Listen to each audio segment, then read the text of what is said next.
Okay, let me make sure this works. Good. We got audio. Bitrate's fine. Alright. Today we're going to be doing a lot of quests. How's it going, Ordained? Nice to see you back again. I've done one thing off stream, which was... Let me show you on the document. The only thing I've done offline is I moved the bear season quest to be part of the map exploration part, because that seems to be the best. Yeah, Tom, we already have document view. So all this quest was I talk to this guy, I go and I kill 6 bears, and then you quick save before talking to him to turn in the quest, and he gives you a random skill book from a pool of books. 2 of these books, which are these 2, are ones you can find elsewhere in the game, and the other ones he gives you are those ones that are only found through random loot, which are the really annoying ones to find. So that's all the ones in bold on this checklist, basically. So I basically saved and quick loaded every time he gave me one of these 2 books until I got one that wasn't that, which in this run was the Argonian Account Book 1. So it's just one more thing checked off. And I gotta do a quick catch up here on what we just checked off from last time, because I forgot to actually check it off on the list. We did all the almost all the places and most of the Nern route. So we have 366 places found. So I'm gonna go over here to the checklist. Oh, that was already put in. I didn't put in the Nern route, I guess. And the Nern route is 288. Okay, and if anyone's wondering, once again, hey Han, what's up? We have a checklist here and you can look at this checklist like in your own browser as I'm going through the routing process. If you click the Oblivion 100% is back corn panel image, it'll take you to this thing, and there's other links that can lead to it too in the panel text. Okay, so we got those. Is there anything? I did bear season, so let me check that off. Where is that one? Oh, here we go. Bear season. So we're pretty far into the run. I made an updated timer for what we're going to be competing against. I posted an image of it yesterday on our Discord, but if you haven't seen it yet, oh yeah, so we have basically at least 2 people running the actual gameplay part of it on the stream. So we have the person playing the game, and then we have the person reading the instructions to the person playing and helping make sure they're on track, and also checking things off. And if we have a third person that's able to do the checking off part, we have them do that. So ideally we'd have a check off person, a guide reading person, and a player. But it's usually 2 people, and we call it the co-pilot, the person that does all the documents. They usually micromanage multiple things. So since you have the Nern route named, could that be another check off that automatically is... Wait. Could that be another check off that automatically is added to the percent complete? Wait, what do you mean? Could that... Wait. You mean, like... Is there a way to automate the process of checking these 2 things off?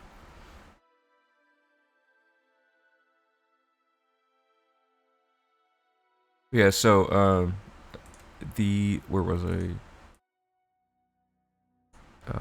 Oh, this timer. So this is the new... Oh, I have the book. Yeah, I do have the book. Oh, I see what you mean, I think. You're saying, is there a way to, like, check them off by name on here? Like have a list of all of the Nern route in that route, and check them off by name instead of having it fill in just a number here for how many you have? Technically, yes, but given that the names of the plants that we chose are, like, really arbitrary and just for kind of entertainment factor, it'd be kind of confusing for people who aren't familiar with, like, our channel's, like, sense of humor and stuff specifically. So yeah, that'd be the only thing, is these plants don't really have a name in the game, obviously, so it'd be a little confusing. Plus, it'd be so hard to have like this massive list and you check each one off. The books, there's not really a good way to do it because you need to know which ones you're missing since the books happen so intermittently throughout the route. But the Nern route happens pretty much all at once, aside from a few miscellaneous ones. So, yeah, this seemed to be the best way to do it at the time. I still think it's probably the best way to do it for now. Also, eventually, technically we could use memory offset business to like read our save files like Nern route and places and update a spreadsheet that way if we really wanted to automate it. Okay, so let me show the time really quick. So what we're in for today, this is the version 2 run that we did, like the current like world record. And I adjusted all the time to be, because the splits got all messed up, right? So, like, this is the original list of splits. Everything was a lot more, there was a lot more segmented stuff due to a lot of things we originally had to do. So, like, for example, Mages Guild got split up between the recommendations, Mages Guild Part 2, the suspensions, and Mages Guild Part 3. Right, so all of those times got combined into 2 splits called Mages Guild Part 1 and 2. Like, all the other stuff got spread out. So, like, this is... The timing is, like, it adds up to be the amount of time it took us the last run, and it's just taking the individual requirements of each split from the old logic and, like, merging them into how they fit into the new logic, if that makes sense. So, today we're doing main quest, Fighters Guild, Arena, and as many side quests as I can get done for a total of... it's like took us 8 hours last time, and with routing this would probably take me about that even with the new improvements. But I usually stream for about 6 hours, so I don't know if we'll get all the way through side quests, but I think we can at least get these 3 done for sure. So I think I've done enough talking. Let's get to the gameplay. Oh, one last thing. We're checking off money as we go. We're tracking all the money to figure out how much we need to farm during the Dorian glitch. So you'll occasionally see me going to this page or like pausing for a second to type something, and that's usually what I'm typing. So also, hey Luckman, what's up? So here we go. First, we're going to start with the main quest, and for people who don't remember, we finished all the way up through Dagon Shrine, which spawns all of the gates in the game, and then we stopped to close all the gates because they close at the end of the main quest and you don't get them checked off. Oh, you like the fiscal responsibility chart? Thanks.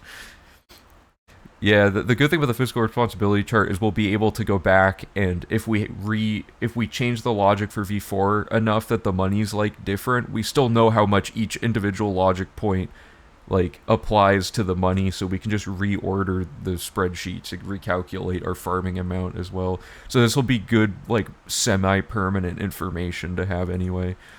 Yeah, so we're starting with Spies and Blood of the Daedra. So I'm gonna move everything over to my second monitor really quick, and then we will begin.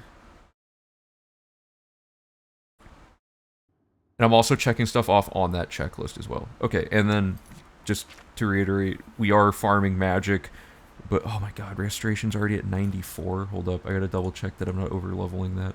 There's so many things to keep track of. Okay, restoration can go to 98. And illusion, we haven't done a ton of illusion, so I'm gonna actually do the... this one's illusion. I'm gonna be doing illusion while I do these quests. Okay, we're all set. Here is the first... Here's the first quest. So we already started Spies, we just didn't do it, so now that we have a quest marker, we can do this. And basically, we already set it up to the point that you now have to go kill the Spies. So we're going to go to the East Gate. Oh, you're watching the version 2 run? Nice.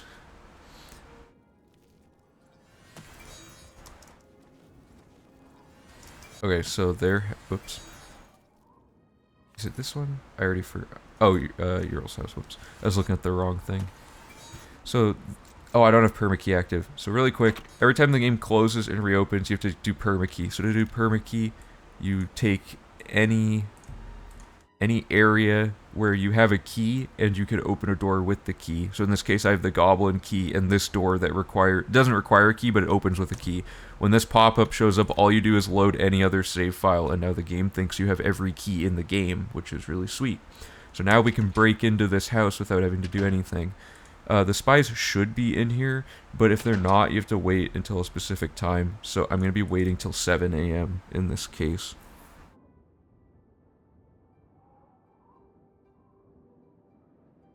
Also, if I forget to type any money stuff out, let me know. I might forget amidst some of the other chaotic stuff that might be going on during these quests. Okay, so they should be in here now. Yep, and then you kill both of them. They are hostile immediately, so you can kill them without any issue. We have permakeys, so we don't even need to pick a key up off of their body. And now we get this right here. And then we go back to Cloud Roller Temple. So, pretty straightforward. Also, our acrobatics is high enough that we dodge roll now, so we can actually put the weapon away when we're not using it, instead of using block to shorten the animation. Do you have a crash checklist for the run? Something like set up permakey and anything else that gets reset. I have a thing. I'll try to find one really quick in the document to show you. So, although permakey is not needed to open a lot of doors in the game, there are a few where it's absolutely required. So anytime... Wow, there's not... Okay, so like, anytime there's one where it's a key required door, I leave a little note that says if the door doesn't open, you have to activate the permakey glitch. And then as a backup, if people ever forget how to do certain glitches, I have this reference manual where each glitch is quickly described the way it appeared first in the main guide. So you can just quickly look up how to do it if you forget. This is really just a safeguard for when we have multiple people running the game, because if someone shows up like 16 hours into their run and didn't see me set up permakey and doesn't remember it, they're going to need this. So there's a lot of stuff set up to account for it. Okay, so... Oh, I gotta scroll back up. Whoops, 1 second. Okay. So we gotta talk to Joffrey now. And then we advance this dialogue, and now we're gonna go talk to Martin. And then we already have a Daedric artifact, because if anyone recalls, we got the Mask of Clavicus Vile from doing the Umbra quest early, the Clavicus Vile quest early, using a glitch. So we have this already for him, so we can turn in Blood of the Daedra, and then we can immediately give him the Mask of Clavicus Vile. So, yeah, that gets 2 quests done instantly. And now he's going to ask us to do some other stuff. And now we have to go back and talk to Joffrey. So no gold has been exchanged yet, but I will check these quests off as I do little batches of them. Okay, so we do that, and now we're ready to do Brumagate. So now we can find the last location in the game. So this gate that appears here doesn't show up until you start this quest, and now it will be here. So see how it's the last undiscovered location. So the do I skip bird here? Uh-oh, can I gotta look something up really quick.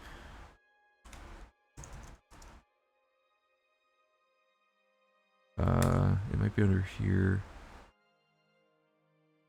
Okay, let me show you guys what I'm looking at.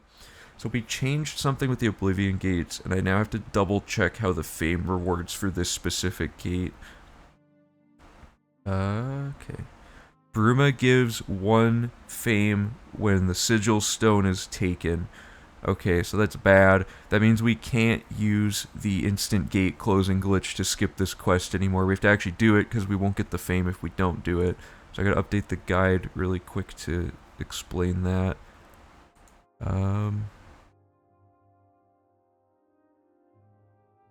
So I need to add instructions on how to get through this. So we're going to do that right now. We're going to create verbal instructions for running through this gate. Hopefully it's an easy Oblivion world. It shouldn't be too difficult. Oh, I also might need to... Oh yeah, I have to talk to Bird. Oh, there's so much I have to do now that I can't close it right away. Okay, let me get this Okay, so we talk to Bird and say let's go. So let's do Fast travel with quest marker and talk to Bird. Dialogue. Let's go. I could actually probably copy in. Okay, that's good. Okay. I save the old version of everything. So all I have to do here is go to the... I want to find the Google Doc version of it. I have to just go here and find it. So this is the old guide from last run. This is the one we looked at for the last time. Oh, but each quest was its own thing, so I have to do the... Yeah, the guide was laid out differently last time. It's loading. Okay, so somewhere... Okay.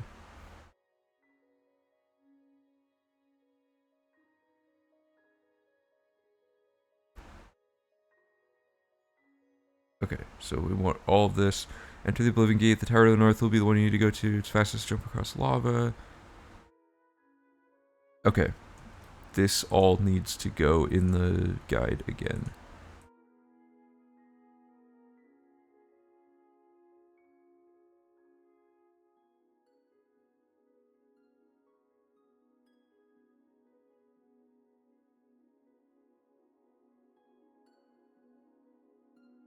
Okay, that should catch us back up. Sorry about that. I forgot that I hadn't fixed that part, but we hadn't gotten to it yet, so...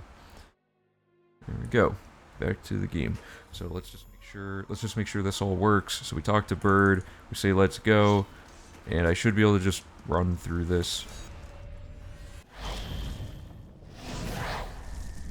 So it says the tower to the north. Right. Oh, right. Okay, and then I could just risk this jump. I will. Hey, what's up? Sorry, I was a little distracted. I gotta catch up on chat. Crash checklist, already covered that. Are those 3 gates unique? The 3 gates that were on that list? So, like, each gate tracks fame a little differently. There's only, like, a few... There's, like, 1 gate in the whole game where you can use the instant gate glitch and still get fame for it. But it is unfortunately not this one. Also, this quest with Bird is terrible. Because you have to, like, escort Bird around the entire tower, and if he doesn't show up with you in whatever room you enter, you have to, like, keep leaving and re-entering. And he can just die a lot. Oh, you're watching while you work. Nice.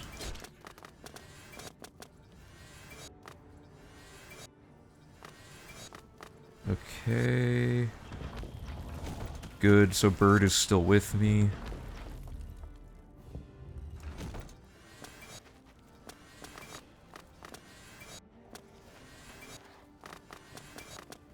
Okay, go up here. Bird is still here, that's good. And I used the permit key to get through the sigil without picking the lock. Make sure, good, Bird showed up in here, that's rare. Usually Bird just breaks everything. So now all we have to do is close the sigil, or like get the sigil stone and close the gate while he's in the room. And this should give us, let me double check that the fame is gonna work. So the fame, right now we're at 94, we should be at 95 after it closes. Oh, 96, you get 2 for this gate. Forgot about that, let me double check that that's true.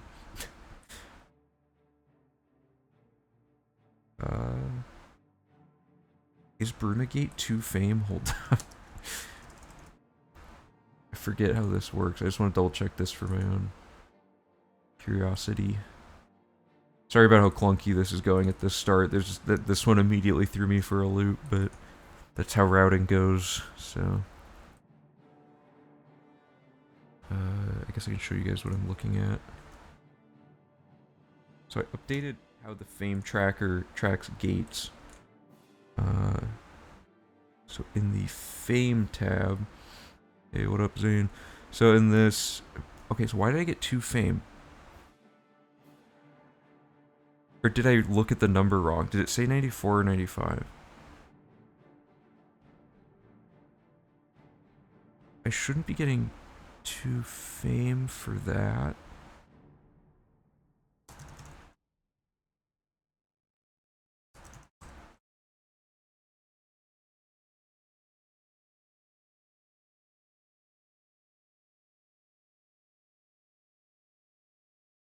Yeah, 1 fame when the sigil stone is taken. So how did I get... It was 94, right? Yeah, so how did I end up with 96? I'm gonna reload that room. I quick saved in the room. Yeah, 94 and I ended up with 96. I'm not entirely following how that added up. Let me try it again. If there's some weird thing where you can somehow get 2 fame from the same thing. Okay, I added this... Oh, I probably should have pressed tab. 95. Now it's... What? It said 95. I don't know if you... Sorry, I don't know if you could see that because it was on the small view. Let me try that again. Does pausing it give you a second fame? Because that ruins everything if that's how that works. I don't know if I changed... I didn't change any of my mic settings.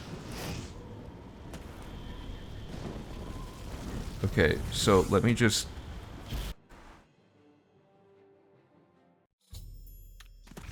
Is this 96 or 95? 96.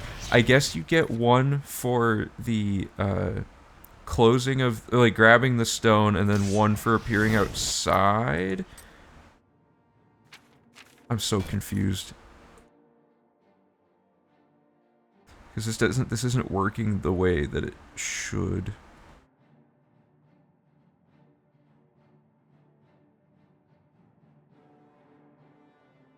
It says Bruma Gate gives 1 fame when the sigil stone is taken.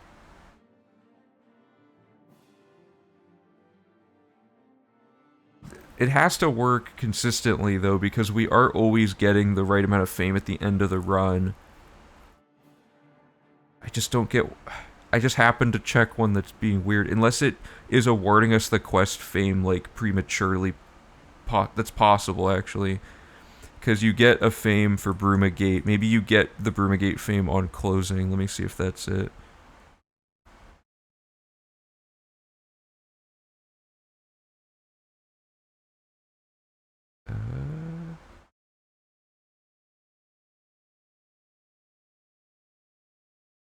Let's see if we get to 97 fame after finishing the quest.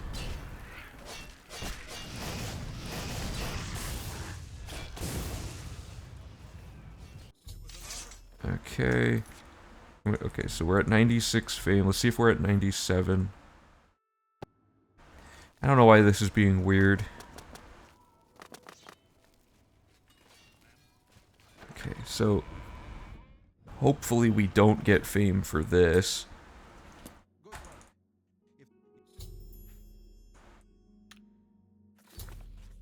Oh, that's it. Okay, solved. I don't know why it does it that way, but it does. The fame you get for that quest gives it to you at the stage that the gate closes, not at the stage that you actually turn it into Joffrey. I guess maybe the fame is given to you for the action that is considered like a famous action, such as the gate closing, not the talking to Joffrey part. Okay, that's a relief. I was really worried about that for a second because I thought everything I knew was wrong. Okay, so let me check some stuff off really quick. 1, we're at 367 places. We now have every place in the game discovered. So if you've never seen the whole map before, the most places you can find is 367, and this is what it looks like.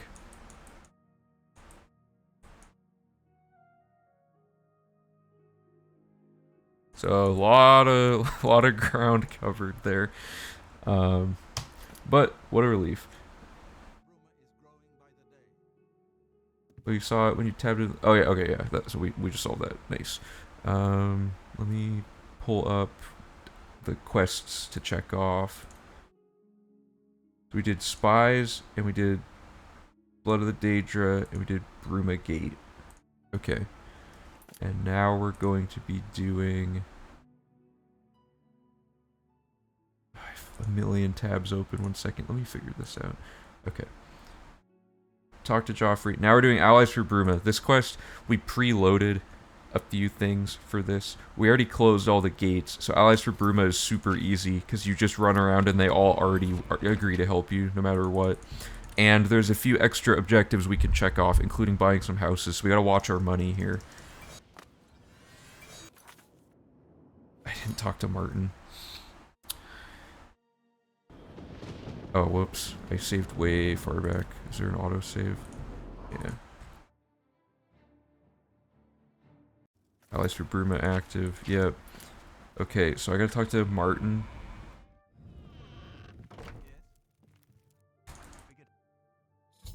And now we have to talk to Joffrey. Or was that... Whoops. Was that him?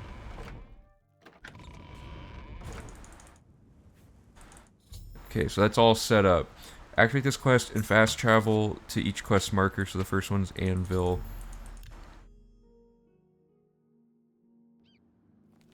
So these are easy. You just talk to them, and then they're like, sure, I'll help you. That's all you gotta do.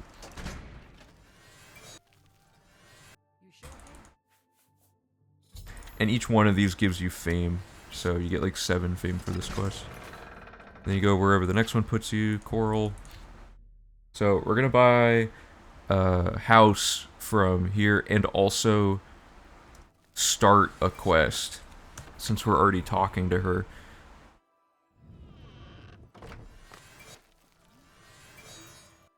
Okay, so there's a lot here. We do aid for Bruma to get the fame. Then we buy a house in town. It's 20,000 gold. So let me let me pivot back over to this. So for 20,000 gold, we bought the Coral house. Right? That was Coral. Yeah. 20,000 gold. And this is part of the main quest part 2 split. And we can go to our checklist. And sorry about the format of the stream layout, by the way. I have it on a second monitor, so I have to have it in like half screen so I can still see OBS. If I know I'm going to be in the document for a while, I can pop it into full screen. Okay, so we just bought that as well. Okay. So back to the guide, back to the game. What up, old Frank 911? And then we do investigation and be glad to help. And then we just say gather clues twice, and that kind of loads this side quest up for later when we do it. And we do not need to bribe her, so we can check that off. Okay, so now we're gonna go to the next castle.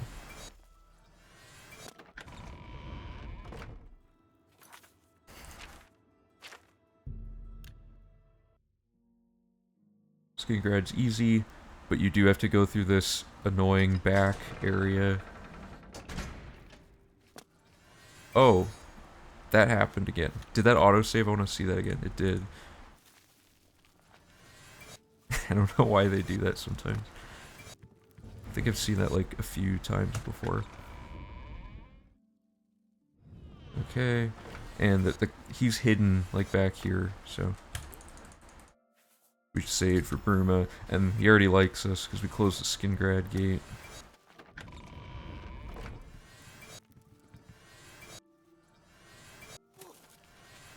Oh wait, I can fast travel. Whoops. Okay, now we're going to Breville. The Count seems suspicious. Yeah, he's a vampire. That's why he's always hiding. Okay, and then we're gonna buy another house here. And if anyone's not here, you just wait till like around 9 to 10 a.m. and that's usually when they get to their seat. Their throne, or whatever.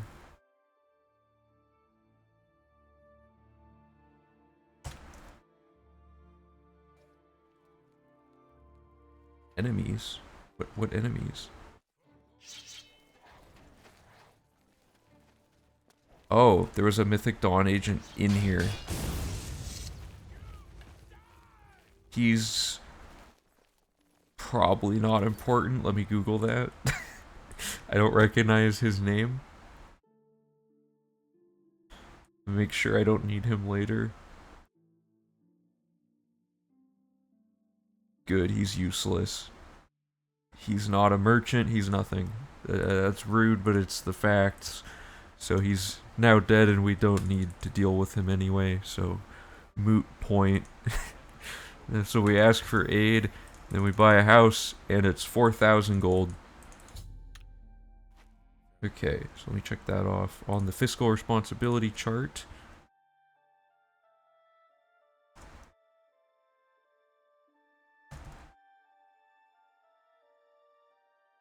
And check the house off. I say Burville or Bruma. Okay, good.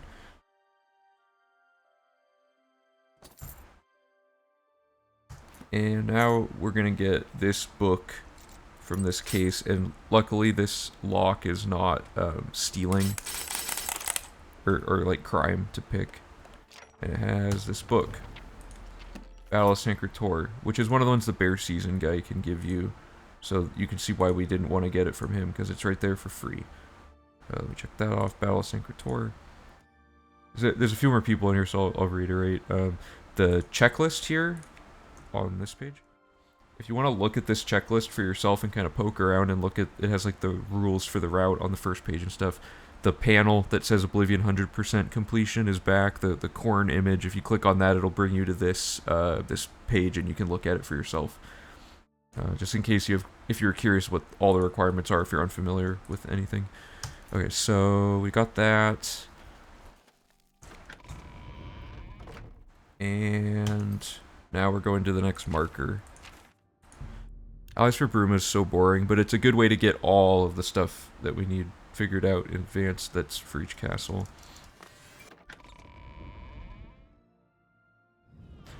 What's the conversion rate of septims to dollars? No idea. Probably 1-to-1, given how Bethesda's lore is often just, you know, things from the real world directly being copied. Okay, 8 for Bruma. I do want to buy this house as well. Lewin House, 7,000, and then this starts a future quest. Okay. Let me check those off. Lewin House, 7,000 gold. When we buy these home furnishings, that's when things get really expensive as well. So it looks like we have, like, because we have, we did the Dorian glitch and we have 600,000 gold, which is like way too much for now. But eventually you need a lot more. And then we talk to her.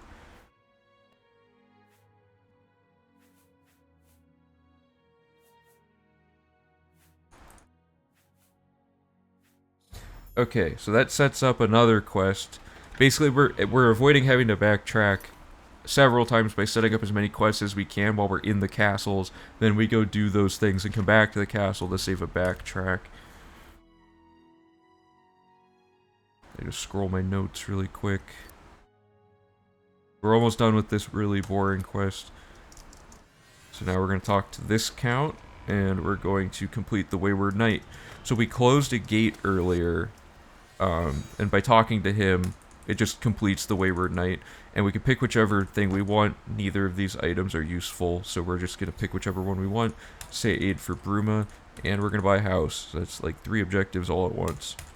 So 15,000 for the Bruma house. Or Chaden Hall. Chaden Hall house. 15,000.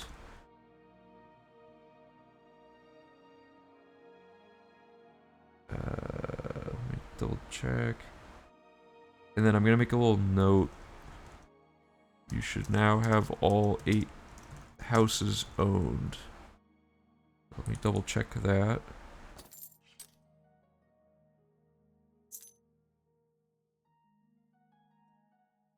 Houses owned 8.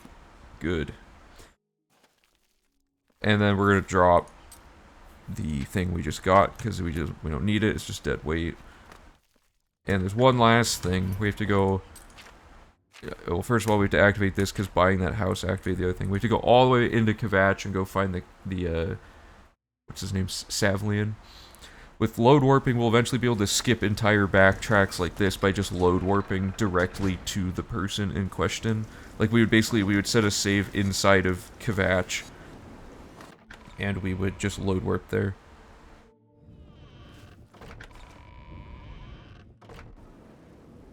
And he gives you the aid no matter what, because you helped with Kvatch, so you don't have to close any additional gates. You might have to do the, whatever it's called, the battle for Castle Kvatch, or there's like one optional quest.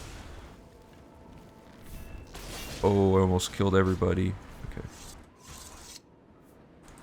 Okay, so that gives you all of the allies for Bruma. Let me just double check. Yeah, so that completes the quest, you get all the fame for it.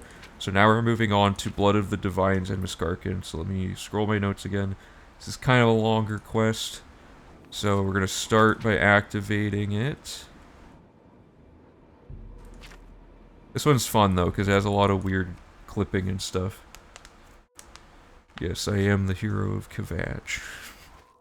Okay, so we're going to enter Sankar. And we're going to quick save while running backwards like this. And then we're going to run backwards, quick load, and sometimes it puts you through the door.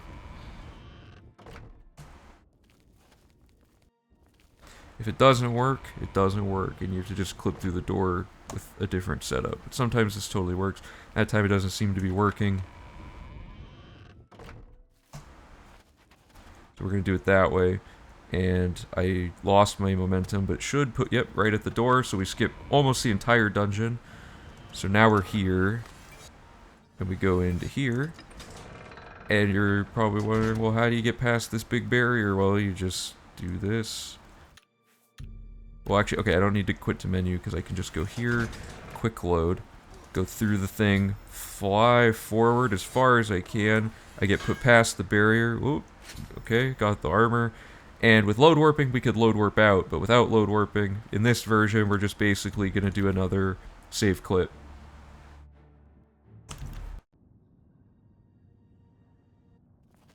And so this one's a little trickier to set up as well.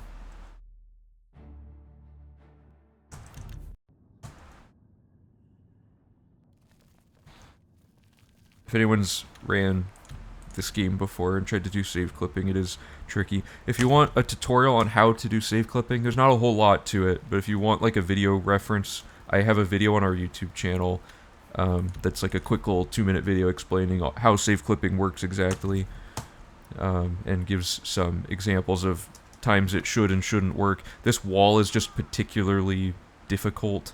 I'm gonna make a hard save in case I die. You basically have to be locked into like a corner. Yeah, and save clips can be slightly hardware dependent, although in a game, or in like this case, I don't think it matters. Yeah, I think I was asleep during this part, and whoever was running didn't know how to save clip yet, because they hadn't had to do it at any other part in their shift. Zach learned how to do the save clip, but I don't think he was there for that part. There we go. See how I did like almost the same thing as every other time, but that time it just randomly worked? That's how save clipping goes sometimes. With load warping, there'll be less save clipping, so the V4 will cover some of these very small holdups. Oh wait, whoops, okay. But this is all still faster than having to do this normally, so. There we go. We're gonna load or void warp into here. Basically, if you fall far enough down, the game automatically places you straight up to the nearest area, which in this case puts us right back at the entrance. Like that. So now we're out. Okay, so we did... Let me make sure I'm not missing anything. Let's travel to Miskarkind. Okay, so you can actually do Miskarkind at any point in the game because of save clipping and stuff, even before the quest is assigned to you, so that you'll already have this this Great Welkin Stone before Martin even asks for it. So we're going to save clip to the left corner before the first arch, which is this. We're going to run to this door. And now, is there another save clip? I think there is. Let me... In the next zone, save clip through the wall to the right of the door you just went through.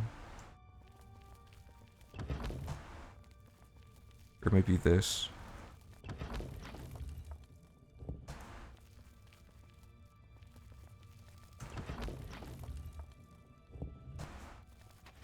There we go.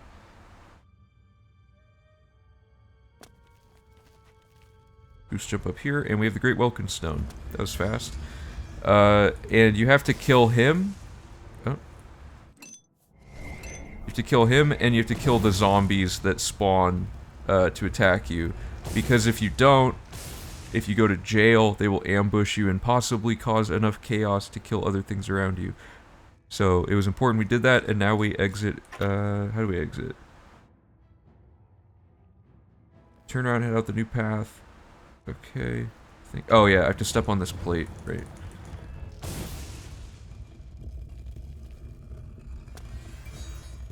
Okay, so this should clear us of any issues with zombie aggro. That's a regular zombie, those don't matter.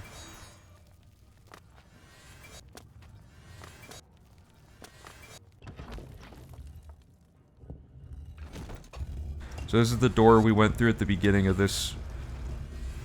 So we just have to back out this way, and we're done. So we got 2 quests done by doing a bunch of clipping. Pretty cool. Okay, there's still aggro.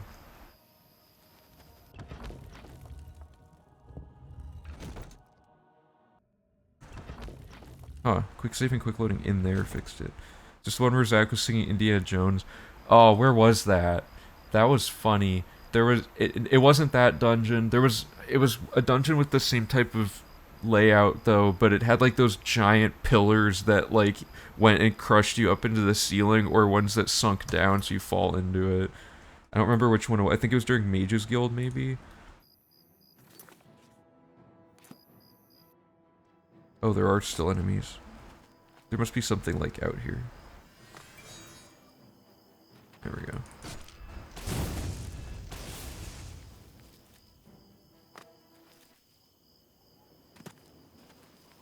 Can I fast travel yet? Okay, I can. Okay, so we're going to fast travel to the quest marker and basically turn in these 2 quests at the same time.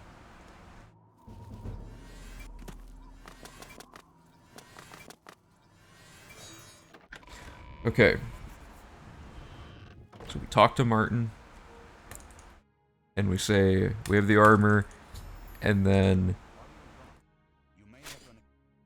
you go, I already have the Great Welkin Stone. He's like, wow, I can't believe it.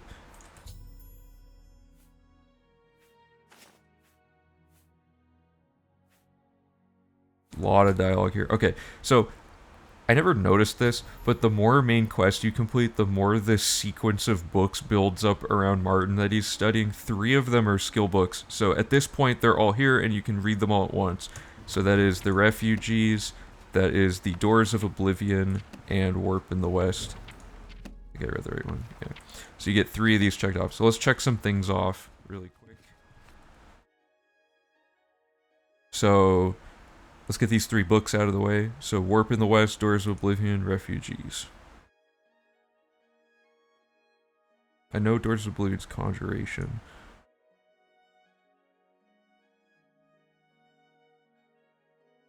Man, sometimes I need to find a better way to make these like easy to locate. Sorry. Warp in the West, Doors of Oblivion, Refugees. Where is the Refugees? Or is that the one I just... No, that's not the one I just checked off. Refugees. Okay, there we go. And there was no fiscal responsibility, but we did complete more quests. So... Okay, we gotta check off Allies for Bruma. Did I check off Battle for Sancretor? I think I did.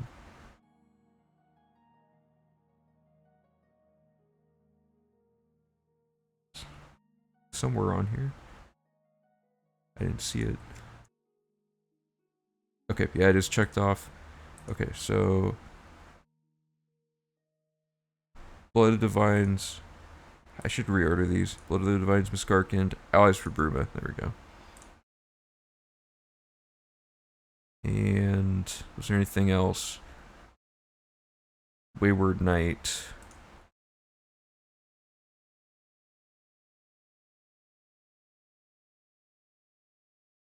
Isn't it? Oh no, it's Coral. No. Which city's Wayward Knight? I already forgot. Jadenhall. There we go. Nice. Okay, so that's all checked off. Good. Alright, let's move on.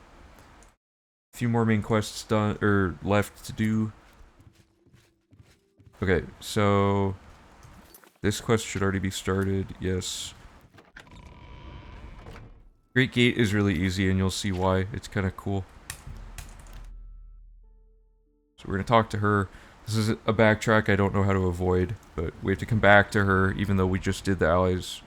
Or, well, no, never mind. We don't get her help for allies for Bruma, do we? Okay, so we do battle plans. Talk about all that. And now we're gonna go to the East Gate. And enter the chapel.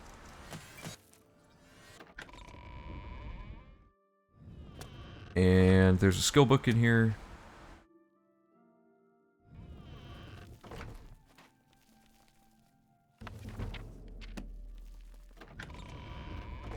And then... Oops. So we go out here, wait an hour.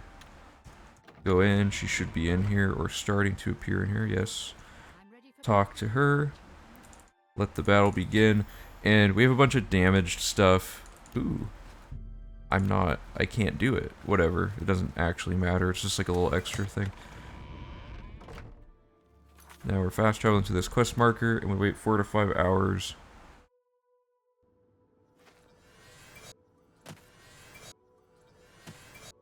This will spawn everyone here. If you've ever wanted to see what the big fight looks like with the maximum number of allies, that you'll be able to see it here.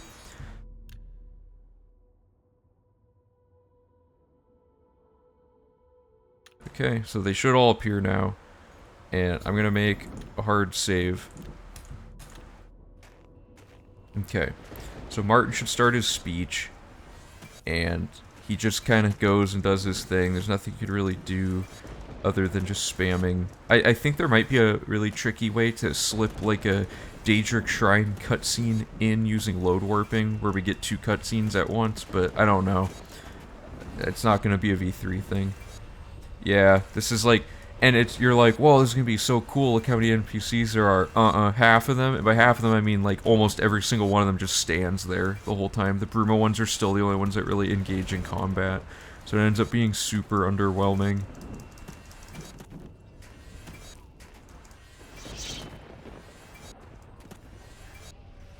Oh, the fight started. Okay, so these appear in the same spots every time. Like the waves that happen.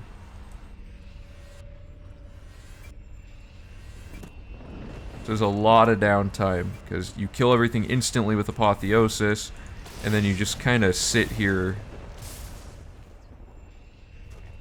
So this fight's super boring.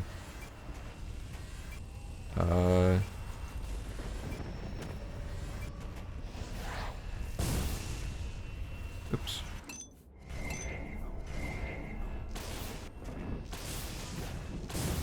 And these guys, oh, you don't want to kill anyone that's on your team. And you especially don't want Martin to die, because the game ends. But the big guys are actually less damaging than the scamps. So you just want to kill the scamps, primarily. Okay. Usually just let them kill them, but it's faster if you kill everything. If there's some way to skip this, that would be, like, huge. But people haven't, like, even in the No Out of Bounds route or in the, you know, No Dragonfire skip, people have not figured out how to do, like, a total skip of this battle.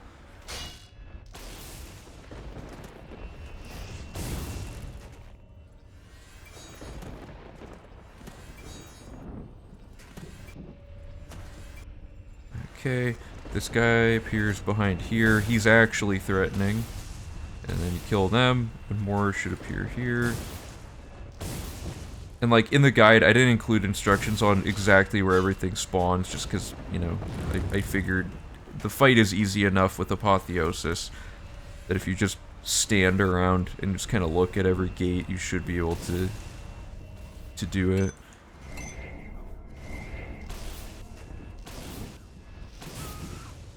Oh my god, I died. I didn't realize I was even close to dying. I think I got these. I haven't died in this game, like, in a while from anything but fall damage. It's kind of funny. Okay. Okay, so here's the cool part. Okay, I'm gonna make a hard save. You don't have to make a hard save though. So you quick save, and then you go in the gate. You make a quick save. You load this save where you're in the Kvatch gate, about to enter the final room. Then you press. I'm just looking at the instructions to make sure. So you enter the door and press escape at the same time. So you hear that door sound, that means we activated it. Then you load your quick save. And the gate's shut and we beat it. So now we just kill everything else. Make sure no one kills Martin.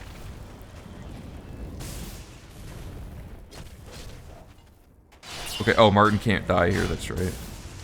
Anyway, so everything dies. Please stand up, good.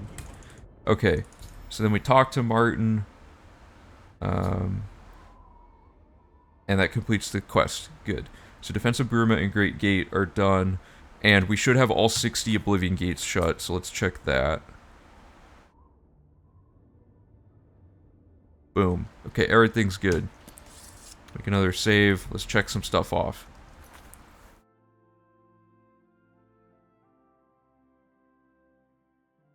Okay. So we did Defense of Bruma and Great Gate.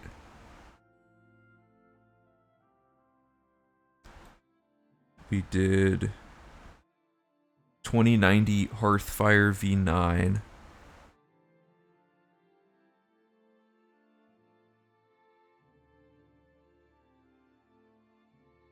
And oh, I was also gonna check off when magic stuff can safely be maxed. Let me double check. I think each one except for the only other one I can even specify is Alteration, since it's the only one that doesn't have a random skill book. Okay, so we got Hearthfire V9. Can't do anything during the speech yet. Check that off. Okay, we have to check the gates off. Okay, so go over to gates. Bruma Gate, Great Gate. Cool. So let me look at the overview. According to... Now, this is our personal opinion of how to weight these percentages. So quests, we decided we're like 50% of the completion and whatnot. We're 40% done by our point distribution of these objectives, is the way to think of it. So that's pretty good. I tried to make it like the percent is indicative of how much time has been spent on the run for the most part. But, I mean, obviously, like, finding all the locations, for example, is like 8% of the run, but it's like, you know, 20% of the entire time. So it's not 100% accurate weighting, but it's close enough to get the general idea. So let me throw this over here. And we're moving on. No money on those quests. Okay, so we're doing the last two quests. There's Light the Dragonfires and there's Paradise. Yeah, not having to actually do... Oh.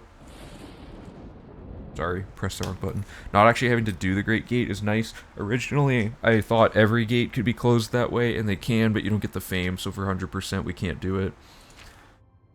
Okay, so now we're going to go to Cloud Ruler Temple, and we're going to wait 4 hours. And I'm also going to make sure I haven't over-leveled my illusion. Good.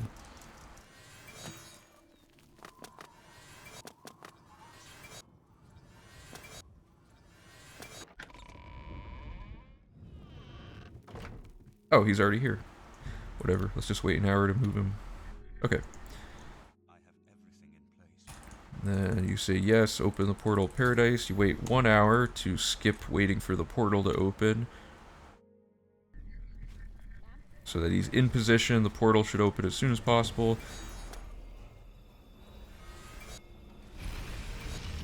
Okay, we go in here. Enter the portal and head east until you find a long bridge. That was not east. This is east. This part's kind of funny with our overpowered weapon.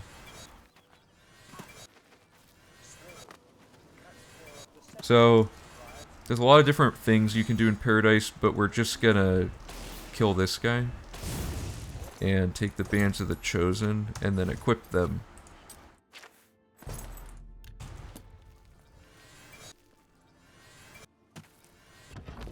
So that guy's usually kind of hard to kill, but with this weapon he just dies instantly. And this cave is like basically linear.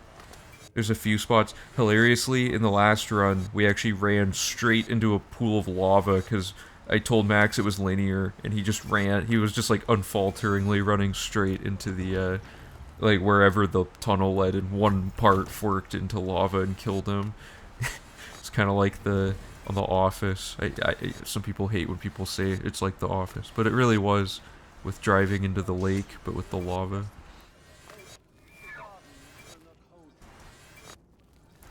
Yeah, so you just kind of run through here. This guy tries to talk to you, and you just ignore him? Or no, you kill him. With load warping, this whole cave will be skipped for V4. Oop.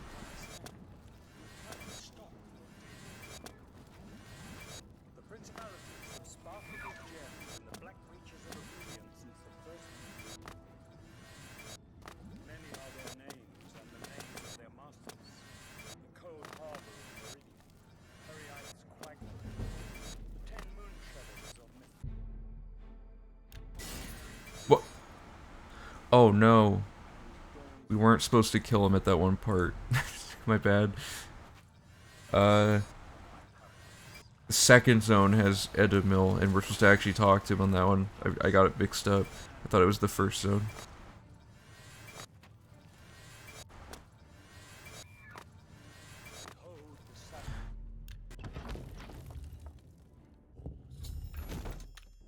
Okay, so in this zone, if he approaches you, that one you ignore, but the other guy you actually talk to.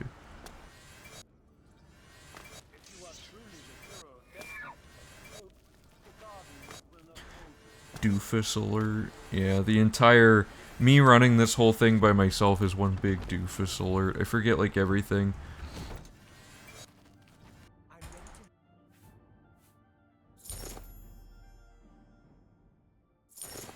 Okay, so that's how you get rid of the Bands of the Chosen. That's the... that's the lava Max ran into. It's like so... It's so telegraphed. I don't know how you could do that, but it's funny. Oh no, and then I eat my words. Okay. Nobody clipped that. That didn't happen.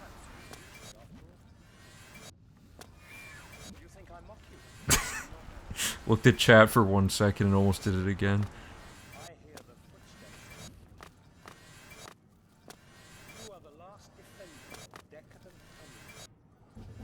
See, little like 2 to 3 minute sections like this will add up with load warping in V4. Okay, so for this part, if you run over here, it just de-aggroes enemies automatically by doing that little warping thing. You can get like a sick mid-air kill here, but I didn't get the boost jump, but you just kill both of them.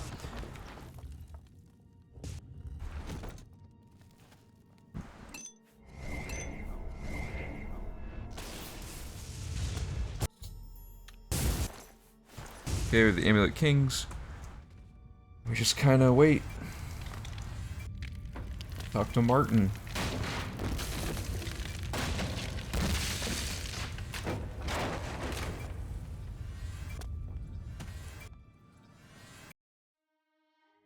Sorry, Tom, I missed your chat. How did they do what back then? Like the Great Gate without the glitch, maybe?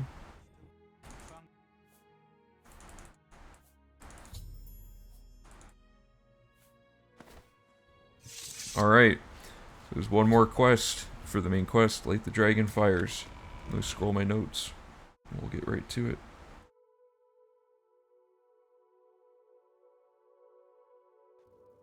Okay. So, we're gonna fast travel to the,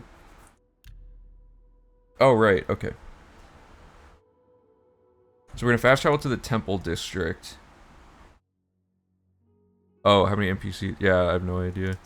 Okay, so if anyone hasn't seen the, any percent speedrun, this is called Dragonfire Skip. You walk through that, and there's this door here, and going in this door just sequence breaks the whole main quest at any point to be this part. But now, we can just do it, you have to run over here to set this trigger and come back.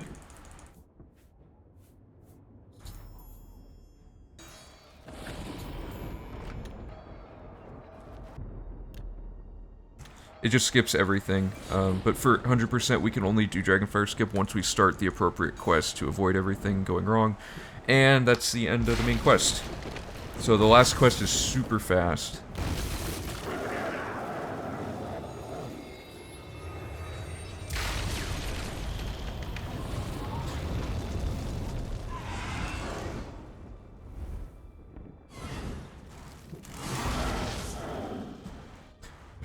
Sorry, there's something wrong with my note. I have to change this one thing.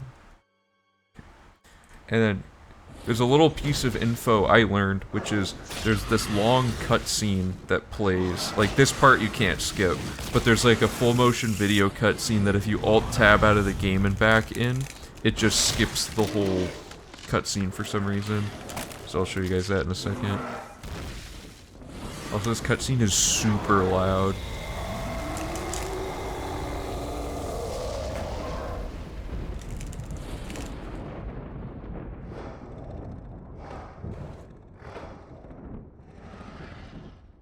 Yeah.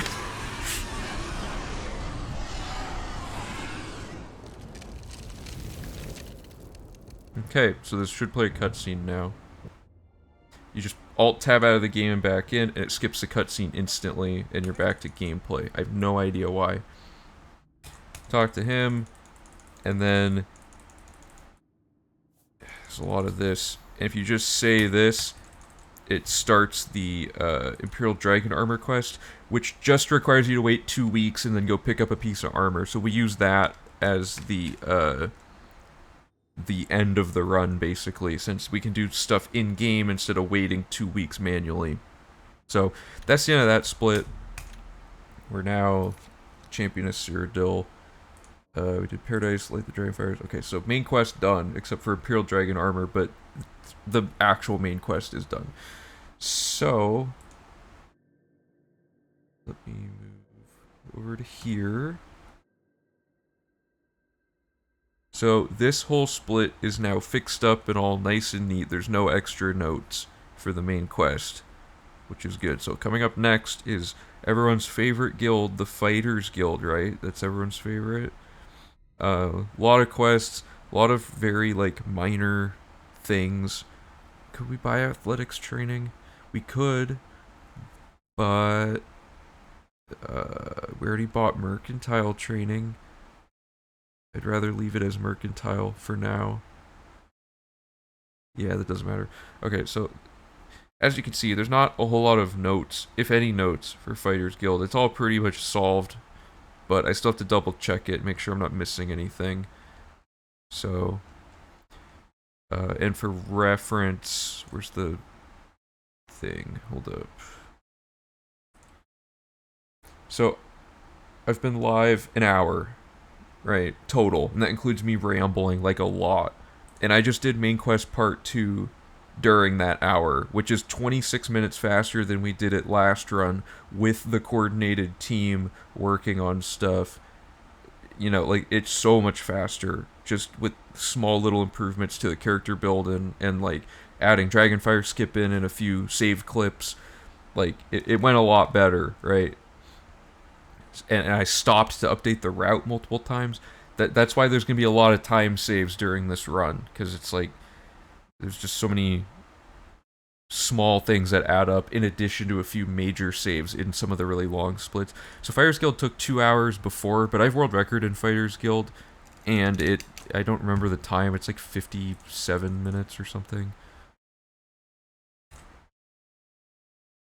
54 minutes.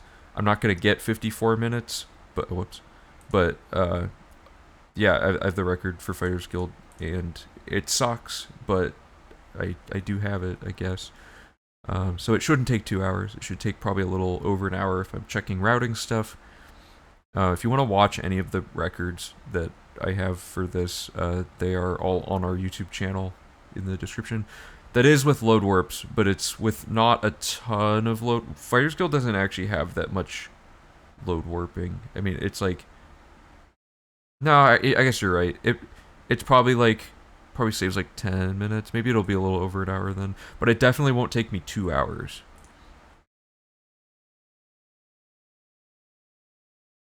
Yeah, the world records for the individual categories are a good indicator of what the V4 times will be for sure. Okay, so... Go back here. Did I make a hard save? I did. Okay. Time to do Fighters Guild. So we already started a rat problem during the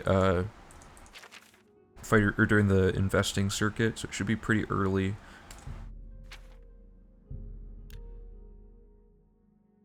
Okay.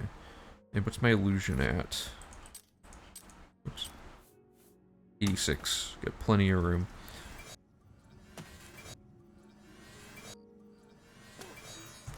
Her house is unlocked, I guess, during this.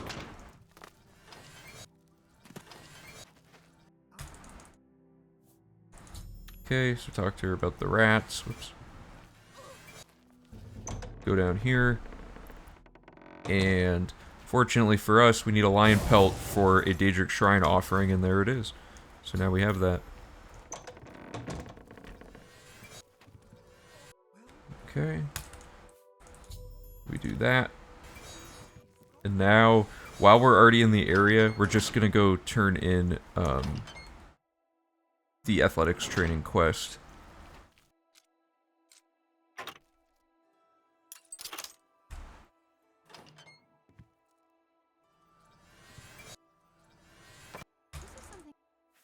I don't remember what her requirement is, but we have it, so we're just gonna do it. Because she's right across the street. And then we're gonna talk to Panaris and Ventius, who's right here. And talk about mountain lions with him. He might be asleep right now. But rejected. Okay. So now he's gonna go fight lions with me. So we're gonna go to the Anvil Stables. And wait an hour. Maik might be here. Yeah, there's Maik.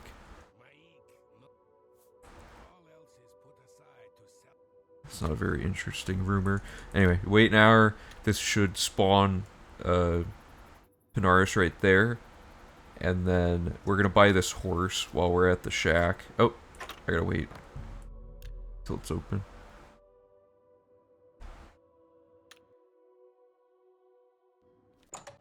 So this will be, I have to mark the fiscal responsibility for this.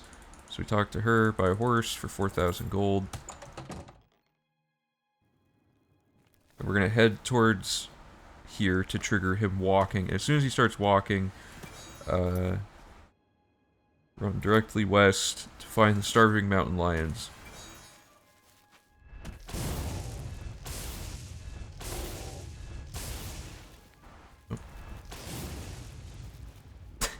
I thought about it. Okay, so, and then I think we just wait an hour. Yep.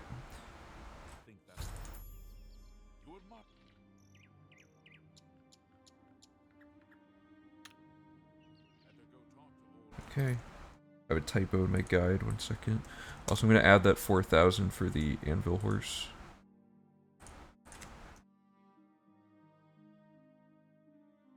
and check it off the checklist.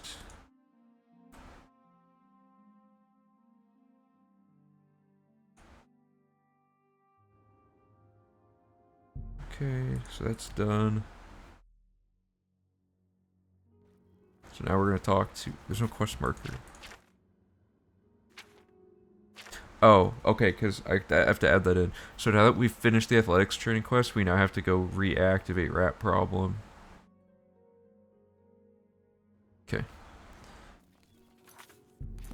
So now we go back to the house.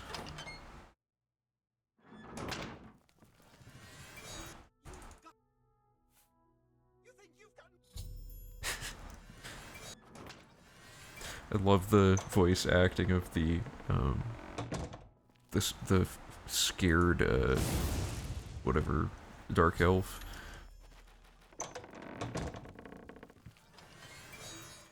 Talk to her again. And she's like, I think this lady's setting this up. And then you just stand over here and you wait until 8 p.m.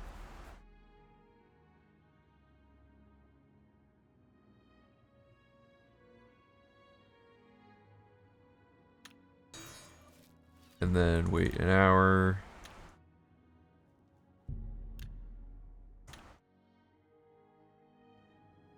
Okay. Oh, you don't know what I'm talking about? Okay. Okay. Alright. And now we're gonna go immediately be a rat. Get it? If we rat her out, we get fame, so we have to do it. But we also get +1 to our speechcraft? Yeah. Okay, I think that was everything. Yeah, okay, so that's the end of that quest. So let me check things off. I checked off the horse. Oh, she gave me gold. I have to look at the amount of gold you get for that. Fire skill gives you gold for everything. Got a rat problem checked off. Whoops, whoops. Uh-oh. And, God. Okay. Athletics training. That was it. No rat skip. Not in this part. Rat skip is supposed to be during one of the, Alien statue dungeons. If it were to exist. Okay, so I now have to look at each Fighters Guild quest that I do and see what the gold reward is based on. So to show you what I'm doing there.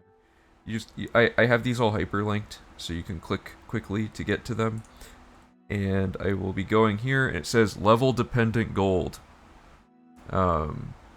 So level dependent gold is a whole thing I have to figure out really quick. Most Fighters Guild quests provide the exact reward, a level dependent gold, and 1 point increased in fame. The standard gold reward is shown, so we're level 1, so we should always get 100 gold. Anyone happen to see it say 100 gold?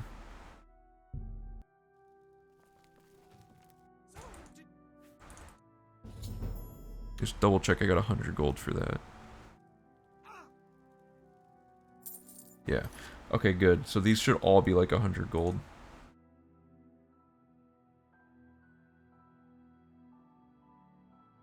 Oops. So it's 100 gained. That's the first money we've gained since Tolkien bribed us to start doing the Bruma quest. There's so little money gained up to this point in the route, it's kind of funny. And then I checked everything off. Yep, okay, so now we're gonna do the next quest. So we have to go get our... So this is where load warping comes in if we were to use it. Load warping would just... Every time we have to go back to the Fighters Guild Hall, we would just load warp back to it. And basically instantly teleport there. And I don't know where he is, so I'm gonna wait till daytime.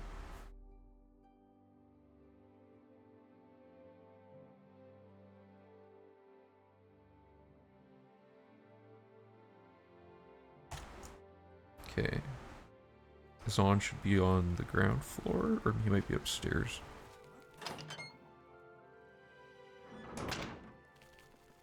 Sometimes Azon's up here. I don't know what determines that. Okay, so we do advancement. We get a contract. Okay. We talk about Norbert.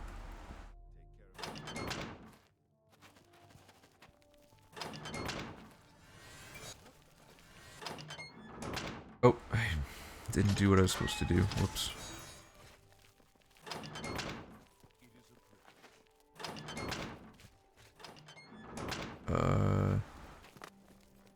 This door. Okay, there should be a book in here.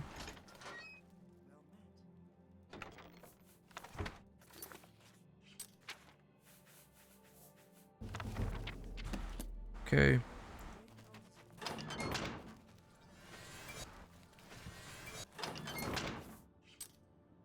Now we're gonna go to the dock gate and turn around. This quest is super straightforward. We're gonna go into his shop and talk to him.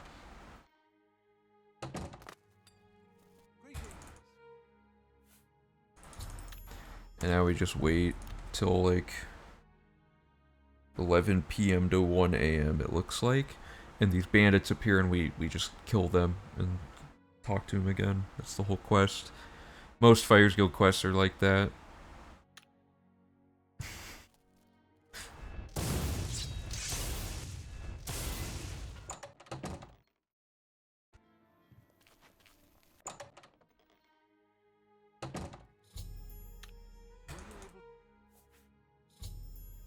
And because he's a merchant, we can invest. Oh, come on. There, we can invest in him. So we're gonna invest in Norbert, and while we're in here, we're gonna invest in Main Lorne. And now we're gonna do Desolate Mine. So before I do that, let me check those things off I just did. So that would be Unfortunate Shopkeeper. Let me just double check that gives you 100 gold. Yep. 100 gold.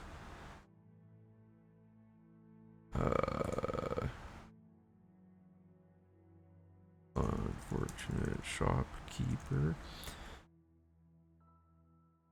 And we did 2 investments, which each cost us 500.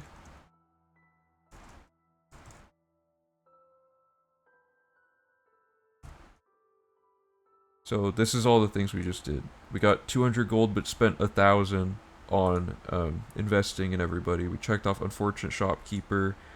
We read Death Blow of Abernanet. And we invested in Norbert and Main Lorne for these invested stores. Norbert, Main Lorne. Okay, that should be everything. Now let's head over to the Desolate Mine quest. So the annoying thing about Fighters Guild, and I'm eventually going to work the Fighters Guild better into the route logic, is that you have to jump between cities like constantly, and it's super annoying.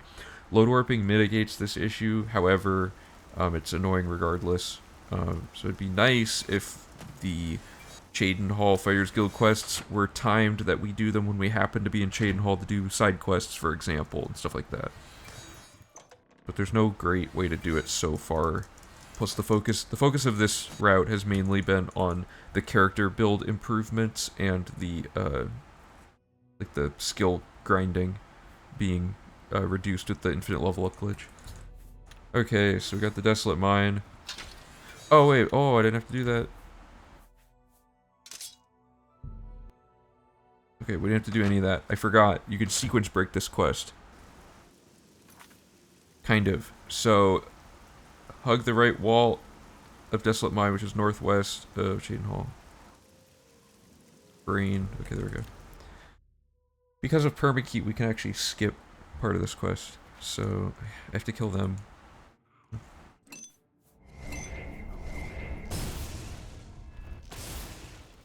There's a door, and there's... So, this quest, you can lose the 1 fame if the people in the cave that spawn here at the start of the quest die. However, we can just do the quest early, because, see, this door needs a key, but we have permakey, so it opens.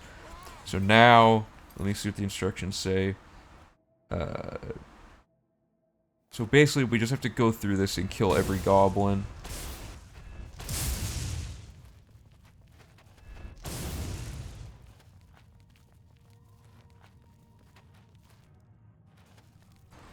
Just gotta be a little thorough to make sure we don't miss any, because there is no quest update telling us we've killed them all the way we're doing it, but it saves a lot of fumbling around with extra dialogue and going to the Fighters Guild twice, for example.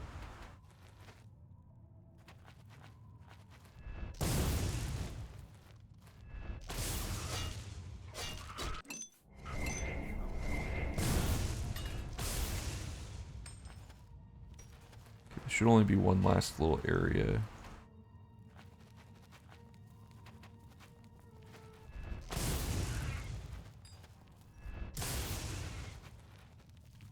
Yeah.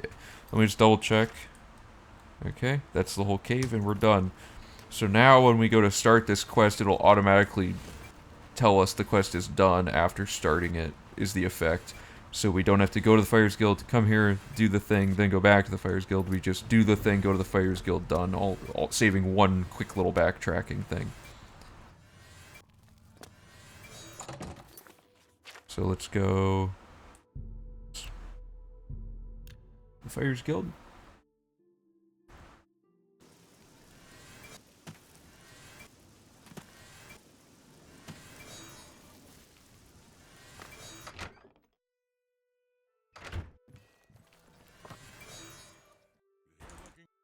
Check this out, we do contract. Just wait for a second. Desolate Mine's clear. Now we don't risk losing that fame. And then we do contract, advancement, contract, and this sets a quest marker to go to Coral. Oops. So now we can do quest marker for Coral. And we're going to start by getting expelled a bunch. So, the expel process of the Fighters Guild, this is called a journal-filled quest, which means we don't actually finish this quest. We do as much of it as we can without finishing it, to kind of, like, 100% the quest as much as we can. Because if we finish Expelled from the Fighters Guild, we block ourselves out from the entire rest of the Fighters Guild quest line, so we can't get as many quests completed if we finish this one, if that makes sense. So although this quest can't be done for the sake of getting every single quest literally completely done, it can be advanced as far as we can do it, or are allowed to do it while still being the leader of the faction by the end of it. So step one, okay, so the first thing you do is you just pickpocket somebody. So I just got kicked out.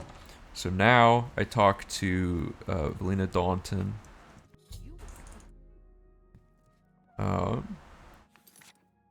And then we dupe the bear pelt that we bought at the beginning of the game 20 times. She's out of range, isn't she?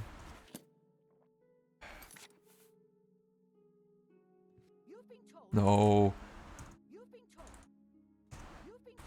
Dude. Oh, I'm still holding it. Okay, there we go. Okay, so that covered that. Now we pickpocket somebody else.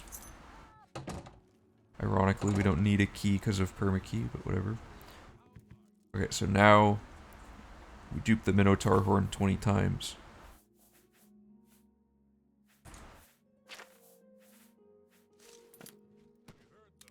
Oops. Didn't work for some reason. Let me try that again.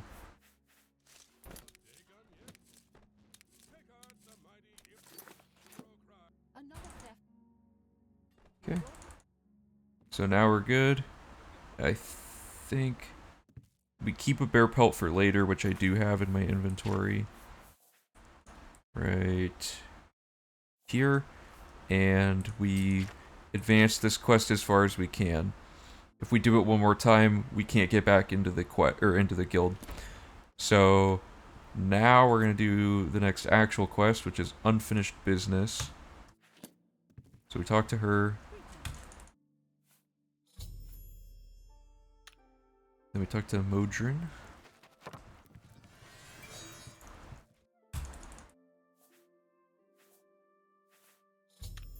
Okay. And now we're gonna go talk to Maglir.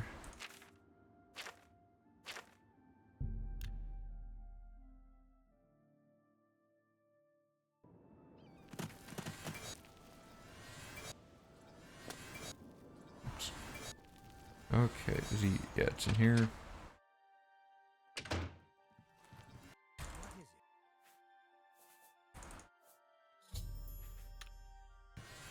And we're gonna invest in her.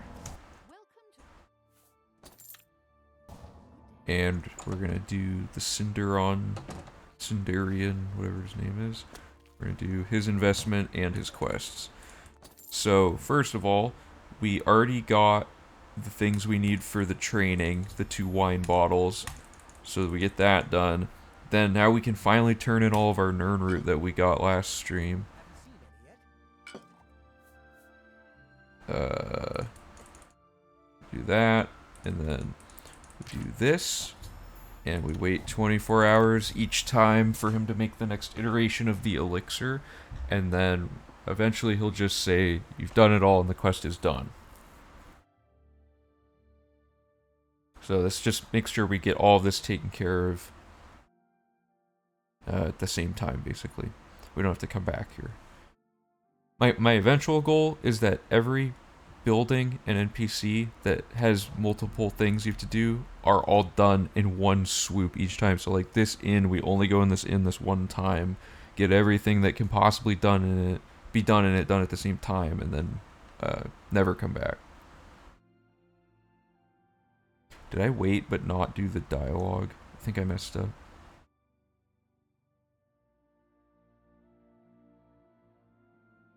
Okay, so we talked to him. Where'd he go?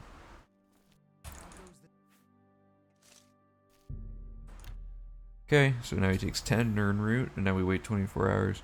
This quest kind of blows, because it's a lot of waiting.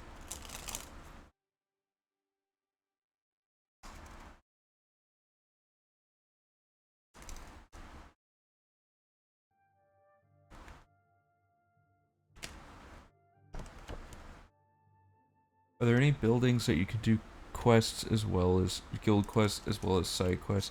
Yeah, there's a lot of situations where locations are used for multiple things. I have several of them set up, like for example this building having like 3 quests, one of them being part of the Fighters Guild quest. But there's so many more I could probably find. I just haven't, like, I found as many as I could think of just like as I was going through the first comb through of rerouting version 3. But for version 4 there'll probably be a lot more we can do, especially with load warping. Like I said, the main focus of this iteration was mostly to improve the skill grind and the character build. Okay, another 24 hours.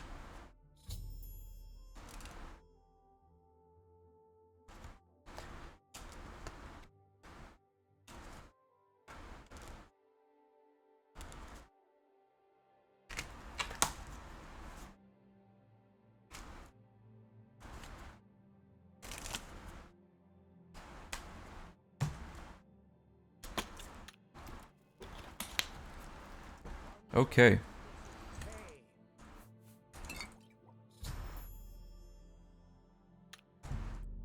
Do it again. This quest is such a drag. Could we kill Cindarian? I think he's essential. If we could kill him, that saves a lot of time. We'll see. Might need him for fame, though, for this.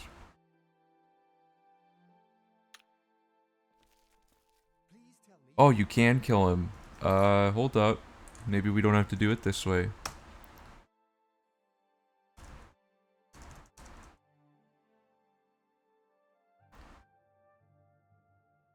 No, you get infamy if Cindarian dies. You don't get the fame.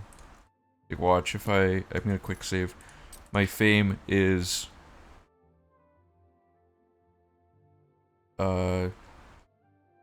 Where's fame? My fame's 116. If I kill him... The quest is complete, but I don't have any more fame. So, we gotta actually do it.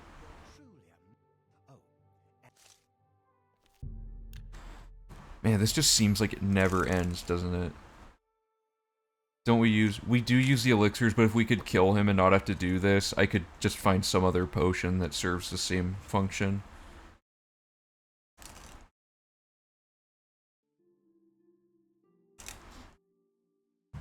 Yeah, exactly. You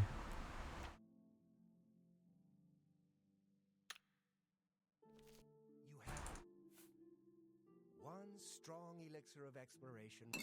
Oh my god. Wait, have I been doing it wrong?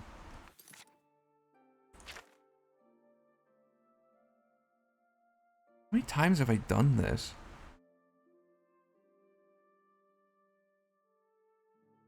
You have What's going on? Hey Green Eggs, what's up? Oh my god, I've been doing it slightly wrong. words. I'm afraid, since you seem so again. Okay. You're supposed to do...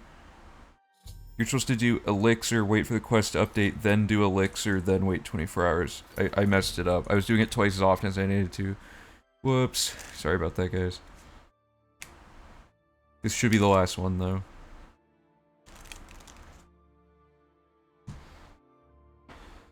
Ugh, this really... As if Fighters Guild wasn't boring enough, this quest is like right in the middle of it, and sucks also.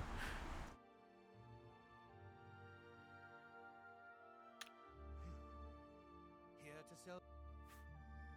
Here it is. Okay, this should... Oh, the quest was already done. Did we use the Grand Elixir during Thieves Guild?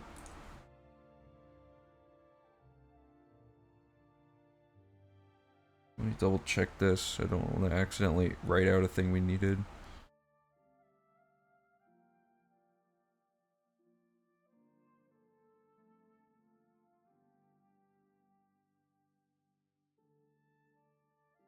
Okay, I do want the instruction to tell you to actually get the Grand Elixir.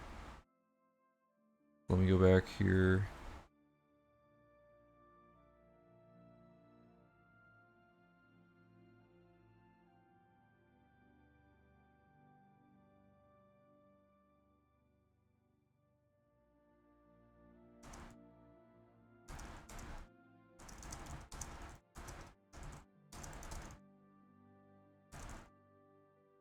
Okay.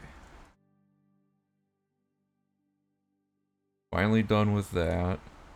So now we can finish the quest we actually came here to do.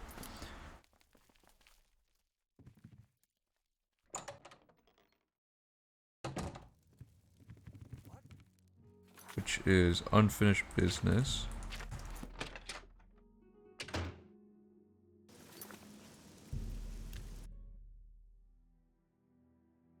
So this is just a basic go through a dungeon, get a thing type quest.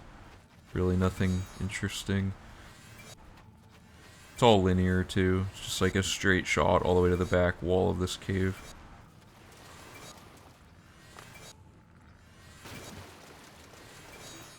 Journal.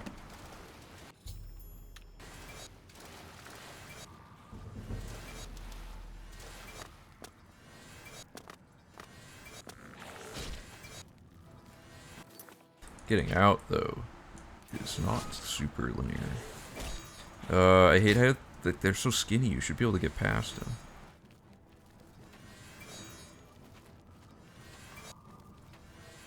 I get lost in caves way too easily. There we go.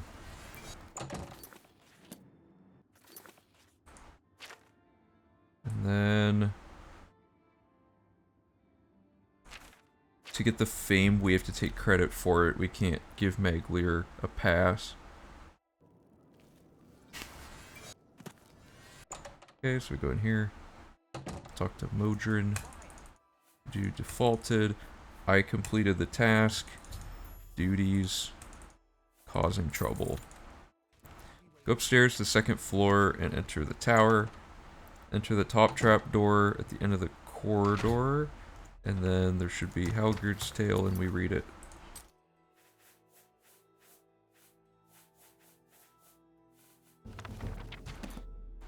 Okay. Let me check a bunch of things off really quick.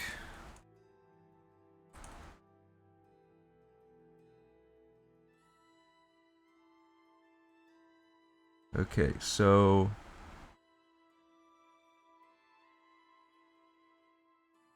find... We did the desolate... Oh, the pop-ups. We did the desolate mine, and there was nothing else in that part. And for doing the desolate mine, we got 100 gold. I forgot to mention that. Whoops.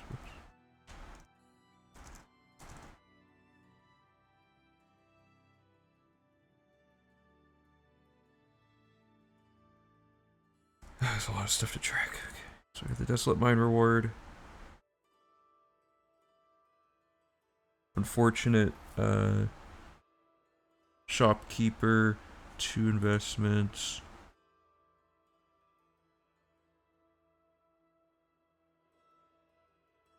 Oh, I already checked those off. Okay. We did the expelled from the Fighters Guild. We did unfinished business. And then we did seeking your roots. And alchemy training. Yeah. And we also invested in Irina Geranus.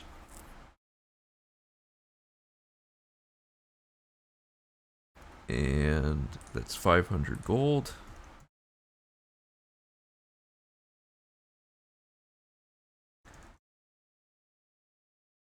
And we invested in Sindarian, which is another 500.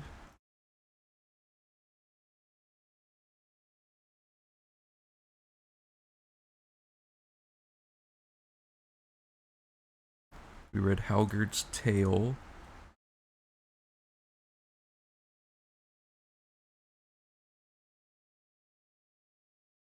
And we just double check, I guess, that those quests that we just did have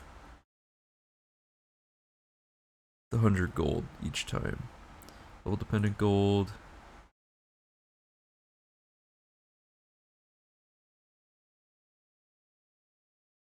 Gold amount depends on level and outcome.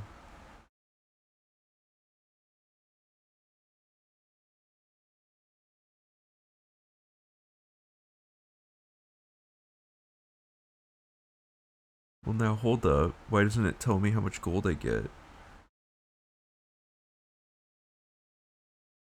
Gold amount depends upon level and outcome.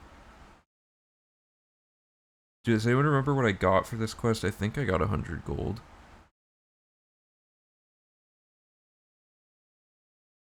And then the unfinished business is the usual level dependent. Okay. Do I have to go back and look at Desolate Mine to make sure I got it? That's so far back. I'll check the VOD later. I'm pretty sure it was 100 gold, but I'll bold it so I remember. Okay, I think that's everything. So now we go to Drunken Disorderly as the next quest.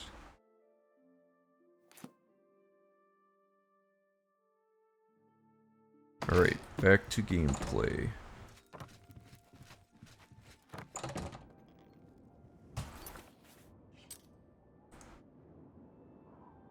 Okay, so now we're gonna go to... Oops. Oh, do I already have the quest active? Okay. Fast travel to Leowen West Gate and enter the Five Claws Lodge. Now, we have already gone to the Five Claws Lodge, but that's because there's a guy who's hard to find that won't show up here if you show up here during this quest. So we invest in him earlier while we're here, and her. So all we're doing is the quest now. So we talked to Vantus, causing trouble. Blackwood Company, you work to keep busy. We're gonna go to Margaret's house. If that door doesn't open, she's not in here. Okay, wait till 9 a.m.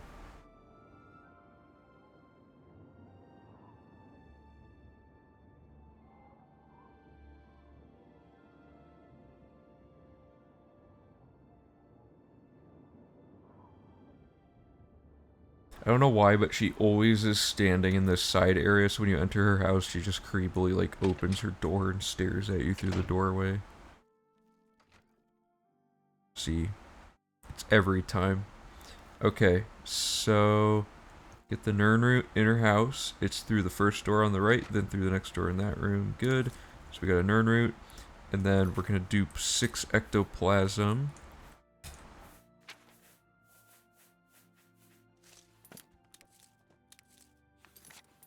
Seven, whatever. Fighters Guild jobs. Fighters Guild jobs. And then we're gonna... Oops. Fast travel to quest marker. Or follow quest marker and talk to Vantis. Tell him there's jobs. Should say... Yeah, okay, so I'm good. So now... Go back to Orin.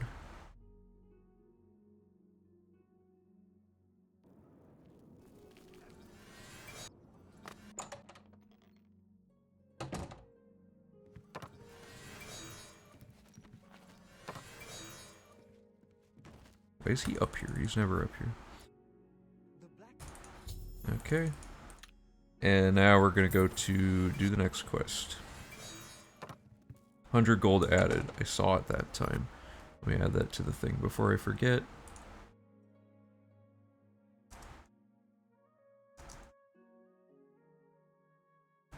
$100.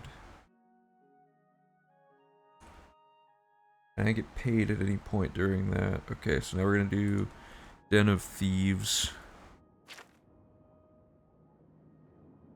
Anvil.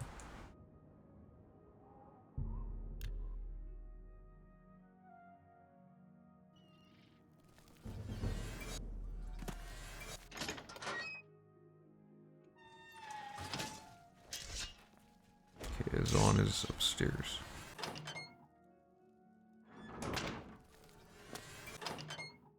Okay.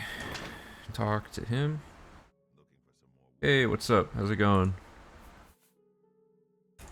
Contract, thieves. Okay, so Sandy figured out there's a Daedra heart we can get right there instead of having to kill a Daedra heart, or kill a Daedric, whatever they're called, that drop them in the Oblivion realm, or during that other Mages Guild quest. So that's just an easier way to get the Daedric heart. Okay, so now we're gonna go... Oop, please. Okay, so now we're gonna go to the dock. Let me double check my illusion. 91, I gotta start being careful.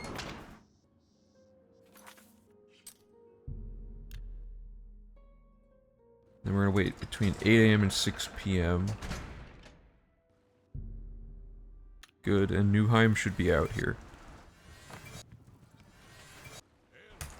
Okay, so we talk to him, and we say thieves, but then we also say heirloom, because for some reason there's 2 quests going on at the same time in this. I have no idea why, but he wants you to get something for him out of the cave at the same time that you're doing the quest for him to clear out the cave with the thieves.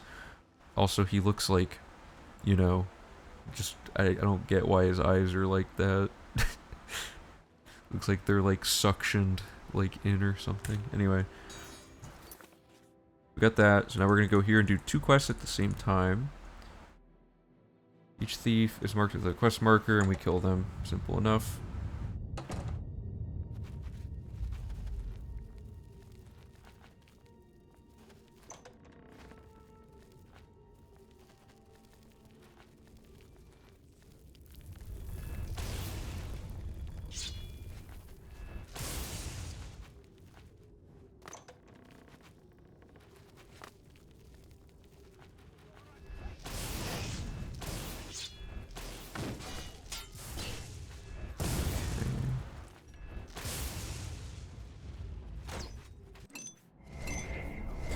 Make sure I don't kill Magleer.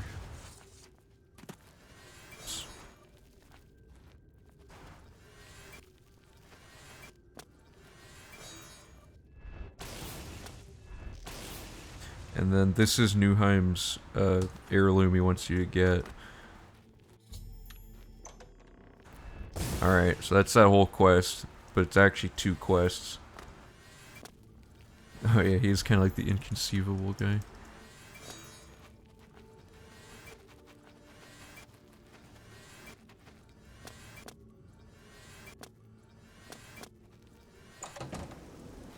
Okay. So there's gonna be a lot going on here for money that we're getting. Okay, we're gonna. I guess we turn in this first, and then we turn in the heirloom one. Okay. Okay, do I get 100 gold? 100 gold.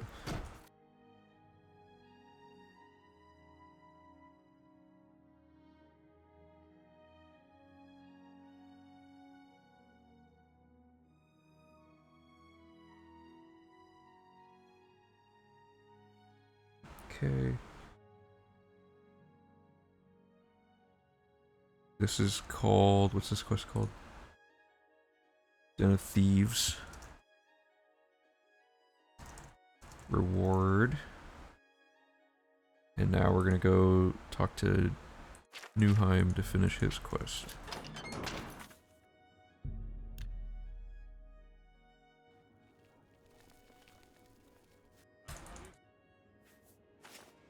I don't think he gives you money, he gives you like 3 alcohol for some reason.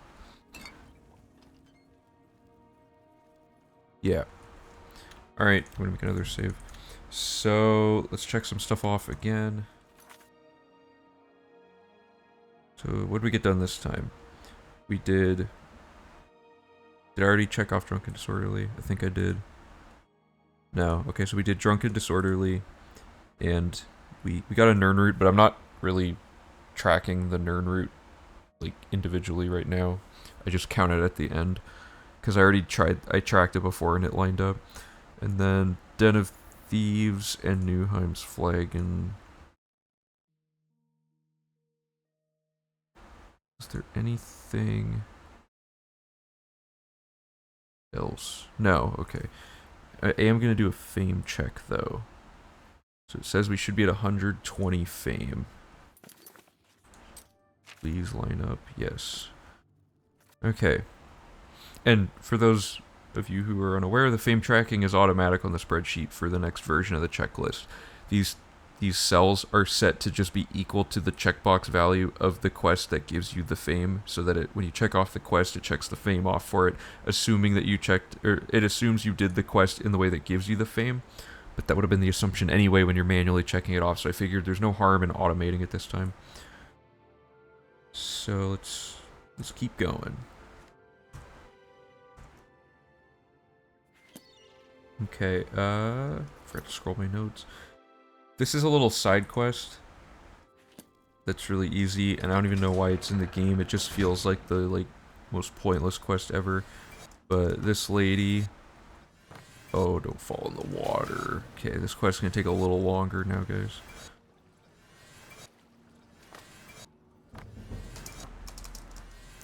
This lady... talk to her... And... You go in here. And you just keep making your way down.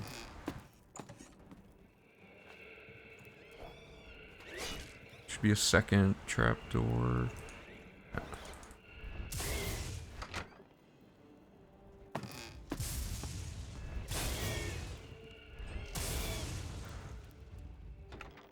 Oops. Get out of the way. There. Crystal ball.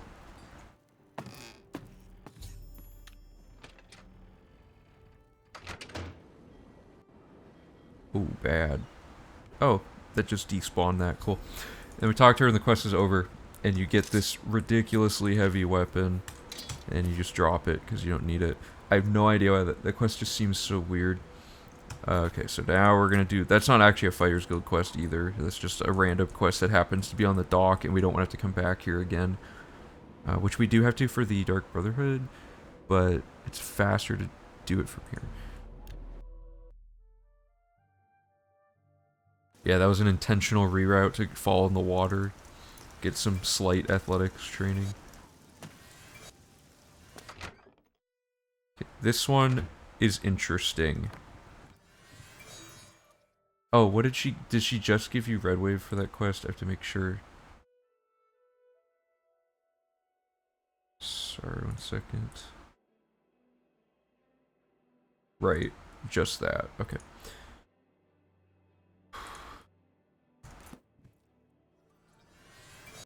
Talk to him. Get another contract. And this one's funny. She's like, I want you to go get this armor from this tomb. But you can just give her the money for the armor. And she'll be like, okay. So, we're gonna lose money to just end the quest quicker. So I gotta make sure I mark this down. Hello.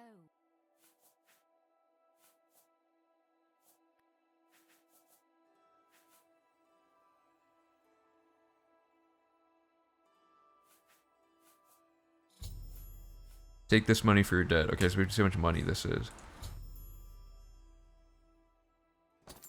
1,000 gold. Okay. We lost 1,000 gold. And we're gonna gain 1,000 gold. Or 100 gold, sorry. We lost 900 gold on that. That doesn't really matter. Okay.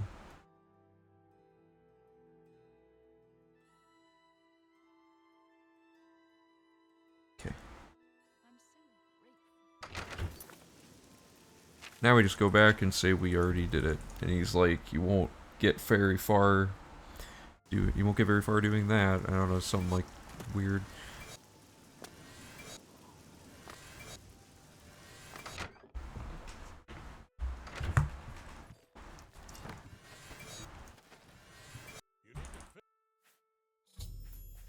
Okay, and do we advance? Yeah, and then we get another contract. So now we're doing another one of the chain hall ones. This is where things get really annoying. All the coral quests are basically bugged for some reason in really annoying ways. This one has like an RNG dependent thing for like you'll see what I mean. It's really weird.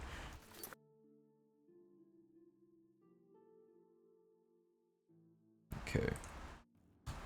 The Master's Son.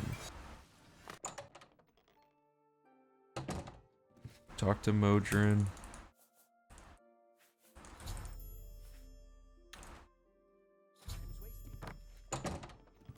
Then we go here.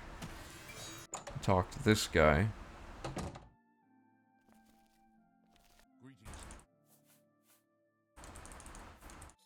And then we say no time, we've got to go, and then we don't go, we instead go get stuff we need. So I think it's 3rd floor, yeah. We get Nern Root and we read a book.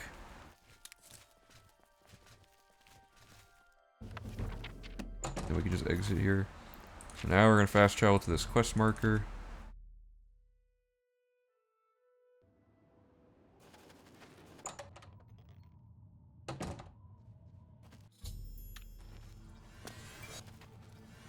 Oh, so this is the weird part. Basically, this first area is fine, but it's the second area. When we get through here, so weird stuff happens. So 1, sometimes he just won't spawn in the zone with you. And 2, hopefully this works so I don't have to deal with it, but if it does break, at least I can show you what I'm talking about. Okay, it worked. Sometimes this just won't update and it takes like forever, and I have no idea why. I think it depends on if Varanus is in the room with you. Just joined. How far are you in the game? So, I can... There's a spreadsheet. If you click on the corn panel under the stream that says Oblivion 100% is back, that has a spreadsheet that I'm checking off right now, and you can see like how far I am on each objective.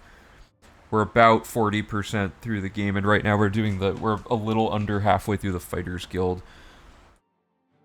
Okay, so luckily this did work.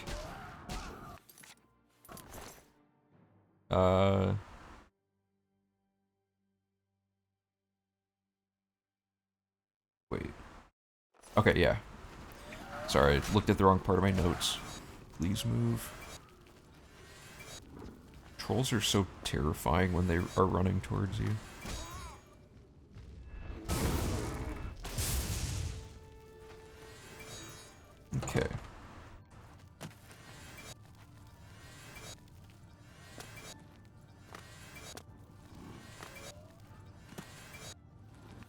Really? How does this happen to me? I'm gonna be so thrilled about load warping because I'll never have to know how to get out of a cave ever again.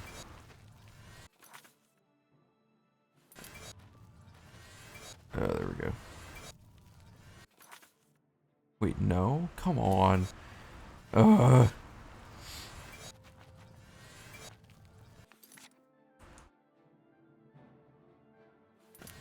How do I keep ending up, like, in the wrong spots? God! DDOJ can't build, thank you for the follow. Appreciate it. Okay. Now we go back because we finished the quest. He's just staring at us.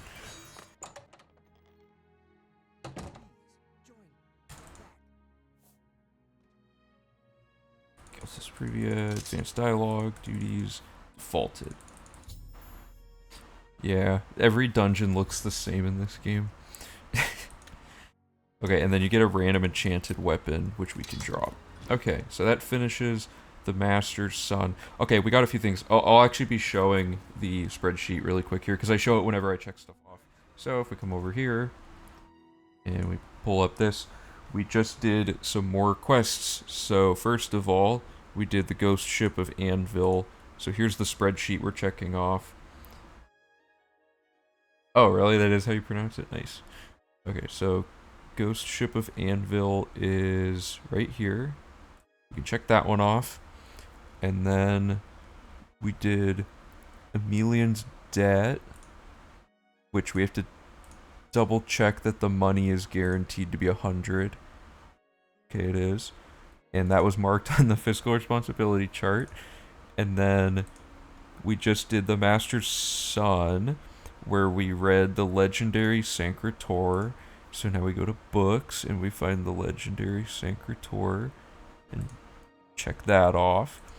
And we finished the quest. So now we check off the Master's Son. And we double check how much money you gain from this quest. And the answer is none. Okay, you actually just get the blade on this one. Good thing I checked that. So now we're doing more unfinished business. Yeah, I guess you're right. There technically are 4 different things the dungeon can look like. Alright. So now we're doing more unfinished business, which is a quick little quest. Fast travel to Breville. Head to the southwest corner of the city across the bridge to find the Lonely Suitor Lodge.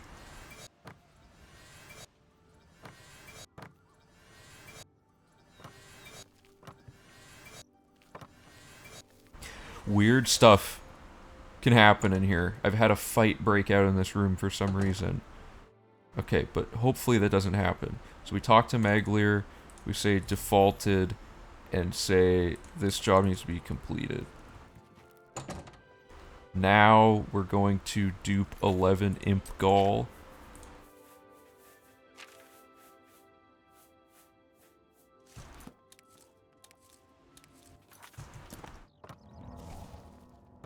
Oops. Oh, sorry, I forgot to switch back to gameplay mode. Alright, so we duped the Imp Gall, and then we talked to... Is it her? Yeah. And we just say Imp Gall twice, and the quest is done. After we talk to Modron.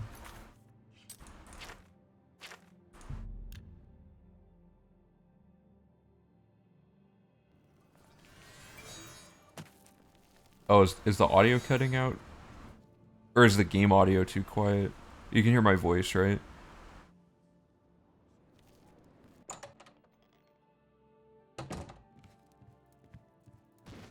Did you accidentally mute the stream, maybe? I know there's like a hotkey that can do it. Like sometimes if you try to type in chat, but you weren't on the chat box and you type something that has like an M in it, it just triggers mute for some reason. Maglier. Okay, cool. Yeah, I've had some weird stuff happening with this stream lately. I've been having the stream like cut out randomly and stuff, so yeah. Let me know if things are weird. Advancement and this. Did I get money? Forgot to check if I got money.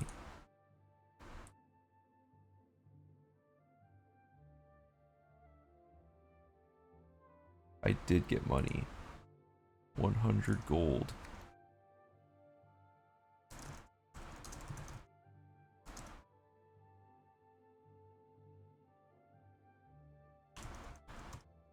Okay. Okay, this quest sucks. I'm just gonna level with you guys. It's not a fun quest. You'll see why as I do it. So we have to go to his house for starters. This is the Azani Blackheart quest. It's the one where you have to go into all the ruins. Like, a few different ruins and stuff. It's one of the buggiest Fighters Guild quests. I'm in the air, apparently. Wait till around 7 p.m. Modron appears. Blackwood Company. Why are they so effective? Why haven't we stopped them? Azani Blackheart. Predetermined dialogue. I'm in. Alright, and now he has a skill book right here. And we're going to fast travel to this quest marker and talk to Modron, who will be there now. He's like, I need you to meet me in Leeuwin before we can even start this thing. It's like, why? Illusion's at 94. Let me check my skill books really quick.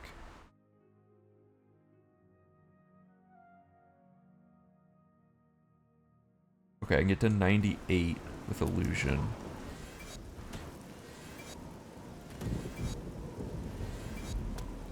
$95 now. Okay, and then he's usually up here. So now he's like, alright, now we can go. And...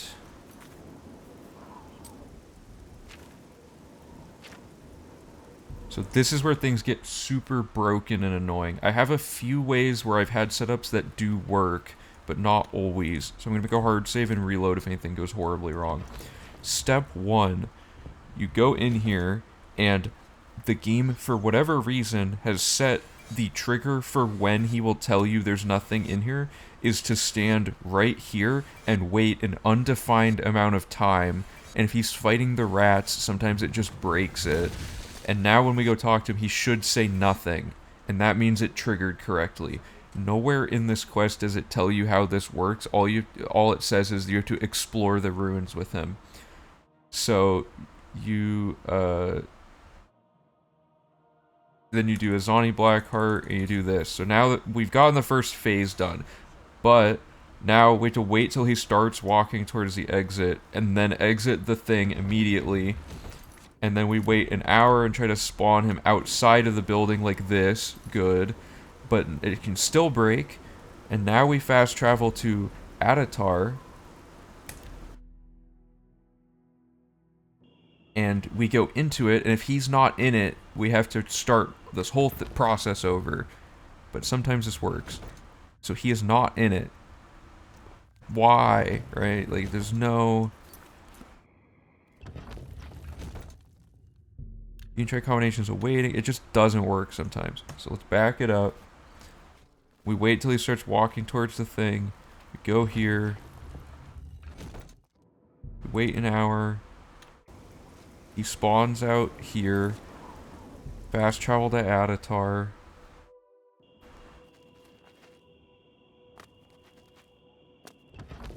Go in.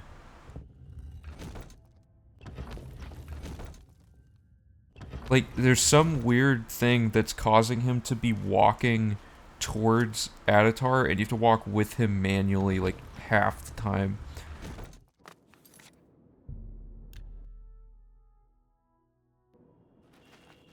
Like, I'm gonna try not waiting and see if that fixes it. It's just, like, totally random. So that didn't fix it either. What if I wait an hour now that I'm in the thing? Still no. but some combination of actions should theoretically work. Another thing is to, well, okay, so one problem is, one way you can do it is walk manually to Atatar, but he stops walking if you're too far away. Like, I don't know if I'll be able to show that because of render distance. Where is he? But sometimes he just doesn't walk there on his own, or he gets held up fighting stuff.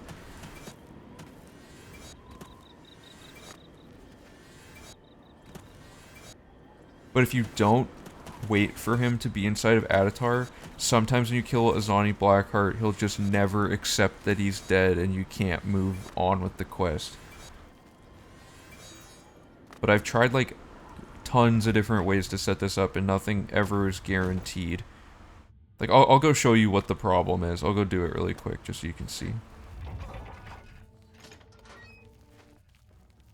So this Azani Blackheart quest, you know, you're just going through this area.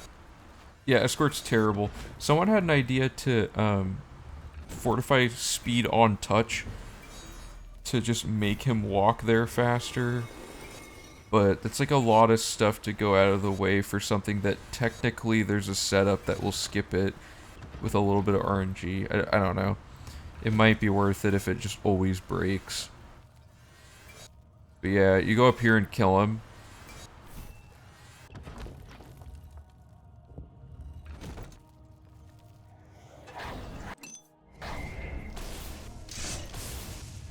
Why is he fighting his own bandit? Oops. So now it says, Odrin and I have defeated Azani Blackheart.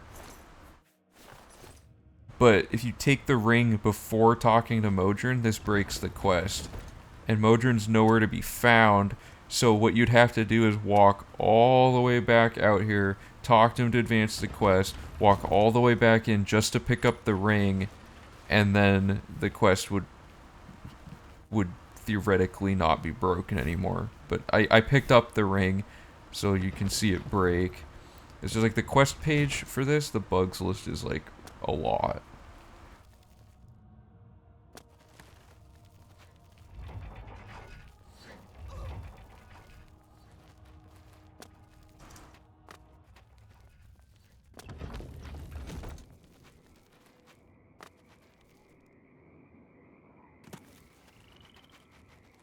But he's still trying to get here. See, he just stopped moving. See how he's not even walking towards it? Oh my god, I died of fall damage. Okay, good. That still saved my progress. I'm gonna drink potion so I can tank this. This is all just to show you guys how broken this part of the quest is.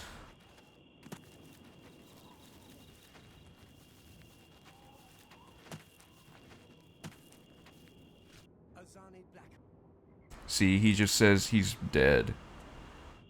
And that's it. And you can't.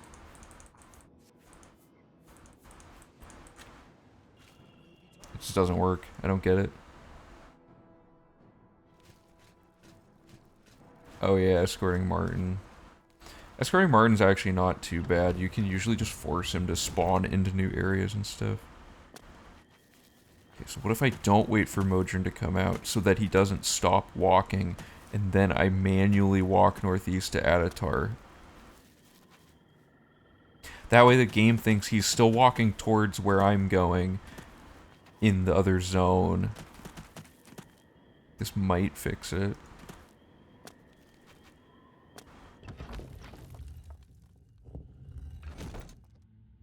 But no, it did not.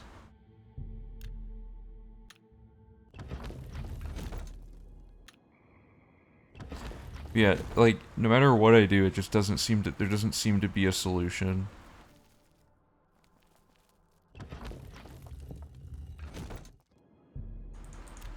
I'm not familiar enough with the Skyrim quest to remember what quest that is, but I'm willing to bet Skyrim escort missions are also terrible.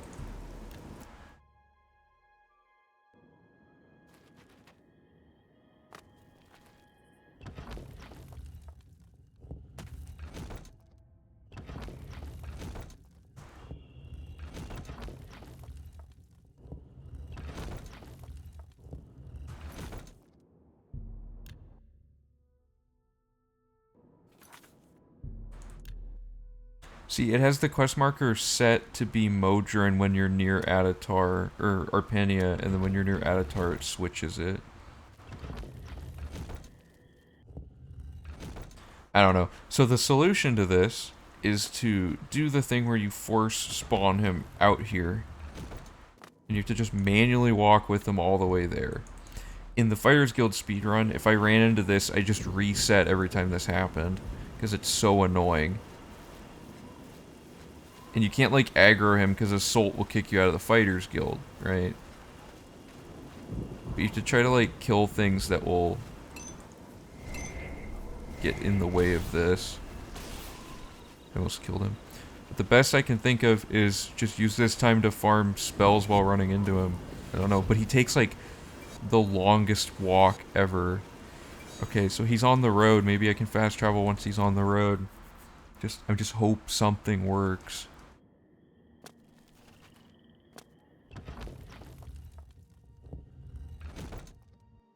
Movements beyond touch. Yeah, that's what people have suggested before. The thing is, I guess our restoration is high enough that we could do one. I might look into that. My main thing is I was just thinking, like, this quest, because I originally thought I had solved this with the setup, but the setup just happened to work twice in a row, was the only thing.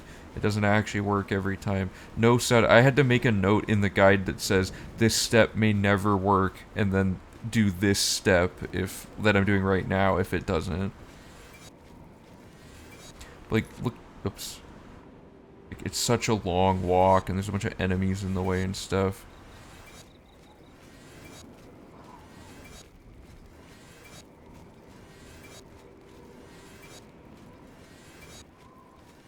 After this is the arena, though, which is really fun.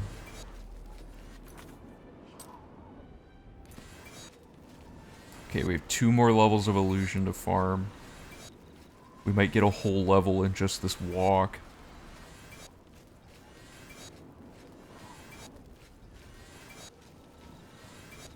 Yeah, if anyone has any idea how to fix this quest reliably, that would be great, because having to do this is such a huge time loss, and it's the only guaranteed way to fix it so far. Oh hey, what's up, Yeti? How's it going? Yeah, you're late and missed this. Just pushing this guy, no problem. I also did main quest, but main quest went pretty clunky because I was just kind of getting warmed up.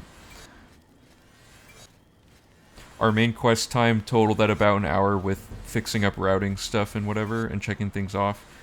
And that's 26 minutes faster than the actual, like, version 2 run that we did. Doing pretty well. I'm pretty tired, kind of low energy stream today compared to when we were doing all the Ogma research and stuff, but yeah.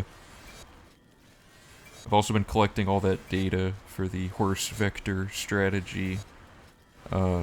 I'm at like 130 out of 370 entries. So, alright, we're almost there. The final stretch. I'm gonna see if I can get him to force in from this far away. Good. It's just, this part sucks. Okay, so now we can actually, did I actually get a whole thing of illusion? I almost went up 2 levels of illusion just in the time it took me to push that guy. Which I guess is more of a testament to how fast magic skills level up. Okay.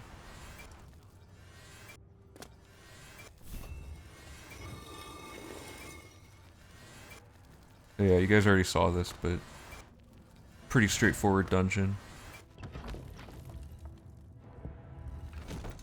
Oops. It's funny, there's this button, but you can literally just jump right there and not have to open the gate. I wonder if I can do like a quick kill. Yeah, whatever.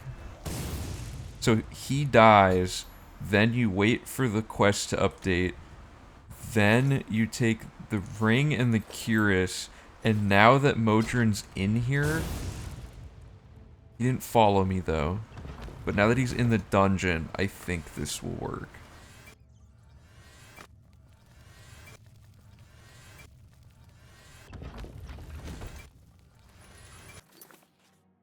Ooh, I almost over-leveled illusion. Okay, I guess it's restoration. Oops.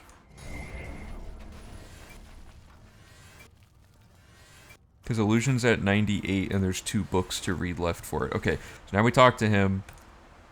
And now, for some reason, this works, and he says to retrieve the ring. And then you take the ring, and then you ask for an advancement. So we finally fixed it.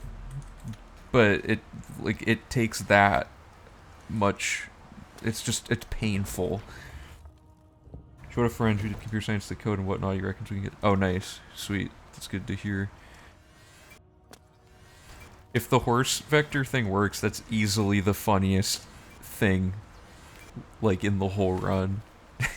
That'd be like a huge, it'd be kind of like the Nern route. It's like you don't want to miss the horse vectors. Okay, so that was that, and now we're gonna do the fugitives, and after this I'll check some stuff off. Okay, so now we're gonna go to Shaden Hall.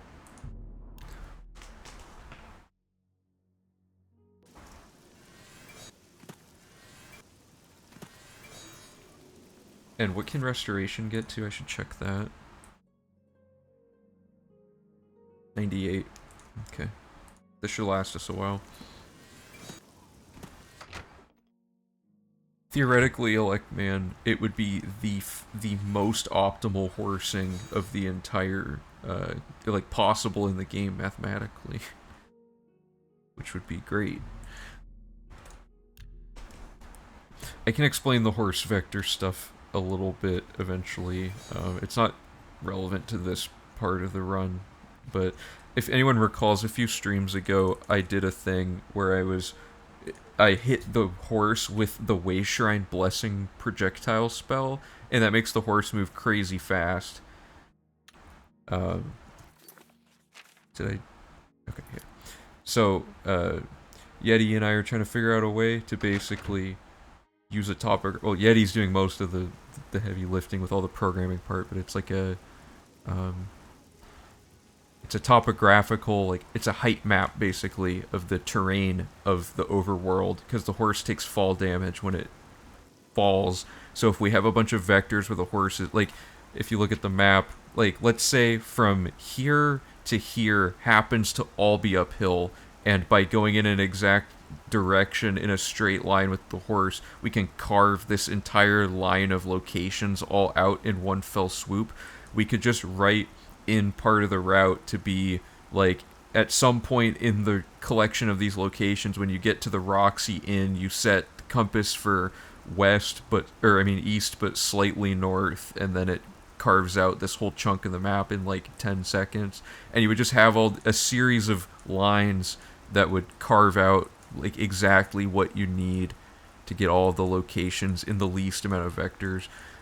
Even if it's not optimized super well, it would be way faster than just aimlessly running around the map with a moderately fast-moving character like we've been doing the past 3 runs. So that's like a V4 thing, if we can figure it out.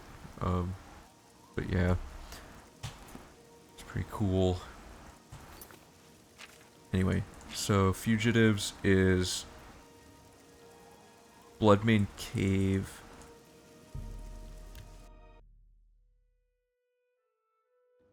This one's just another go in and kill and then leave thing. So the first guy you kill is through, yeah, it's that rope and then that guy.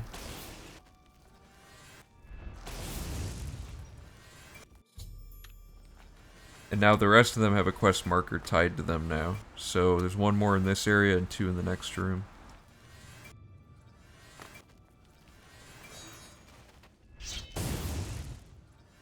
Oh wait, yeah, okay.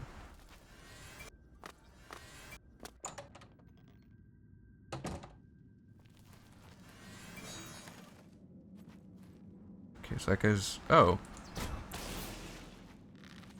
That was a weird animation. Good.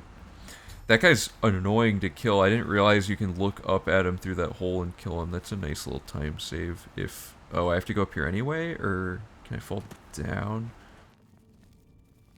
I don't know, I hate these, like, layered maps, because I can't ever tell. No, I do have to go up there anyway. That's not a time save.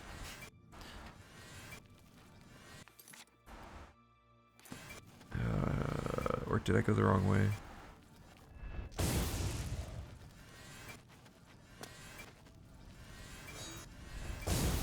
Okay. Now we just have to get out of the cave.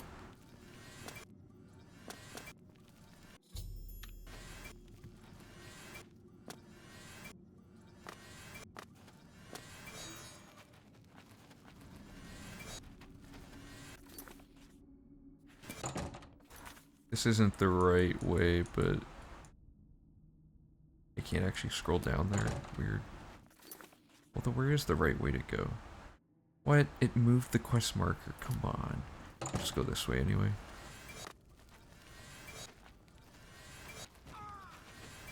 I took damage from the log.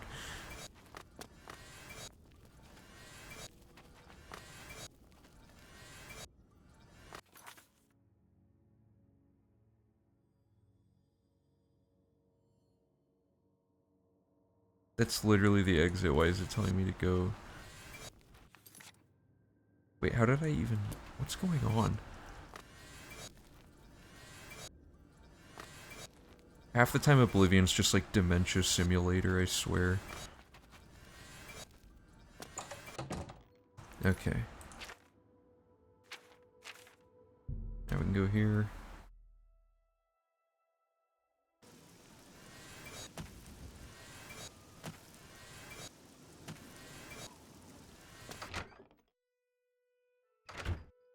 And we turn in this quest. He's not in right now.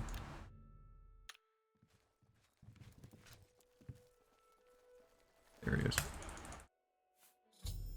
Okay, did I get money? 100 gold. Cool.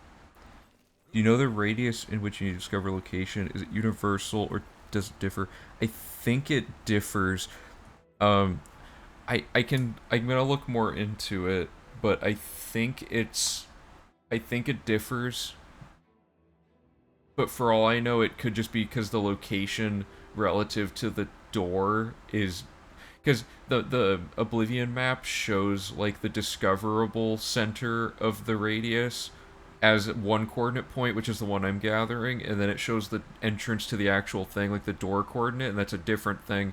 So it might just seem like it's different because those are very randomly placed in relation to each other per location, but I'm not 100% sure.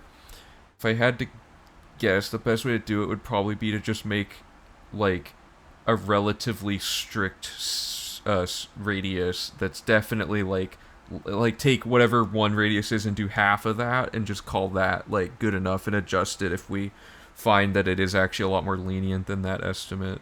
I don't really know a better way to get the data unless I can find that in the construction set somehow.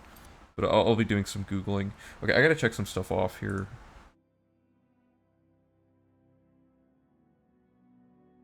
Okay, so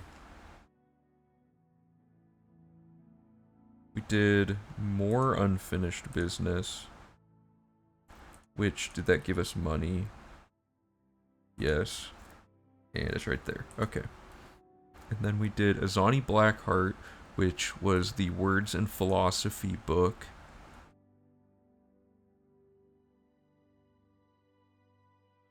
Wherever that is. I am blind. There we go. Words and Philosophy. And we did the quest itself. And I don't think the quest gives you any reward. Right. And then we did Fugitives. And the Fugitives had a 100 gold reward.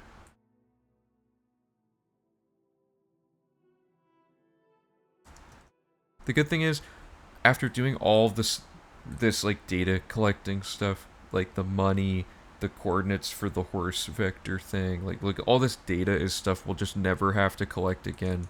like all future revisions will be able to piggyback off the data that was gathered during version 3, which is nice. The only thing I haven't been gathering that I'm putting off because it's super annoying is trying to figure out, like, do you need... Because it says, like, get 11 Imp Gall, but you only need 10. Is that extra 1 a safeguard? Like, do we need that 1 Imp Gall? It'd be nice to know definitively you don't need the rest of this Imp Gall, but sometimes things like that show up in multiple quests, so I have to do stuff like that. Hey, how's it going? It's going pretty good for me. Just a little tired today, but just it's a nice chill run through the Fighters Guild right now. Gonna head out. Don't break the game too much. Thanks. See you later. Thanks for stopping by. Okay, we're gonna do an unavoidable escort mission, which sucks, called the Wandering Scholar. See you later. So this one is gonna be in the Fighters Guild speedrun, like the isolated Fighters Guild speedrun. Ooh, that was a high jump. You can just kill this lady and the quest fails, but you still get promoted. But we can't do that in 100% because it's tied to fame, so killing her would ruin it. How did I end up talking to him? No, come on. Contract, the loyalty of Alinor. Okay, now we do this.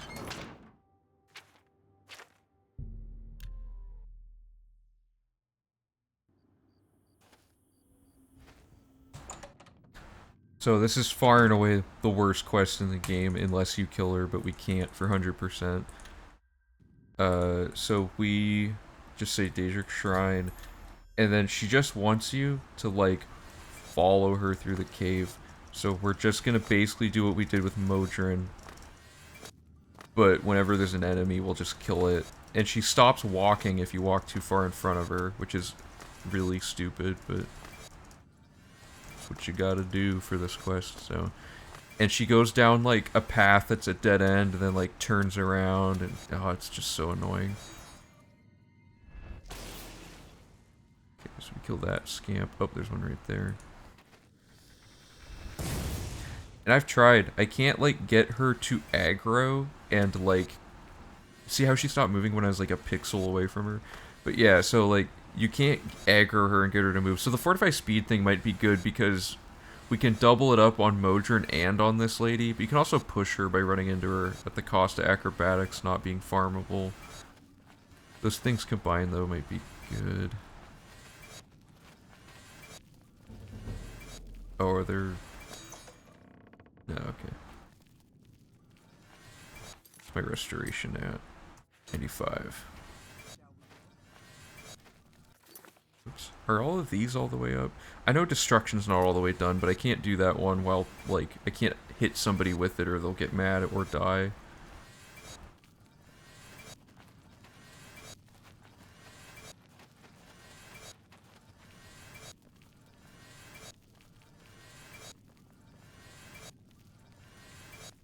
Fighters Guild's taking a lot longer than I thought, but it's because I have to track all the stuff. In the actual run, this won't be the worst split ever. There's also some new improvements. Oh, no, don't die. There's some new improvements to Fighters Guild that I'll show you guys in a bit here. There's Permakey allows for one really convenient sequence break that skips the entire final quest, so that's nice.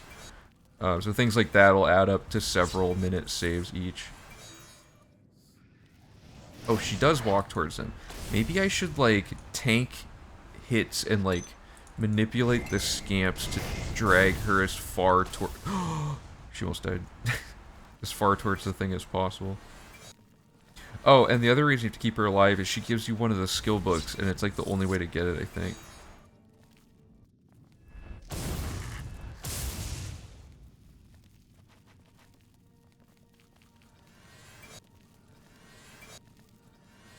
Oh, I could do weakness to magic boosting.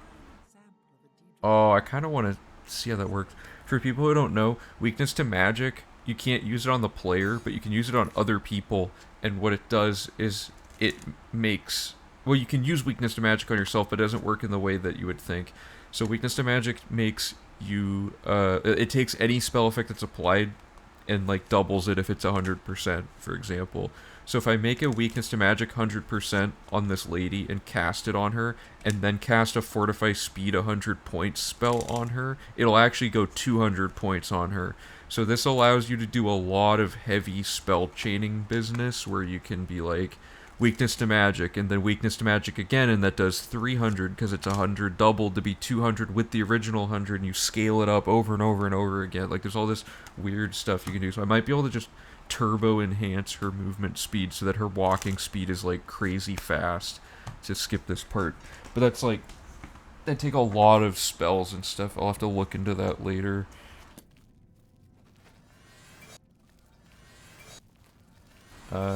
It does seem like aggroing the scamps and taking damage makes her run. Yeah, I should mess with that a little more. I think a decent way we can find the radius is apparently it's like console command that lets you see the coordinates of the player. Yeah, so that's the that's just this TDT. So like up here, the position one is my X, Y, and Z. So we could find the exact like outer radius through a lot of trial and error, or not the exact, but like close enough, right? Yeah. So this is SDT0 gives you this set of debug text, and then TDT for toggle debug text.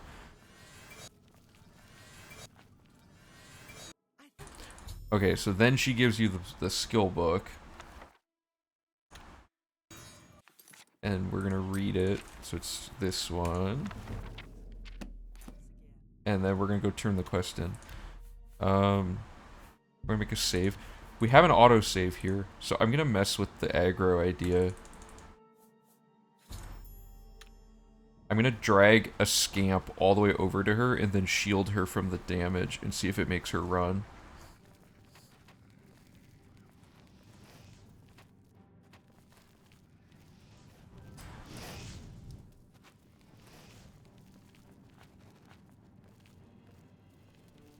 There's danger, lady. Why don't you have your sword out?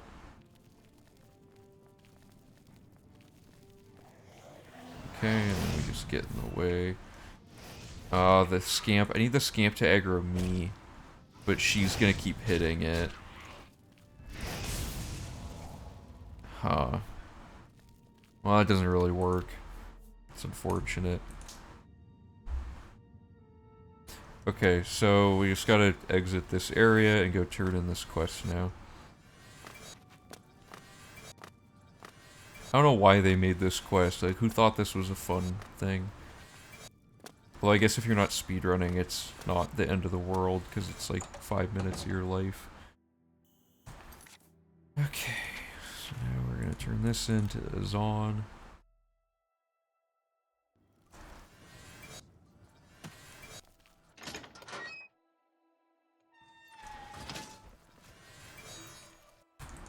He was disguised as not the lead of the guild hall. Okay, so contract, advancement, contract. And now we're gonna go do another Modron quest. And I got 100 gold.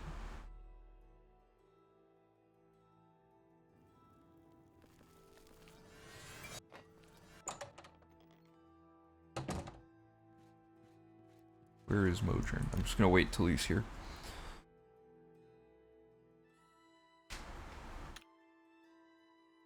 Yeah, I think we should take whatever radius, like we should find the general radius of like 5 of them, and then make the radius we put into the program be like 80% of that, and that should cover, unless there's some weird outlier location where you have to be in a very specific spot, I think that would cover our bases pretty well.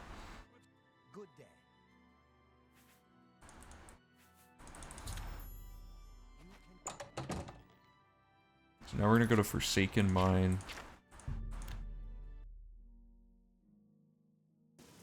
This quest is annoying.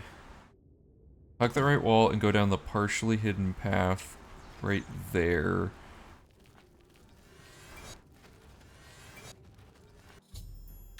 Hey, the dragon armor's done. Nice.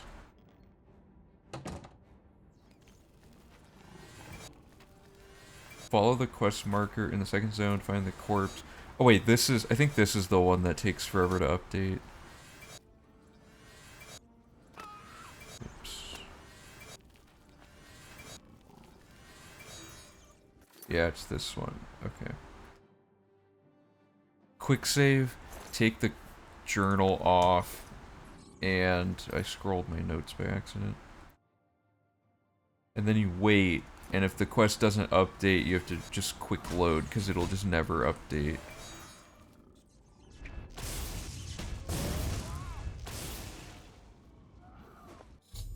See how long it takes? Like, I don't get it. Oh, that's a large troll.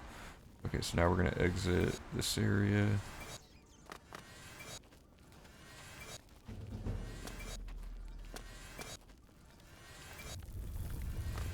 Please, please, don't kill me.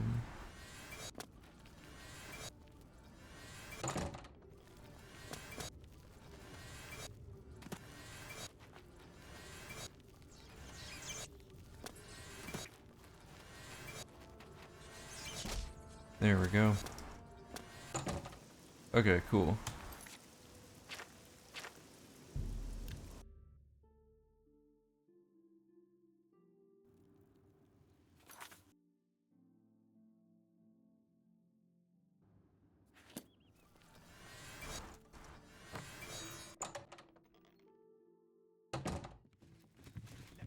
You're back. What have you found? Rest on. Okay. I'm gonna check some stuff off because that was another 2 quests.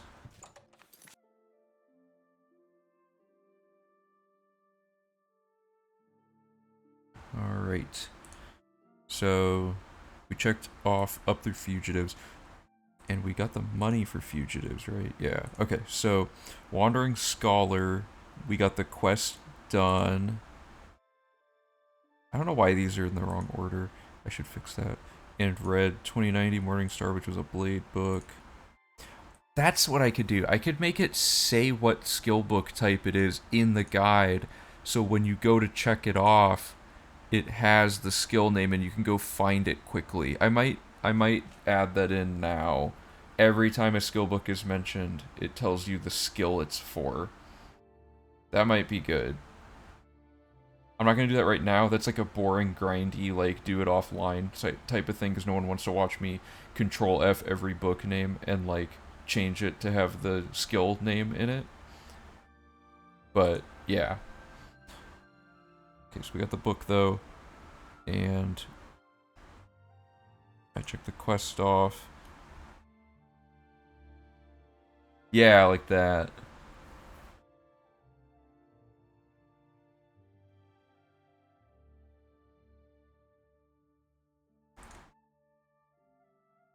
Wandering Scholar reward.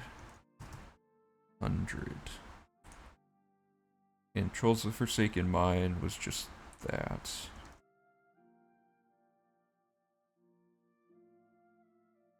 Oops.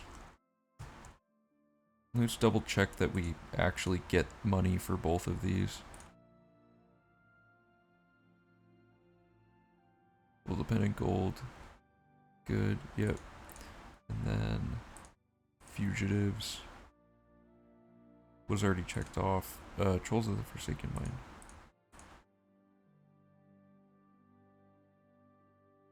No reward? Okay, I guess we didn't get 100 there. F. Alright, so we should have about 655,000 gold. 656. We have a little bit more because I think there are a few situations where we get like a varied amount of gold, and I've been picking the lowest amount that we could possibly get if there's like randomness to it. Yeah, document mode's back. Is the map marker? It's the map marker we want, right? Not the location. So let me show you. Where's the map?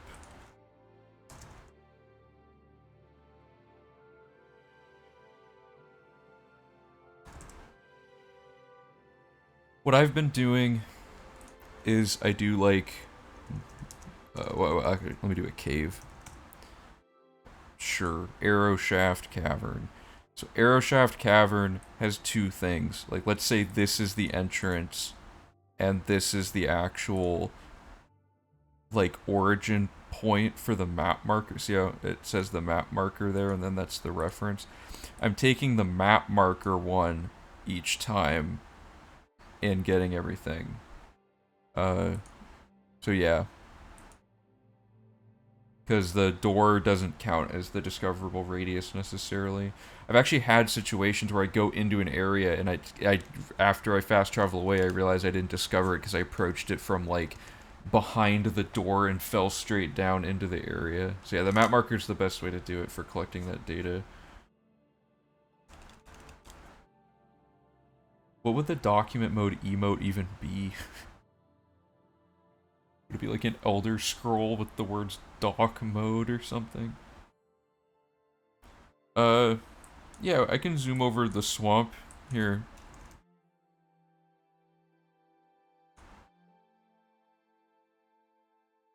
This is way less things than are in the swamp, because it's showing the first 100 Nirnroot by ID.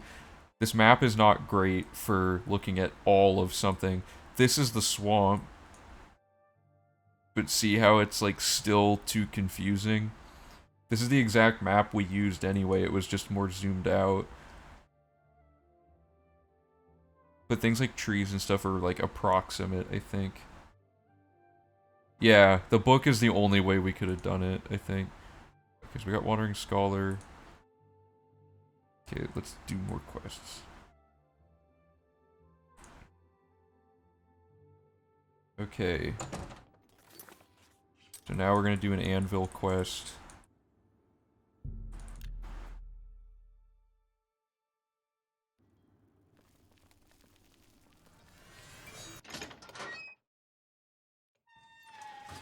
Okay, talk to Azon. Contract, stone. Then we gotta talk to this guy. This quest is super easy.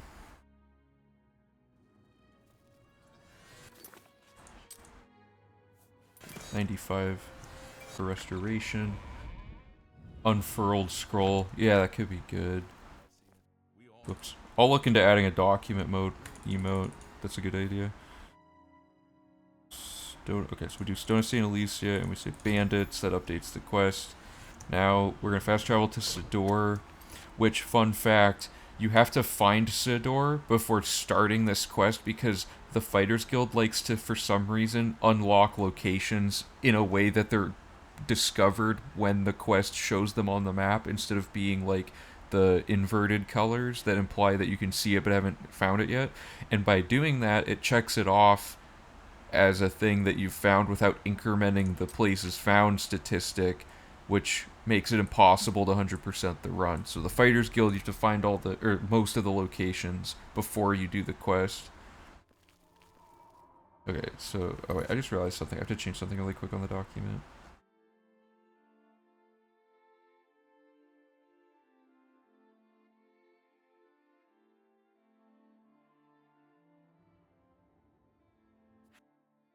Okay, fix that. Okay, so this is super easy. It just says go straight through the dungeon. Oh, I hate this. Okay. Go straight through the dungeon until you find a locked gate. And you go through it. And you boost jump up here to hit this button to skip the whole dungeon and you get the stone.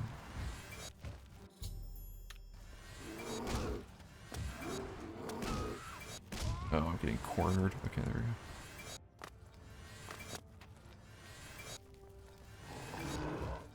Oh, did I go the wrong way? Yeah.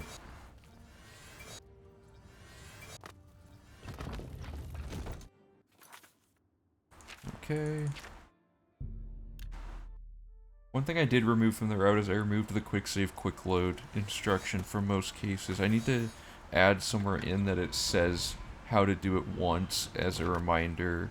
And then just have like a general note for always doing it when you exit dungeons. Okay, so you talk to him, and that completes that, and then you complete the quest by talking to Azon.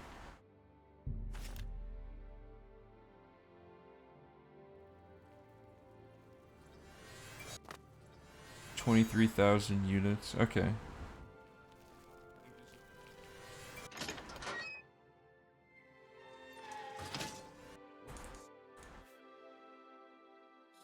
Okay, well, how much gold did I get for that? 100.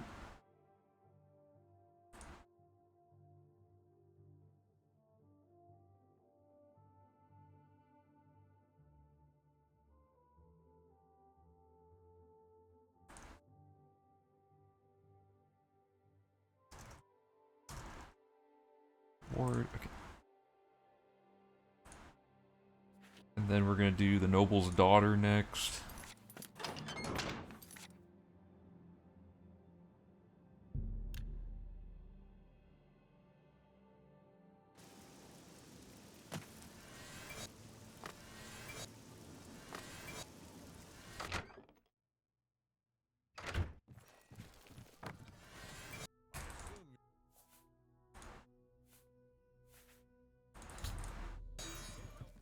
This one's just killing orcs. Or ogres, sorry, not orcs. My bad.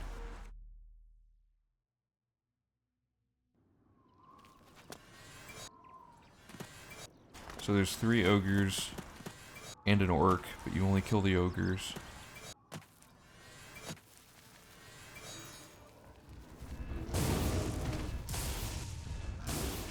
And then I think then you fast travel here and you just go into the house.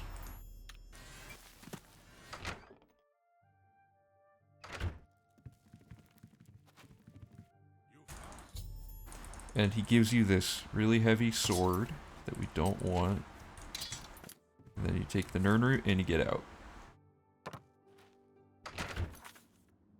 And we just have to go turn the quest in now.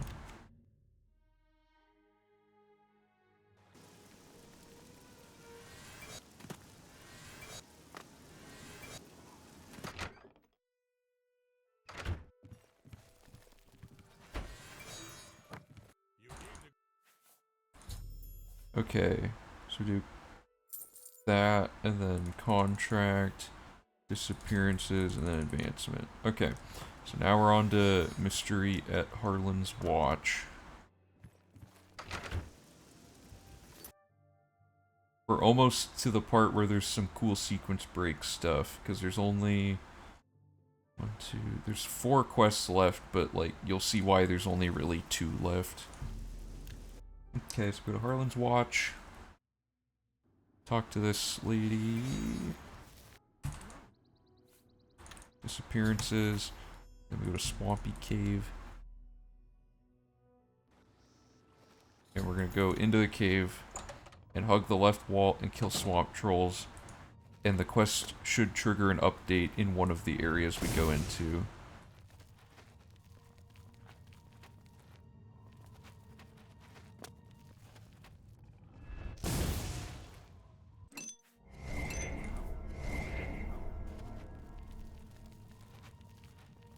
How did I know it was the last shot, you may be wondering? Well, I didn't. Okay, there's the quest update.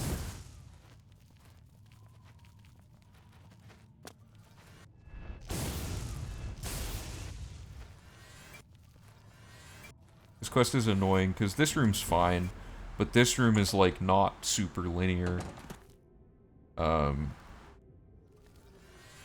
So any trolls you see, just kill them before you forget.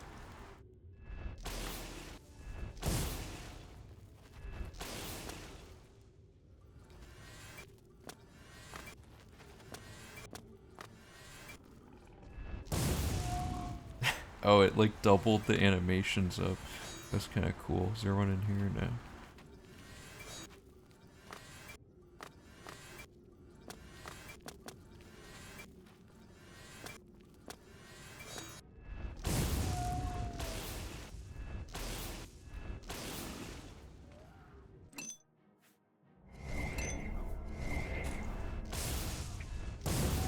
Worst aim ever.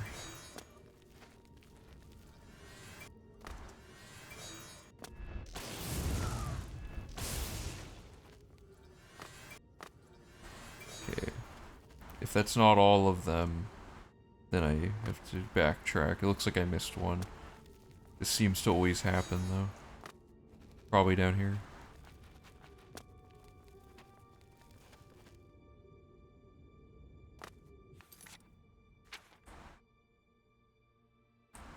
Huh.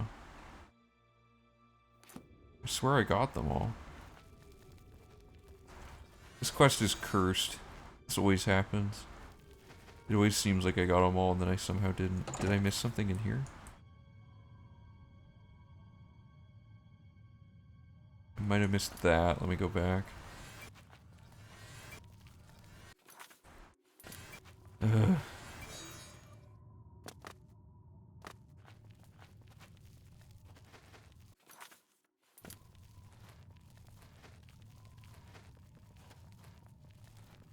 Oh, I definitely did miss that.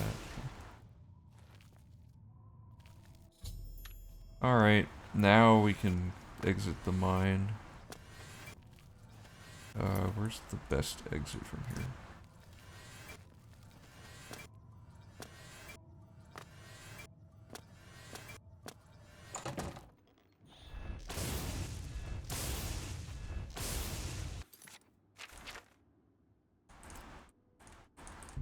So then we just talk to her, and we're like, hey, they're dead. She just trusts that you did it, because you have honor. And you go turn the quest in. Then we get our advancement, and then we're on to the final stretch.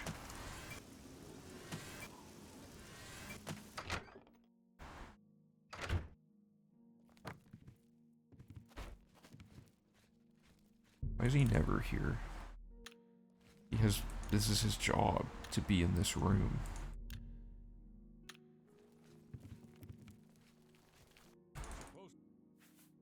You're supposed to be managing your guild. Okay.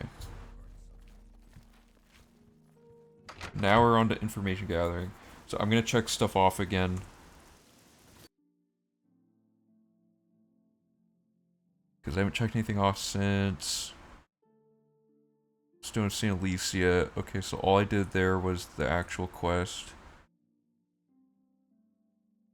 And I checked off the chart for that. Then I did the Noble's Daughter, which was just the quest. And did I get gold with the sword or just the sword? I got the level dependent gold. Okay, so that's what was that quest called? Noble's Daughter.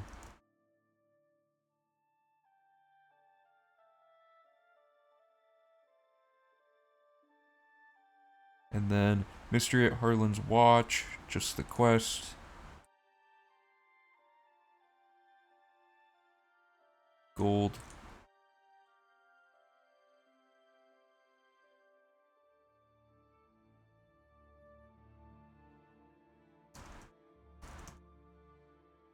One second. Okay, I think I'm all caught up. So now we're going to do information gathering and then the infiltration quest, which is kind of a long one. Ignoring the fact that my math was wrong, I just tried it on a second location and they have different radii, wondering if maybe it varies by location type. I honestly feel like it's probably just like hard-coded, knowing Bethesda. But that does suck. So I vote we just gather the radius of, like, I don't know how long it's taking to find each one, but if it's not like super time consuming, or I could help out if it is, finding like 5 radii of each location icon type and seeing if there's some sort of trend, and if not, we just take whatever the smallest one was and just make it that. Though 10 would be probably too many per, I don't know. Okay.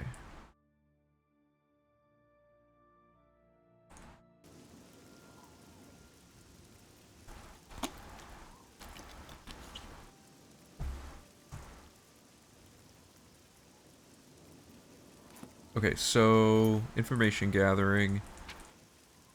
Start by talking to Modron. We go through. We talked. If you don't know the plot,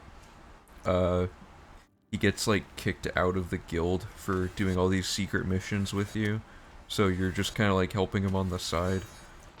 So you have to meet him at his house now. And this one, he wants you to go capture somebody for interrogation. But we're just gonna kill him, so.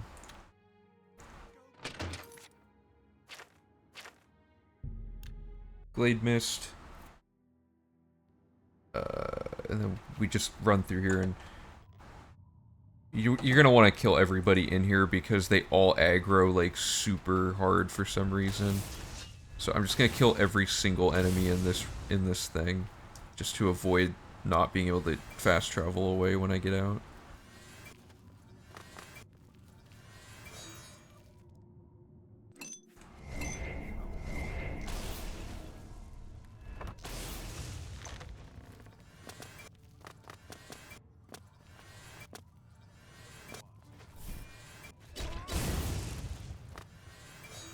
Man, they all approach you with such unfaltering confidence, not knowing that you're carrying a staff that will kill everybody in a single hit. So he's dead. Was there a second guy in here? No. Okay, so that was everybody. So that avoids the aggro issue. Now we just get out and we should be able to fast travel away without having to do anything tricky.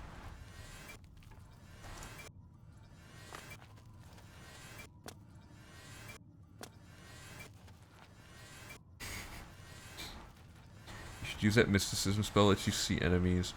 Oh yeah, so that thing's... Let me look at it before I... Because it's pretty good. Oh, it's 60 feet, that's alright. I mean, that's good for in a small cave or something, but in the case of, like, if I run away and there's an enemy, like, over here that's aggroing me and I'm all the way over here, the game still thinks I'm being attacked and won't let me do anything. In those cases, I still wouldn't be able to see who I'm attacking, because they're outside of the render distance, like, anyway. Okay, so that killed that guy, and ends that quest, basically. So now, I'm gonna go to the Coral South Gate and do this again. And let me make sure that doesn't remove the fame from that quest. No added fame, no reward. Perfect. So here's the long quest. The final Fighters Guild quest. There's the second to last, but really the last, because we're doing the last one at the same time. So we go in here and we talk to Modron.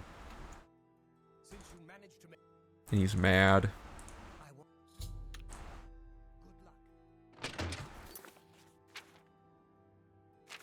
So now we're going to pay the Blackwood Company a visit.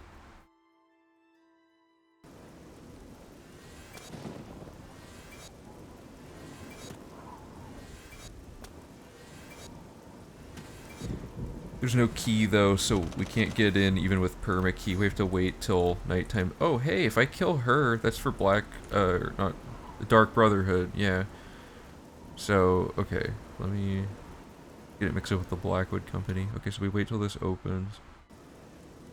I'm not gonna kill her even though I could have, because I want to make sure how I routed it works for Dark Brotherhood. Okay, so you go in here, and first thing you do is you talk to Jedam Z, who's up here. Oops. Please. What is it, you? And then he's like, yeah, you can join, and he's gonna lead you downstairs to go do the recruitment thing. But first, we're gonna get these two Nirnroot. We can get in this room even though we're not supposed to be able to until the end, by using permakey to get a second Nirnroot. And then here's the fun part. Unfortunately, this does not sequence break the entire quest line, but this door at the end of the run, or at the end of the Fighters Guild, which requires a key, has these guys. Oh, what? Oh, I got kicked out. They don't attack you because they're, you're part of the thing. That's right. Okay, so what we do is we take these two loose pipes, and, I'm just making sure my instructions are correct, and we activate each pump. This sets the flag to end the final quest as soon as it starts, because we've done the last step of it first before we even have the quest. And we got in here through the needs of key door using permakey. So now we can do the second to last quest, and prep it to auto-complete the other one. So he spawned here, that's good. We're going to go down here and just kind of wait here until he shows up. An hour at a time, good. Okay, so then this cutscene happens. Check to make sure I don't have any messages.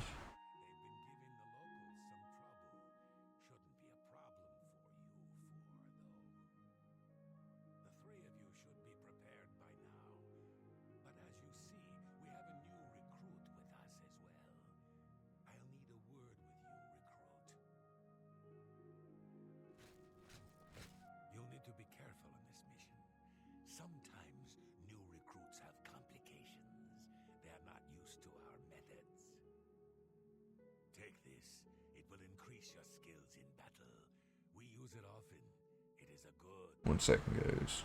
Okay. Okay, so he gives you this stuff, and then you go in your inventory and you drink it, and now you just kind of wait till it teleports you. And normally, you're supposed to go kill all these goblins, which are actually people, spoilers. But what you can do here is... Oh yeah. So you just fast travel, I don't know, like here, for example, and just start running. And this should have some, yeah, there. So it teleports you back here automatically to skip that whole sequence, so you don't have to actually kill the goblins. And then you talk about the hist sap. And then now you have to fast travel back there to check on what happened.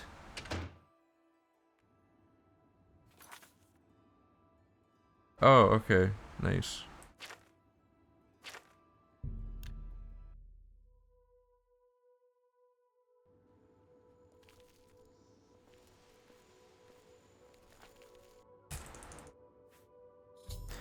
Alright. And that was... Okay, I gotta scroll my notes. So now we're gonna talk to Modron. Again. Load warping saves a little bit of time here. If like when we implement it for V4. I'm just already thinking about V4 stuff. Since V3 is largely done, it's just a lot of checking things. Okay. So talk to him and we say, Water's Edge. Now, okay, so we've now started the hist, but because we already preloaded it, watch, you just wait a second. And then it says, I've destroyed this, I should return. And then you say, I've done it. We don't need his helmet, although it is unique, so it's kind of cool. And now we go to the Fighters Guild and just do like the little finishing up steps of talking to people and getting things finalized. And then the Fighters Guild's done. And that took about 2 hours. Which is about how long it took before, so without me stopping and doing stuff, it would go faster. Blackwood Company, I worked with Modron, advancement, duties, and then we go back to Modron, talk to him, and the Fighters Guild will be done. Whoops.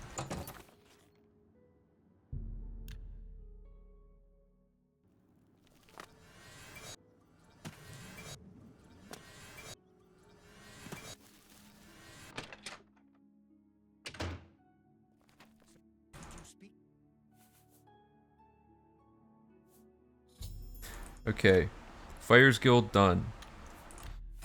Let me check things off and make sure we did everything.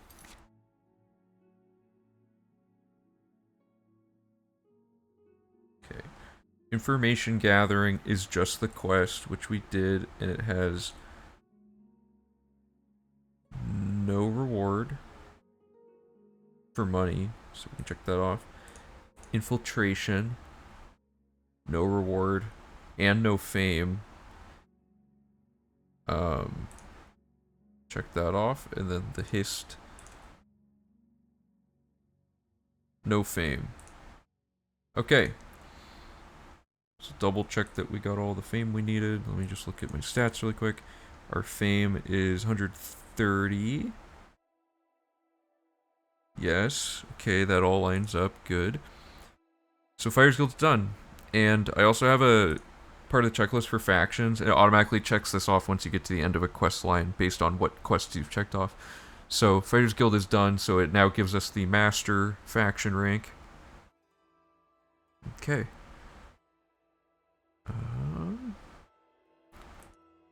So the next split is one of my favorites. It's the arena.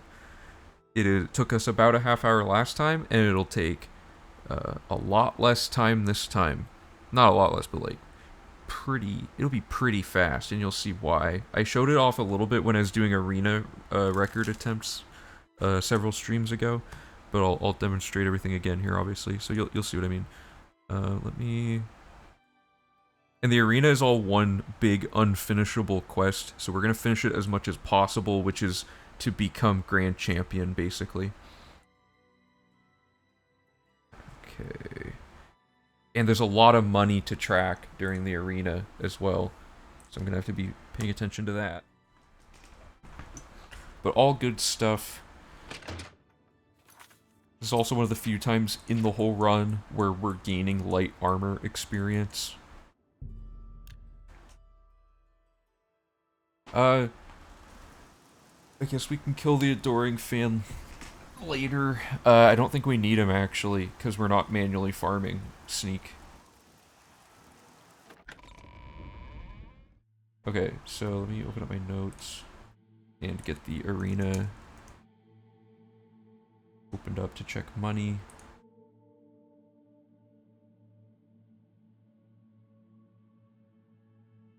Oh, okay, good. I can map out how much money you get for the whole arena in one thing, because on the guide, or on the wiki, it shows you how much money each fight is worth. So it's 50 for the first two, 100 for the next three, 150 for the next three, etc. So I can just make sure there's no other money going on, and then just add all of this up and call it good.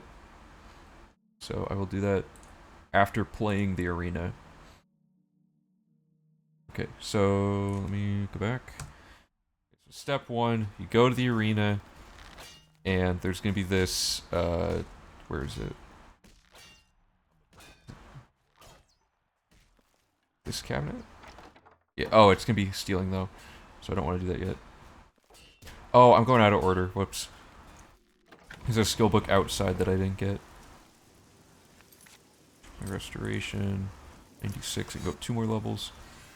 Okay, so this chest, and permakey doesn't work on chests. Actually, there's probably a separate permakey for when you open chests with a key.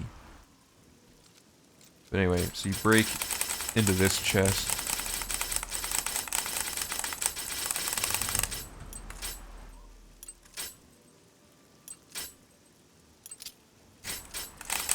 There we go.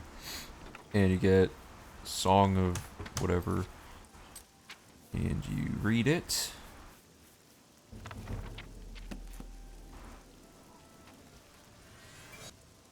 Okay, and now we go into the arena. Talk to Owen. So we want to be a combatant. We take the light raiment. We put it on. We go here. We read the Ransom of Zarek now that it's not theft to take it out of the cupboard.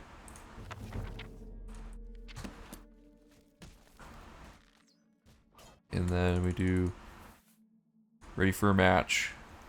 Okay, so the setup for the first one is a little weird. So we go out here, and we have to get up through this hole and around. And I messed it up, so I'm going to reload. Basically, this is just a wall that they didn't, like, set up correctly. You jump around the outskirts of this, land behind, pull out your weapon, kill her before the fight starts, and then you save clip using the save clipping glitch. Oh, that's never not loaded before. That's just a byproduct of this, I guess. You clip through that, then you come over here, and you clip through that. I might have done this too fast. You can do this too fast. And we're now basically waiting for this to lower. As soon as it lowers, we exit, and we quick save, running into this corner, go back in, quick load, and even if that clip didn't work, we've now set up a very important glitch for later. Okay, let me make sure.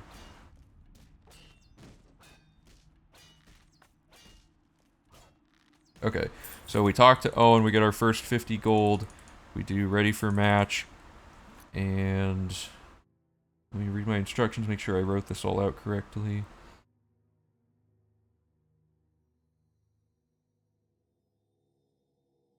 Okay, so check this out. But with that glitch, we've now set up something very funny, which is that the gate is now lowered at the start of the fight.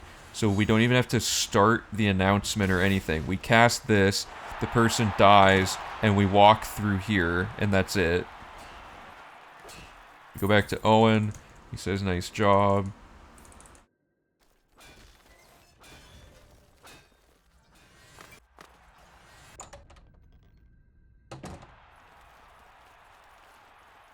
As long as you don't walk forward enough that the announcer starts talking before you get the kill, it should always work. So you can see how much faster this is going to be than before, where we had to do all the save clipping to get out and like manually fighting them with like a sword. There's a lot of improvements by just having one, an overpowered insta-kill weapon, and two, having this glitch where we don't even have to wait for any sort of announcement or like, because sometimes getting the save clips isn't super consistent. Oh.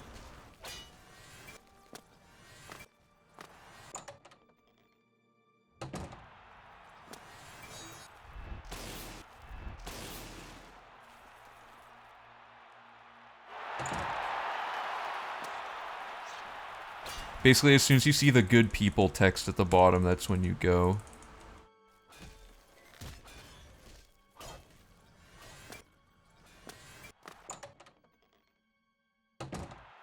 There's a single person who's resistant to all magic. The whole arena. It's that guy that you have to actually manually fight. But fortunately, our fists are good enough.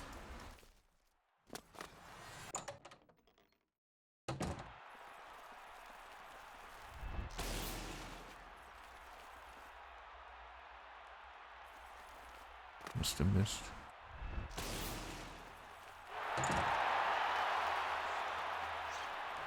Yeah, I was pretty happy when I found this glitch, because I found it by pure accident while learning the arena speedrun, and I was like, wait a minute, how did that gate stay lowered? And then I messed around until I figured out the setup that worked.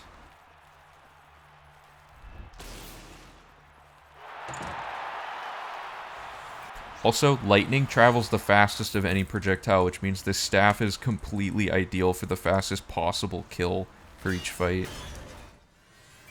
So I don't know how much faster the arena could really be.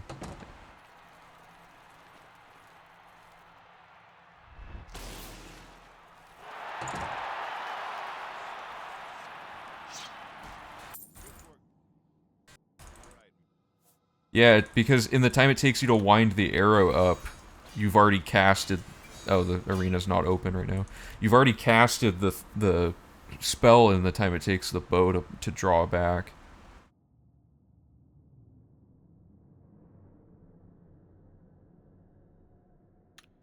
Okay, whoops.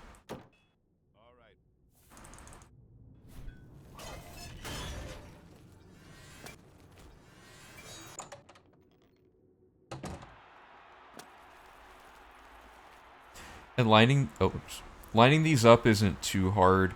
Usually, I just don't... Did I miss? I missed. Usually, I just, like, don't even move the mouse, and then if they're, like, too far over, I just barely move the mouse. Oops. And then... I use the arrow keys for most of my aiming. This one's going as bad as possible. I picked a bad one to start explaining how it works.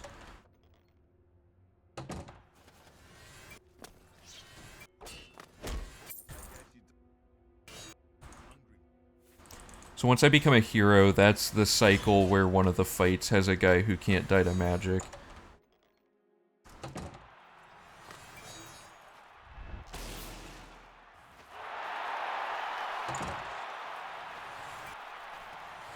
My DPI, I don't know, I have it on max sensitivity. Like in-game, but I'm using like a cheap mouse.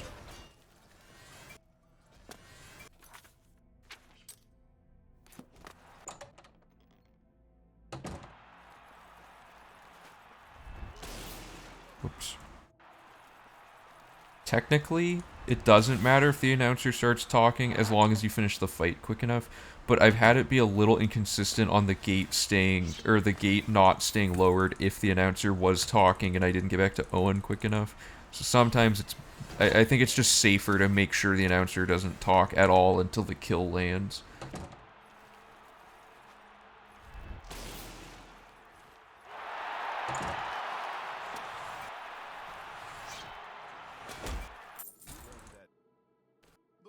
How do I even know what my DPI is if I have a generic mouse?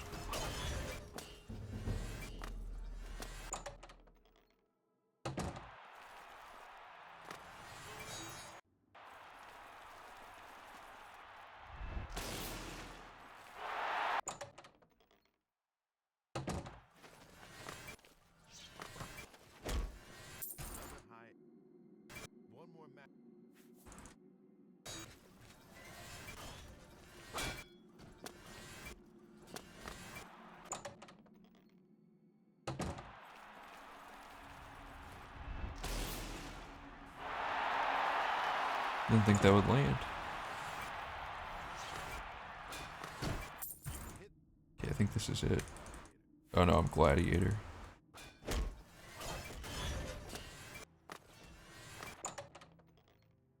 Yeah, the arena's pretty much completely trivialized now. Especially in the 100% route, almost nothing can go wrong anymore.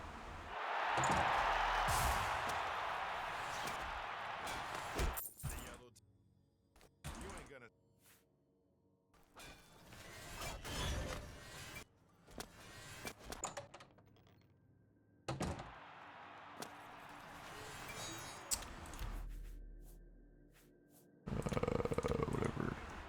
No, it's all gonna... Okay, this might break everything.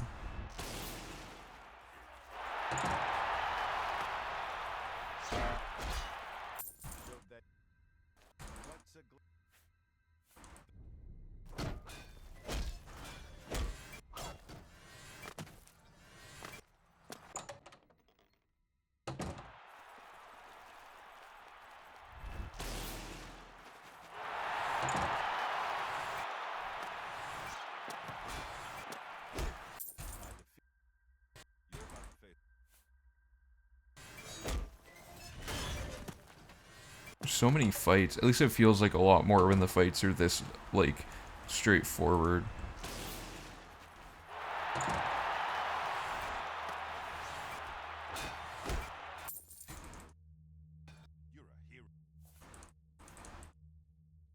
Okay, this is the guy you need to use fists for.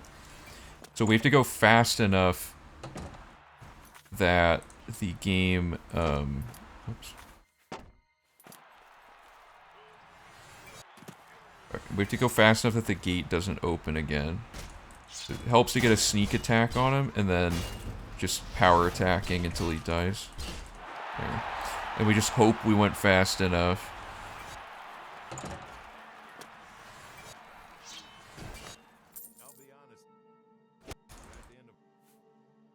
That's the only time we'll use hand-to-hand since getting Apotheosis.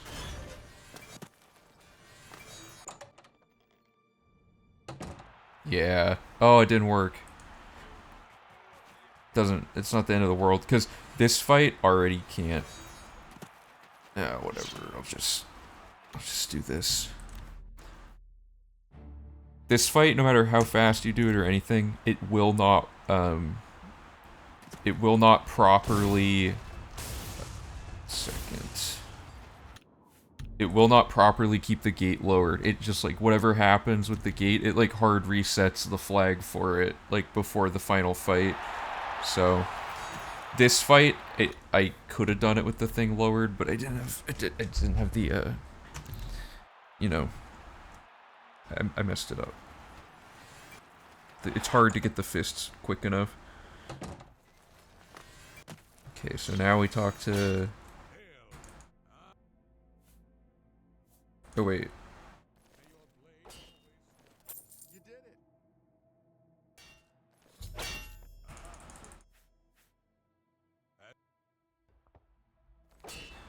Okay.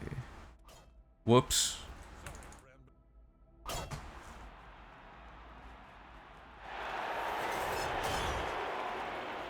Don't want to do that yet. You have to get this quest activated. Okay, so...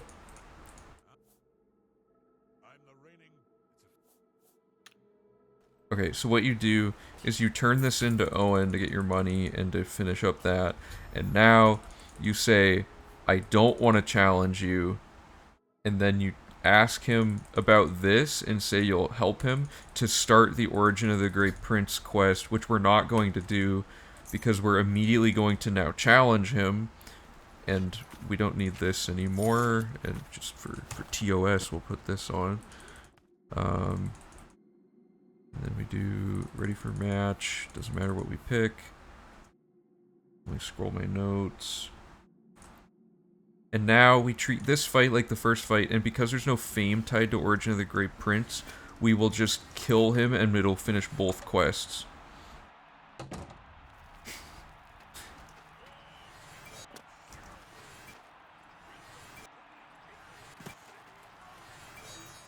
Interesting, he was inside of the gate. Sometimes he's inside the gate. And just like that, we're the Grand Champion.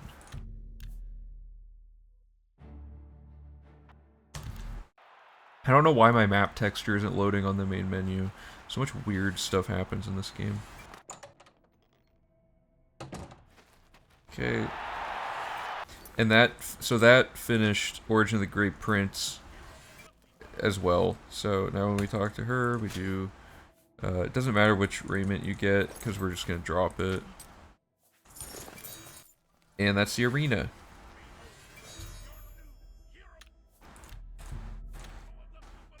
So let me check everything off that we did during that.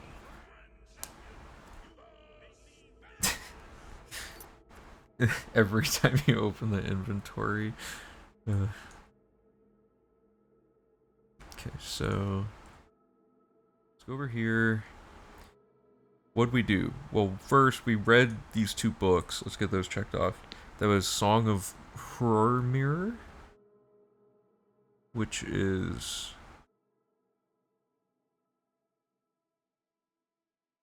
yeah, I'm gonna put that thing where it says the book skill for each one. That's gonna be super good. There. It's like, where's Waldo? And then the Ransom of Zarek. Right here. And then we just did a ton of fights. And Origin of the Great Prince. So we're going to check off the arena and Origin of the Great Prince, like that. And then we have to chart all the money. So I'm just going to pull up a calculator really quick. Even I know I'm in Excel and I could just math it out in Excel, but whatever. 50. Oh, whoops. Oh no, I can't use my numpad for this.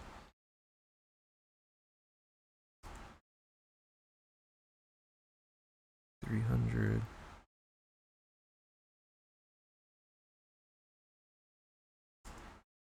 $600.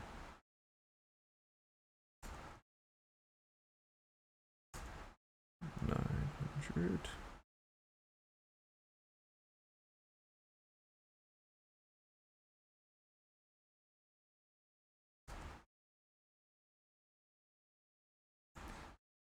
Okay, the arena is worth only 5,700 total gold to do the whole thing.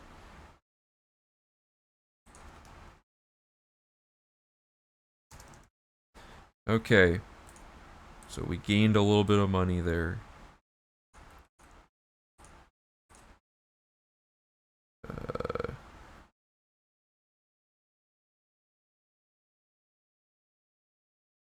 Sorry, I'm just reading some stuff.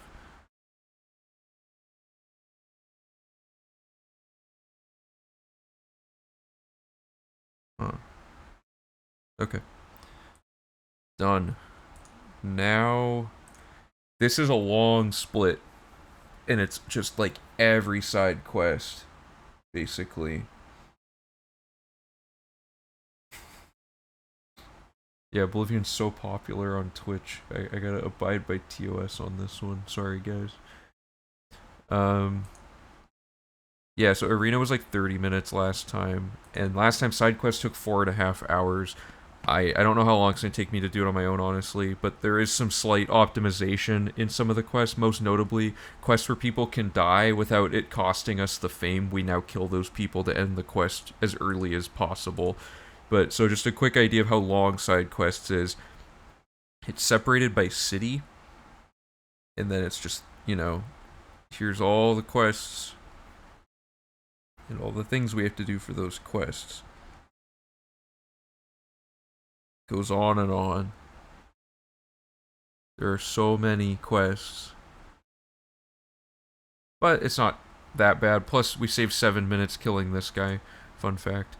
And then we'll get to the really fun part, which is Dark Brotherhood. Okay, so let's just... I don't know if I'll get through the whole thing today. I might. If I do an extra long stream, I definitely can get through it. But there's going to be a lot of tedious money tracking stuff on this. So let's... Yeah. Okay. Let me throw this over here. And let's get started with a Brotherhood Betrayed, which we partially completed during the investing circuit.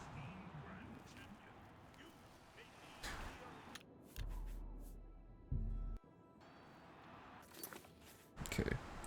I don't want to move the Adoring Fan in case I need him. I don't think I need him, but we might need him. Okay.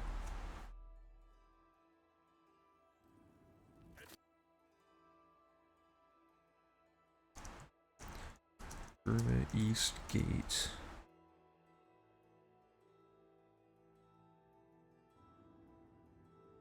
Okay. And then, did my restoration get to 98? Not quite. A lot of these quests don't require combat, so this is fine. So we're gonna go to Brandon Lyrian's house and talk to Carius. I guess I had a bounty. We did a bunch of stuff during the investing circuit, so this quest is like already half done. Also, the announcements are still going on, which is funny.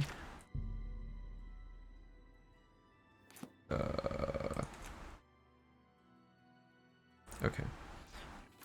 So now we're gonna go to Boreal Stone Cave.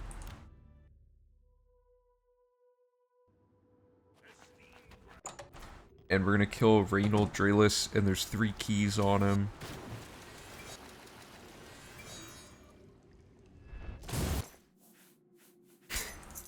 Just zapped him. And then we can open this chest and get the mundane amulet. And get out of here.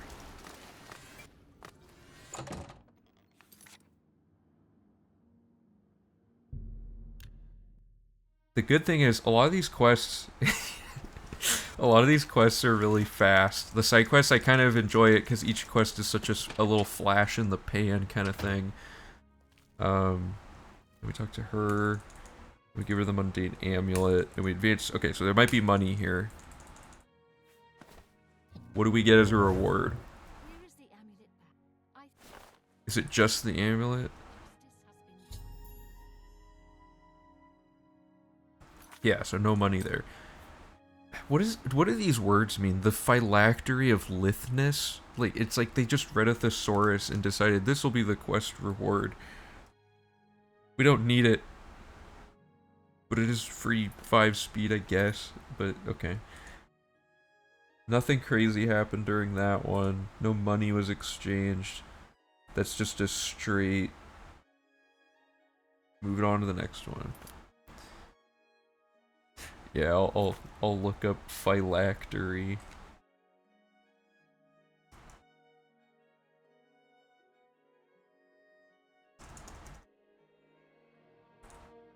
Okay. Alright, this is kinda document mode. I have to be careful on Google because if I scroll down too far, it shows like my zip code and the name of the city I live in. Phylactery. Okay, phylactery, a leather box containing Hebrew texts on vellum. That's not a necklace.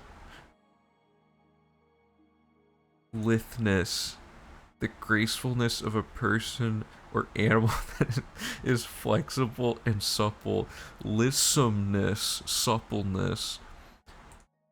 So it's like a supple Jewish men's leather box. That's what the phylactery of lithness is. This is terrible. This is not like a good. That was an unproductive Googling session right there. We're going back to gameplay mode.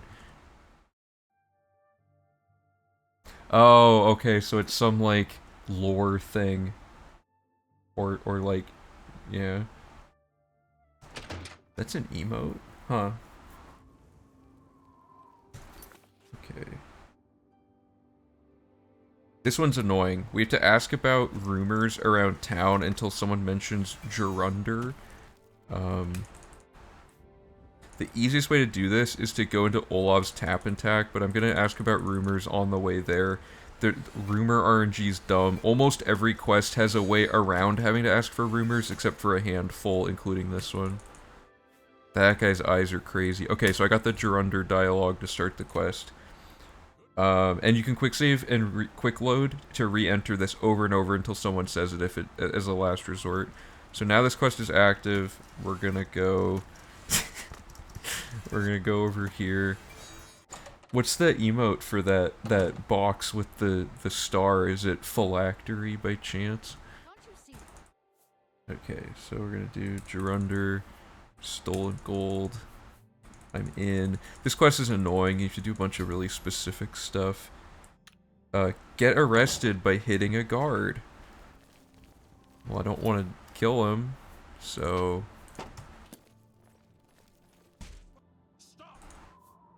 And we have to go to jail for this quest, which sucks, because it's going to lower one of our skills by 1. Okay, so...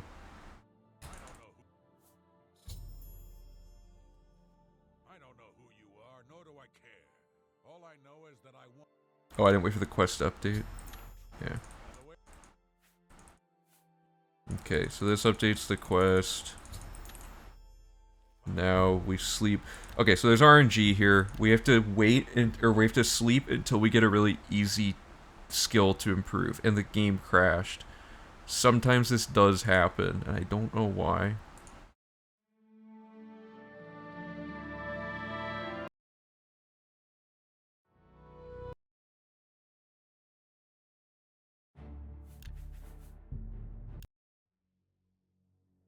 There we go. A hard save in case it goes way wrong. Oops. So we're trying to get like alchemy or a magic skill, basically. Block, we need that for training. Unfortunately, you usually are given a combat skill.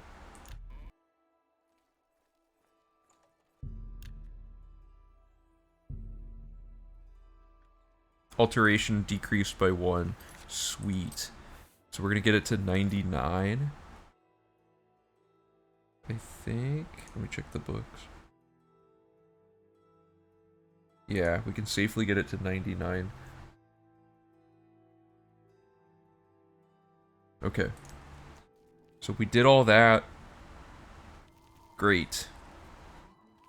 Let me... Yeah, alchemy and magic. Good. Okay, so go back to Honora's house and talk to her.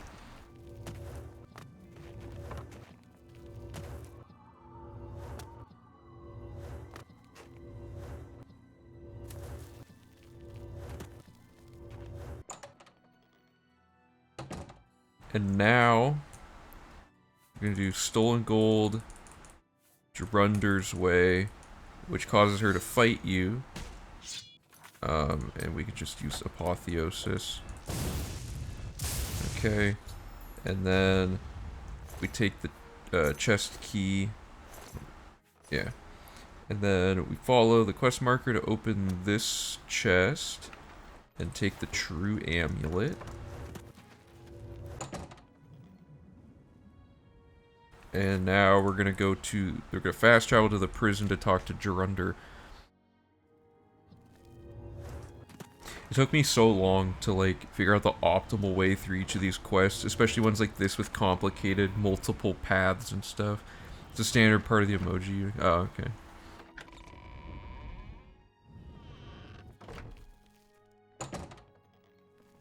Oops. Oh, yeah, I just didn't go the right way.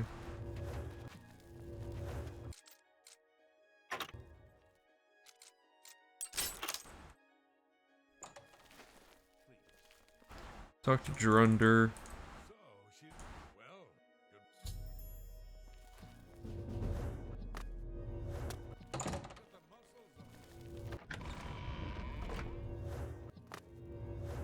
Okay, so you get a skill book from here, but it's not one of the random loot skill books, and I cannot figure out when it actually re-rolls it. Who's that? Okay, whatever. I went the wrong way.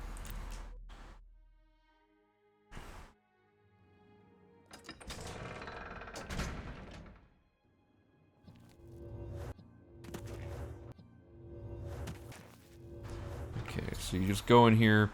Whatever books you get, it's what you get. So we're gonna take both Calcinator Treatsy and Rizlov the Righteous.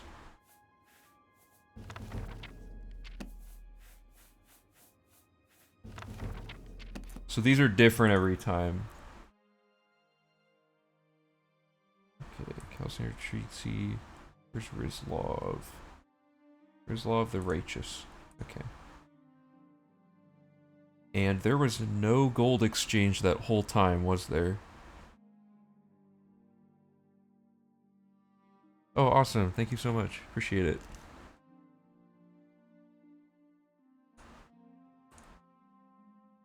Okay, let me find this. So we just did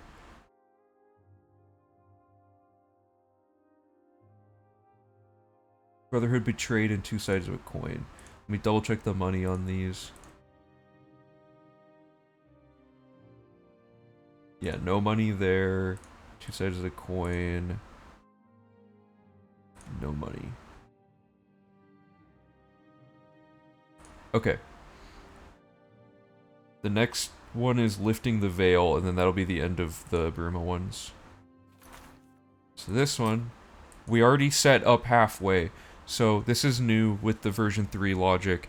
When we go to do the investing circuit, we set up the first half of Lifting the Veil, where we go into the castle, we talk to the Countess, we get the location discoverable, because it's not discoverable until this quest is halfway activated. And then now we're going to just do the second half. Very fun to watch. Oblivion's one of my favorite games. Yeah, I love Oblivion. Oh, I'm already at 99? That was fast. Okay, so let's go back to restoration. Okay.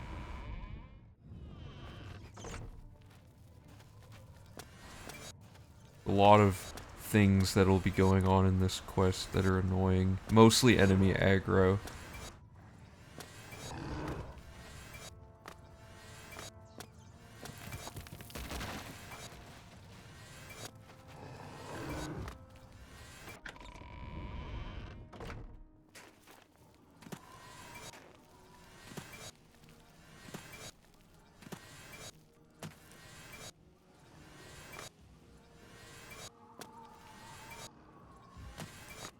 Since the new requirements don't require us to do the non-journal quests because they're not trackable in any, like, even semi-official way, that requirement being removed from the 100% now means we don't have to get this annoying series of chests, but it only saves like a minute or two. Okay, is there something I do in here? Head straight through the first area till you reach the eyes of the serpent.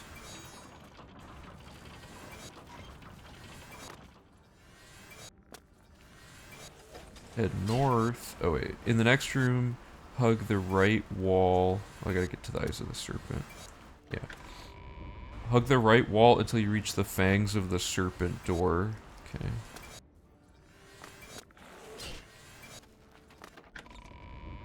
In the next room, jump straight across to the back wall and head left. Fangs of the venom of the serpent. Kill the Akaviri commander. Everything dies so easily now. In the next room, take the draconian mad stone on the pedestal behind the wall that opens. Oh, cool. Hey, Chicken Hawk, what's up? Please don't report me. Okay, so we took that, exit the door to your immediate right, turn the handle in the next room before falling down to the left. Right, because it opens this. Follow the quest marker to the exit. Okay, that dungeon was not terrible. I should just, like, spam Todd on Twitter until he notices the 100% run. Although right now it's not super optimal yet. I don't...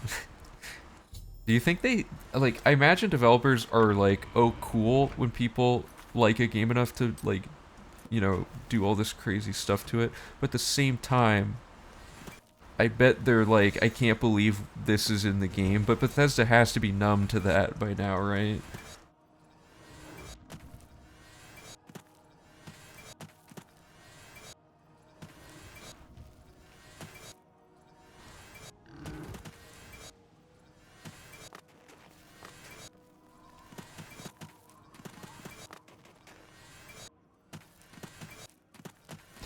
If anyone was curious, there's no new updates on Augma tech for duping Augmentinium yet, although Han was messing with it yesterday and found an alternate way to set up permakey, which was really funny.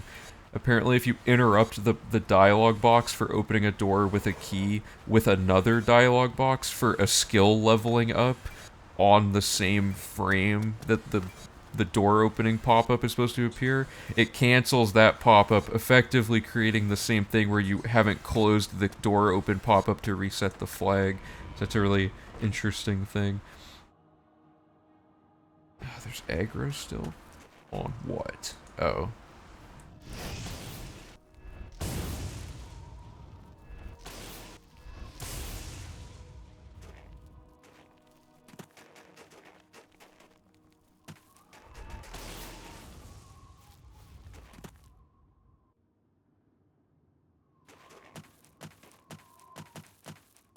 Devs love that kind of stuff at the same time. They're like, I worked on it for years. Yeah. Oh, there's a series about it. I'll have to check that out. What enemies, dude? I'm pretty sure this is a bug. The infinite enemy aggro from, like, years away. Okay, let me do... Where is it? What's it called? This.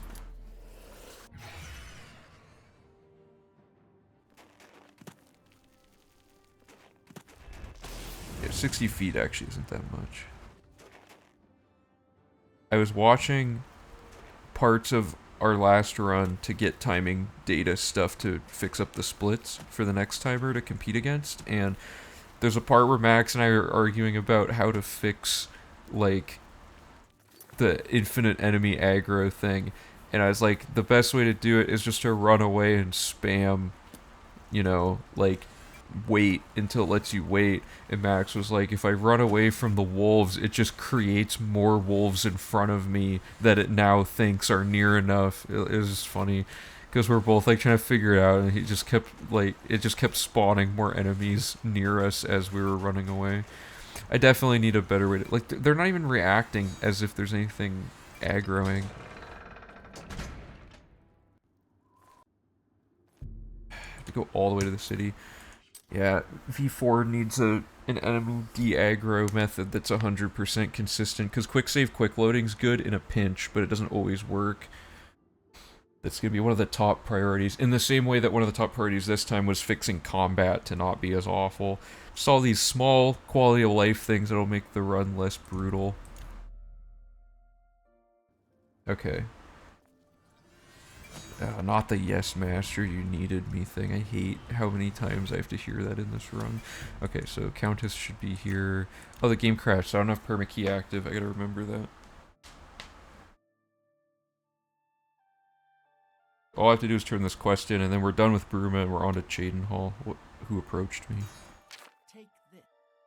Oh, because I went to jail. Hey, that solves that.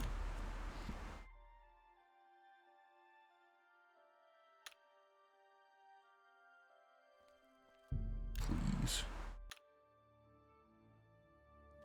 There we go. Okay, did I get money?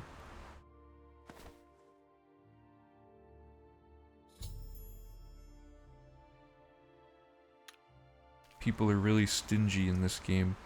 She even, like, had him give me money to bribe me at the start of this quest, and then there was no money following that. Ooh, restoration's at 98.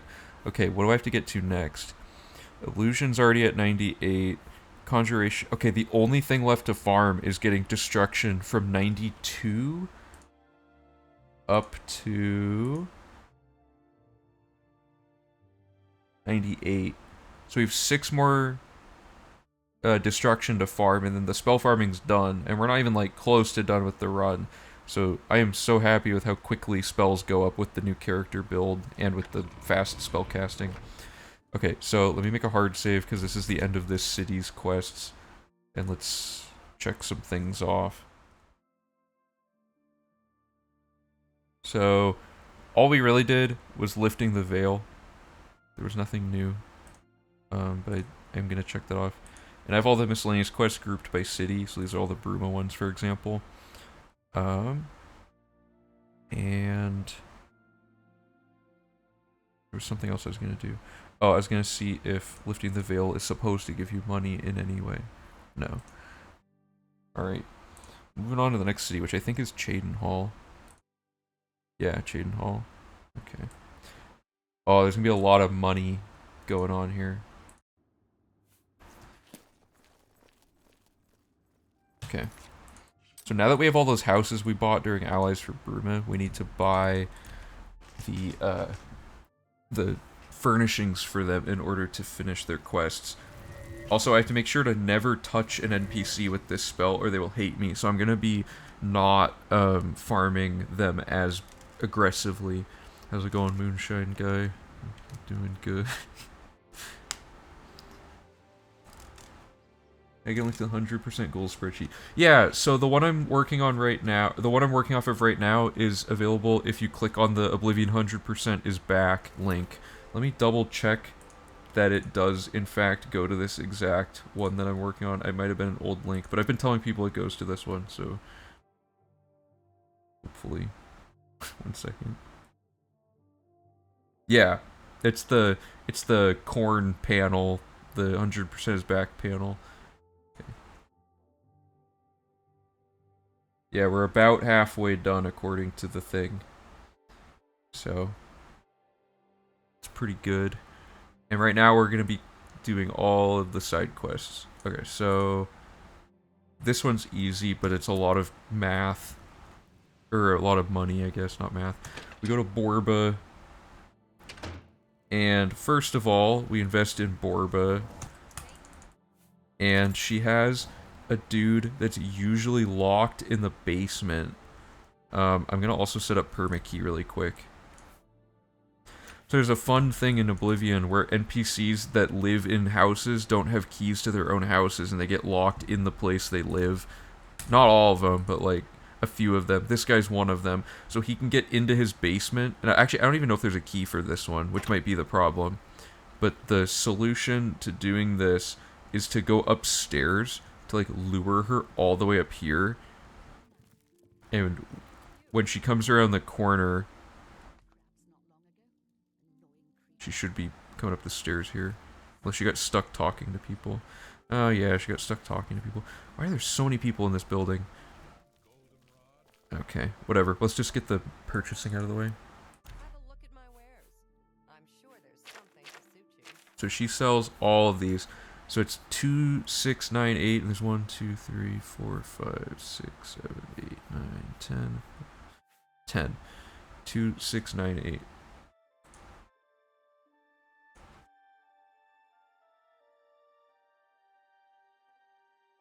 Okay, times 10.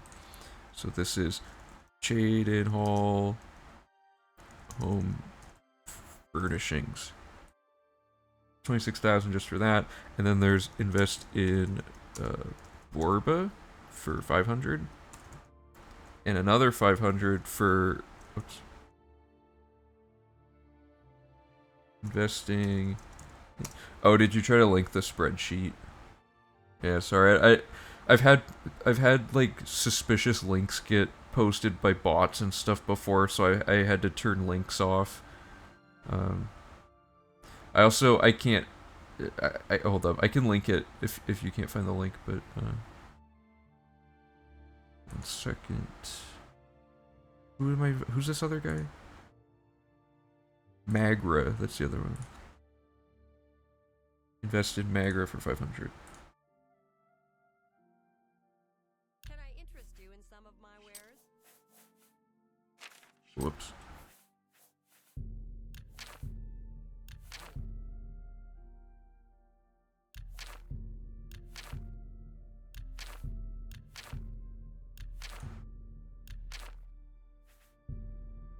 So the number went down because my favor, like her disposition went up. I'm not counting that. I'm counting worst case just to make sure. Are you making money from the home furnishings? No, I'm just buying them to get the quest done. This is the main reason I needed a ton of money farmed at the beginning, is because we need the money to buy all of the houses, horses, and the home furnishings. And now I have to find a way to sneak in here. And the best way to do that is hopefully lure her up here now that there's no other NPCs.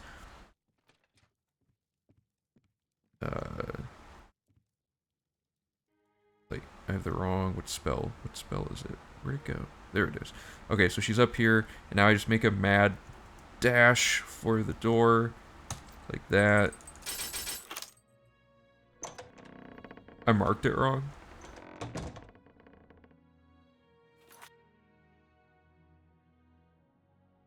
The 26,980.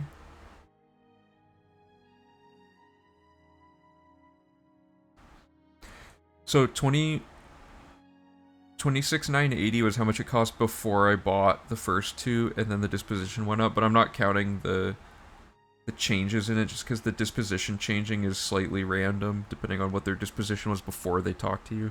So this is like just a general, like, they'll probably cost at least this much for all 10 of them. Oh, sorry. Okay, yeah, you're right. I thought you meant the value was wrong. Wait, I don't want to do it that way. Good call, thank you. Sorry about that. Oh, I did that with the invests too.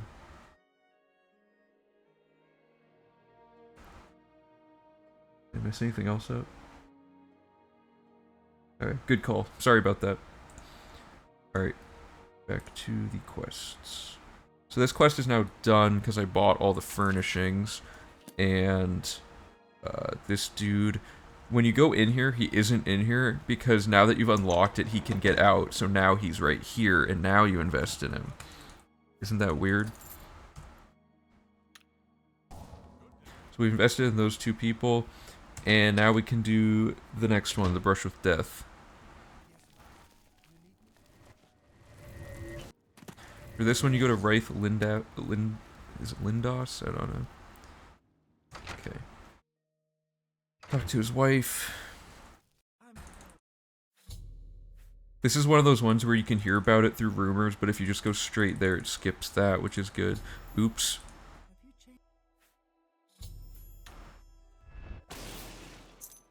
Okay, that was weird.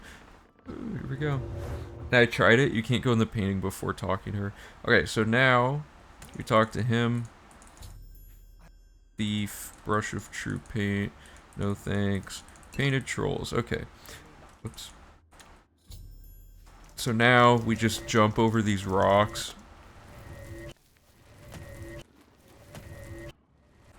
You don't have to kill any of them, but that guy was in my way. Get the brush of true paint and run back. This quest is super cool aesthetically, but the actual, like, thing you're doing is not interesting. You just run over to a corpse and back. Okay. And now he's gonna make the painting.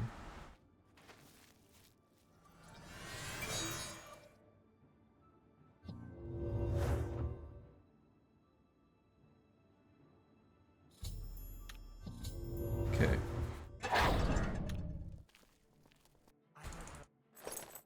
Okay, so we got the apron of adroitness, and that's it.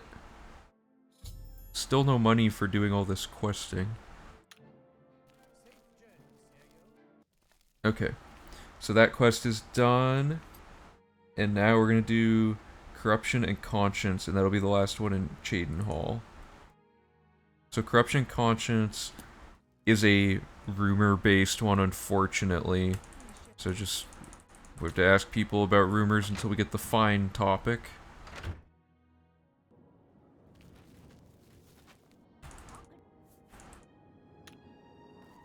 Probably the best spot is there's an inn over here, but I'm just gonna talk to people on the way there.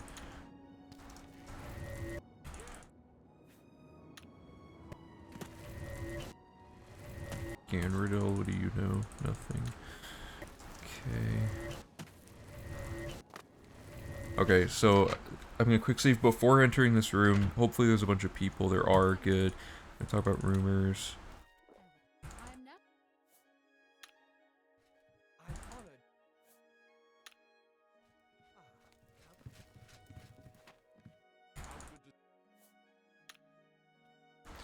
Okay, so that didn't work, but now you just quick load and it re-rolls.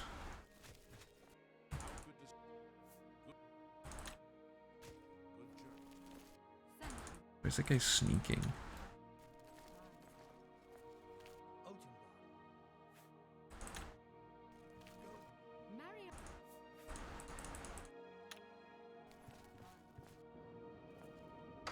Yeah, getting the rumor RNG is so dumb.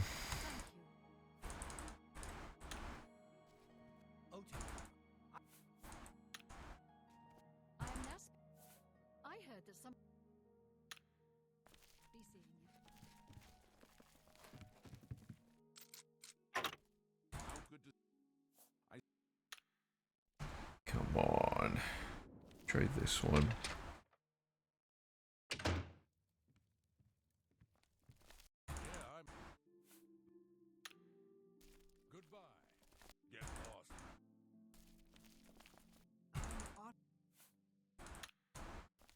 Man, I've not had it take this many times. Am I doing something wrong? I don't... Okay, first of all, do I already have it active? I shouldn't. Okay, let me read about it, make sure I'm not missing something.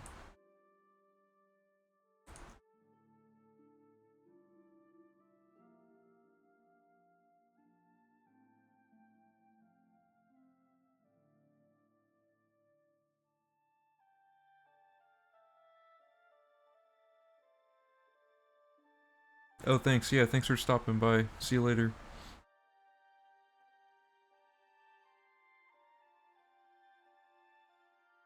Yeah, it says I just ask about rumors.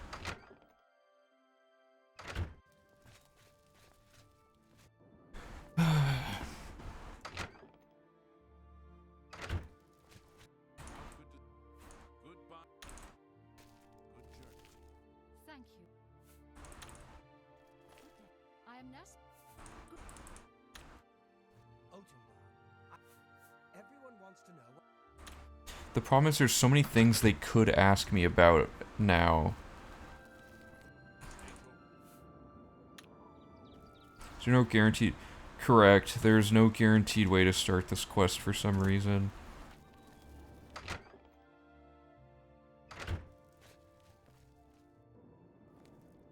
There's only a few that are like this, and I think this is the last one. Whoops. Thank you. Why does she always have the Dark Brotherhood dialogue? I plan to visit the Imperial City. I am Nesp. I heard this. Bye. This guy seems to always talk about the same rumor. Yeah. Thank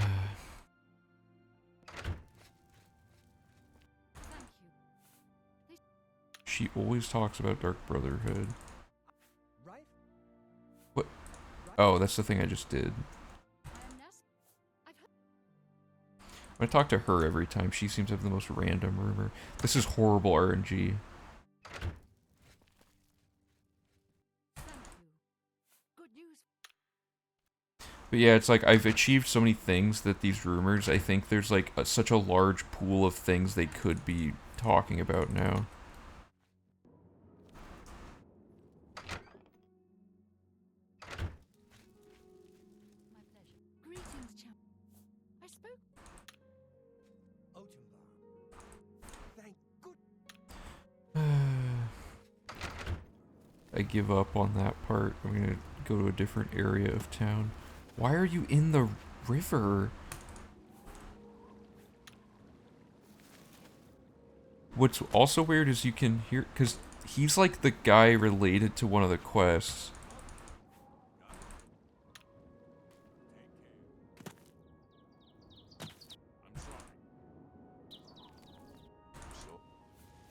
What? Why does he already have the Fines dialogue? Okay. Whatever. Now we can begin. Sorry about that. I don't know what was going on with that. Okay. Fast travel to quest marker. What? Nope. To talk to this lady.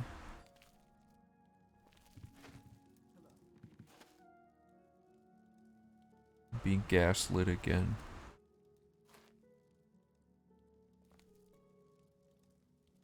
Excuse me? Oh, she was like invisible. Okay, there we go. I don't know why I couldn't see her. Alright. We did that. So now we're gonna fast travel to this quest marker. And we're gonna bribe this guy if he won't talk to us. But I think now that we're the hero Kvatch, most bribe checks are passed.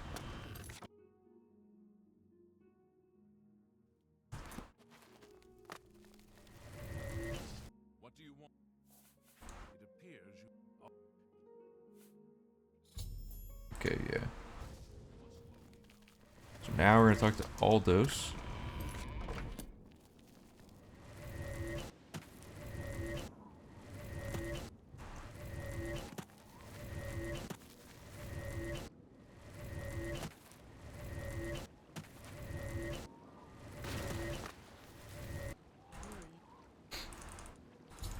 So now he does that. And we can force him to spawn by standing right here and waiting an hour.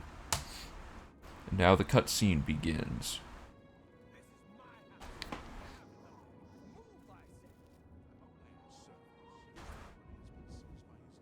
Why is that guy just staring at me? I don't like how everyone in this game has, like, just unfaltering eye contact with you when they walk past you. It's just, like, creepy.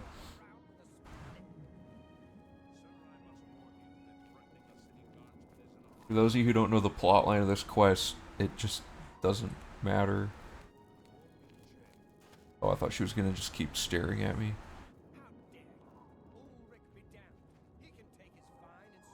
Also, he's gonna kill this guy, and he's just gonna be like, oh, there was nothing I could do.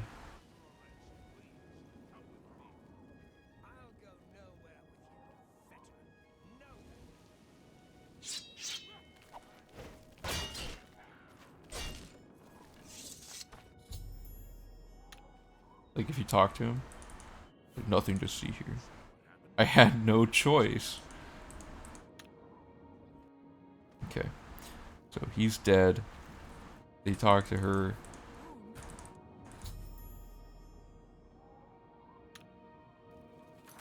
Now we talk to the guy at the castle again. Okay.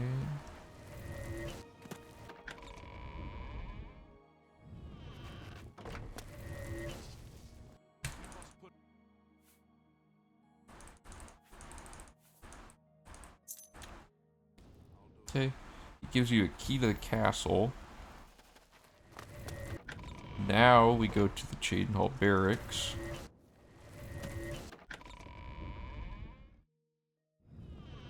And we go in here to take this suspicious letter.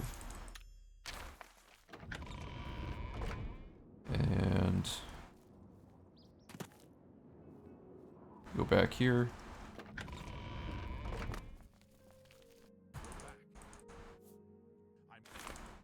Then he does that. And while we're in the castle... Okay, we have to go to the private quarters. We go to the end of the private quarters to the Lord's quarters.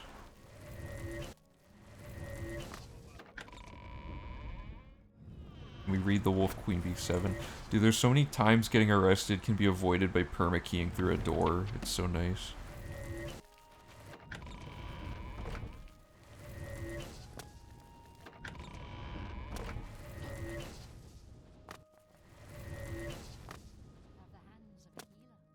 Okay, fast travel to quest marker to Chadenhall Bridge Inn and wait 2 hours.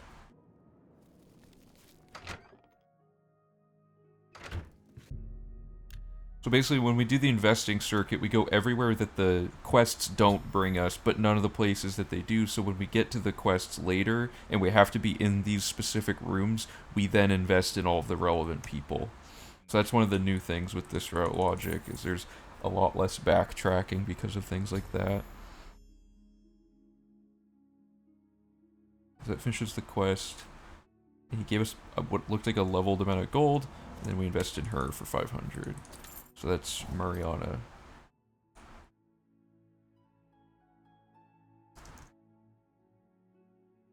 $500.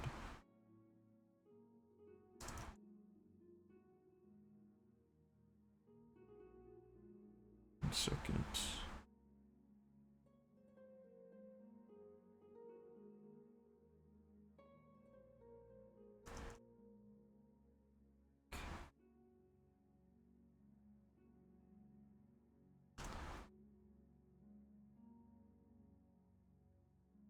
Oh, okay, that's into Chadenhall. Let's check everything off then.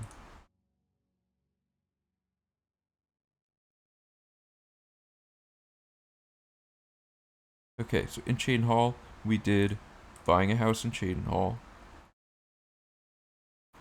We did Wayward Knight was already done, and then we did corruption with conscience, or corruption and conscience, and a brush with death. And on top of that, we invested in Borba and Magra.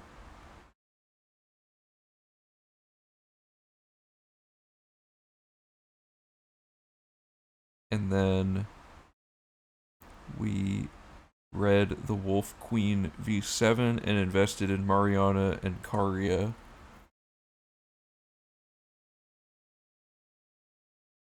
Fear of Romalin. Why have we not invested in her?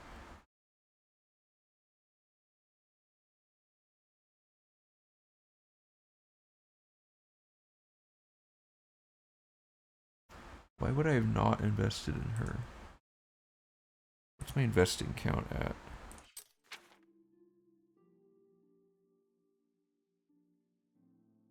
$70. I think she's the one I'm missing.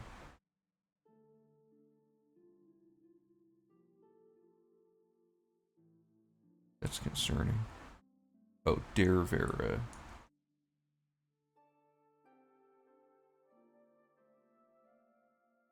No. Oh, I'm at 70 because I invested... What? Who am I missing?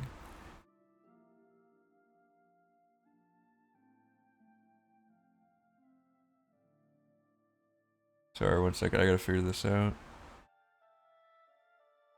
It's not Ore Mill.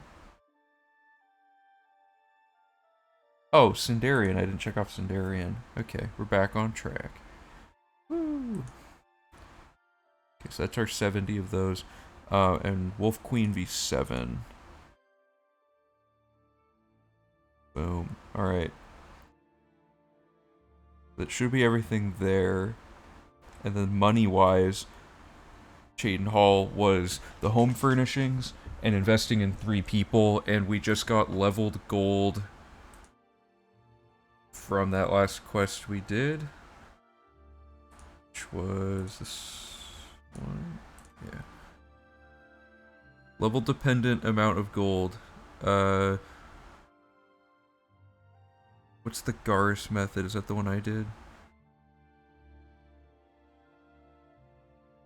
Oh, no, I did Garrus's method. So I just got 150 gold for that.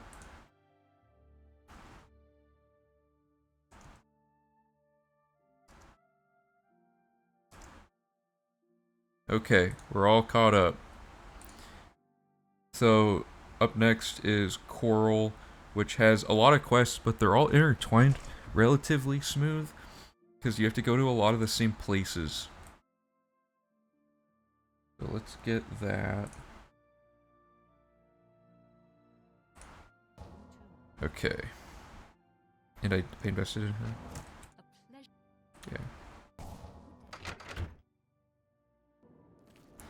A hard save. God! Hey. Dayru, thank you for the follow. Fast travel to Hack Dirt. Okay, so we preloaded the Shadow over Hack Dirt quest by... During the investing circuit, we did all the setup stuff. The lady approached us during Mages Guild recommendations. A lot of things are in place. So we're gonna go to Hack Dirt straight away since it's already ready for us. And before we cause havoc, we start by investing in people that are here, because after this they'll become hostile and we'll never be able to invest in them. So he's 500 gold, and she's 500 gold, and that should be it. And then Notch Pinder has a Nern root in his house.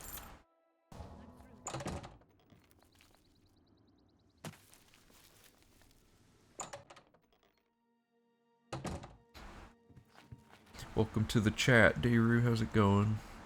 Okay, so I got the Nern root. Head directly south into the broken building with the trapdoor, and we're gonna find Dharma in this cave.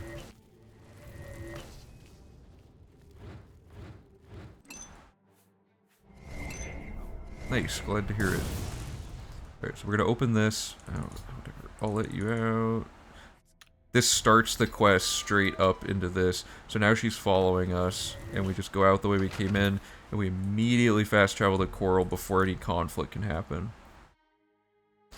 Yeah, 100%.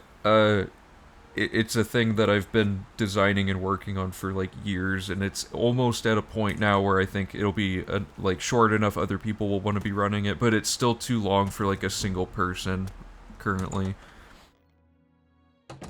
I also run other categories, but the only categories I don't run are No Out of Bounds and No Dragonfire Skip. So I run all the guild categories, the All Guilds category. I'm eventually going to design an All Quests run, since All Quests hasn't been done. It's been done, but not in the way, like with the load remover and with all the like community, like decided rules for how to do the runs. So I was gonna get like a totally legit timed one eventually. Okay, so as soon as we exit the cave, make sure Dharma doesn't... Oh, if Dharma dies, this all goes wrong. So now we talk to Seedneus, and we say, missing daughter. Finish the quest that way. She gives us mercantile training. And now we're gonna buy all the home furnishings to finish buying a house in Coral while we're already here. So 3,000.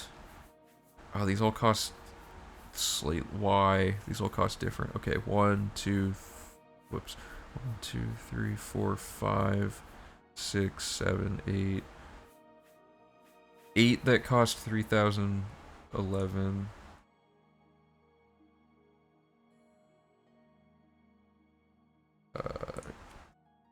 Times 8.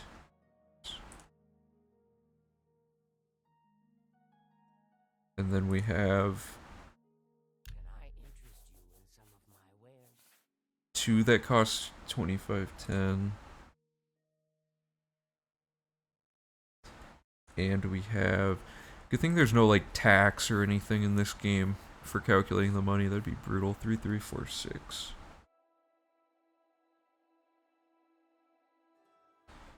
Let me show you guys what I'm working on. So this is the money tracker. Or actually, I want it to say... Where are we? Chaden Hall?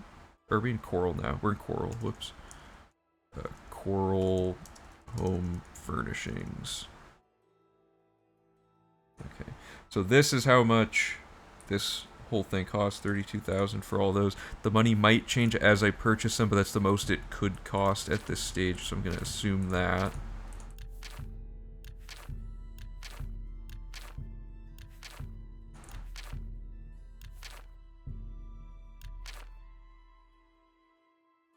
Alright. And I think that's it for that quest. Okay. And Daru, right now we're doing like all the routing stuff, so there's a lot of like stopping to make sure that all the logic is up, like tracked correctly up to that point for the 100% and stuff. And this is the third revision of the 100% route that I'm currently working on. The first one was like 3 years ago. The last one was like a little under a year ago. And this one's hopefully going to be done within the next couple months, so... Okay, so that completes all of that. Dharma's back, everything's good. We got no gold reward, that's fine. We'll never get money for any of our efforts. Now we're going to do Killing Field and Separate at Birth. These two are done kind of at the same time because they both require you to start at the inn and come back. So, step 1, talk to him about his sons, and then say, we'll help, which starts one of the 2 quests. Then we talk to this guy. I think he gives us money. I've told you once, I've told you 1,000 times. 50 gold. We mark that on the money tracker.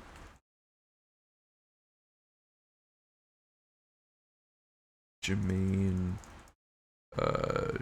money, I don't know. Okay, so that sets up the other quest. And now we're gonna spend 500 investing in her. So that's that. Oh, I didn't chart the, hold up. I got the Mariana one for money, but I didn't chart the other one. Flynn Honder.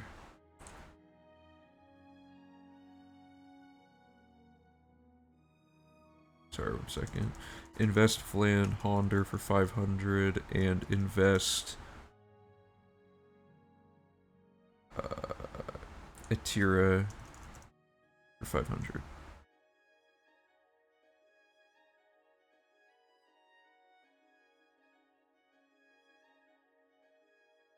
Double checking everything. And then we just invested in Emfrid for another 500.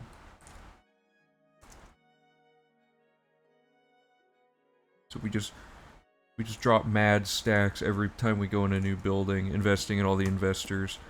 Also, Daru, if you want to look at the requirements for the run and stuff, it's on the first page of the spreadsheet that I'm working off of, which is, you click on the Oblivion 100% is back corn panel in our panels below the stream. Okay, so we got those 2 quests set up, we invested in Emfrid. Now we're going to go to the stable. There's a lot of money going on in this split. Now we're going to fast travel to this stable to get outside the city. And while we're already at the stable, we're going to buy the horse. They're closed. Go wait till the morning.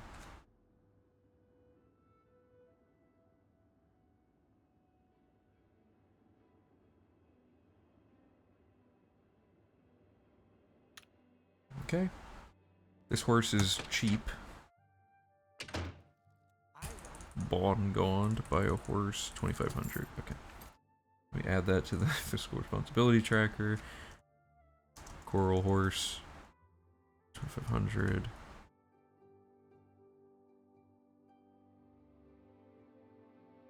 Okay, so now we can actually do these quests. So step 1, we're gonna go to Odell Farm. And they have a Nern root in their house that we need to get. Because we do get all the Nern root. And then we're gonna harvest a piece of lettuce. And then we're gonna... This is a thing that I figured out that's really weird. So check this out. If you wait 1 hour, and then you look at the... and you look west onto the horizon, you can see them start to appear. Usually. You have to get a little close. Did they get held up? I think they got held up on the people. Something broke. Yeah, something went wrong, I think. Okay. Did I get the lettuce? Sorry about that. 1 second. So many weird things can happen. Normally, if you wait here for an hour, they will appear on the horizon, which doesn't seem to be happening.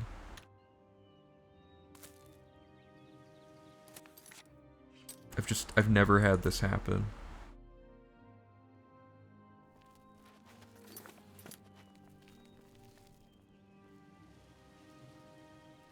Oh, sorry, you have to talk to them first. I forgot to do that. I read the wrong instruction. Then we're supposed to go to the farm and do all that stuff. Okay, this is the setup. You go here, you wait an hour, they should appear on the horizon. Please. Now they're not gonna do it just because I want them to. What is with all this chaos? Okay, there, you see them in the background. As soon as they appear on the horizon, you wait another hour, which spawns them at the farm. And then you wait another hour, and then the fight starts. There, we've arrived at Odell Farm. So now we use our super OP weapon, and we just kill goblins. And it doesn't even matter if they die. There's no fame tied to them being alive. So it starts. This is the first wave.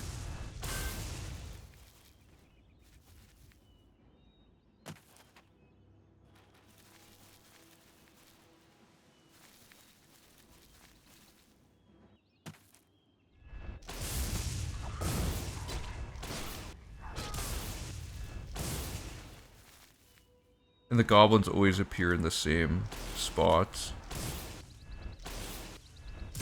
Wow, that goblin took off. I almost killed him. Doesn't matter if he dies, but I still don't want to get a bounty. Okay, so we killed the goblins. Now we're going to go to Cheydinhall West Gate. You're probably like, why? And I'll work this in better with interweaving the route logic in the version 4 revision. But you have to go here because in the Newlands Lodge is Reynold Germain, and you have to talk to him to advance the other quest we started. Or Gilbert Germain, sorry, you ask him about Reynold Germain. That advances that quest, and then while you're here, you pick up this investment in her.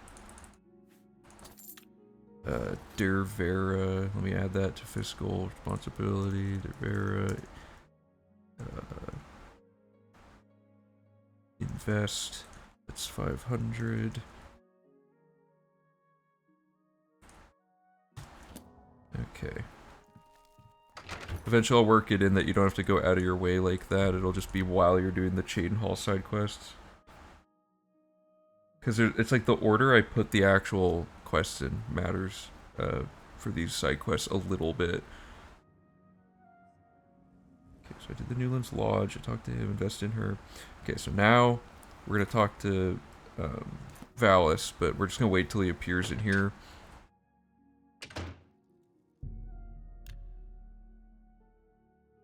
I don't know the best time for this, actually.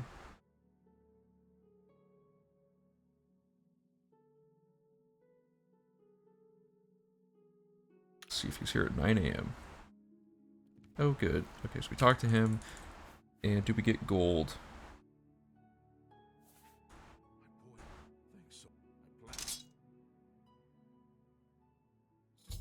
No, we just get chill rend. Great. And then we talk to... Oh, he's... There he is. We talk to him, and... Oh, he's waiting for his brother, who has 1 more hour till he appears. That's right. There. Now he appears. Now we talk to him. Oh, and then we gotta wait for him to walk all the way over there to talk to him. There. Now they're back together.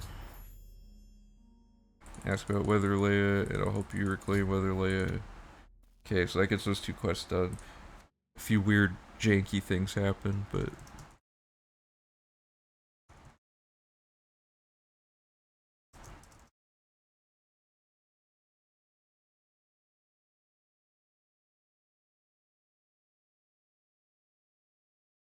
Okay, so... Did I get anything for that quest is the question, and the answer is probably no. They don't. I didn't realize how few times you actually get, like, good quest rewards. Separate at birth gives you 50 gold. Woo!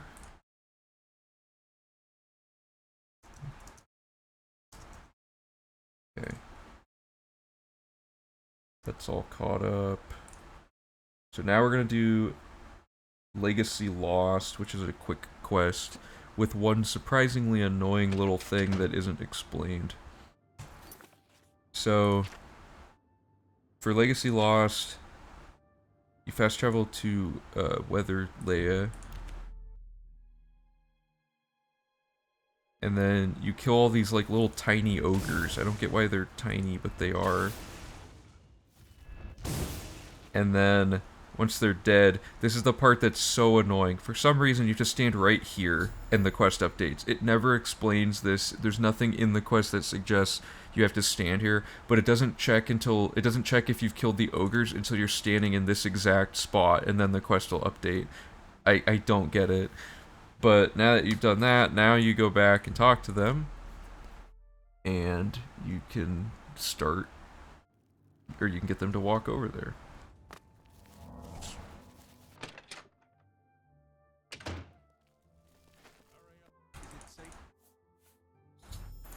Okay, and then you tell them to go over there. Go back to Weatherleia. Walk towards the front door of the house to trigger the end of the quest. Enter Weatherleia to help set up NPC spawns. Okay. This quest is done. So, there's a certain... If anyone in chat was here for version 1 of this run, they'll remember, most likely, how tragic the investing portion of the route was the first time we did it, because we tried to invest in every investor all at once in the same split and just like did a big route through all of them, and one of them is Fathus Ulis, who was notoriously hard to track. I never realized this until this version of the route. By the way, Fathus is also one of the NPCs who can get like stuck in his own house because he got assigned the wrong house. So he walks into a house that isn't his, it locks behind him, and he never comes out until you do this quest. So you just wait 48 hours, and you have to talk to Fathus. He will automatically hunt you down in Coral. No matter where he was, he'll just arbitrarily spawn here and talk to you. So now, one of the most annoying people to track down for the investing circuit, we never had to actually do that then. We can just do it now when he hunts you down. So he comes to us, which is a nice addition.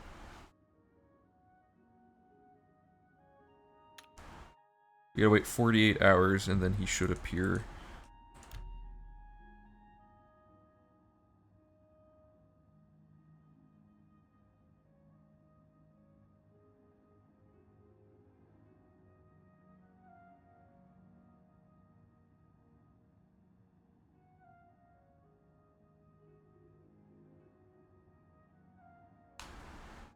Okay, he should be here.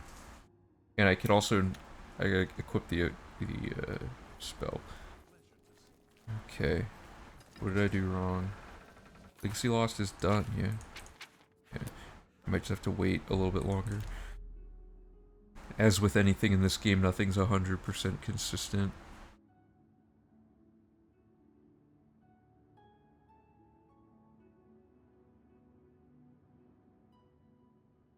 Hey, how's it going? Right now we're doing side quests. So right now I'm doing Coral's side quest, and I've already done Bruma and Chaden Hall.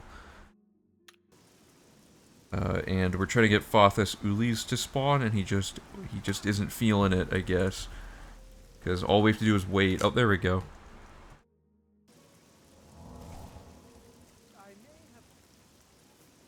Okay, before okay. So we invest in him. The reason you can invest in him is because he's a Thieves Guild fence as well. Okay, so 500 gold.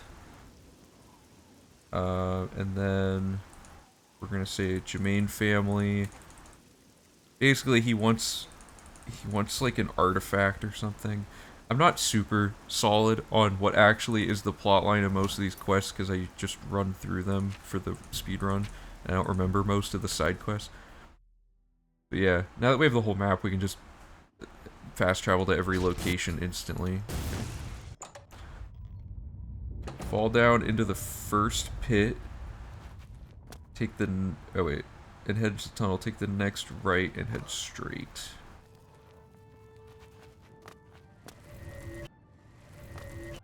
Oh right, it's just the quest marker. So you go here, you get the Honor Blade of Coral, and you exit the cave. Pretty straightforward.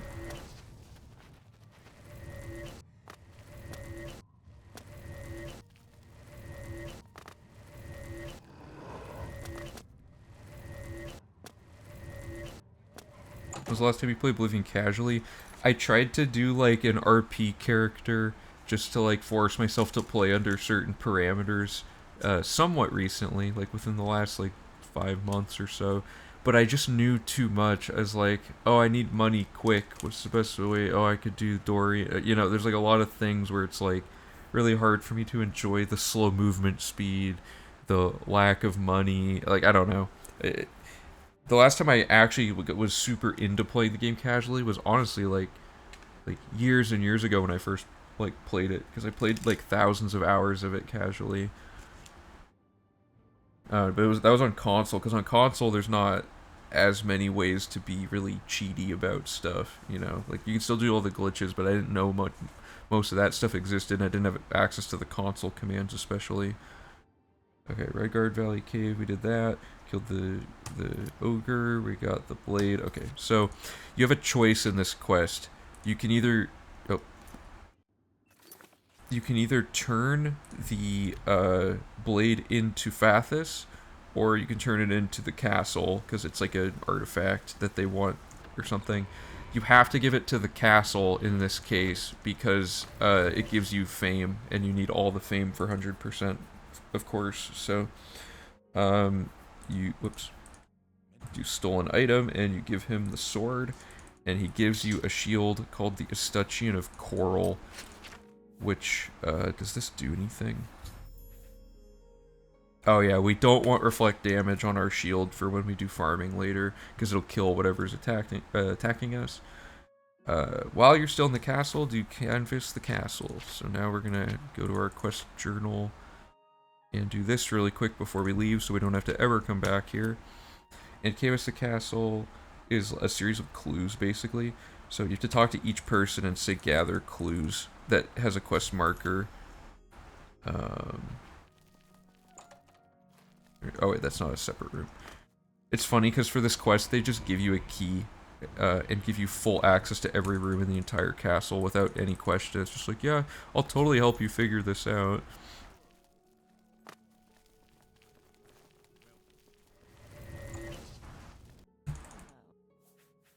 She's the bad guy, by the way. Just spoilers. Where's this telling me to go? Oh, sorry if that was loud. My phone.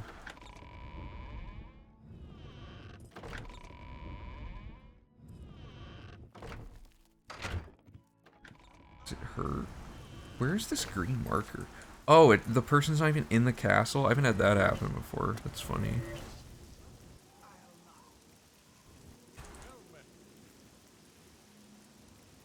Where's the other person?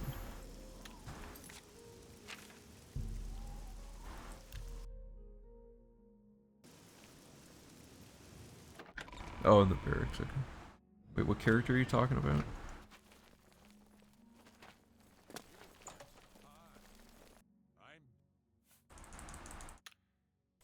Okay, there we go.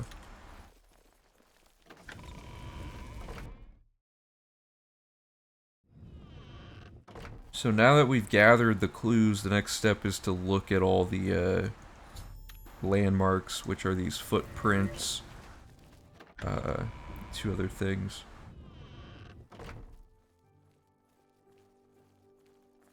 And the private cars go to the west side of the hallway to the west tower. Right, okay, so the painting's down here. Oh, I see what you're saying. I thought you meant something in the game was like achieving that. Represent, like there's a character, like a dialogue choice or something. Okay, let me go here. Find some crates, got the painting. Go to the private quarters and open the lectern. Oh, right, okay, so this is how you frame her. So you go in here and it's like, oh, she has all the painting stuff. And then she's just like here and you can accuse her. And she's like, yeah, I did that. And then you go turn her in. Hmm.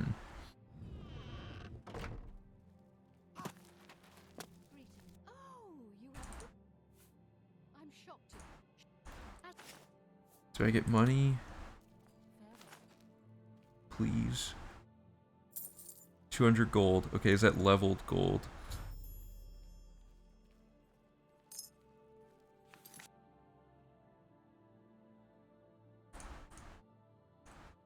Let me just look up this quest really quick.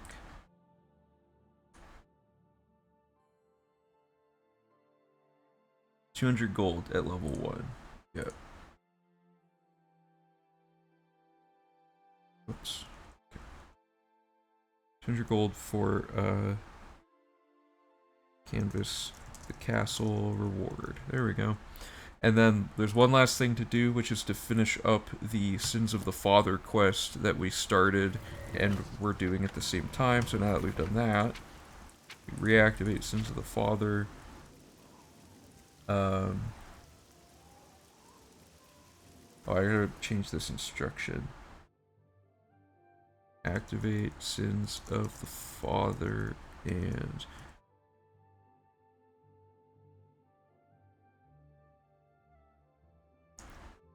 Okay, talk to Gilbert Jermaine. Okay.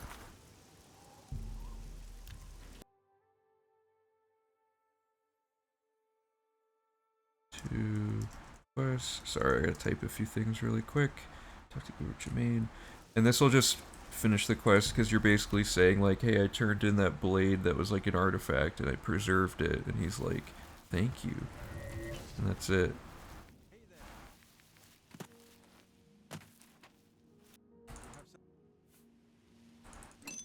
Okay. Is that all? Oh, come on. Okay, they gave me soul gems, which are a drop in the bucket, because boy do I have a lot of soul gems.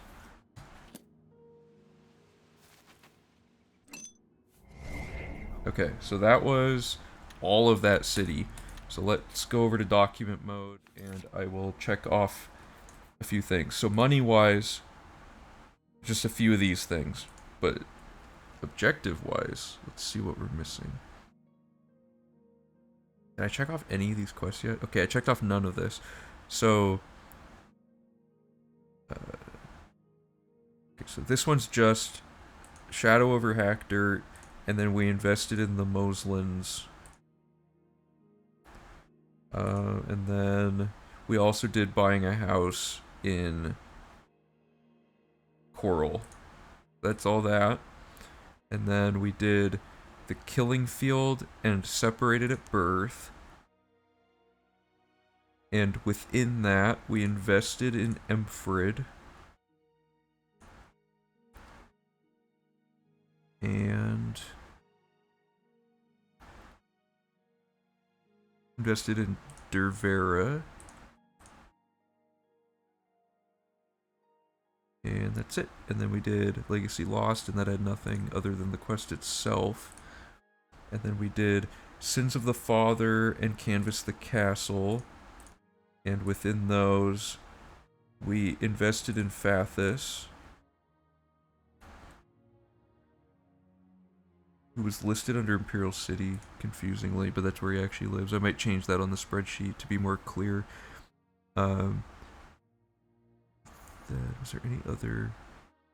No, it's just those quests. Okay, so that was all that. Are we already almost... No, I moved this, didn't I? Yeah, okay. Lehman used to be the last one. I was like, there's no way I'm almost done. Okay, so... Lehman has a good amount of quests. So you can see all the yellow ones on the rightmost column are the ones we haven't done yet for this split. Let's just keep moving forward. Raid on Greyland is easy. Probably the shortest, one of the shortest quests in the game. Like, even if playing it casually, I mean. Okay, so step 1. We're gonna travel to Five Riders Stables. We already have... Oh no, we don't have this horse. Okay. So, first thing we're gonna do is talk to the person in here and buy the horse.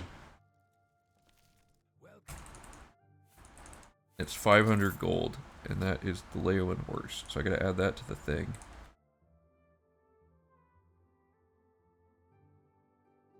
And I gotta check that horse off the list.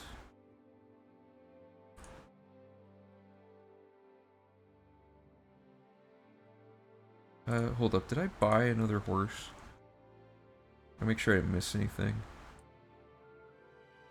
Oh, I forgot to check off the Coral horse.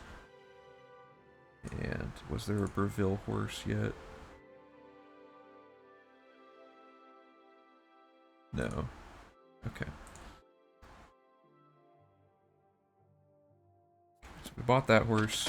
Now, this guy's always standing out here. And he wants help with skooma dealers. So, you can kill him to end the quest, but there's almost always people standing around that make it so you can't do that, right? So, it's faster, honestly, to just run over here really quick and zap the dude he wants you to kill and run back.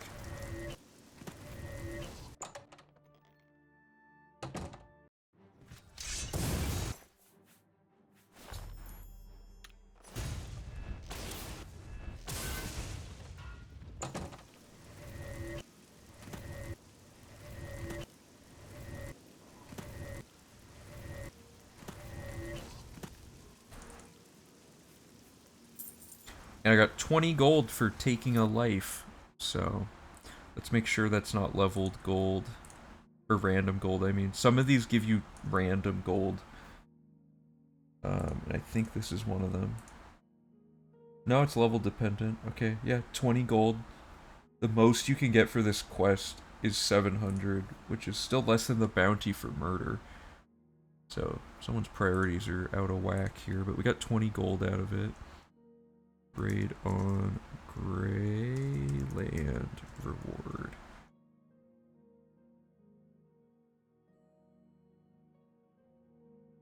Okay, so that quest is done. That was easy.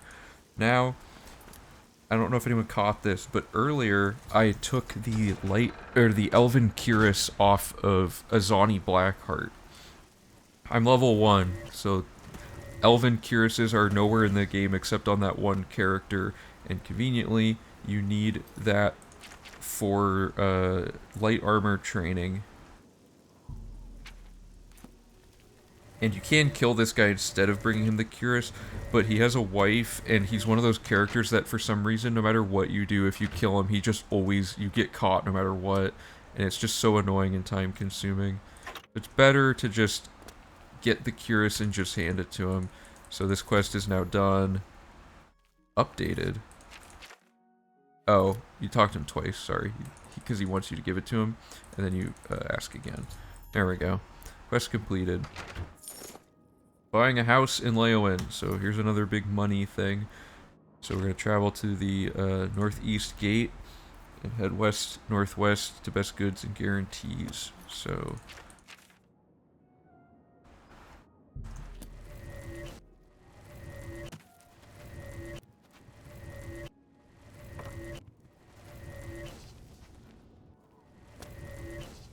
this.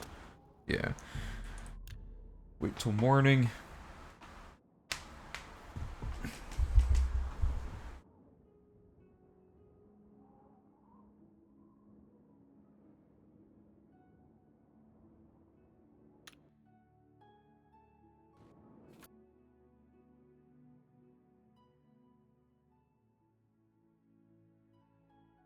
Second. Okay.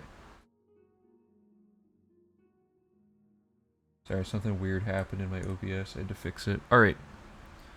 We're back to this. So we go in here. And you're going to invest in 2 people here. So there's Ilsenia. And then there's Gundalis.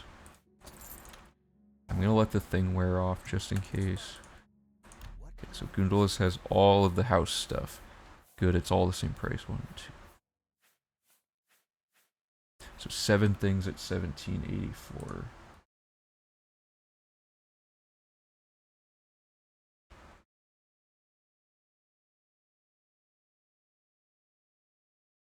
That is Leowin home furnishings. And then we invested in Gundalis for 500, and we invested in Ilsenia for 500.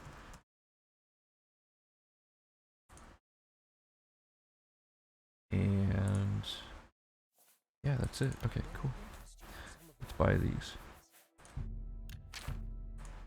Ignore that his disposition changed it. We're going worst case scenario on all money. Okay. So we finished that one.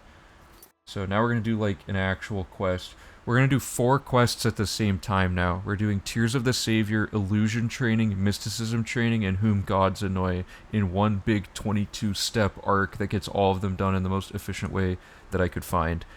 And you'll see why, and I'll see why, because I don't even remember why. But it starts with activating Tears of the Savior. Okay, so we're going to fast travel to the Imperial City Market District and go here. Phineas is annoying because he's every single... Like, out of all the NPCs in the game, Phineas has the most quests he's involved in. He's involved in like 4 or 5 of them. So you have to come back here a bunch of different times. So I'm trying to find a way to synchronize it all. So you do the Phineas thing the one time and don't have to talk to him more after that. But I cannot find a way to do it currently without disrupting a lot of other stuff I was trying to keep intact for version 3. So first thing you do is you buy Nightfall.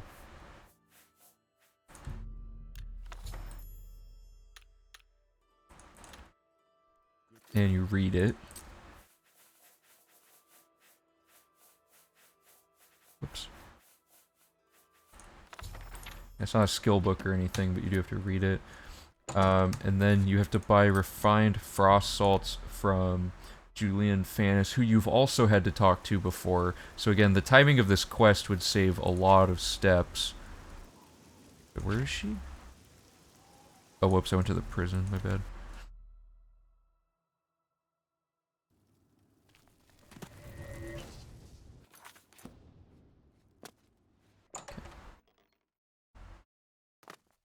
Okay, there's Julianne. And you go into here and buy them, don't you? Yeah. And this is 370 gold. So let's keep that in mind.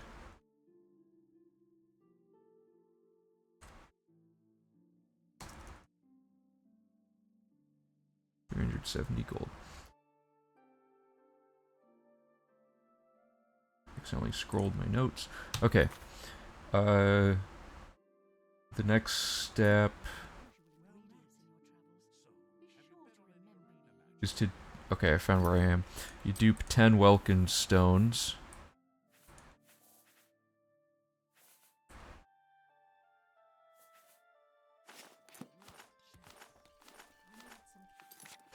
And you activate illusion training.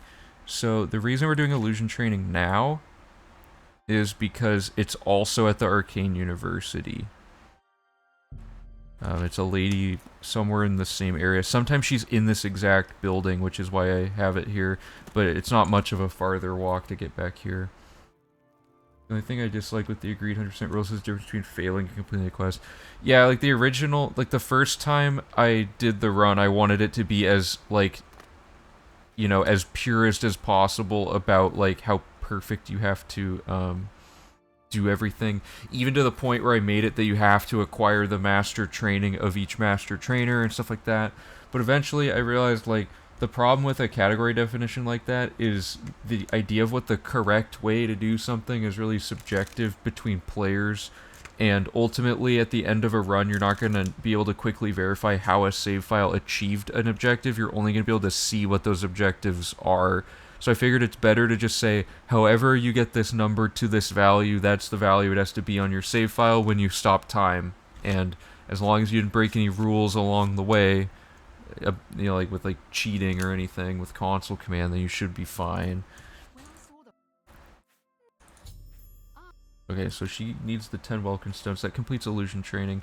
Now we're going to activate a fourth quest, or sorry, a second quest, and we're going to come back to the other one. Tears of a Savior. We're going to follow the quest marker to Frostfire Glade. And this is a really annoying section because you can die really easily from this frost damage. So you go in here. Okay, so I'm going to save before I do this. Okay, so I'm not getting damaged yet, but there's five tiers on the ground, and they're very hard to see. Like, really hard to see. Like, one. The second one is here. Or not. And you can see I'm, like, already almost dead.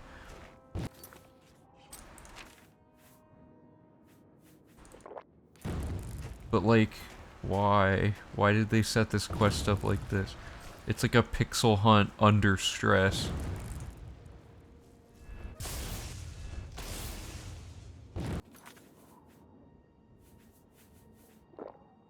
Okay, where is this one? There we go. Wait, that other one didn't update when I picked it up. Did I not pick it up? I didn't pick it up. Okay. So that's... Do I have 2 or 3? What just happened? Why did I not get both? Hold up. Sorry about this. No, I do have 3. What? Well, 4. Oh. Don't die. And 5 is somewhere up here in a weird spot.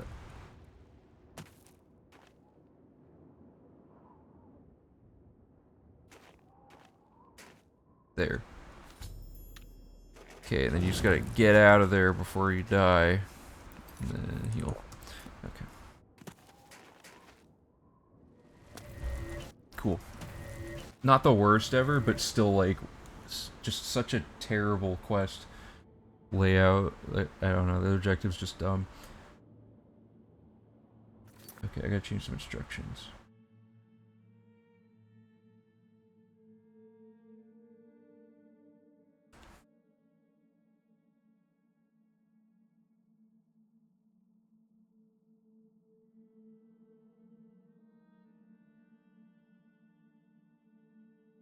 Okay. Goes back to the cave system. Also, what's my destruction at?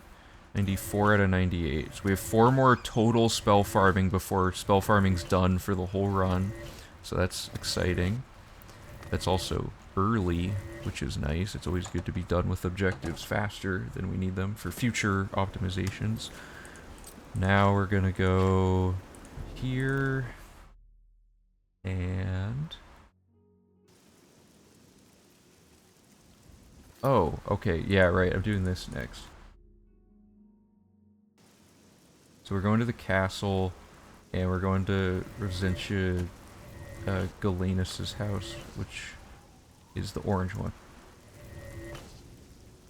Okay. Talk to her.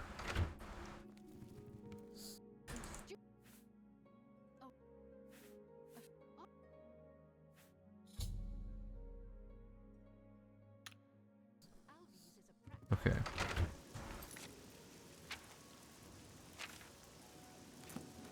So now we're going to... So we activate that quest because you need to talk to somebody in this mage's guild about this. So we get it on the way to going back there anyway to turn in this quest so that we skip a little bit of backtracking. So we talk to Sidrasa, and we talk about Garridan's Tears, which finishes that quest, which gave us 500 gold. So let me make sure that that is like the amount that you always get. Level dependent gold, 500. Good. Tears of the Savior, 500. Gained.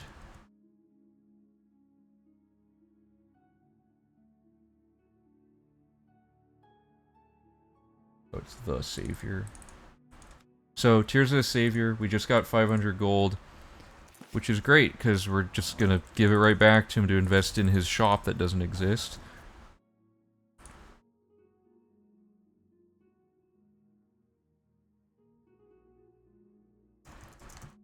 Sidrasa, 500. Alright. That finishes that, and now we're gonna get another quest done while we're in here. We're gonna talk to DeGale and tell her about how we closed all those gates. That finishes mysticism training, just as a little side thing. And then, since we couldn't do it before because we didn't have the spells and stuff, now we're gonna invest in Alvis, but we're gonna start. So we're gonna invest in her, and we're also going to get the Whom Gods Annoy objective done as well. And let me get the Alvis invest for another 500. And then we're going to read Weather Shins, which is a book on the 2nd floor east. And it's the hardest book ever to find if it's the one I'm thinking. Oh, this isn't the one I'm thinking of. But this one's... Okay, so that one's not that bad. There's one that's like, you have to jump to even see it, because it's like hidden by the shelf when you're looking up at it. So now we're going to activate Whom Gods Annoy and finish this quest, which starts with going back to Resentia and talking to her.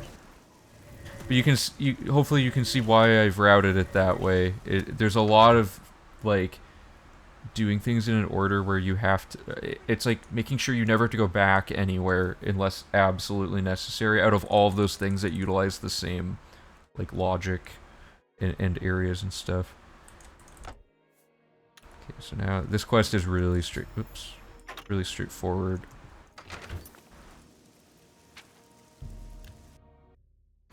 So we're gonna go to Dark Fathom Cave, and there's like a little shrine in here. And we just get to the end of it, and that's pretty much it.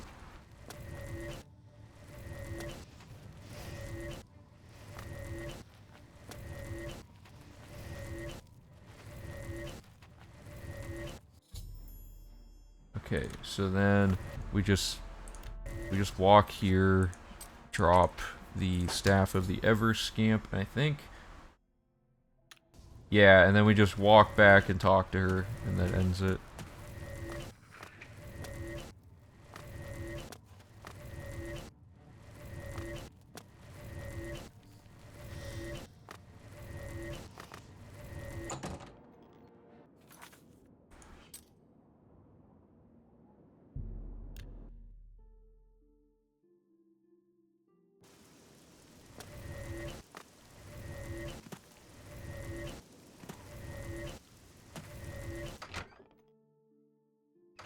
Well, 22 steps later, we've completed 4 quests with minimal backtracking. Ring of Edelyn's Edge. Okay, so that wasn't money. Alright. Let me double check So Tears of the Savior did give me money. The other two train quests aren't money. That one was like a ring. Okay, so I caught up on... Yeah, that was all the money stuff. Okay, so then there's going to be the 2 Mazoga quests, and then we're done with Leowyn. So we started Mazoga the orc by talking to her earlier. So now we just have to go talk to the person she wanted us to talk to, and then report back to her. So this saves an extra backtrack to the castle by doing it earlier. So we talk to him. Do that.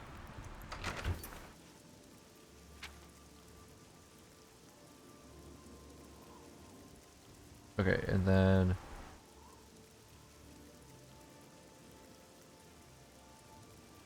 Okay, and then we go to the castle, right? So this is one of the parts where the quest marker is not actually pointing where you need to go. So you go in here and you talk to Zoga.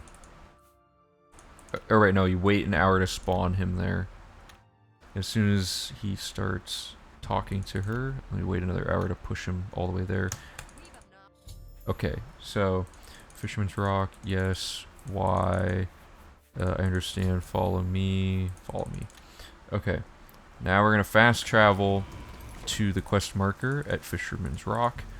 And you wait for Mazoga to start talking to Mogans, and then everyone can just start dying.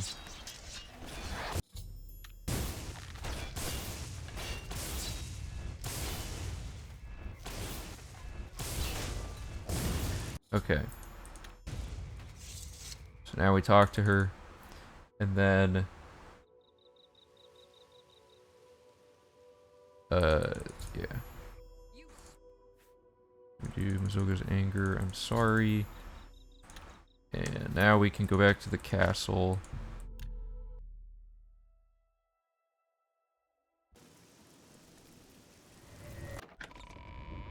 And we're gonna talk to Count Marius Caro.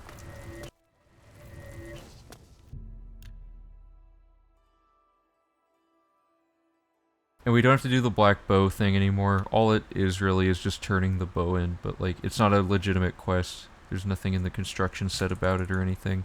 It's just like an action you can do. So it's no longer considered like an unofficial quest. That was like the Elder Scroll Pages like personal preference as a different community. Okay, so we did all that. So now we're going to do Knights of the White Stallion. And these quests are important because you get a faction rank. It's one of the few quests that just artificially awards you a whole faction rank. And we need those for 100%. Okay, whoops. I'm supposed to talk to Mazoga. Okay, so now we say Black Brugo, and then now we go... Oh, talk to her again. Wait until it's between midnight and 6 a.m. and then fast travel to the quest marker.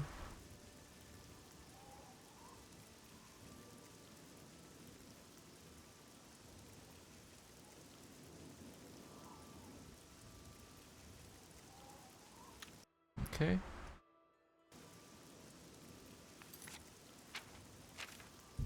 Go to Telep. And we're just gonna go inside and kill Black Brugo and whoever else is in here. Oops. Awkward, awkward. Please die. Okay. Okay. Right, so now we just go back.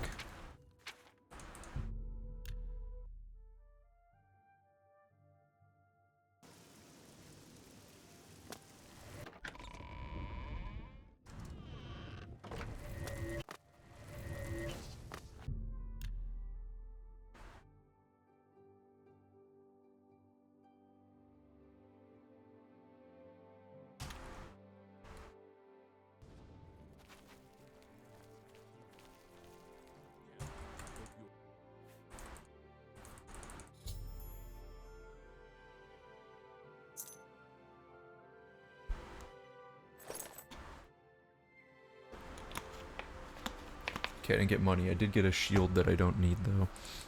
Technically, Wait a minute, let me look at this shield. So that's light. It weighs more. How far out of the way do we go to get the rough leather shield during the tutorial? It's like not at all, right? Let me look. This could be the smallest time save in the history of this route. So in the tutorial we get the 2 shields we need for stuff later.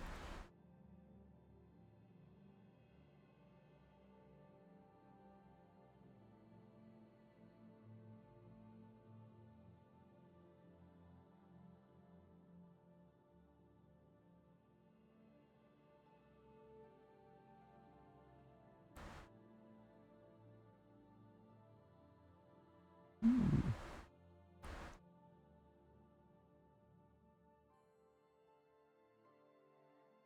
Oh, okay. This will clean up slightly. Okay, check this out. We need a shield at the end of the run. So, like a light shield and a heavy shield.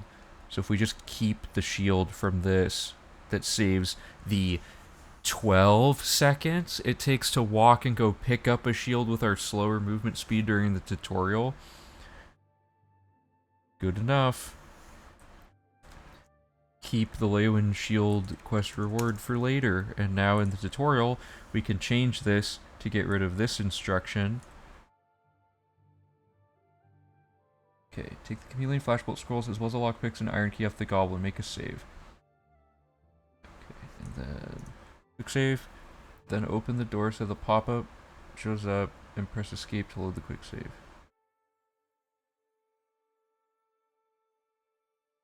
I mean, I could just...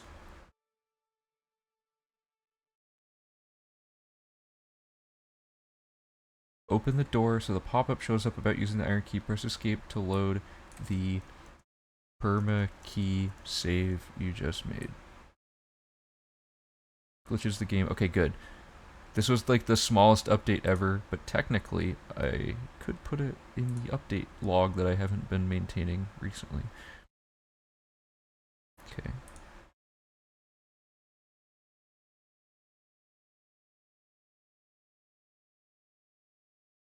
We have all the Imperial City left, all of Anvil, all of Skingrad, all of Breville. Yeah, we're like halfway done with side quests. There are so many, but if you like quests, this is the stream to watch for this.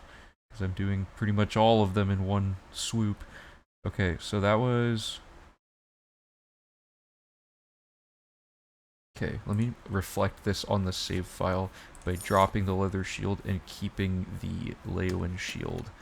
And now, in the guide, during the skill grind, I just have to change it to say, from the same farming cycle, but using the Leowin shield instead. Oh, I hate trying to get this to... Okay, there we go. Alright. Side quests. So I have to take everything I just did in Skingrad, or I mean in Leowin, and update it on the spreadsheet. So right now, we did raid on Greyland, and wait, did I account for? Hold up. What were my quest rewards during this? Mazoga the Orc, did I get money? No. Knights of the White Stallion, did I get money? No.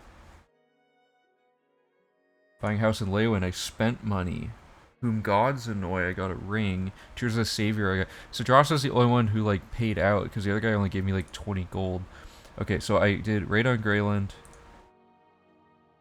Also, it's funny that this guy wanted me to kill a skooma dealer when I drank, like, hundreds of skooma at the start of the run. Light armor training.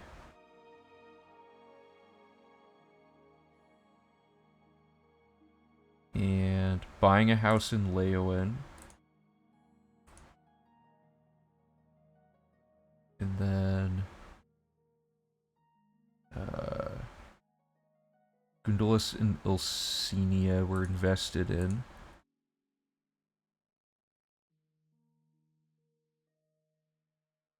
Okay. And then illusion training.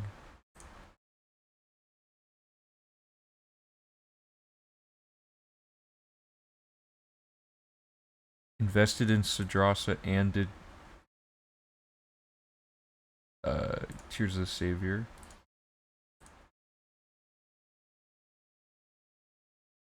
And then invested... Oh, finished mysticism training with DeGale. And then invested in Alvis Uvanim and Red Withershins. There's a lot of things in this one section. There we go. That means restoration can now get to... Or no, it should be at 99 now. And then Whom Gods Annoy was completed.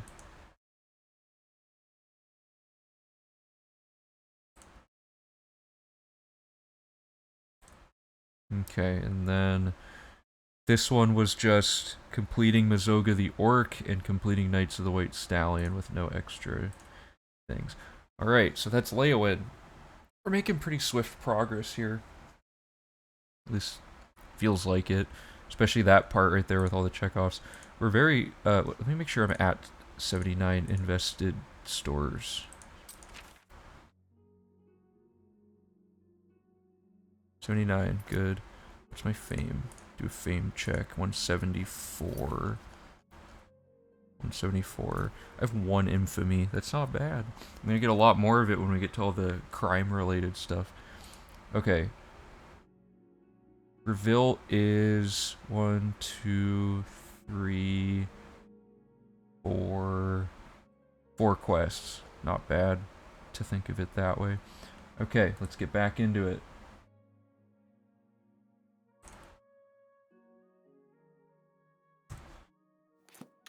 Did I already save? I did, but I'm going to do it again. I don't care. Alright. And quick destruction check before I get started. 94 out of 98. Right? Yeah. Okay. Ooh, my acrobatics is already at 95. Hold up. How many books are left on acrobatics? 3. I can only get my acrobatics up 2 more levels before I have to stop. I might not farm it then, like actively as much. Huh. Okay, well, let's just keep going. Okay, so step 1, buying a house in Breville.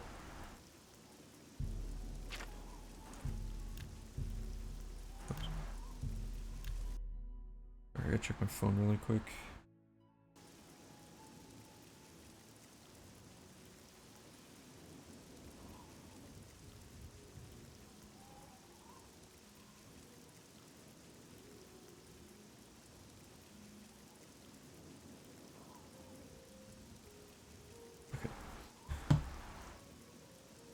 Alright, so step 1 is to go into the fair deal, which we already went in here and did the investment earlier, but we had to go in here for something else anyway. I don't remember why. We gotta buy all the home furnishings. Oh, good. Let's get that out of the way. Oh, that's cursed. Okay, so she has, 1, 2, 3, 4, 5, 6 at 1088.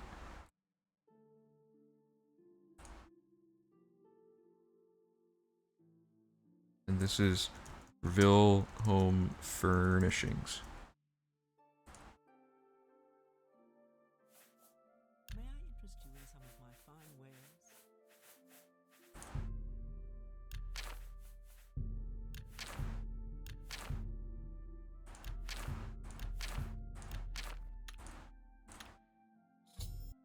That completes that quest.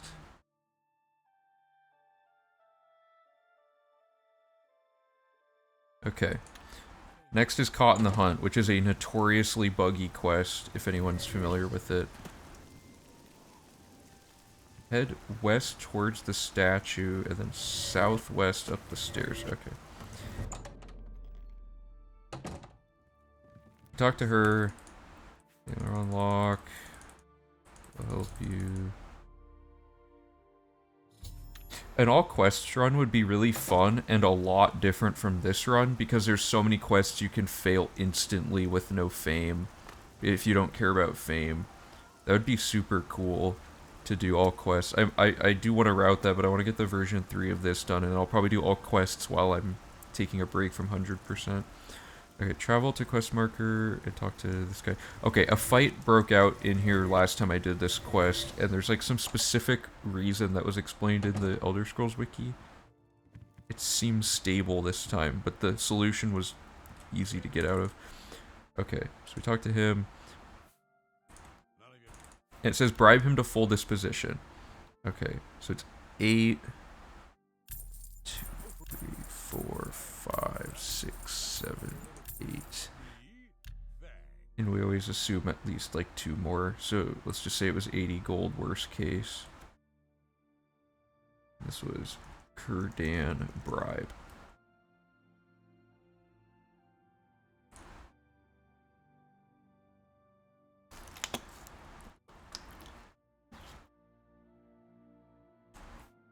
Okay, and then we ask him about it. Or about him. Answer the dialogue. And now we exit dialogue and talk to him again and say we're ready. And it's, I don't know why they set this up this way, but you ride like a boat there, and then it's, but you could like also discover the location in advance. So I don't know. I just take the boat just to make sure everything's being played as intended. And the Fort Grief, and there's this to open the thing. And what's the order here? There's a specific order you have to do everything here. Okay, step 1, there's 2 Shadow Banish wines at the top of this tower, which we need 6 total.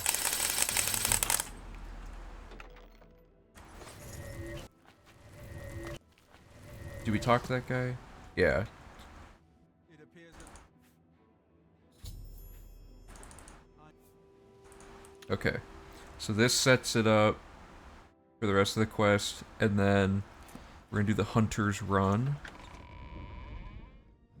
So you don't need to kill the first guy, but you can. I'm going to, just to avoid aggro later. Okay.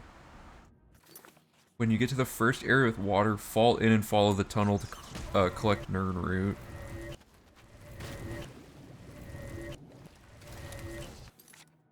Make your way up through the tunnels and loop back around to the water area and... Oh. Yeah, that tunnel, I went the wrong way. So we're trying to loop back around. And then we jump up here and go in this door. Find the Orc Hunter in the next area and kill him. No, this is where things can go wrong for this quest. This is the last guy in the run, but we sequence... Whoops, I don't want the shield. This is the last guy in the Hunter's Run. But I basically went through a door that's not locked and skipped to the end. So he's dead, and you have to wait for this to pop up before you take the key off his corpse, or the quest will be unfinishable. Now that we've killed him, we can go back to the beginning. Because I killed those other guys in advance, that should avoid any potential sequence issues with the quest.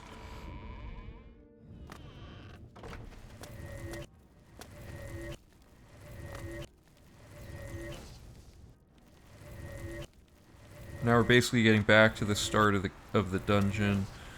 And we have permakey, so we can open this without having to do anything. But it will cause a thing to break the quest if we go through it. So now we go out and we have to watch this cutscene. Ugh, why did that skull fall? We have to wait for him to kill him. This is bad RNG. And then we kill him without talking to him. And you have to wait again for the quest update and then take the key, or the quest again would be impossible to complete. Now we go back into here and turn this handle. And now we can leave, and we take the boat specifically to avoid the quest breaking again. And that should solve everything. And now we can just go talk to Usain Locke and finish the quest. It's a lot of stuff, but it's just how broken this quest is. And then she gives you a skill book, which is nice of her to do. And we read it. Okay, speechcraft.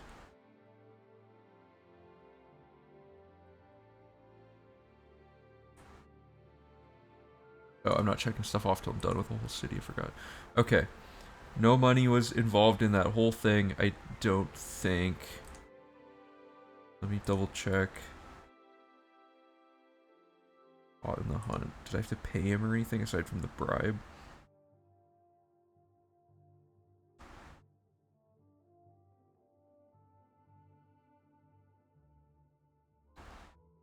Okay.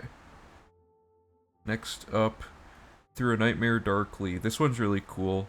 And there's some cool skips you can do that aren't even very glitchy. They're just like the way they designed it. You can jump around some of the intended aspects of the area. This is the one where you go in the guy's dream. Okay, so we go to the Prevail Mages Guild. This is a backtrack, I know, so in a future route revision this won't be like this. But the next route revision I'm going to do a ton of quest interlacing stuff. Similar to that one where we did like 4 things at once. Talk to her, and then you talk to her again and say lead on. And then you have to wait until she leaves the building, otherwise you won't be able to force her to spawn in the next building. So you have to wait here, wait for her to be completely out, and then when you run ahead, she'll teleport in for some reason. So now she's here. And then you wait for her for like an hour or whatever.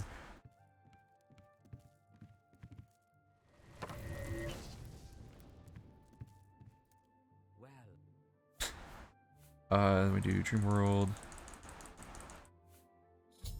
Okay. And then we talk to her again. Okay, hold up. A lot can go wrong here. Because we have to sleep, and although this doesn't force us to bite training, watch what happens. Does anyone have any idea what weird thing might happen here? We're about to find out, but I'm just curious if anyone has a guess of the weird thing that can happen. Okay, I'm gonna do it and see what happens. Here we go. Well, first of all, we... Wait, Oh, I didn't equip the amulet. This isn't the weird thing. This is not the weird... Okay. I forgot to do what I have to do. Okay, this won't level me up now.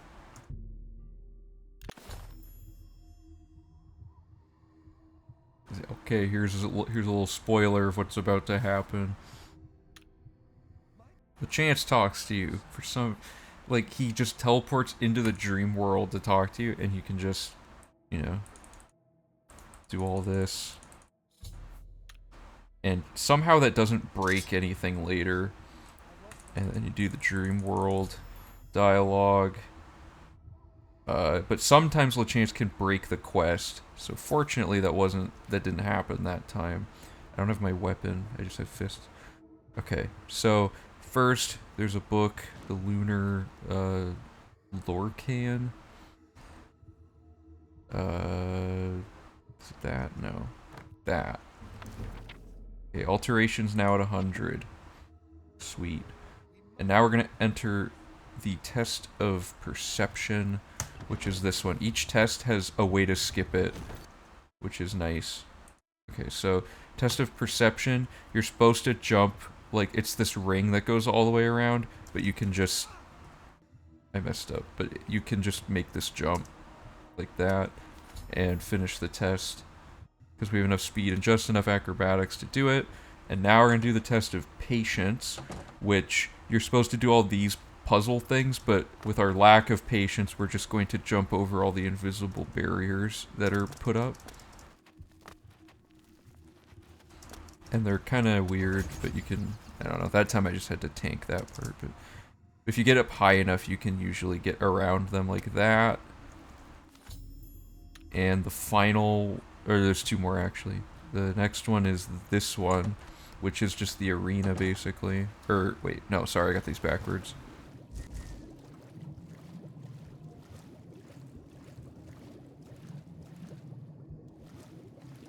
This one's just like swim down really long.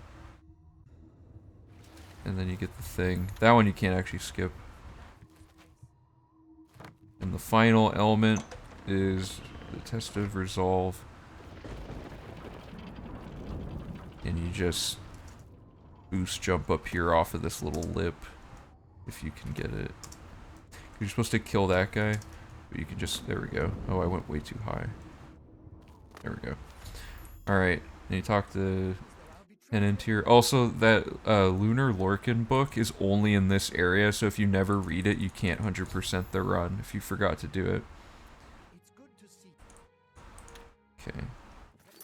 Now we're gonna re-equip our TOS robe and the apotheosis. And hotkey the Grand Soul Gem stack, yes.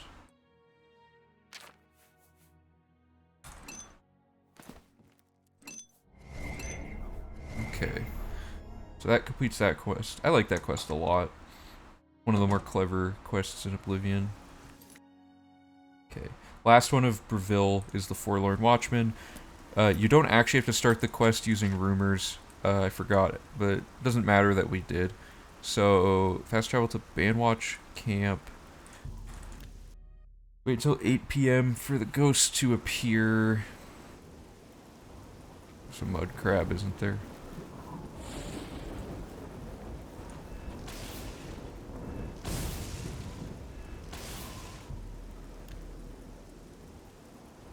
So at 8 p.m. this ghost appears.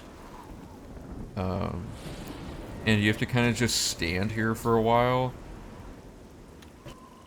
Which is annoying. There's no way to skip that. As far as I know so far. So once he starts walking away, the quest will update.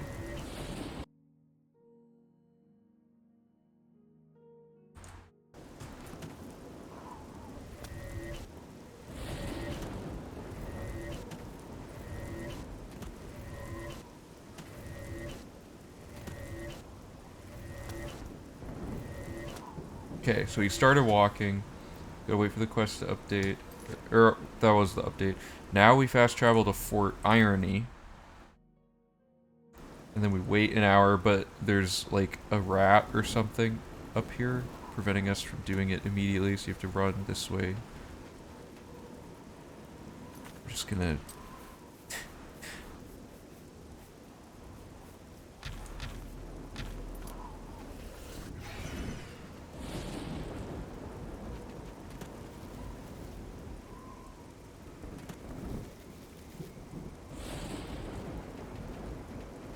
Please let me wait. Oh my god, I hate this. This is probably like the worst thing about Oblivion is just the you cannot wait when enemies are nearby.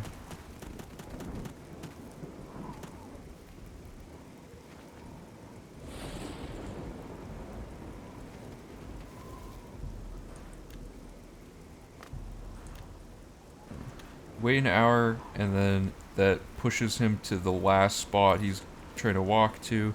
Then you talk to him. His eyes are missing. That's not actually how that's supposed to look. Then you fast travel to the mouth of the panther. And I tried going out of order on this. You can't really skip any part of this quest as far as I can tell, other than the part about getting the word around town. Enter the ship, make your way down 2 trapdoors, so that's 1. I'm completely stuck.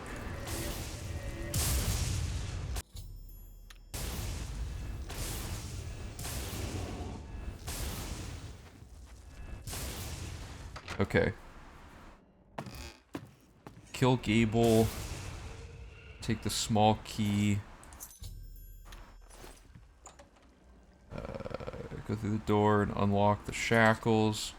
He'll talk to you automatically. Oh, creepy. He doesn't have his ghost thing. Okay. And then you take this map.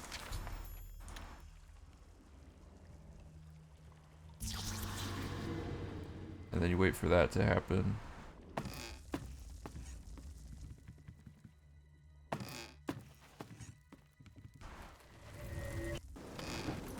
And then you fast travel over to Black Dog Camp. And then you, those bandits, whatever.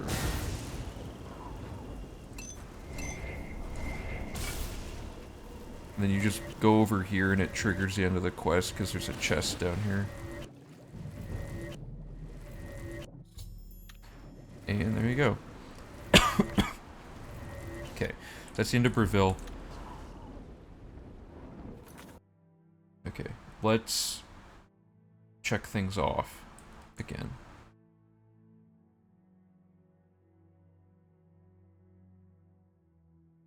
Back to document mode, everybody. Alright. First thing we did, buying a house in Breville.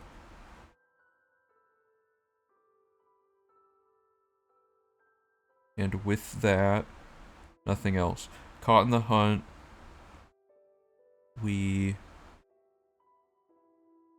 read Biography of the Wolf Queen and did Caught in the Hunt.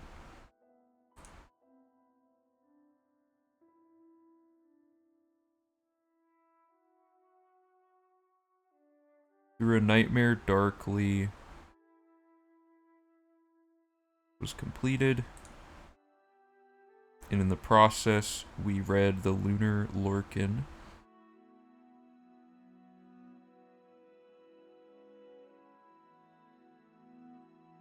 And by doing that, maxed out our alteration.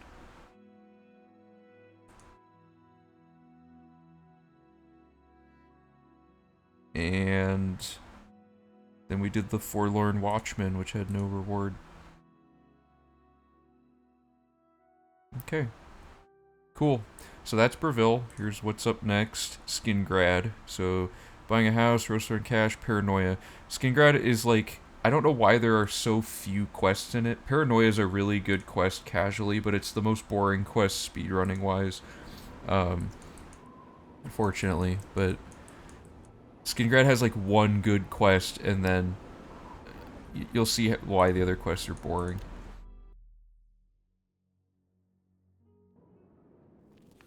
So step one, we just buy the house furnishings, which are, you know, they're just home furnishings. Let me make sure I haven't over-leveled anything. Acrobatics is still at 95. Instruction's at 96, so I can go up 2 more levels. So we're gonna go to Colovian Traders.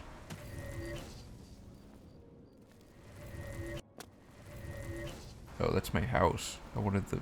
Whoops.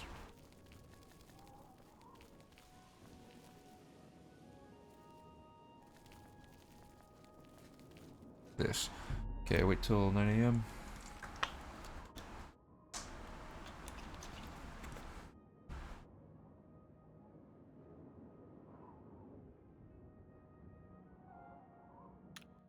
Hold up. Is my stream broken?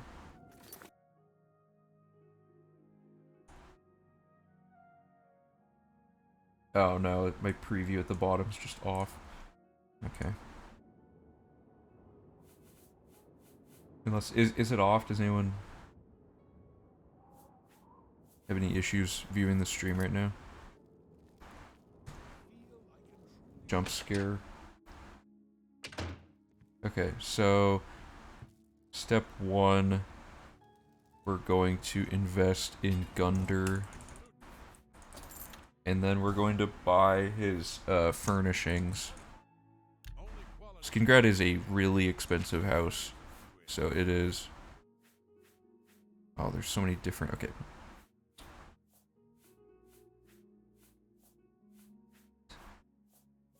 13 at 2701.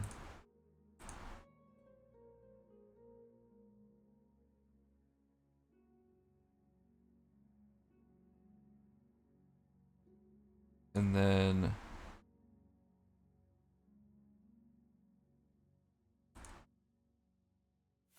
May I interest you in some of my fine wares? 2363. Do I see that number anywhere else? No, so it's 2363 and 1688.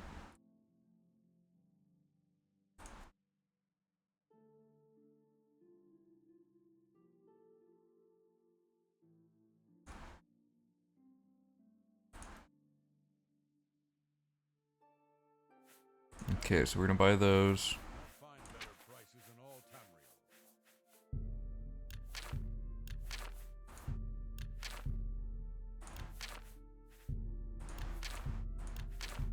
Pleasure doing.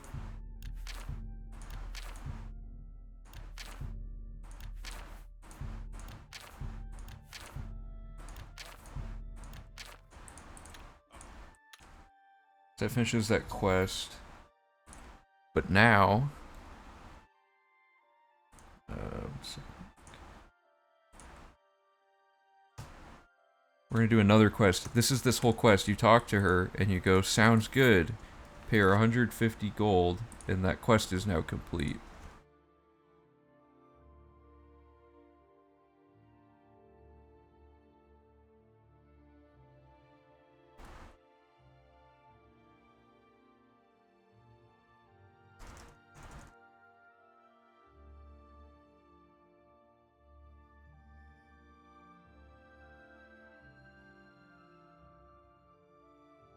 Okay. And now we're gonna do another really short quest called the Rosethorn Cache. So now, east of Colovian Traders on the right. Okay. So we're gonna go into our house now, and we're gonna go to the top floor.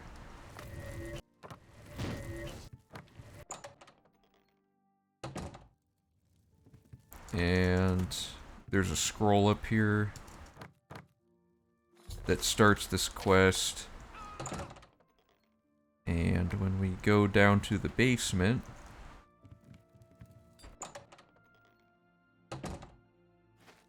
first we need this garlic for the vampire cure quest, and then we activate this hourglass. Let me make sure I didn't get any gold from that.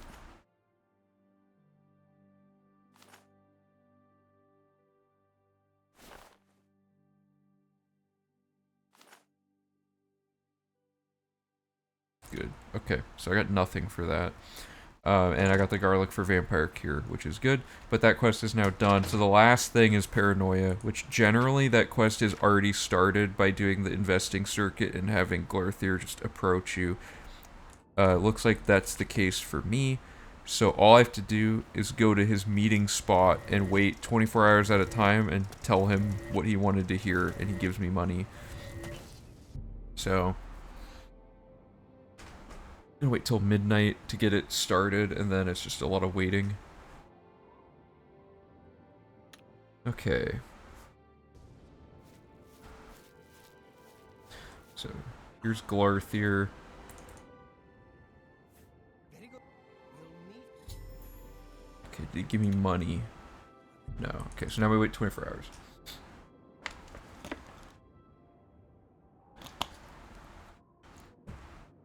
So he's gonna give us money like 3 times, and I have to mark each of those.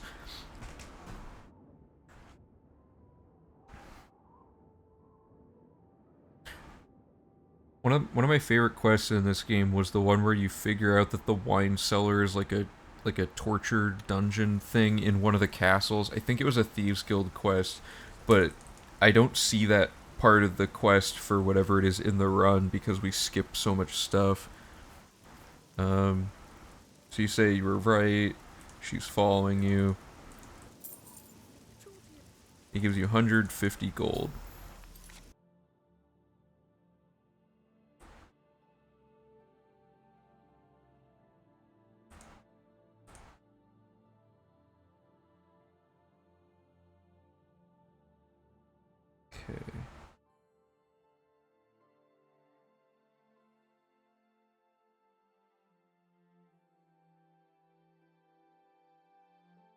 Wait, okay, hold up.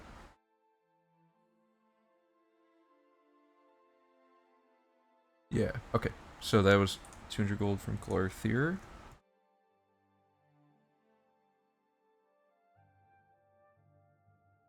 And now we wait 24 hours again.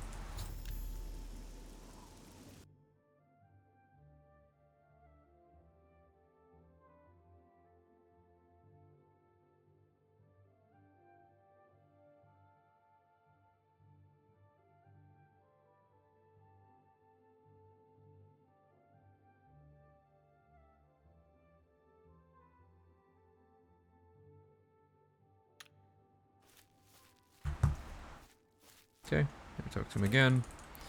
And say he's spying on us, and we get 200 gold.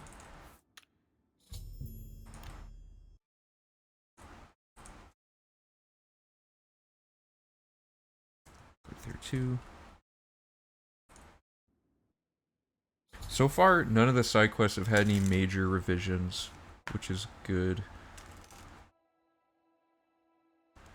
We're coming up on what will eventually be one of the most painful debugging situations in the route, though, where the Thieves Guild broke not once, but twice when I played the whole route up to the same point. So I've changed one variable, and the rest is the same as a control variable for all the stuff that could possibly interact with Thieves Guild. I'm gonna see what's up with it.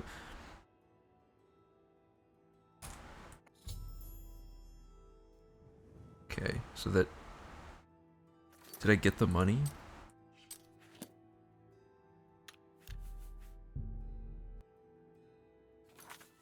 I told you not.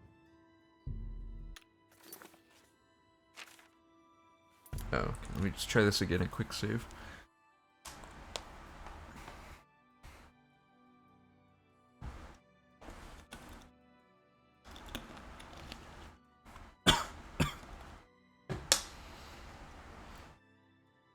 Does anyone have a strong opinion on like a favorite or least favorite quest in the game? Because I think my least favorite's that Fighters Guild escort, my favorite's the Thieves Guild one with the wine cellar. And so it all. Here's the gold.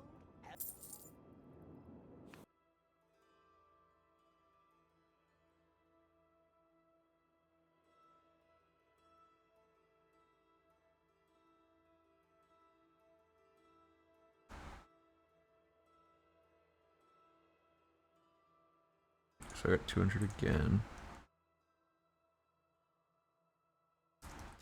And now, to get the fame, you have to report him to the guards, and the guards will kill him. So we walk up to the nearest guard. It's my pleasure. Please. Love the whodunit. Oh yeah, whodunit is really good too. Whodunit's really funny in the speedrun also, because it's actually really easy to kill them without getting noticed. You can just punch them all really quickly in front of each other, and they all just, like, don't notice you. It's really funny. Wait, he needs to be arrested. Show Glarthier's note. Okay, so now they're gonna go kill Glarthier, but we don't care about that. Whoops. So let's go back to document mode for a second and update the spreadsheet. Alright. So first of all, buying a house. Favorite is without a doubt the horse armor DLC. Sure it is. Is that even a quest at all? Like, because most of the DLC has like a one-off quest. Do you have to do any sort of quest to unlock the horse armor, or is it just now in the merchants, like the horse merchants shops? So this is buying house in Skingrad and helping hands. And invested in Gunder in Asia?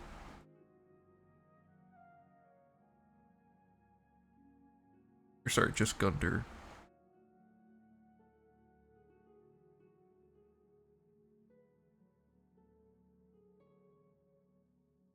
Document mode. Is that your favorite quest? Is document mode? The quest for more document mode, perhaps?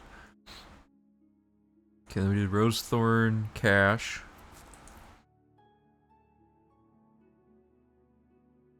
And we did Paranoia.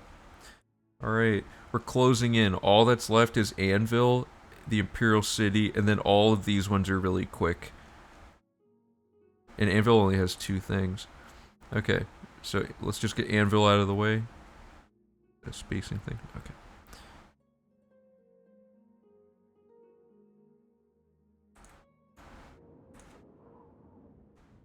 Alright. We're off to Anvil. First quest is where the spirits have lease. So we're gonna have that in our journal.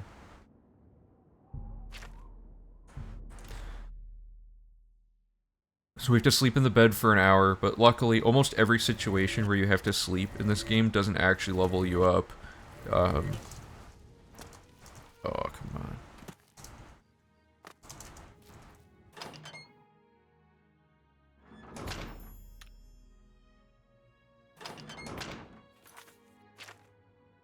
Alright, I didn't do... Okay, so yeah, you go in here, go into your bed, sleep an hour. It immediately wakes you up. You just kill the ghosts. 3 ghosts. Oh, that's not a ghost. This house is so badly laid out. How do I even get downstairs? There we go. So you kill them. And where's the hand on the ground? Near the front door. Where? Where? There's so many doors. Oh, there we go. Okay. Why is that stealing? This is my house. Oh, it went away. Weird. Okay. Take the hand and note.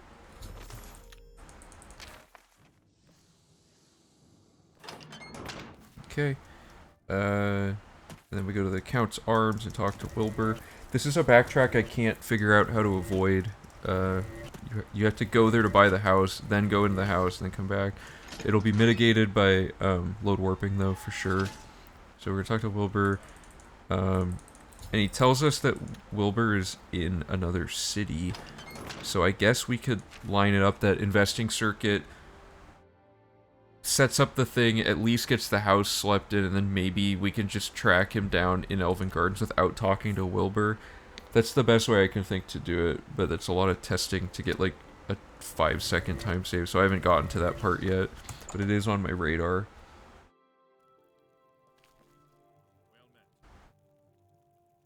Okay, wait till 9 AM. It crashed. Oh, it didn't crash. Okay. There he is. If his position's below 60, bribe him. It won't be. My family. I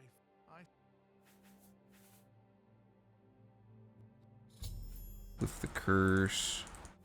Okay. And then while we're in here, we bribe this guy, or not bribe, but we invest 500 in this guy. Now we have to go back to the Count's Arms for the 3rd time in this run. Wait an hour. It's probably faster from the dock gate, huh? Yeah, definitely faster from the dock gate. good day. Alright.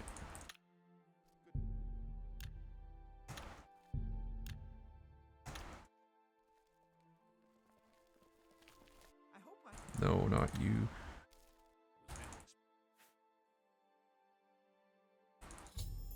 Okay, so then we have to do the same thing we did with Kude. We have to wait until he completely exits the building before we exit the building.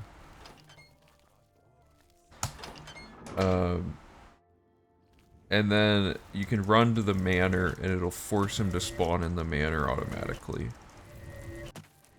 Oh, before I forget, I just invested in Lei, so what a name.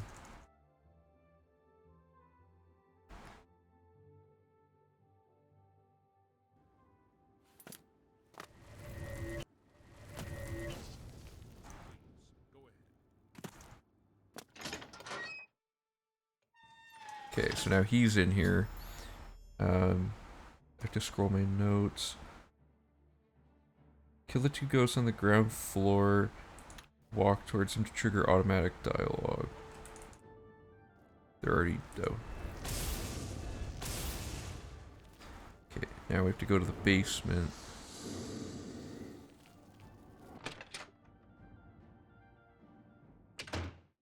Okay, did he... there. Oh.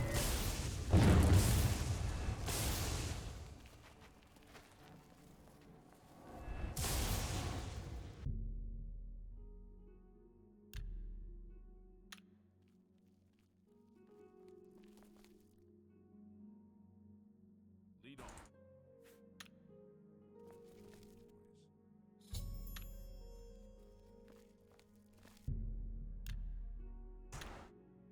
Okay. This part is hilarious because it's the world's longest cutscene for a quest we already don't care about that has injected a ton of lore arbitrarily at the last second to prep you for this epic boss fight where we kill him in one hit anyway because our weapon is so good. So it's just like a lot of... it's just funny because you're just grinding these skills while you wait. This can go to 97, this can go to 98. So you wait for him to open the portal.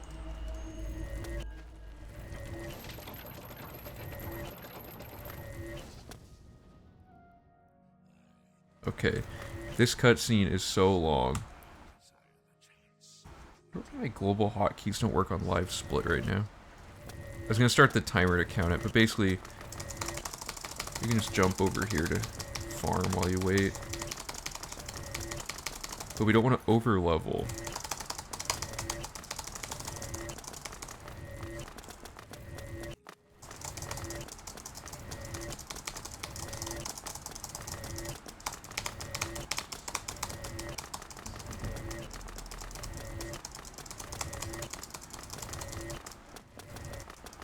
There's a whole block.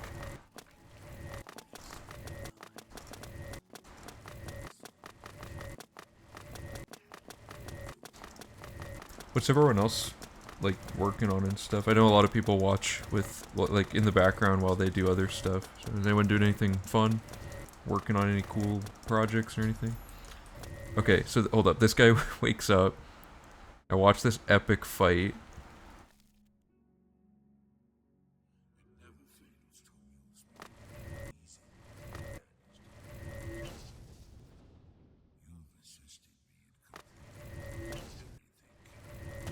The second cutscene? I don't remember this part.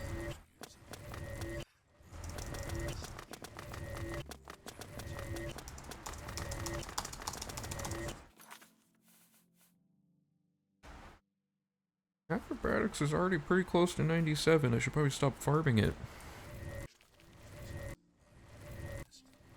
Nice.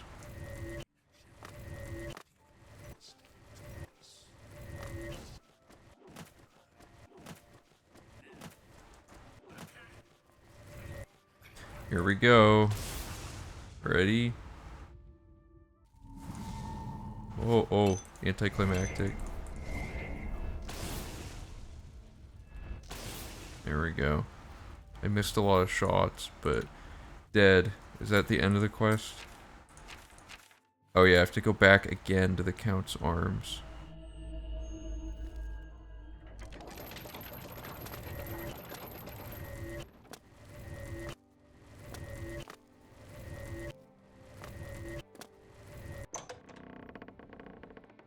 But he might be not at the Count's arms. Sometimes he's just walking back.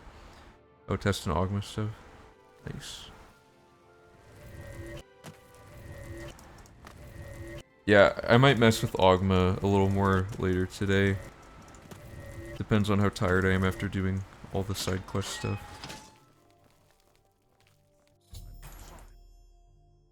Okay, so I get to keep the house. And now we're gonna do the Siren's Deception. Okay.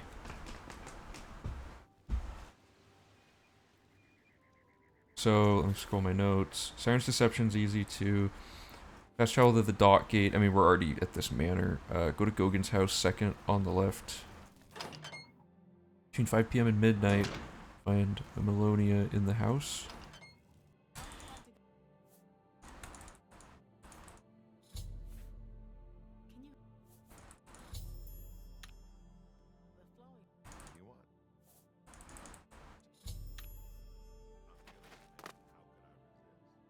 Okay, so now we're gonna go to the Flowing Bowl. This quest could be worked in better to when we go to the dock to do other stuff for sure. The thing about the investing circuit is I just didn't want to have to wait. Because, like, okay, so the Flowing Bowl has this. It has the Fighters Guild quest. And I think there's one other reason you come here. We go to the dock for, like, 3 quests.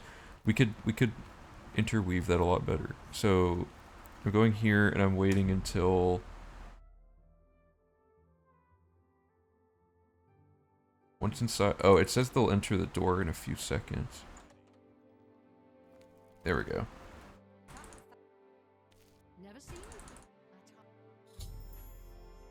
Also, because we're a female character, they're offering to have us join their thing, so the plot line's less of a plot twist because they reveal that they're bad guys from the beginning. And then you go in here. Oh, you have to wait till midnight. Or no, wait till 11.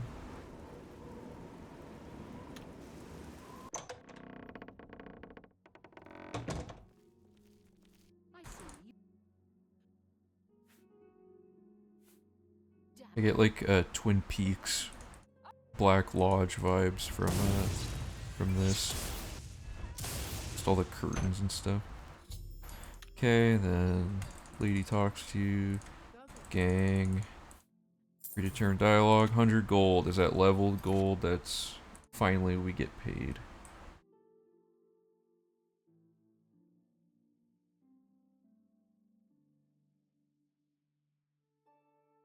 Yeah, it's level dependent. Siren's deception reward was 100 gold.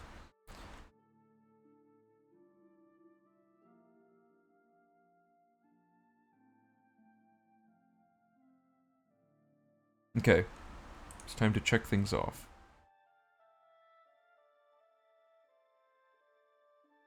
We didn't do much because Anvil's short. Oh, I should save.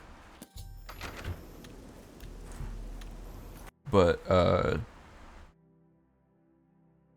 let's see. Invested in Lay Marlin.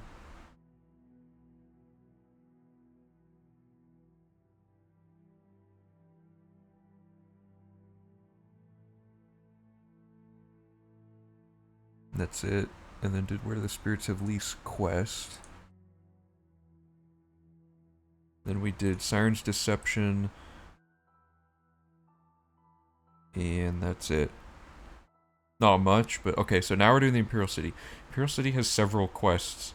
We're not going to be doing Vampire Cure because it's more efficient to do it during Dark Brotherhood. And we already did Origin of the Great Prince during Arena, and we did the Imperial City during the house in the Imperial City during the Investing Circuit. Unfriendly Competition we're not going to do until the Dark Brotherhood either. We loaded that up during the Investing Circuit, so that the last step is just to murder Agamir. So the main thing we're focusing on is these collector quests, which conveniently we already have all the statues from when we did the map exploration, so those are pretty simple. And then there's just unexpected voyages done at the end of the skill grind at the end of the run. So really it's just Imperial Corruption, Order of the Virtuous Blood, and then all the Umbacano quests. And then that'll be it for Imperial City. But these quests are pretty good. Imperial Corruption's just a lot of talking to people, unfortunately, though. Order of Virtuous Blood's a nice one when you're playing casually. Okay, fast travel to the Imperial City Temple District. Head directly east to find Ruslan's house. Yeah. Oh, I guess it was on this side.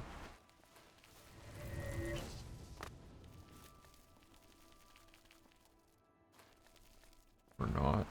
Did I mess something up? Oh, it meant like, yeah. Talk to Ruslan.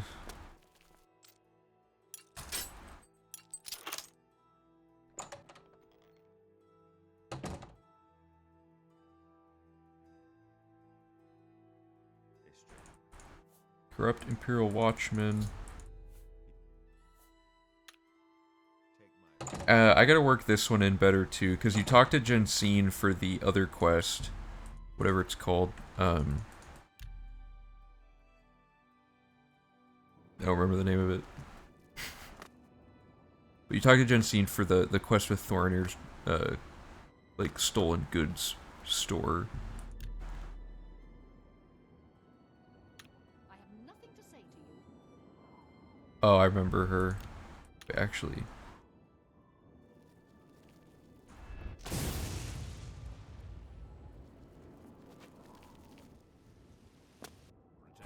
Okay, good. Does anyone know why that happened? Just, this is a trivia thing. I know why it happened, but it's gonna happen again.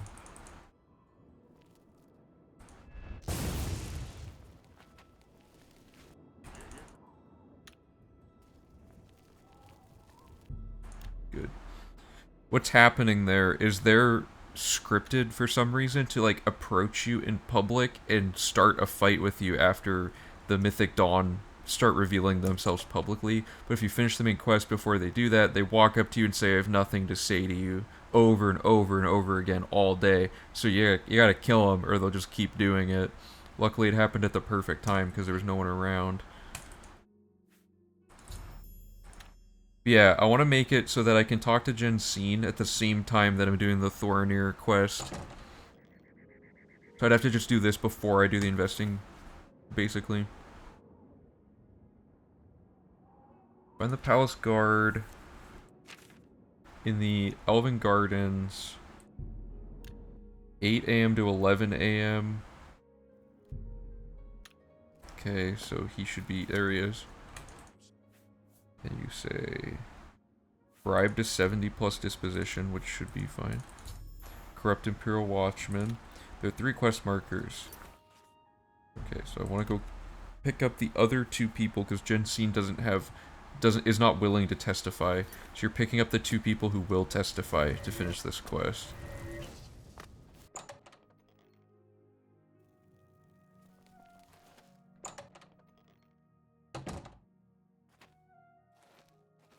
Are they in the basement?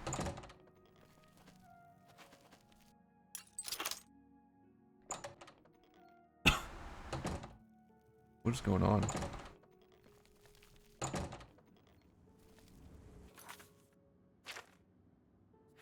Oh, okay.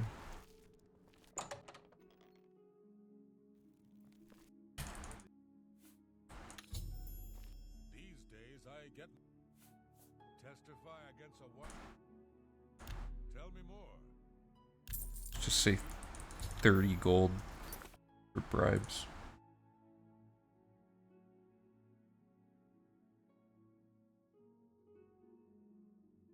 That's about right.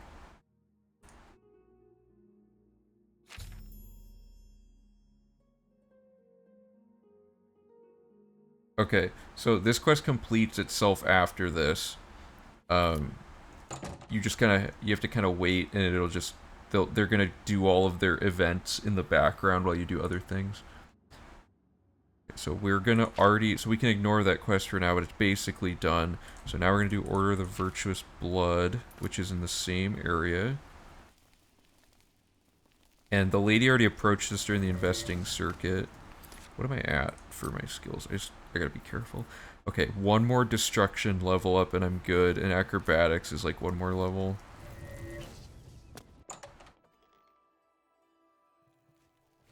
It's an honor. Welcome.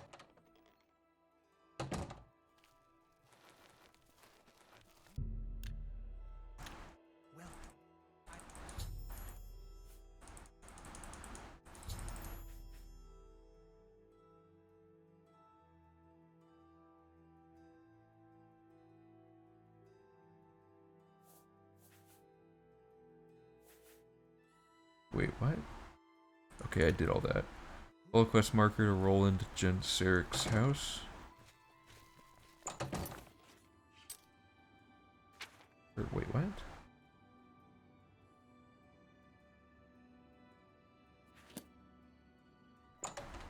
thought I did everything I needed.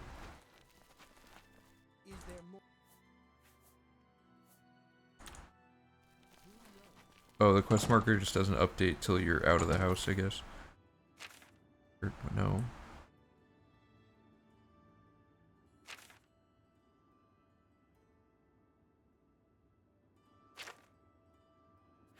Something went wrong there.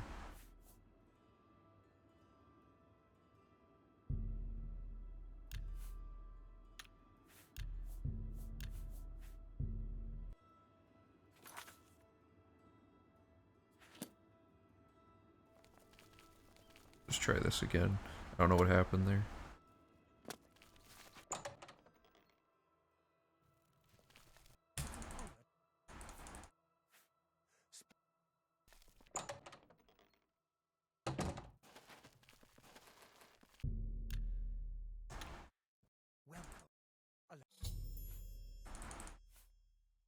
Welcome.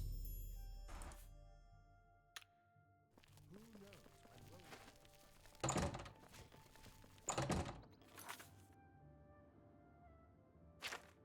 Oh, I'm dumb. Or I'm not dumb.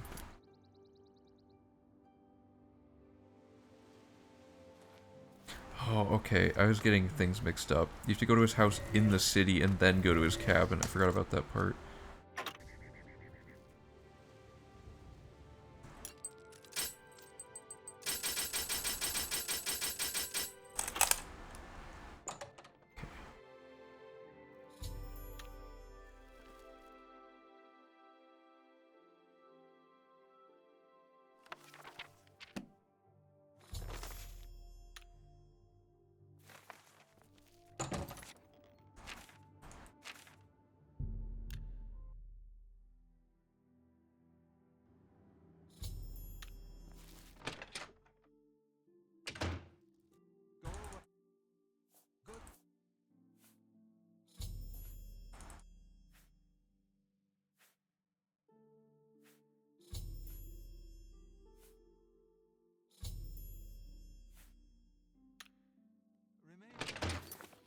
And then, once again, this twice this stream that we've talked to Fintius, not counting the other, like, 3 or 4 times we had to talk to him for other things.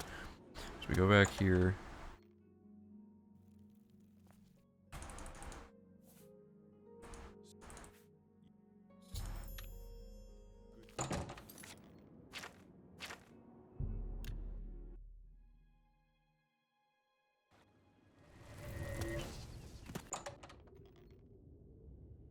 Hug the right wall and talk to Siritor before killing him.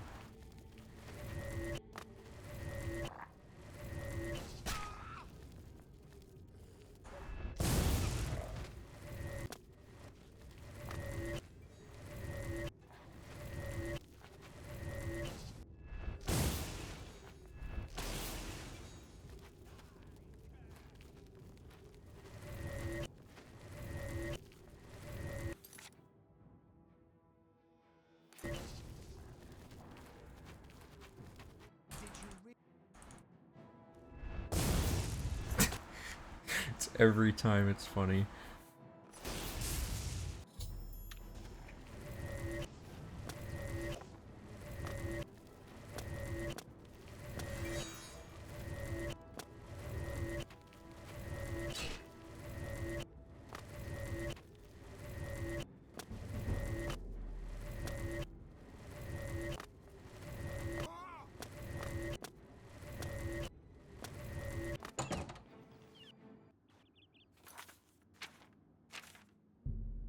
Okay, so now we go back to Roland and Sirik.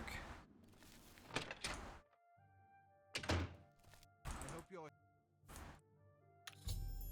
I'll see.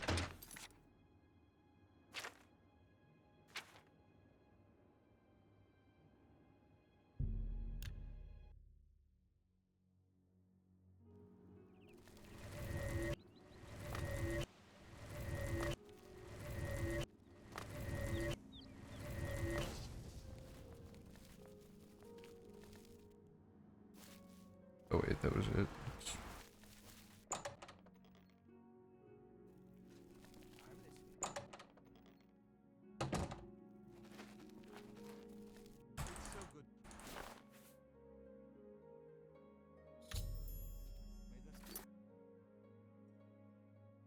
Read Immortal Blood on the shelf to the right next to the scales.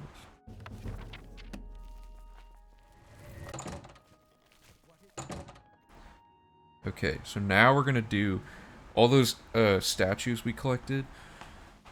We're now gonna turn those all in.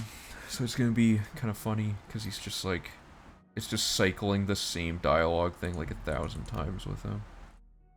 He's always surprised you have one. Sorry I'm checking these so much. Okay, good, I checked it though. So, we're officially done. This is an interesting point. We're officially done with skill farming for the, or magic farming, sorry, at this point in the run. That's how much difference the Oblivion Gates having to be done or not changed. But the good news of this means if we, like, eliminate the map exploration phase or reduce it using the horse vectors in version 4, we still have plenty of time in this run to be farming spells. We have, like, all of the Dark Brotherhood, all of the Thieves Guild, every Daedric Shrine quest. There's, like, 3 more areas, and half of the, or, like, a fifth of the side quest split left. You know, there's, like, a lot of time to be farming these things. So I'm pretty happy with where the magic's at. I'm already done with it for this run through. And then acrobatics is already almost done. All the passive farming's basically, like, completely automated. That's nice. So what this means is, to be safe, I'm just going to always have the mercantile spell. Because restoration takes the longest to go up. So I should have 1 conjuration book, 2 destruction books, 2 illusion books, 1 restoration book left, and then 3 acrobatics ones. So, okay, step 1 of this. It's going to be weird not casting, though. We're going to go to Umbacano Manor. This guy tries to talk to you, and you can just ignore him with permakey. Skip all that. Yes? Okay, so, make sure I'm doing this right.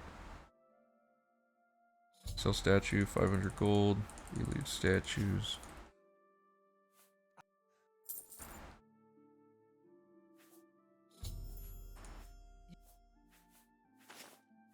Very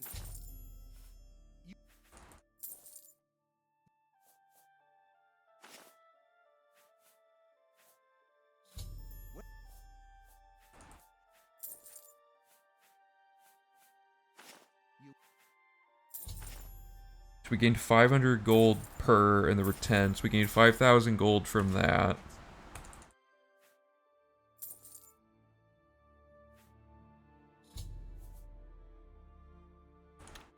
Okay. Let me mark that down on the thingy. Oh, what did I get as quest rewards for those other ones? Anything good?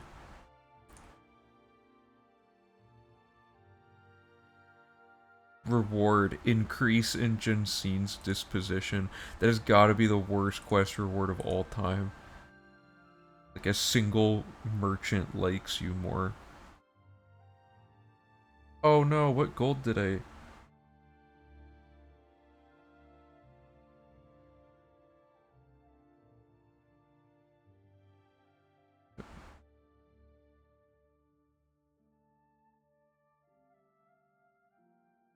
Wait, okay.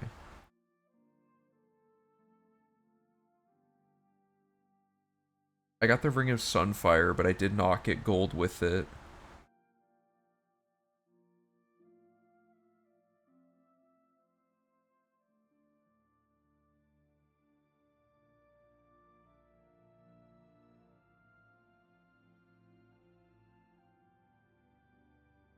Sorry, I'm trying to figure out...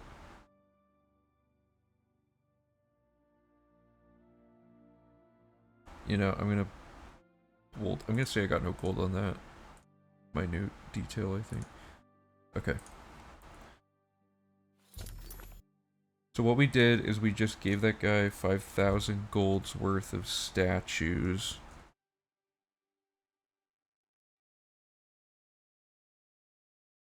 And we agreed to start the next quest for him, or like do another task for him. And there's a lot of like going around trying to research things.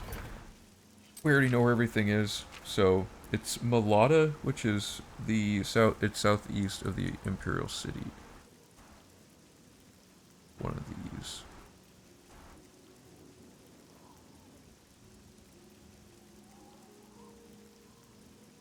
It can't be. Oh, wow, it's really southeast. Oh, the farthest east alien rune on the map. I missed my own instruction. Okay, so we're here. Hug the left wall until you fall down over a gate.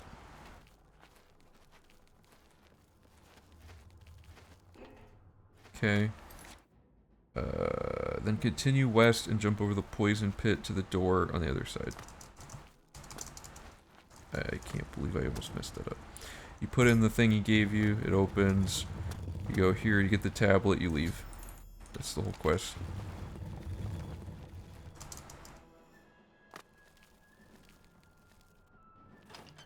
Leaving's a little annoying. There we go.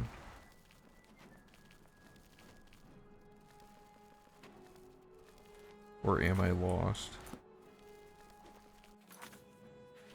Man, I'm so bad with directions.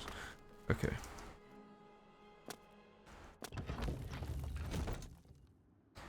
So we did the Mulata thing.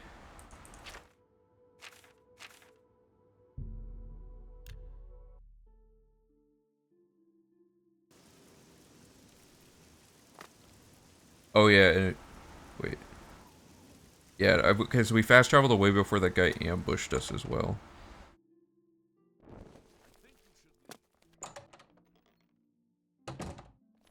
You're not supposed to be in. What was it like? Wonderful. Did I get gold? 500 gold.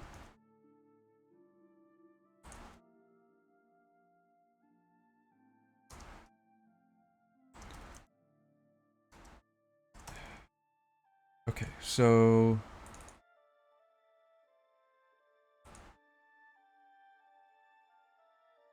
make a note here.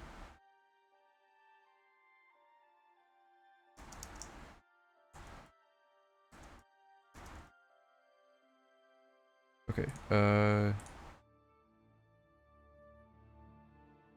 gave him the carving, so now he has another task, and we say sure. We advance predetermined dialogue, whatever. Okay, so he wants us to get a crown for him. Did I just get 1,000 gold after that? Hold up, I gotta read. What was that about?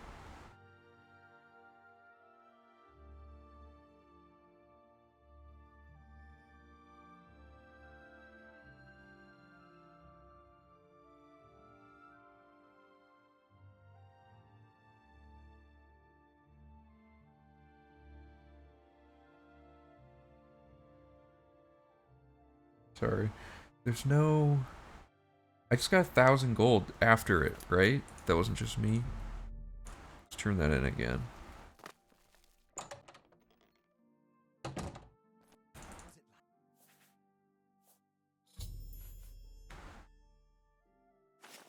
Card panel removed, 500 gold added.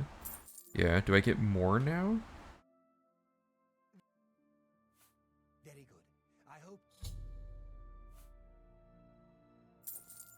Oh, he just gives you 1,000 gold for starting the quest. Oh, they do that because he dies at the end, so they want to make sure you get the money for the quest. I have a note here. It might be worth keeping him alive to get the broken crown of Lindai. However, there's a new method that has come to light, which means we will be ending the quest without getting it. So, okay, first step. Let's travel to Lindai, which is northwest of the Imperial City, east of Coral. There we go. Probably better to just say east of Coral, but whatever. Okay. Go in here. What's my acrobatics? I'm gonna be checking everything so like compulsively now. Follow the path until you're facing a wall. Then boost jump off the curved edge up to here and go in the door. Good. Skips the entire dungeon. The alien crown is in here. And we're giving him the wrong crown. It doesn't even matter what crown we give him, but I'm like 99% sure that Lindai is a quicker crown to get than the other one. Minus me being dumb and getting lost every time.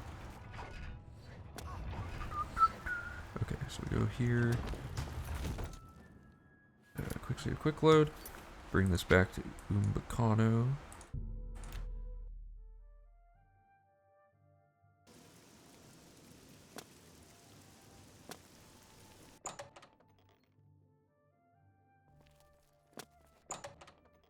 We get money for giving him the crown.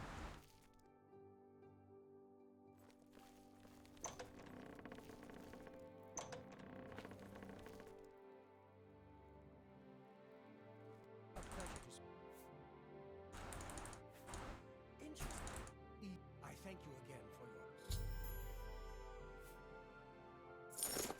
Okay, did I get money? No.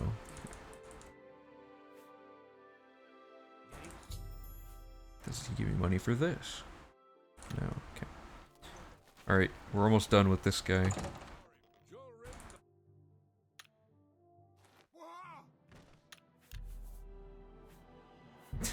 Okay. Gotta do that again.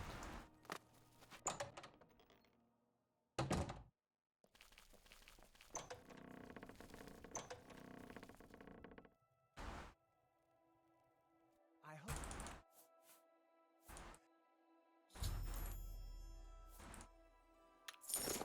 Remember, you're expecting...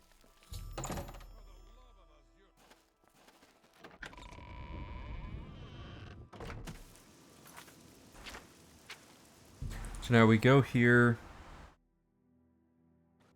and we have to wait 24 hours 3 times, and then he should appear, but because he was asleep, it might throw it off a little bit, so I'm gonna wait 24 hours, like, a few more times than that if it doesn't work.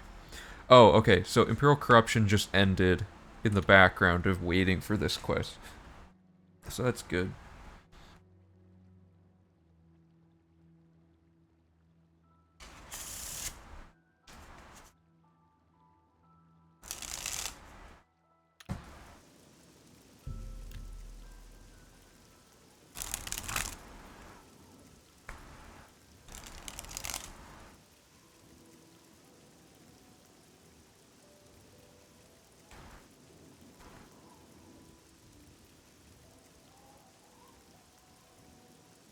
After this, all that's left is the miscellaneous, like, village quests and inn quests, like things that aren't part of the main. Okay. Where is he?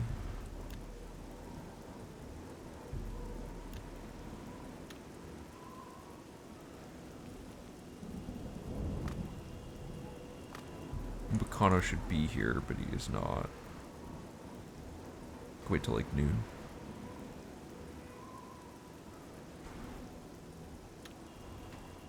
There we go. Okay. Check this out. This is funny. See how he's essential? As soon as you say follow me, he's no longer essential. Oh.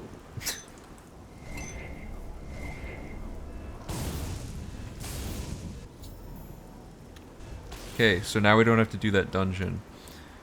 Isn't that pretty cool?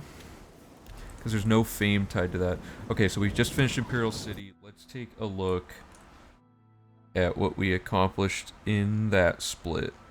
Okay, so first of all, we did Imperial Corruption, which that was the only objective involved with that. Order of the Virtuous Blood. And we're getting fame and stuff in the background, but that's auto-checked off, so I'll show you that at the end, I guess. We read Immortal Blood, and we did Order of the Virtuous Blood. Immortal Blood is somewhere.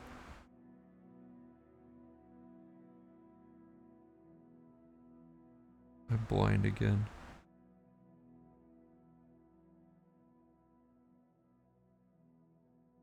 How have I not found it by now? Sorry. Did I already read it? No.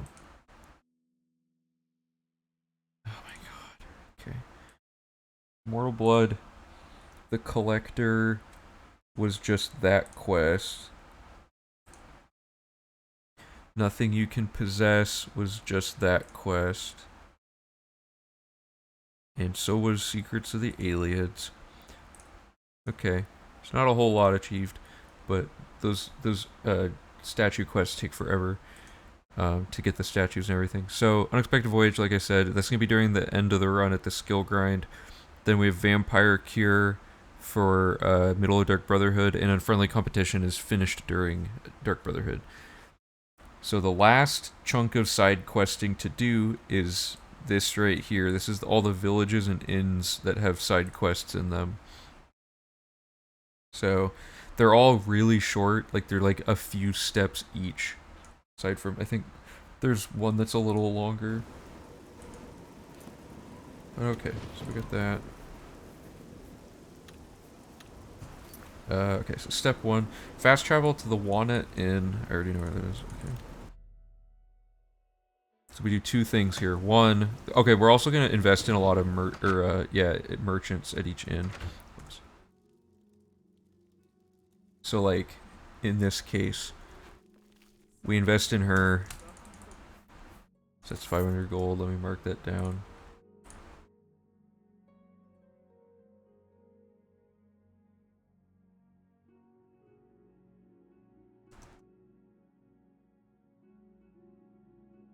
And we say wine, and then we already have the wine.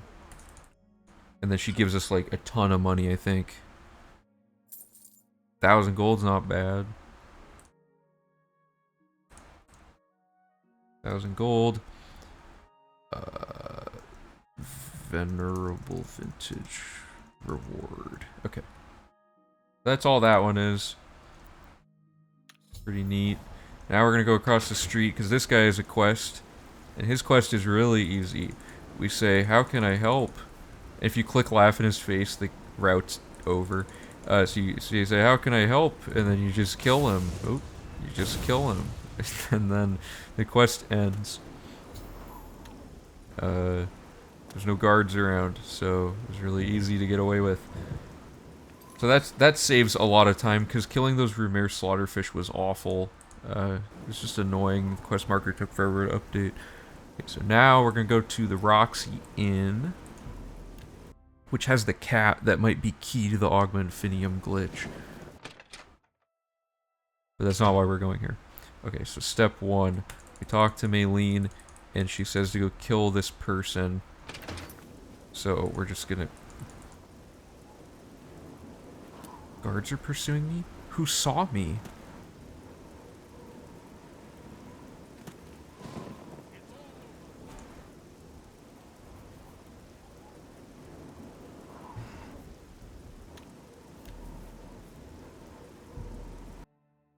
Did a guard really see me here?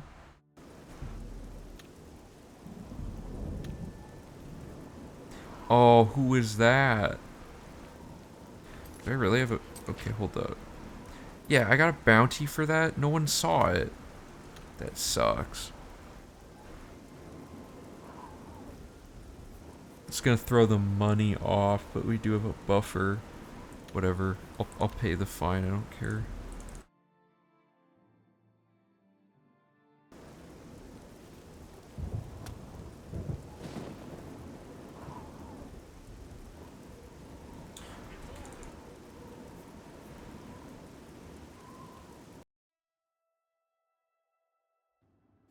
This might actually balance it out. Okay. Things are falling apart. Okay, finally we can play the game again. Okay, so all you do is you go up here, and it's pivotal that you specifically open this door so that later you don't have to worry about that. So all we do is say, she's dead, and the lady trusts us. Oh yeah, I gotta do the jump, you're right.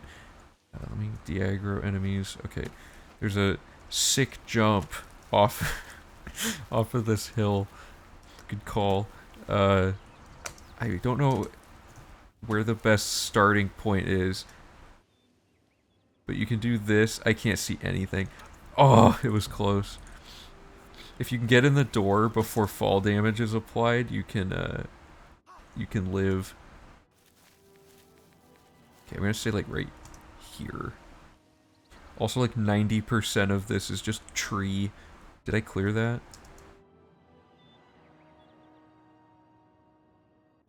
I can't see anything from here.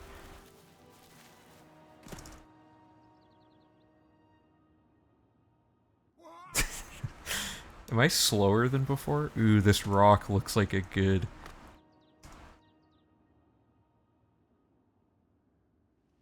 Oh, I can totally do it with the rock. I just have to get the right angle. Southeast.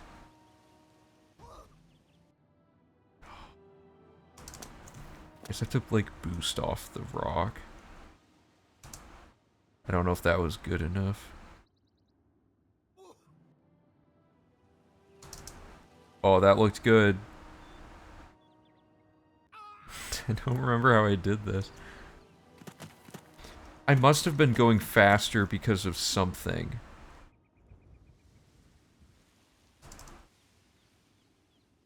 Yeah, because I'm not even getting close there.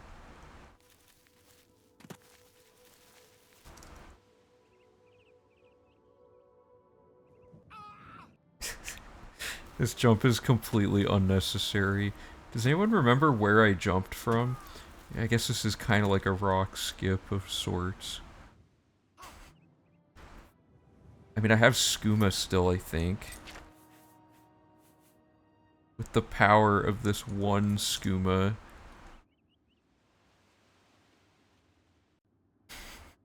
With the power of this couple skooma.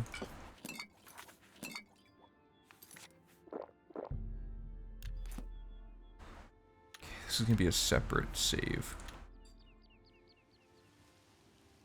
It's looking good. The turnaround. Oh! That was close.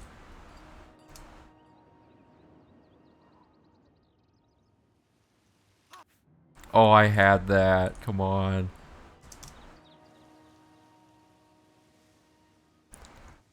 I feel like I'm like a golf ball in PGA Tour. That's the viewpoint I'm getting from this. Oh, that was my quick save.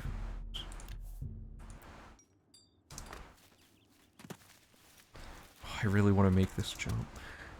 You better not tempt me to try to do this on the actual run, because we're gonna lose so much time to me just like, I'll try like once probably on stream. Man, I am not getting it now.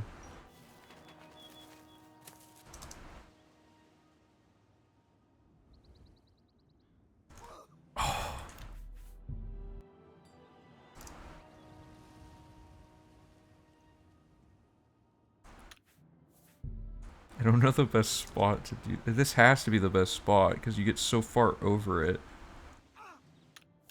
I think the door's farther right than I think it is.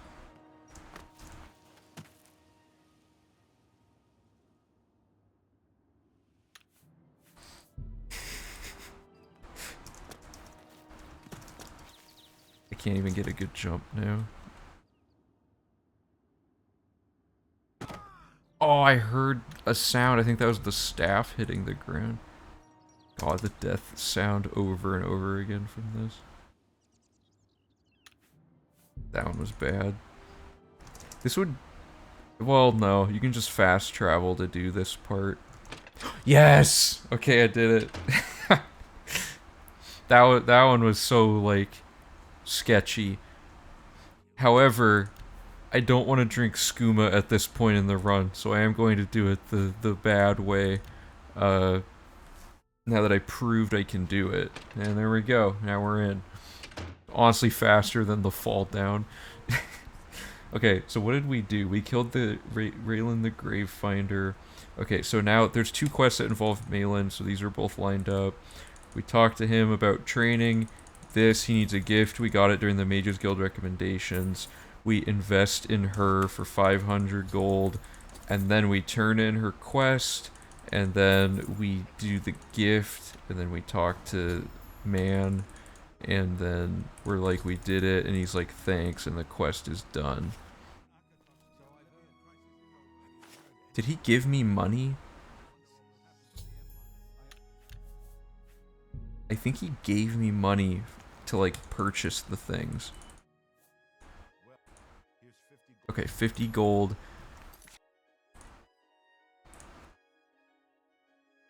Gift. Maylene, or like invest in Maylene for 500.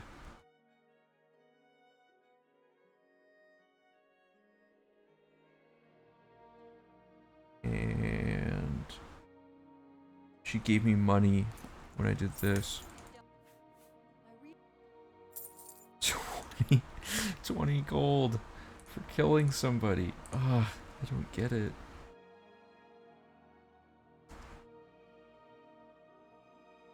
Okay.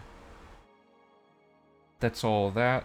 Now we're gonna go to Zero Visibility, which is one of the only truly, even vaguely interesting quests. I set a quick save after I did everything, so just to reiterate. Already invested, both quests are done. Yeah. Okay, so the next step, we're gonna go to Allswell, which is northwest of the Imperial City.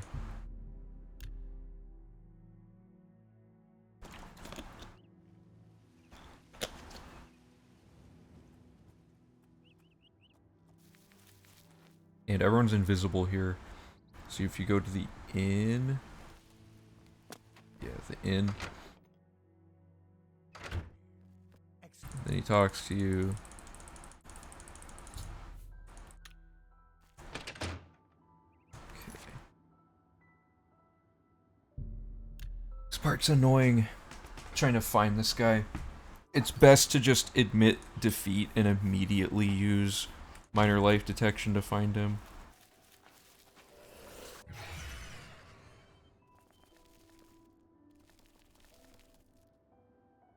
I told you.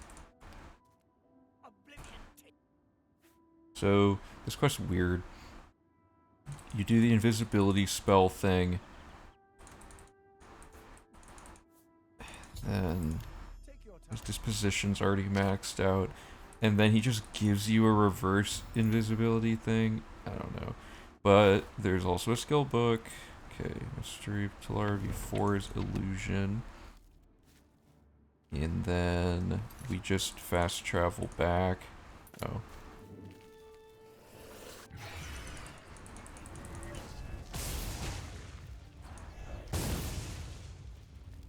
And didn't kill him.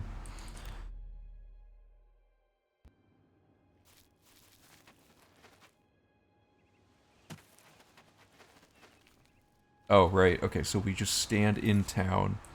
Forgot about the exact way to do this. You equip Qatar's Ring of Protection. And then he gave you a scroll called Reverse Invisibility.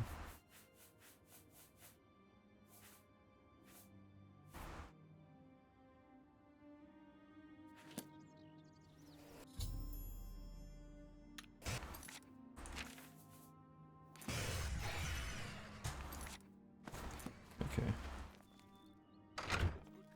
Thank you. Thank you. I can't. I got nothing? Come on.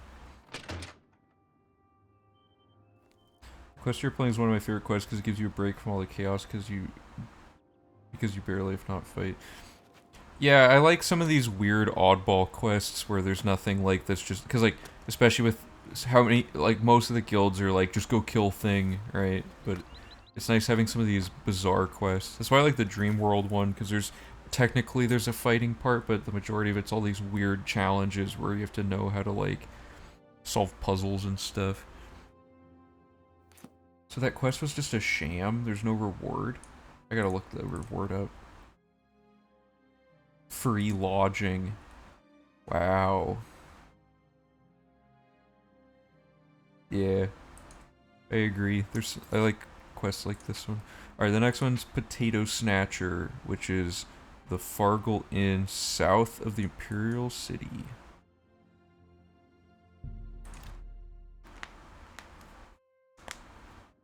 We're gonna do two things here.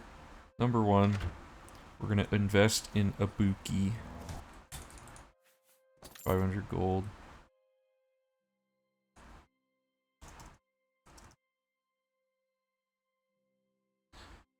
And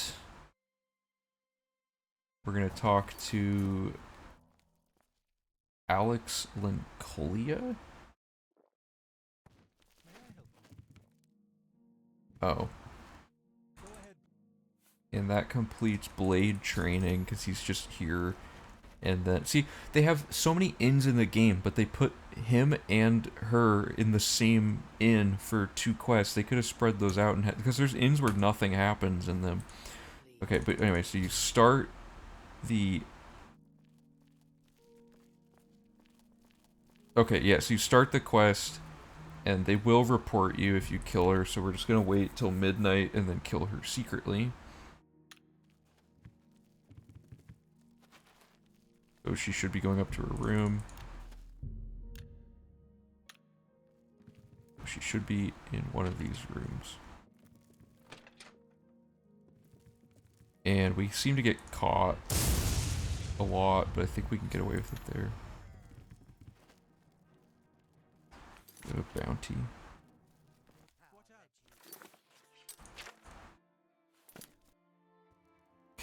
Just gonna unequip this, how about...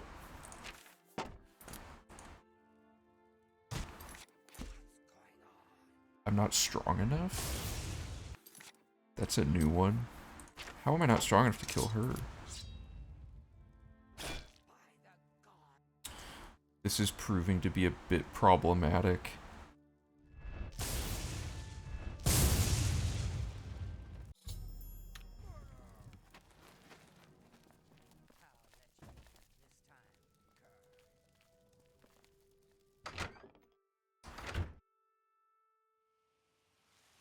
What is the world record for the 100%?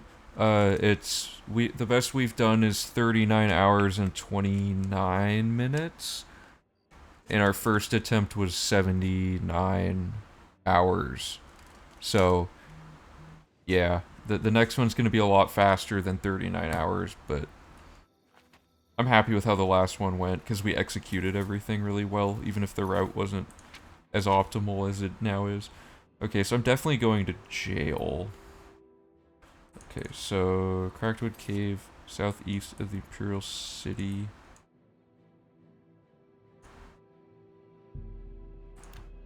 This is a quest where you have to go to a cave and make like a decision against these 2 goblin tribes. But if you just go and make your decision in advance and then start the quest, it just auto-completes.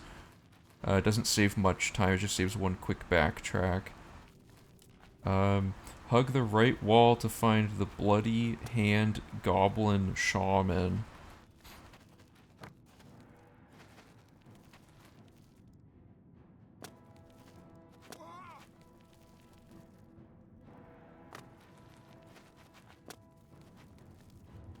Him.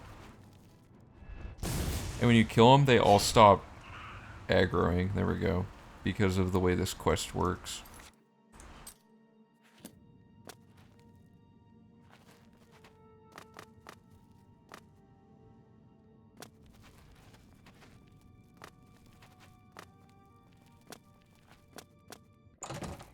There's still a lot of questing. Oh, hey Lex, what's up? Still a lot of questing before the first round of level ups. Yeah, so we let me look at the roadmap here. Because the goal is to do as much as possible before leveling up at all, so combat's easier. Even though we have like a super overkill weapon, but just in general.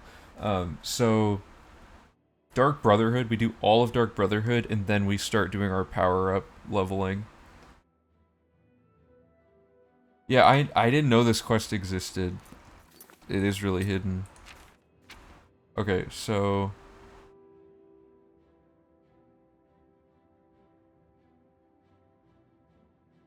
There. We talked to this guy. Barthel. This one. Hello, my friend. We say goblins. Yes, I'll help. Yeah, this one is really interesting, and then there's stuff that happened. It's like they put a lot of detail in it for no reason, because after you finish this, they're like, cool, now we can build our settlement, and the settlement actually builds in stages as you, like, observe it over time, and then by the end of it, there's, like, a little, like set of houses built there. But who's gonna ever check back and notice that? It's really weird.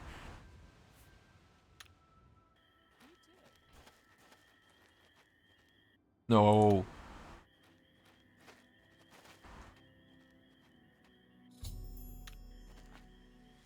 Let me know as I have to add an instruction to wait for the quest to update.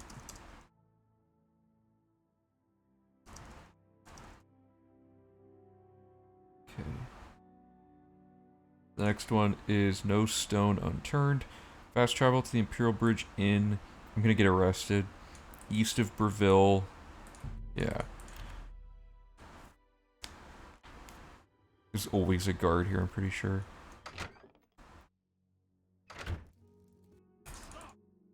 No! I don't want to go to jail.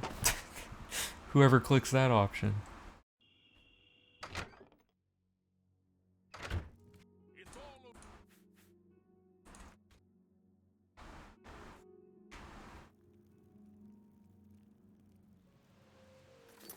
Did I get a... I didn't get money for that, did I?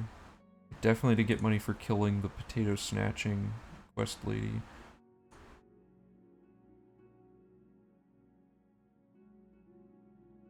Reward respawning leveled gold.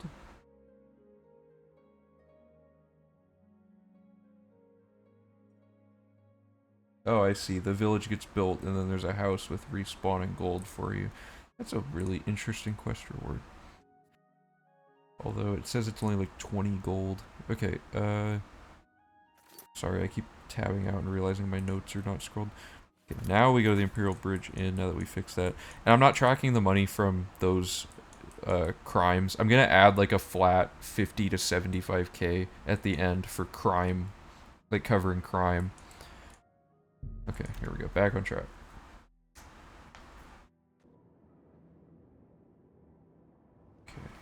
Okay, here. So, talk to Lithnilian? Lithinian? I think it's Lithnilian.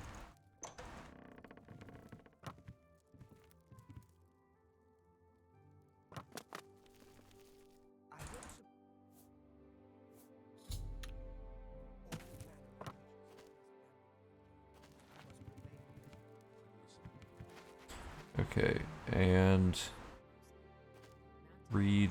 Oh wait, oh, okay. Invest in her. Devella Hilarans, that's 500.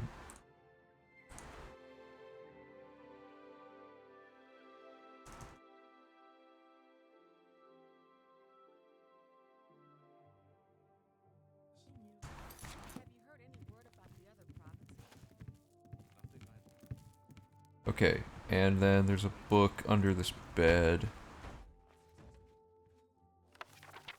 Which I already have read because in that one quest where you get random books that happened, but yeah.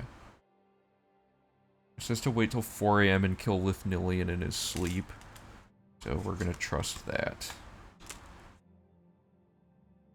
Although I feel like the amount of time finagling with not getting arrested for these might... Anyway. No, it seems like it might not be worth it to kill them. Like, am I caught? Oh, I forgot to sneak. I'm definitely caught. Yeah, they catch me because I'm using a staff. Let's see what this does. Well, that did it.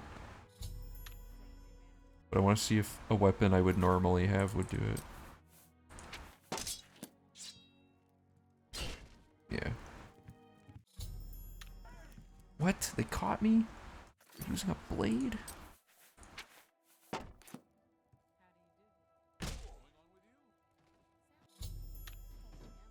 There we go. Mission accomplished.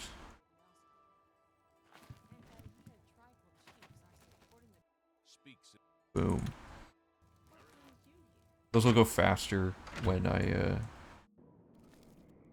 Which quest has a hilariously bad... Oh, the... What is the reward for this one? The worst one is still Jensen's disposition going up. 3 to 9 potions. Yeah. That's not great. At least you get something that does something, though. It's more than I can say about the Imperial Corruption quest. Revenge served cold. Travel to Harm's Folly west of Chaden Hall. No, this is a killing one. Oh, why do I have to make this so morally conflicting? Avenge. Yeah, I'll avenge your wife. There we go. That's it. Did they really have to have him like praying at his wife's grave for that quest? That's bleak. Okay, Shetcombe Farm, east of Kavach. Yeah, I gotta get 100% somehow. What was I looking for? There we go. This one's a cool idea. It's a quest entirely like laid out via notes instead of NPCs. So you go in here, oh, and then leave as soon as it activates. Fast travel to Sandstone Cavern, take the first right in the cave, and continue linearly to the first and second zones.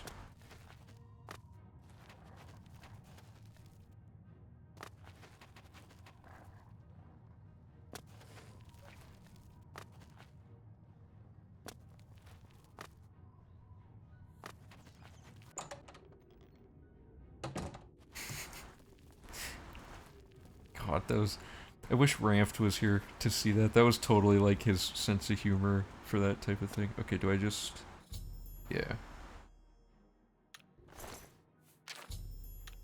And that completes the quest, and you get nothing. I guess you get that, but I'm not going to pick it up. Whoa. Oh, that's because that enemy's always that type of enemy. Cool.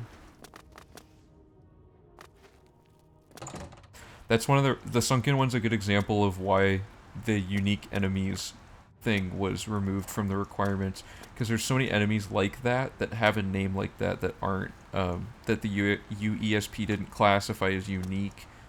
So it was too subjective to determine what's a unique enemy and what isn't.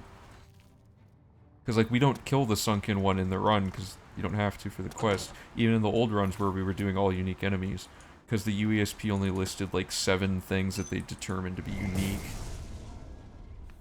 Okay, so that's that one. Oh, something else is attacking me.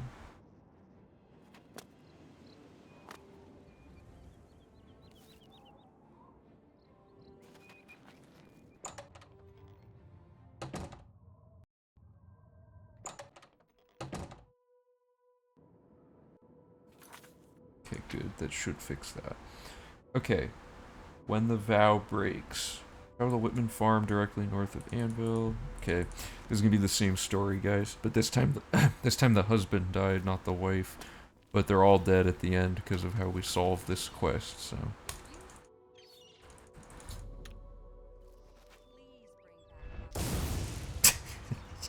It's so loud. It's just like it's such an aggressive weapon. Okay, so now we're gonna do alteration training. We saved so much time on alteration training because originally we kept every quest being done without the murdering option, right? So here's how you do this one. Done. 7 minutes saved off the run.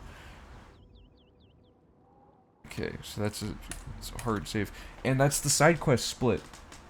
We're 7 hours into the stream, which means I finished Fighters Guild around 3 hours. So that took me like 4 hours to do, which is still faster than it took to do last run. So that's excellent news. Because if I can do it on my own without like a co-pilot that fast, it's probably like 3.5 hours or faster with a co-pilot. So that's good. Let's check things off. Let's celebrate with a little bit of document mode. So we just did all the miscellaneous stuff. So we invested in Narusa and did Venerable Vintage.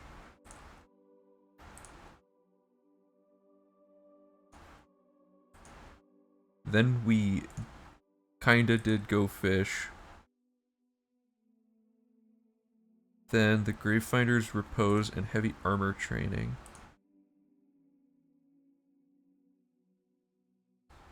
And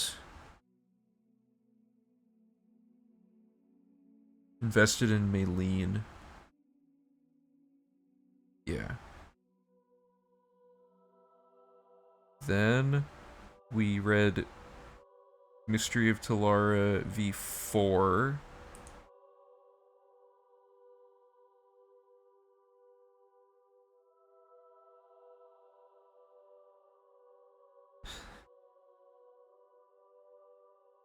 Boom. And did Zero Visibility, of course. Oops. And Potato Snatcher, Blade Training, and invested in Ibuki.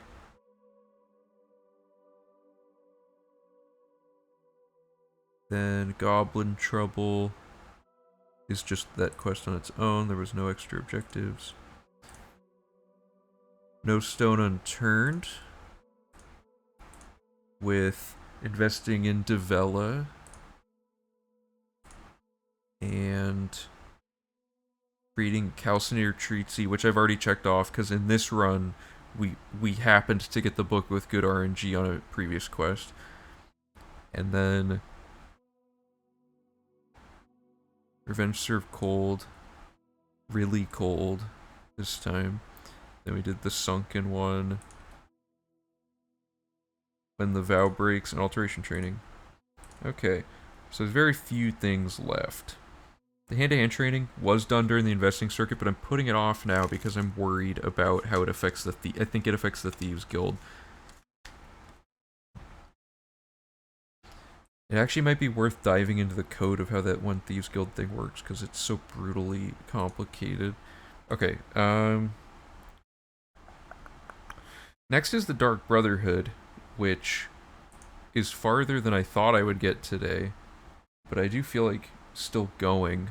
I'm enjoying doing the questing after a long stretch of time where I wasn't doing questing. Oh, let me show you guys how far the fiscal responsibility stuff is.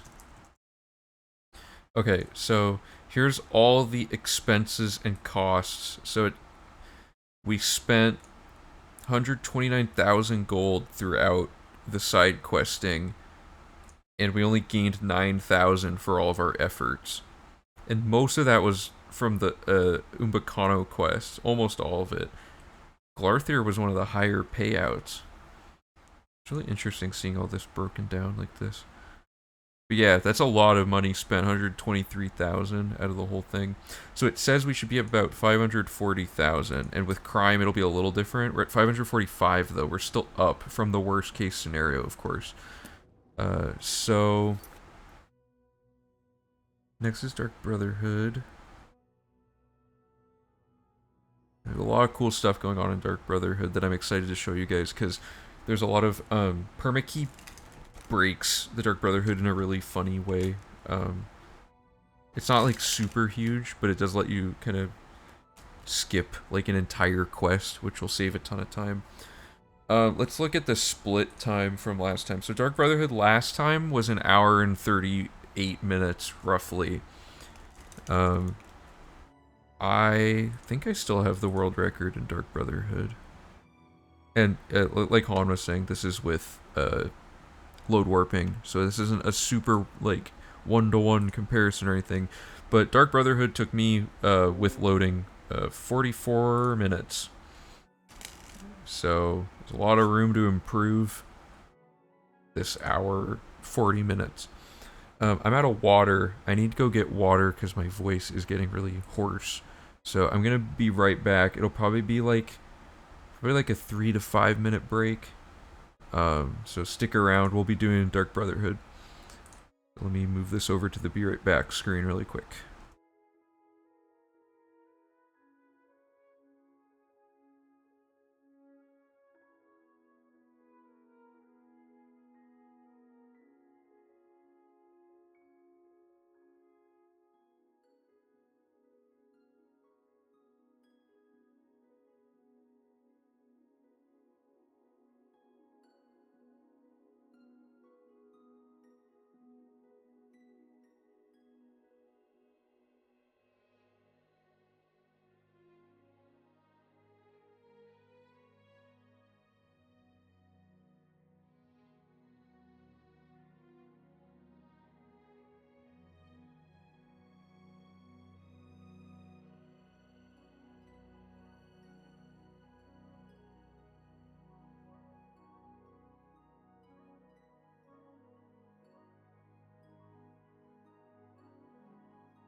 Okay. Got my water. And caught up on the thousands of messages my phone has been getting the entire time. So let's take a look at document mode.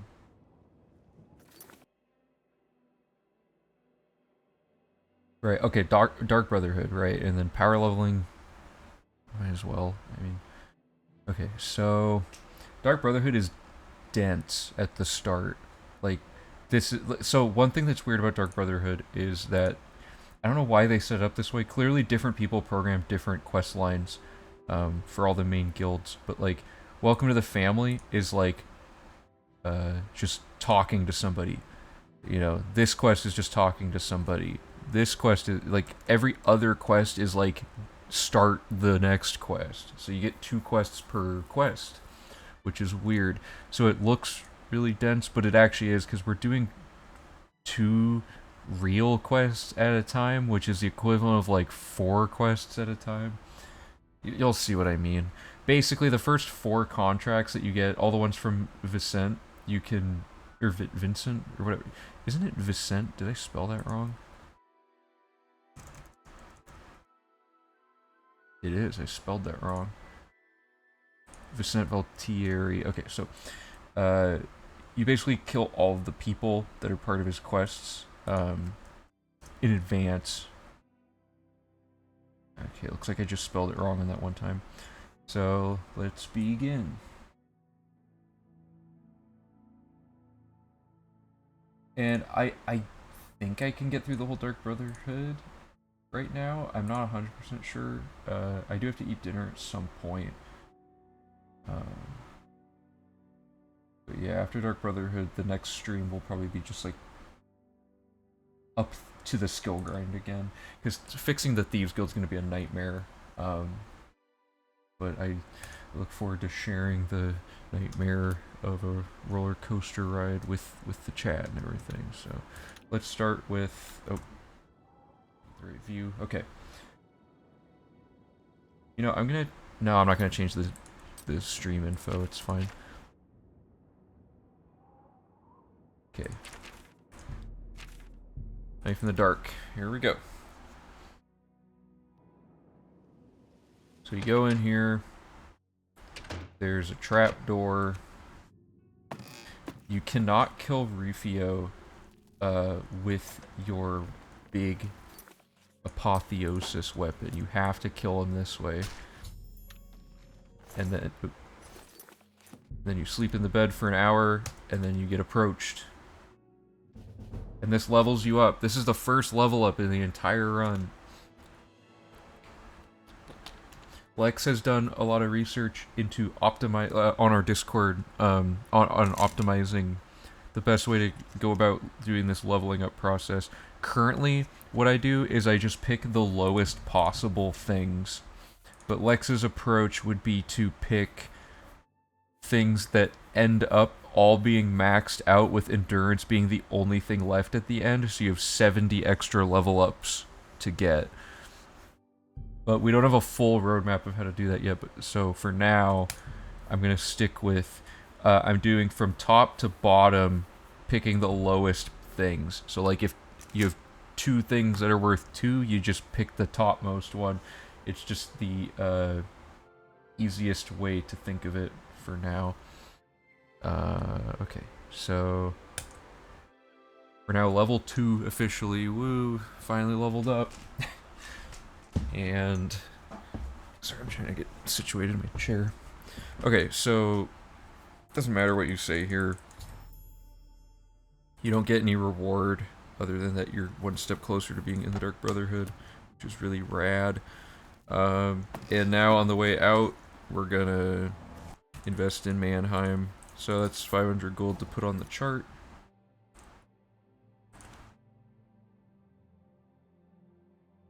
For 500. Okay. And then we're gonna enter the sanctuary.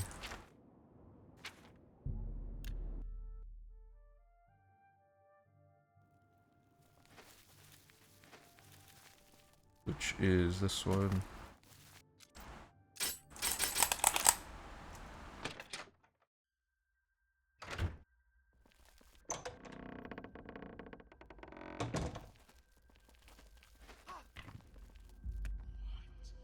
It's sanguine, baby.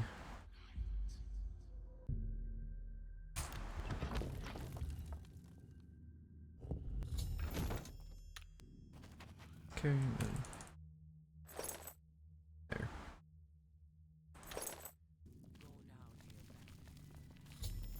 So you're probably like, dude, why don't you equip all of your sick armor you just got? And, because none of it increases your speed, and armor slows you down when you wear it if you're not good at armor skills, so unfortunately we don't get to wear the really cool shrouded armor. Okay, so we got that quest done. Now we're gonna get 4 quests done at the same time, but it's really more like 2, so we're gonna start by talking to Vicente. We're gonna do contract. Yes, I accept the contract. That's 1 quest done. And then on the way out of the sanctuary, we're gonna pick up a few things. So, starting with the training room, we're gonna read the Gold Ribbon of Merit and the Rear Guard.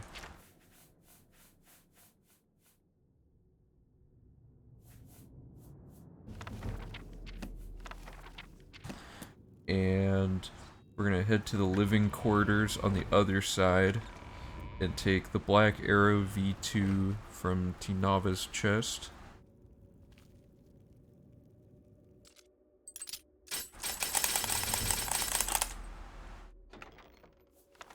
And we're gonna read that. And then we're gonna go back to the lobby, and there's another skill book on this bookshelf, right there. And now we're ready to roll. It feels weird not casting spells anymore.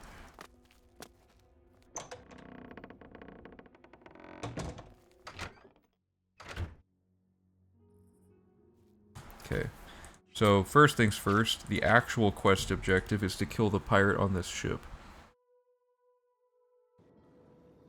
Okay, cool. I think you're right that if we can somehow funnel it all down to everything's maxed out except that last 30 from that one, that would be the best way to do it. But I just don't know if it adds up correctly, because when I was originally doing my math on it, no matter what I did, you had so many left over in the other skills that like they got absorbed into that 70 that all gets combined at the end. It was hard to it's kind of hard to explain, but okay, wait 1 second. Okay, so you step on here to get them to aggro you so that it's not a crime to kill them. And then you go here and you kill this guy. Oh.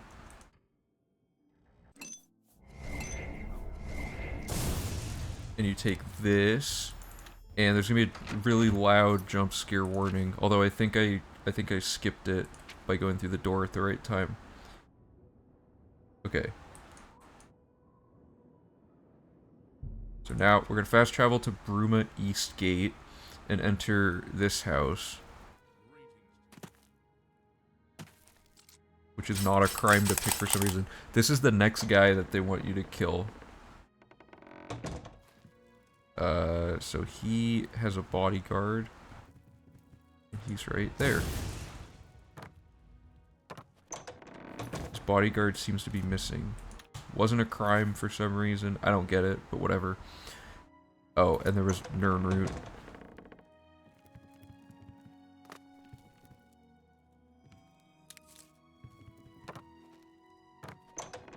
Okay. So we've done 2 quests in advance, basically. We did the one we're supposed to be doing, and we did the other one now. So now we're gonna, and I'm gonna work this in better later. Right now, the Dark Brotherhood's all like one thing because I put all the crime stuff at the end, but it doesn't matter anymore. I was under the impression you needed to stay away from infamy to retain Fighters Guild status, which just isn't how it works. When I was originally designing stuff, like several versions ago, so that's like an artifact of misinformation that will get fixed over time. So now you just kill this guy, and you will get caught every time, except this time? Okay. Wait, I've never even seen this dialogue. Oh. whatever.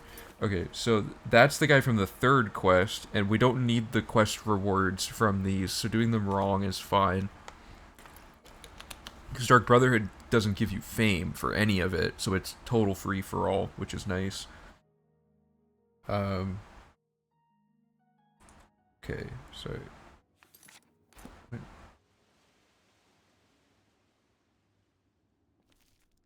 Oh, I didn't even have an instruction to kill him.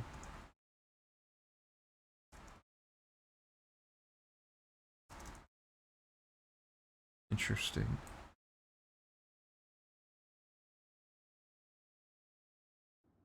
Whoops. Let me double check all that. Yeah. Okay. And then the next step is to go back to the sanctuary. So we have 3 quests loaded up with a 4th one along the way. The 4th one is one of my favorite quests as well, which is the one where you go all the way back through the prison and then find out that the person you're killing is actually the guy from that was heckling you at the beginning of the game in your prison cell.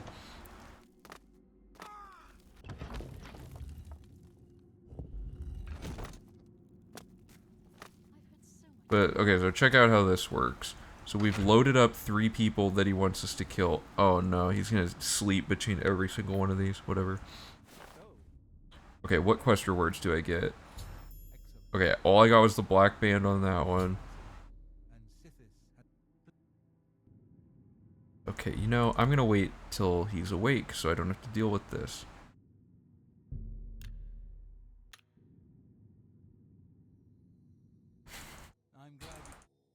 Okay, so now we do... wait. Talk to him again. Contract. I accept the contract. And now we wait for the quest to update again. And we talk to him again. And now we do another thing. Oh, sorry, the third... Yeah, that's how this works. The third one is Valen Dreth. So we're gonna go do Valen Dreth, and we've already killed Balin, so now it's all... Whoops. It's all lined up. I actually have to stop farming acrobatics. It's too close to leveling up. I'll jump it very infrequently, but I might get it. Also, what's up, Shasta? How's it going? Okay, so here's why I love permakey. Check this out. You're not gonna believe this one. This is how I secured world record with the when I did the Dark Brotherhood guild. This door is a key-only door, and with permakey, you're at the end of the entire dungeon for this quest, and you can kill this guy right in front of him, and he actually cared that time? Usually he doesn't care. I have no bounty. No one saw anything. Cool. Oh, I didn't prevent the death of guards. Whoops, I have to actually, yeah. Usually you can kill him and the guard doesn't care. I don't know why he aggroed me. Because, like, I've done this before where I just kind of, like... Oh, I think it's... Okay.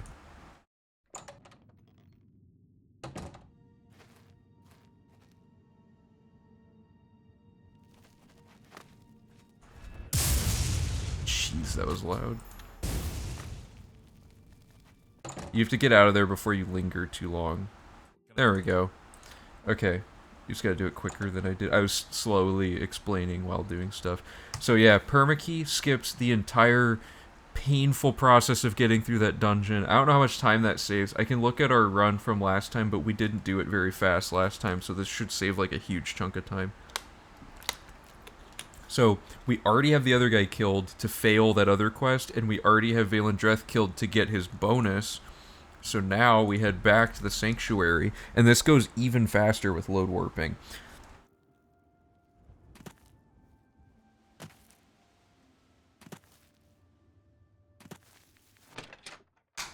Yeah, I'm pretty thrilled about that. I was like, because as soon as I found permakey, myself and a bunch of the Oblivion speedrun people for like the official categories were all kind of like rushing to find all the cool ways that it could be applied to stuff, and that was one of the coolest ones I was able to find. I guess I could have gone through the trapdoor, whatever. Okay, so I got the Scales of Pitiless Justice, 50 gold. Woo.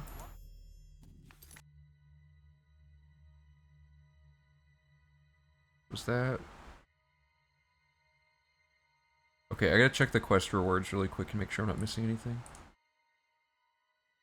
Yeah, there's all sorts of time saves. I'm pretty happy with all the new stuff. You would think that there wasn't a ton of new stuff, because like I spent like a year, not like a full year, but like off and on for like a year, just updating the logic from V1 to V2, because that was the largest overhaul this run will ever see, because so much stuff was wrong with version 1. But I was like, there's no way that it could get much better than this. And it's like, it totally can. Accidents happen gave me leveled gold.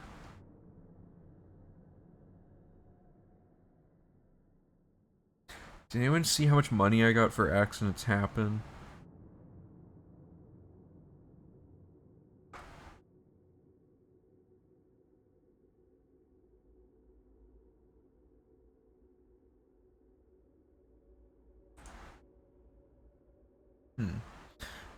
I went too fast. I forgot to look. I got 50 gold for the assassinated, or scheduled for execution.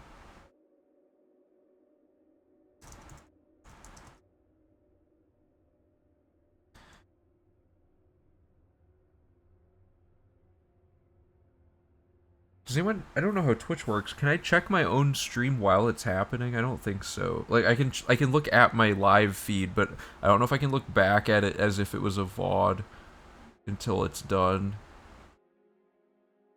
It couldn't have been more than like 5 minutes ago that I clicked on it.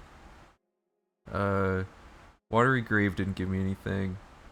So it's specifically the accidents happen reward.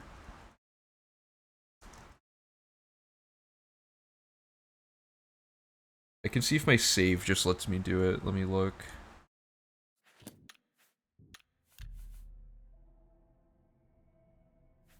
No, because I had already turned it in by that point. My bad. Well, I got 50 there.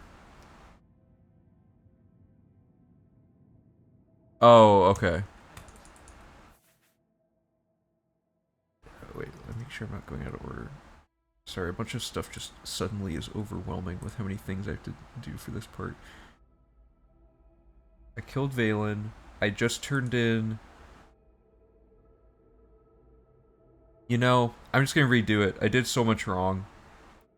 Just gonna redo it. Wow, the whole split though? No. Okay, I didn't do it that wrong.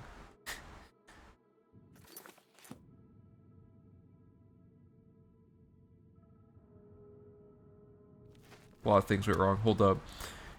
I missed one crucial element of the logic here.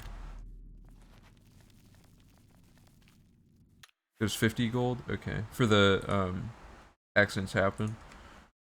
Thank you.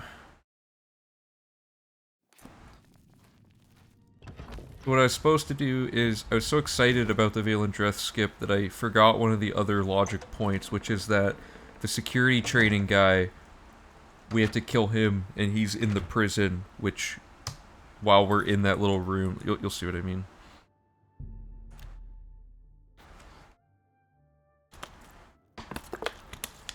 So this will artificially boost my athletics a little bit, but whatever.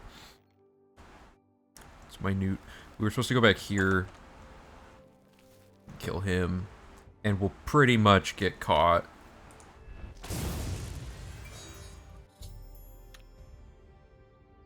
Or not. Let me see. I guess not. Cool. Okay, so I gotta go back here now and set this up.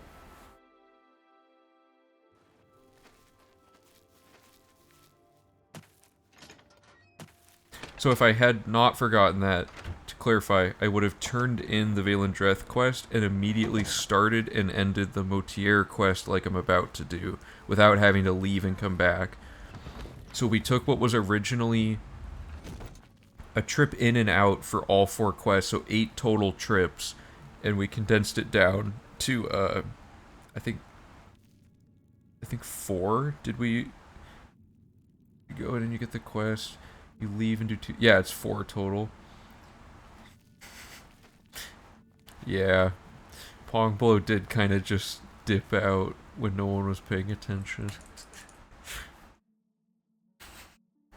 Pongblow's gonna just be one of those super obscure things that only the OG people remember. I don't think we're ever gonna bring it back or rarely ever talk about it. I thought it was funny, but no one had the cheek strength except Max. Like, everyone's mouth hurt. Now people probably have a lot of questions based on that description of what Pongblow is, but I will not answer. Keep it a secret, I guess. Okay, schedule for execution. Talk to him again. Okay, so he gives us the next contract, and we're like, cool, thanks. And now it's like already done, but we failed it, so he's gonna be mad. So we wait for it to update. Francois Mortier has been killed. He hired us, sacrificed his own mother's blood. I don't think I get anything for this. End of the bargain.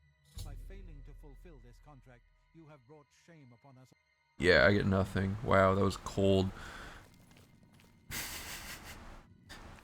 So, wait for the quest to update, talk to him again. Okay, so now we're going to talk to him a final time. And he's offering to turn us into a vampire, which we're going to do. Because we need to become a vampire to do the vampire cure quest. So now we're... oh god, my voice is blowing out. So now we're going to have to find and talk to Tinava. I'm drinking water and everything. My voice is just caving. Alright, she's right here. Why did I say he is an Argonian? Oh, wait. No, I'm getting this all wrong.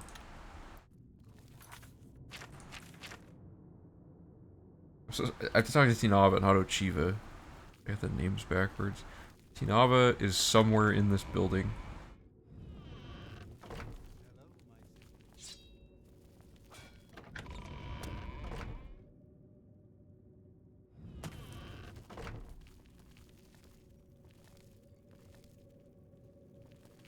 The last possible spot. Okay, so he has a little side quest that you can do, that we have to do. Do not choose any dialogue if he does not offer a quest. Exit and re-enter dialogue to trigger the offer. And now we talk to Ochiva. Okay, so we have everything set up, because we're going to do his quest and Ochiva's quest and, like, circle back. So, now we talk to Ochiva.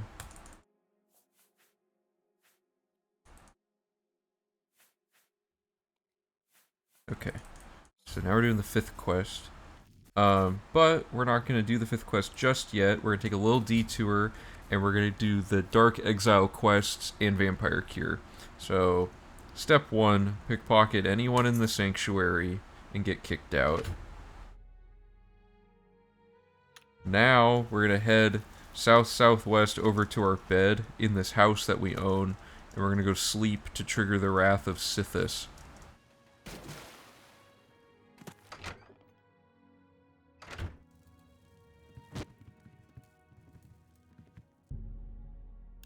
This wakes us up so that we don't level up, conveniently. And we kill the Wrath of Sithis. And now we're going to go back over here. Acrobatics at... Ooh, acrobatics is at 96. Okay, I'm going to stop jumping.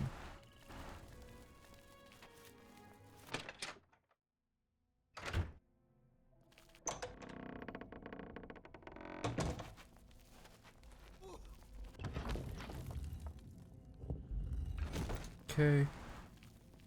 So...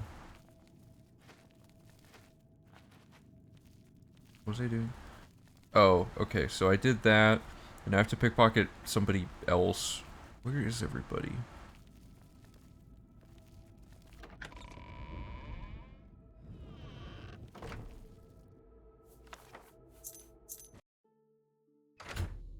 Okay. And we just do the same thing again. I don't remember, some saint saved the run mid-run last time, because something went wrong when like, the way I wrote the steps out for acquiring vampirism were, like, completely wrong last time, and I don't know how I messed it up so bad, but, like, somebody came to the rescue and gave us, like, the perfect set of steps to fix it, and I put that into this run, so I'm stuck. Oh, the first enemy in the game that has not died to apotheosis in one hit. Just barely, though. So I've fixed the vampire acquisition thing, so that probably cost us like 10-15 minutes to try to debug what was going on with it, because we had to redo a bunch of stuff. It got ugly. But now we know how it works, hopefully. This is where it'll go horribly wrong. Oh, okay, so we don't go here yet. But yeah, so we just did Exile and another Dark Exile. There's a third quest called Eternal Exile that we cannot do, because if you do that, it's just like the the Fighters Guild expulsion, where you can't resume the quest line and you lose out on the whole quest line. So the 100% quest completion cannot actually complete or even start Eternal Exile without, like, minimizing the amount of quests we're able to complete. Okay, so now we're going to do Vampire Cure, which we don't have yet. But step 1 is to buy training. So we leveled up, as you recall, just now, which means it's time to buy more training, and we don't want to level up without buying said training, because we run into a situation where we have 5 free skill level ups we just missed out on. So while we're already in the area, Machna teaches us Mercantile, so we're going to go activate that really quick. So to do training, you drain the skill in question all the way, and you buy training via the game thinking you don't know anything. So it's going to be 0, and then 10, whoops, 30, 60, 100. Yeah, so that's 100 gold. Let me add that to the thing. Okay, so that's our second training session of the entire run. We did one at the very beginning during the investing circuit, and we did a second one. I think both were Mercantile. And Vampire Cure is going to be one of the longest quests in the game, but we have everything already, like, preloaded to be done in terms of, like, what items we need to gather, so it should be relatively quick. Okay, so now we're going to go back to the Sanctuary.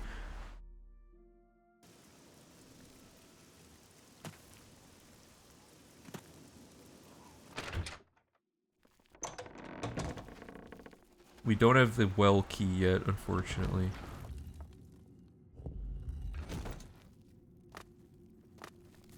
And we're going to make a hard save in front of this bed in the living quarters. This bed will be the one that we use at the end of the run to do our infinite level up glitch, because we have a save file now that is able to level up and is in front of a bed, which is exactly what you need. So now we're going to sleep in the bed for 1 hour, which levels us up.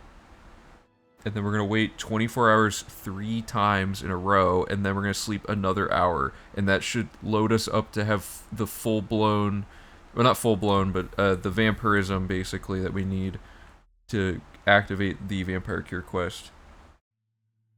Okay.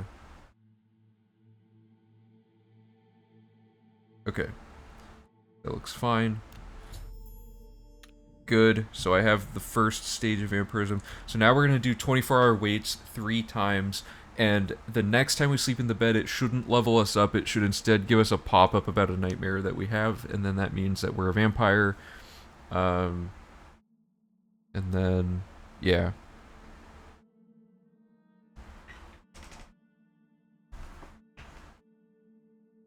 So this is our first cycle.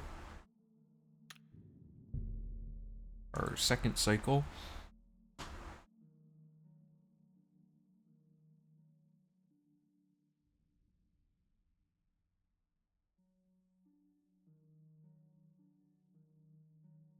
That was such a great Pong Blow reference. I'm still laughing because I forgot Pong Blow existed. Okay, one more, and then... Okay.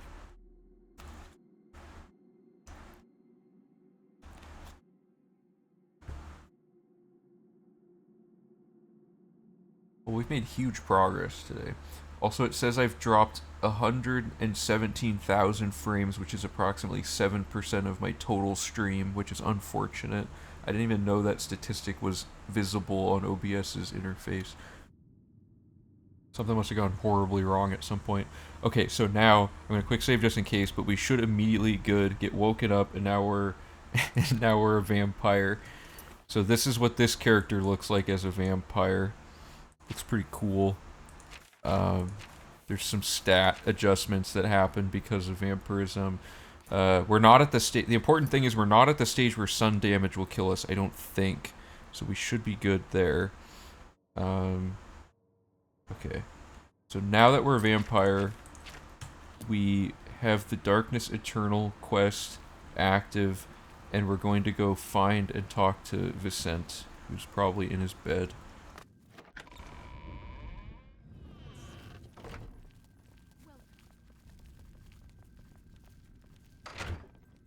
Oh, okay.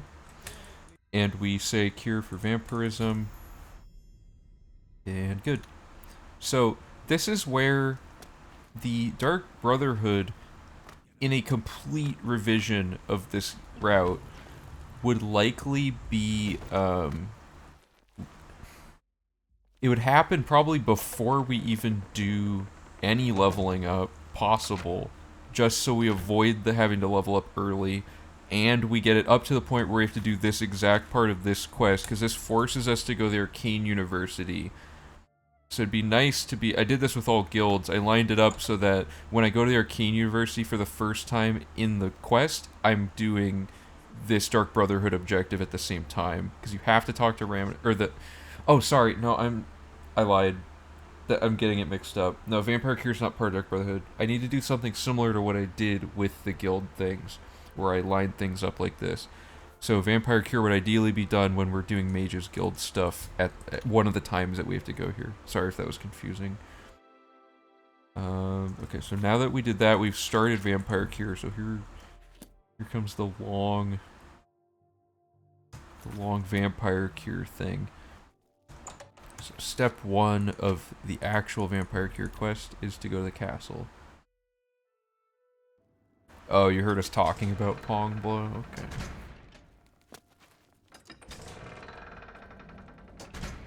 You didn't miss much by not seeing Pong Blow.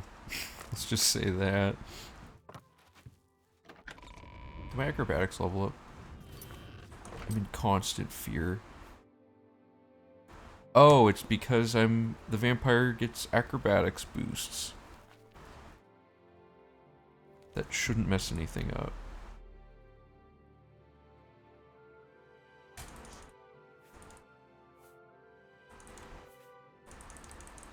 Okay, so you talk to him, tell him you'll help, exit the castle, go to Drakelow. Steamy Man survived because it's actually good. Pong Blow was like so last minute, we couldn't think of anything to fill up that slot on the wheel.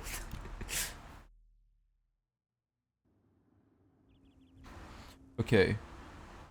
So now we need to dupe everything we need for the cure, making sure to have extras of each for later. Here's the total amounts to dupe. Okay, so we need 6 empty Grand Soul Gems.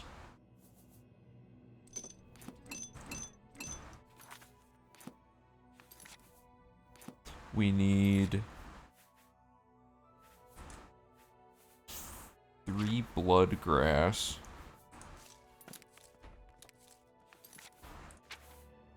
We need 7 Garlic, which we got from our house. And we need 6 Nightshade. And the Nightshade specifically we'll need later for a quest, so we have to make sure we have some at the end. Okay, so now we have everything we need to give her to make this thing, aside from 2 things that we can't do before talking to her. So, we do this. And then we exit and re-enter dialogue. Say I have them. She takes all the stuff. And then we ask about Argonian blood. We hand her each ingredient via these annoying double clicking thingies. And we do this. And then we activate the Renegade Shadow Scale quest we started earlier, where we have to kill an Argonian, and conveniently we now need the blood of an Argonian. So what better time? Is it the Enchanted Dagger? Yeah. So now we go here. And we kill this guy using the blade, which effectively achieves 2 things at once. Which is nice. Switch back to Apotheosis because it is far superior. We take the Argonian heart here. Reactivate Vampire Cure. And keep going. So take the... Oh, Red Letter slow.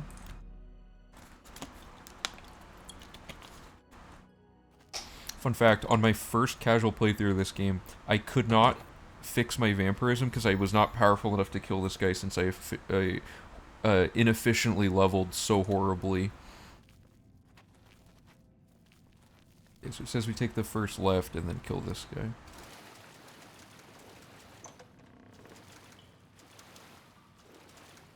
Not you.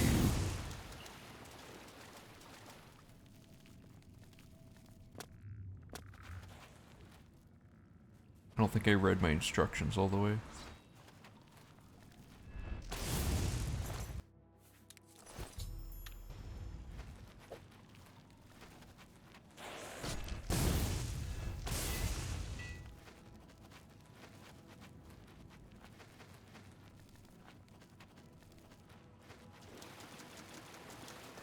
Wow, I cannot believe I actually got out of this cave without having to look at the map. Never tried to become a vampire, because Morrowind it's really raw deal, and assumed it would be the same. So I didn't even try to become a vampire, I just got vampirism by accident and didn't realize, like just from playing the game naturally, you'll progress your vampirism over time. So I became like 100% vampire, and I could not fix it. It was annoying.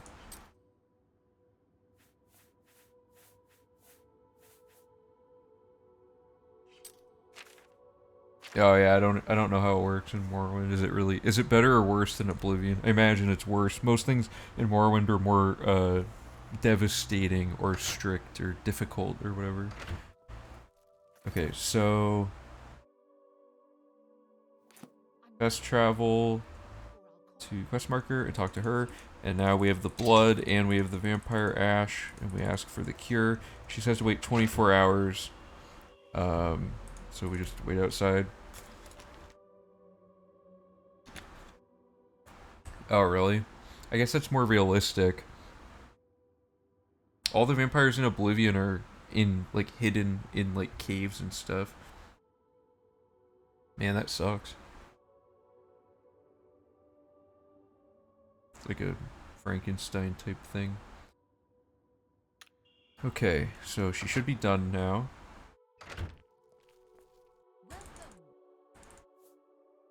So she gives you 2.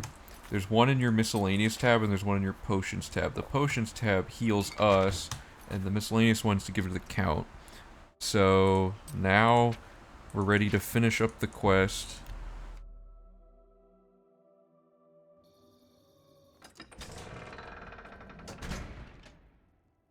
That is really interesting.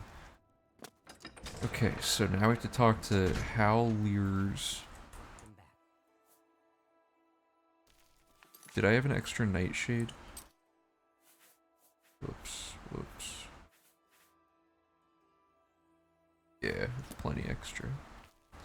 So she's just gonna move me over here.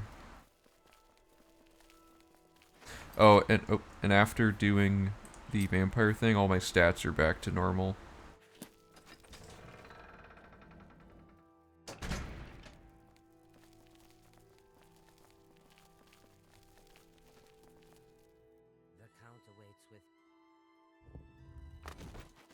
Okay, so go here. Time grows short. If you sure we can end this early by just killing her.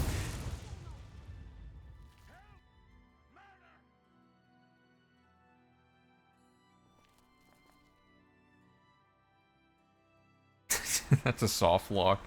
Okay, I'm not gonna do that. My instructions say I can farm acrobatics, but I fear the worst if I were to do that.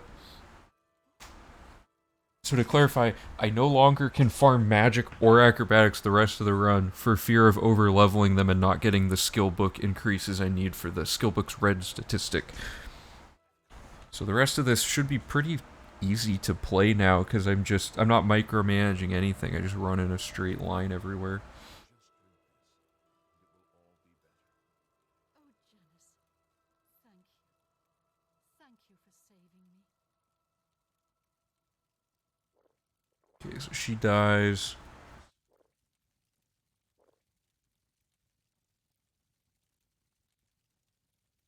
Oh, spoilers.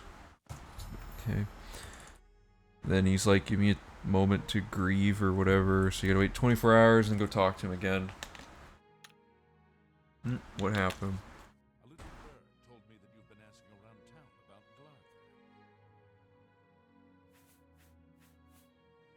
Let me give you some advice. Since you are He's dead. What? Okay. The quest is already complete. That messed up my 24-hour wait, but whatever. I've never even seen that guard before. Yeah, that whole quest is over and done with. Presumably the guards killed him. Maybe they never did, but the quest counted as complete for me, so I don't care.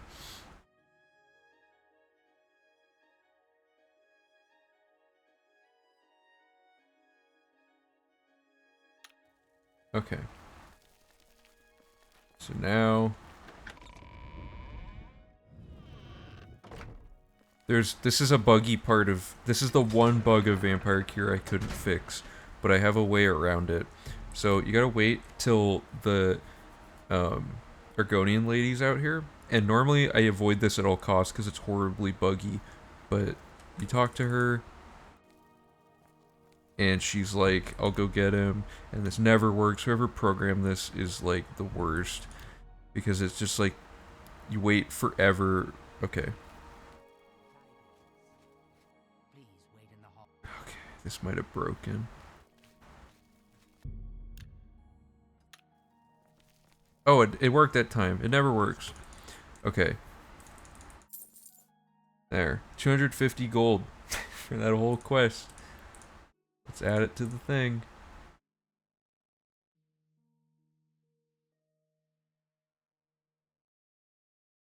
The amount I had to go through just for that was devastating.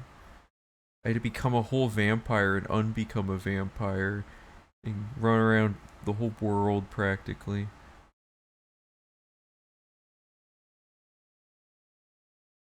Oh yeah, Boris just like shows up and keeps asking you, what do you need, friend? And the answer is, I don't need anything. Yeah, that's because we do save clipping to skip stuff you're not supposed to skip. That part's actually the runner's fault for setting up a bug. This Vampire Cure bug is just a bug that luckily didn't happen this time, but... Oh. Okay. That usually happens. Okay, so...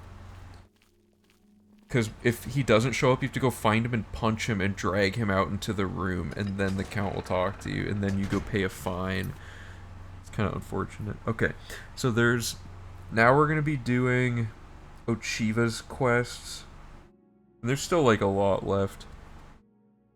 The Dark Brotherhood is pretty long of a quest line. Oh, that... Yeah. Yeah, I have no idea what that was about. That couldn't have been my fault. Okay, now we're gonna do the Lonely Wanderer, which we started earlier.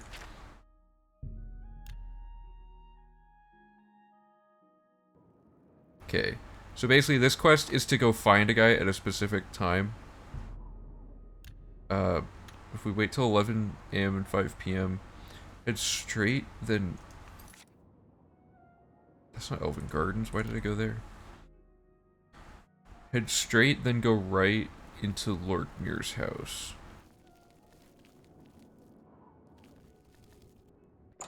So Phelan should be in here, dead, cool, get out of there, done. So that quest is done. So now we're going to activate Renegade Shadow Scale, and we're going to go turn this quest in and the other one to save backtracking time.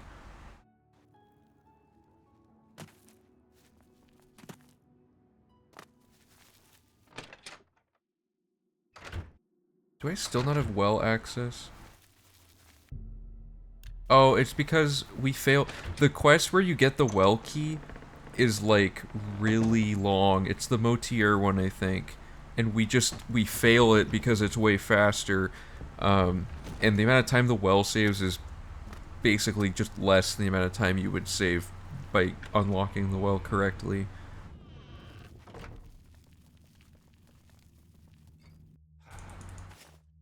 Okay, so we talked to Tinava, which completes that quest. Didn't get money, right? Forgot to check.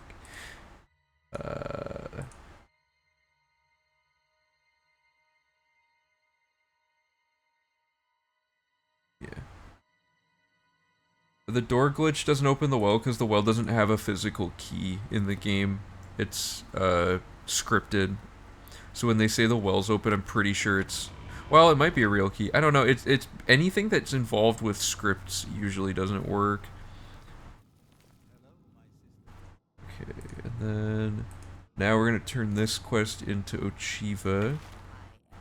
Take anything besides Shadow Hunt. 50 gold.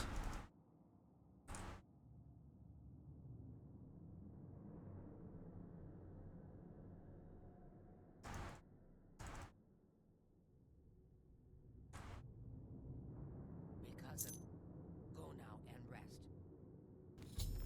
Okay, so now we're gonna do the next quest. Oh, now we have the well. This was the well. Okay, we have the well now. Okay, follow quest marker, talk to Chiva, contract. Of course I accept. Okay. Now we can use the well. Sorry, I there's a lot I don't remember about Dark Brotherhood, I guess. Okay. Exit the sanctuary and fast travel to the quest marker to enter Fort Such.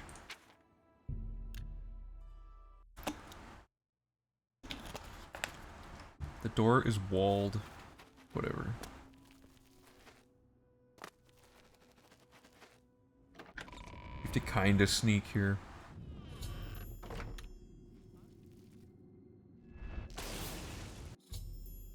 Oh.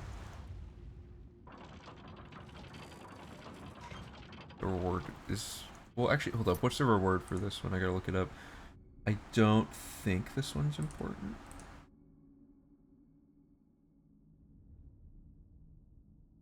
The Deceiver's Finery. This means nothing to me. So this campfire, you can boost jump off of it if you time it right. Here we go. Oops. Just flies sideways off the bed.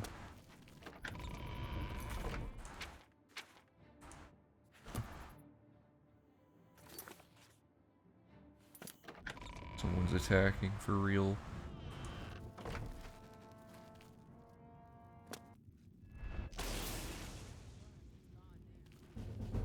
What? Oh, I didn't want my sneak to go up. Whatever.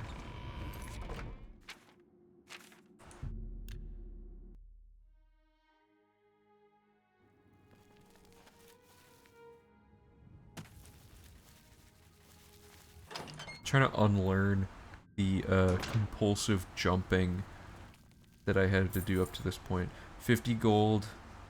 Unfortunately, the same is not true of the... Okay, that was bad medicine. It must be the same amount of leveled gold for every quest that gives you gold or something.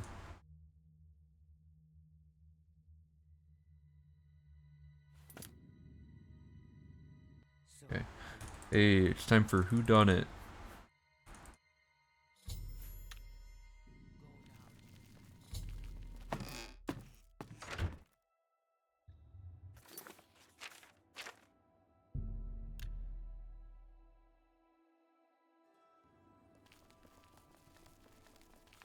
So you want to unequip Apotheosis for this.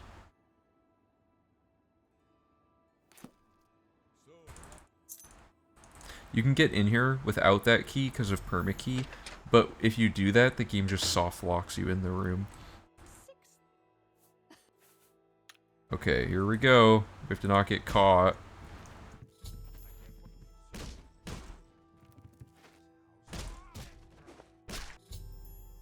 There, no one knew I was the killer. Great. You need the reward for this because you get some bonus thing.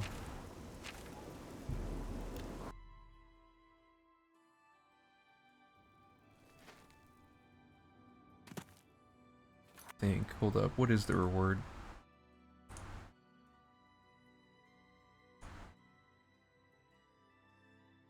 You get the Night Mother's Blessing, which gives you a ton of free skill level up. You get 2 acrobatics. Uh-oh.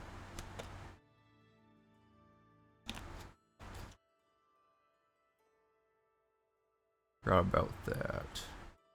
I mean, it doesn't matter for testing because I can fix it easily, but it is bad news because I actually... Yeah, acrobatics needs to be different.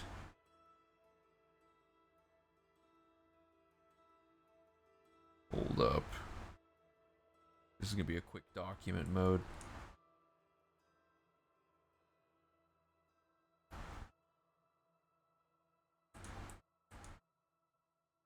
Let's see all the times I mention acrobatics in this guide.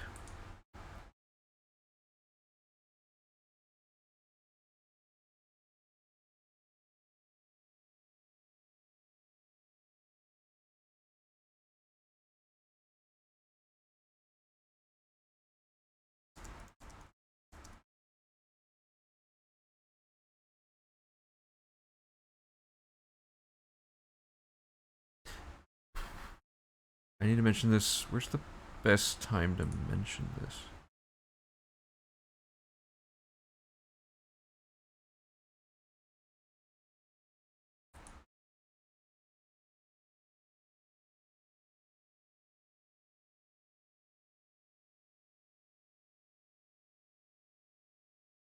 Oh, really? That's funny.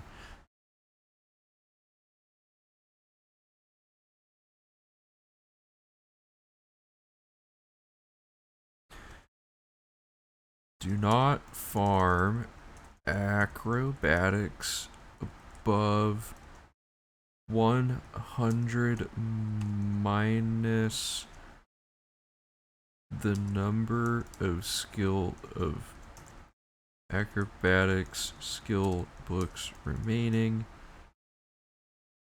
minus 2. There's no better way to explain this, I don't think. I could just say, like, because the amount of total books...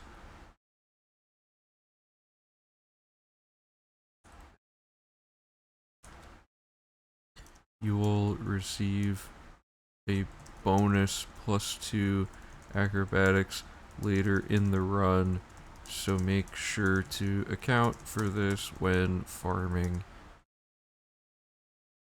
acrobatics as you get closer to 90. Yeah, I'm kind of in the same boat, Han.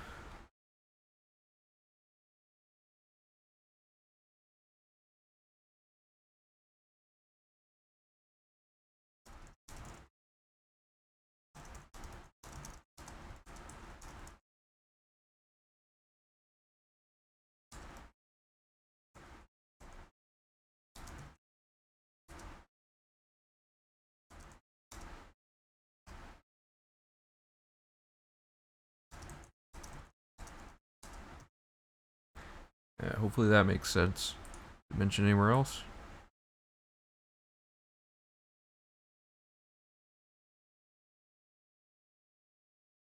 It is not.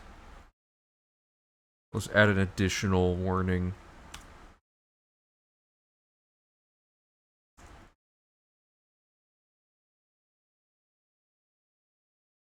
How'd that get there? Oh, everything's wrong.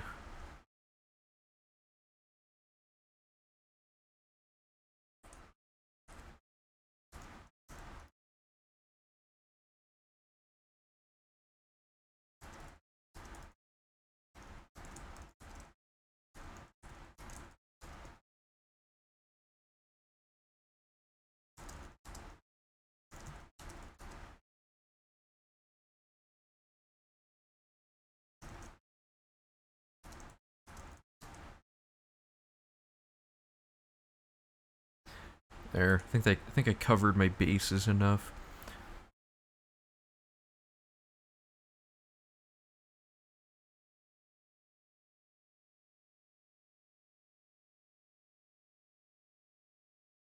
Okay.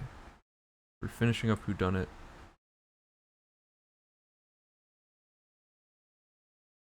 Okay.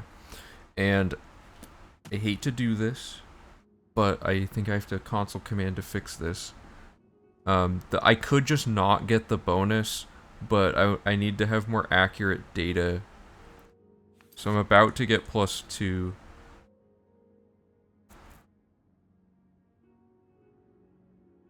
Yeah, I just want to make sure the wording's not confusing.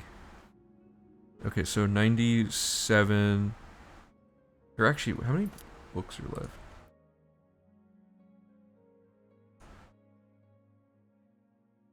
Yeah, 3 books left. I'm about to get +2. So I should have stopped at 95. Wow.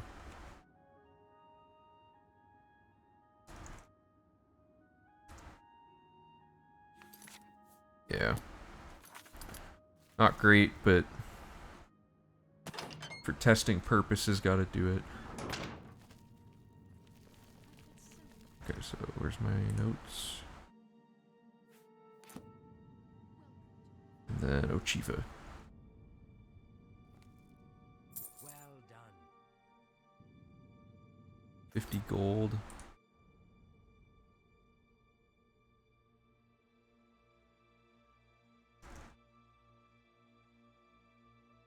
The Dark Brotherhood's a scam. You get like no money, man.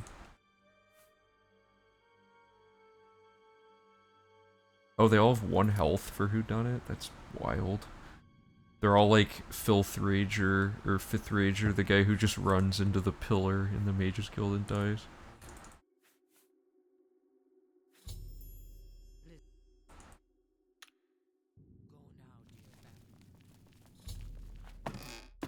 Okay, so now we're gonna go to Lewin Castle.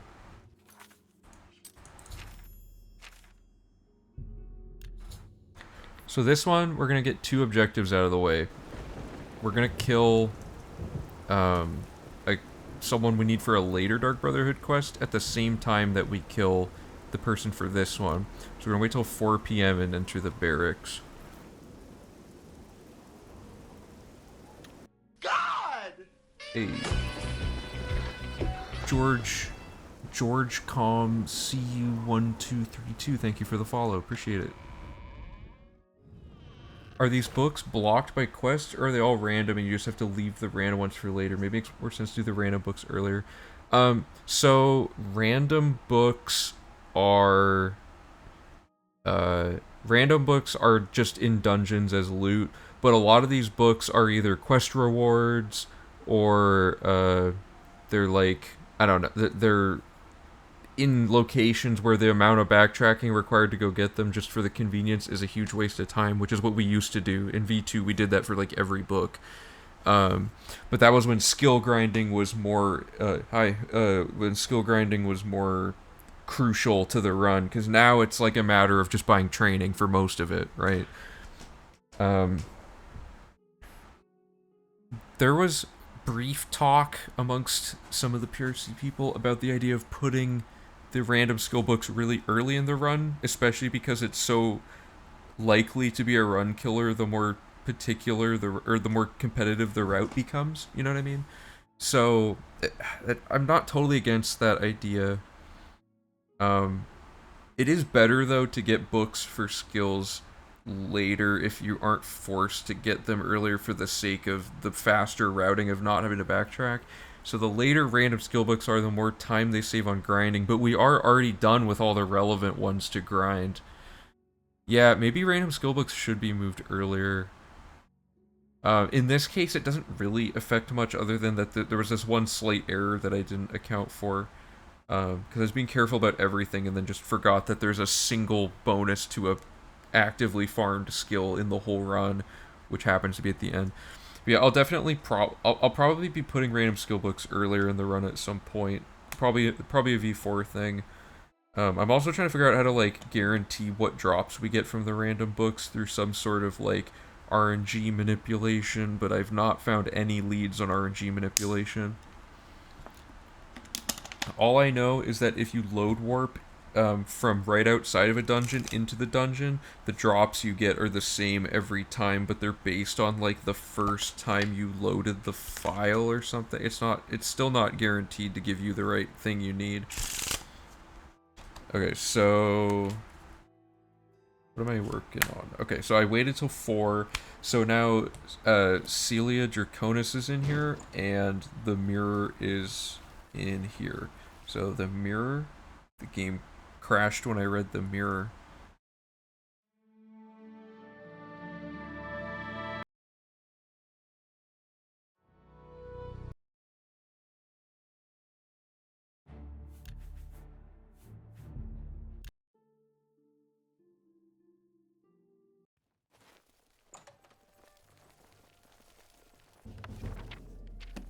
Okay. And she should be sleeping in here. She is. So now she's dead. And before we get arrested, because we will get arrested, 4 p.m. is when Adamus Philida or whatever is taking his little swim without his armor. So this should all work out. Where did he go, though? Is he...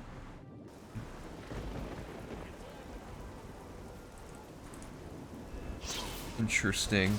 He was like completely submerged.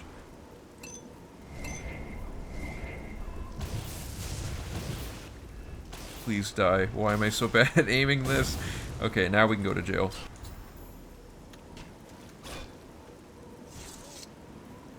So this is murder that we definitely pay for each time. So I'm going to assume it's 2,000 each time, which isn't always the case. Okay. So I'm going to say it's 2,040 or 2,080 because that's the assault plus the murder each time.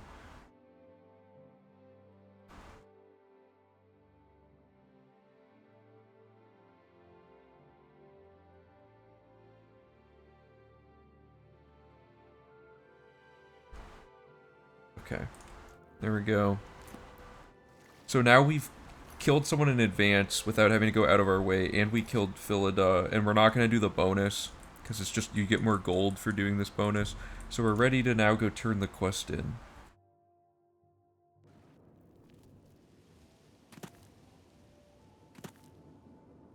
Oh yeah, we have the well now. I shouldn't be jumping.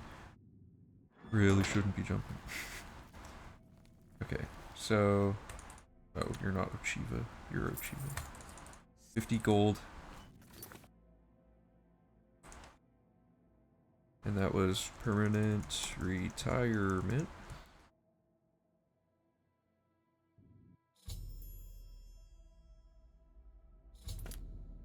Okay, now we talk to her again. So now comes the fun part of the Dark Brotherhood, the purification. So we read orders from Lucien Luchance. Luchance. Then exit the sanctuary.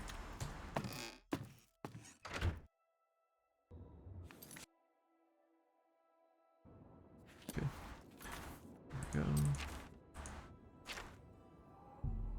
Go to Fort Farragut.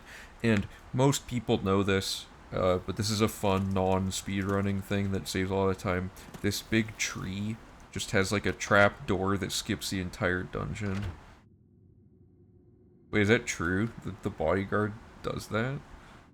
Like a scripted thing, or do you just mean because he did such a bad job in this case? He allowed me to fire off like 7 shots at the guy. Okay, we did that, so now we're going back to the sanctuary.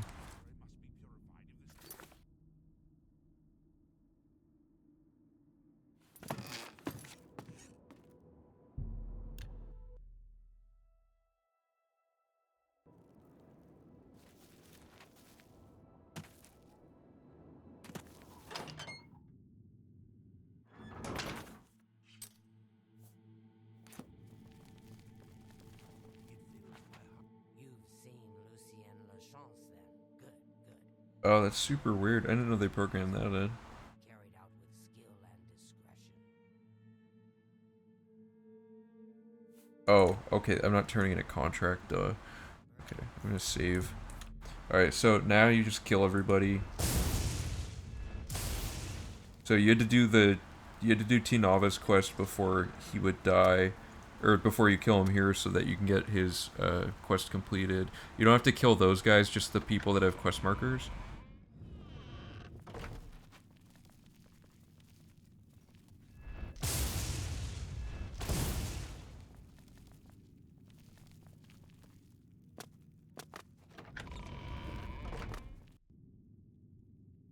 Find it hilarious how not a big deal.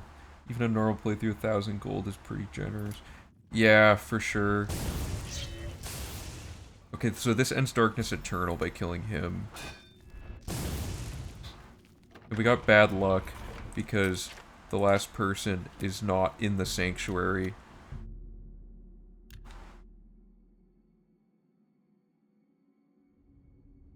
Yeah, there's horses that cost more than 1,000 gold. That's one way to think of it.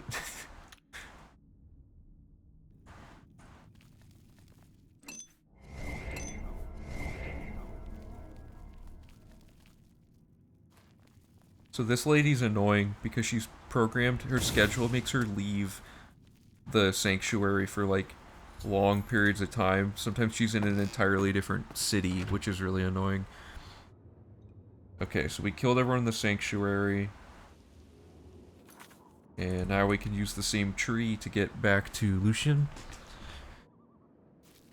So...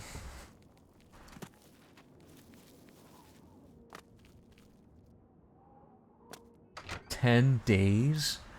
Oh, yeah, they should have made the fine at least like 10,000 gold, but there's so many quests about murder that maybe that would have been like impossible to keep paying off. Okay, so we did that. Finish the purification, so that's a save. So now is all the dead drops, and these are all, as you are aware, easy and straightforward quests with not a lot of routing potential to them. But there's a few extra objectives along the way. Okay, so step 1 is to get the first... Oh, and the dead drops are easy to find because we already have the whole map uncovered. So, like this one, you just fast travel here. Okay, so... rock. Dead drop orders. And you just go and kill each person at each thing. So in this one, there's a quest, or a skill book. So if we just read, oh wait, this, the Art of War Magic, and then through here, oh, I don't have permakey active.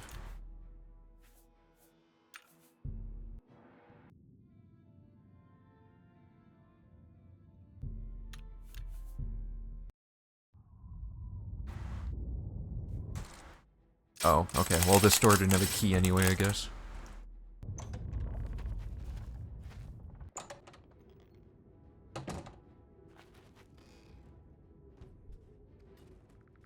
Bad RNG on the board break. Is that the person? Okay.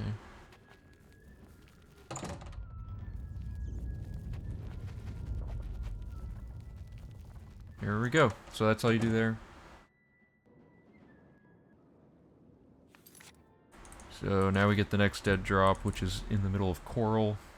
So again, if I were interweaving this stuff better, the center of Coral is where you do all the Irana questing stuff for the Mages Guild. Maybe there's some way to link those together. I don't know yet. I'm not going to pick the gold up in case when we play, because I don't instruct people to pick up the gold. So I'm not going to count it just in case. The next one is Next of Kin. So this is the one where you kill all the Draconuses. And we already killed... we killed one of them we could have killed all of them in advance, technically, I think, except for Sibylia doesn't spawn. But her, you just do this, and you take her gift list, and now it puts a quest marker on everybody.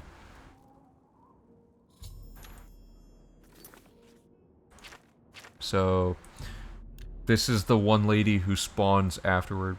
Since you have your maxed out spells, don't need to farm acrobatics, is it worth adding skooma? Ooh. Yes, that's a good point.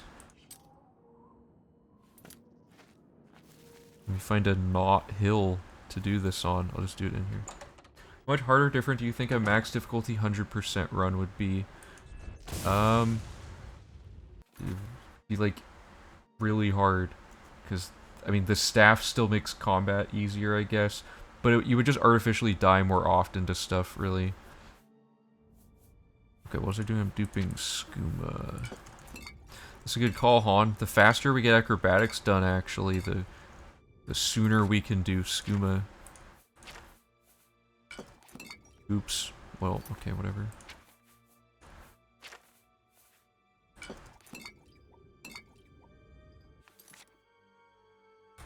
Surely there's nothing that can go wrong.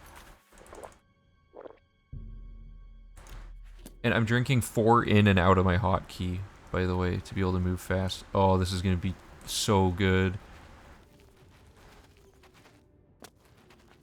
This makes me think finding a way... So, skooma boosting is really tedious, is the only problem. Every, like, 2 seconds you run out of skooma and you have to drink it all again. So, even if I ignore the menuing and I just do the 4 skooma like that, that's still a big improvement. Okay, I'm going to add a note to the guide.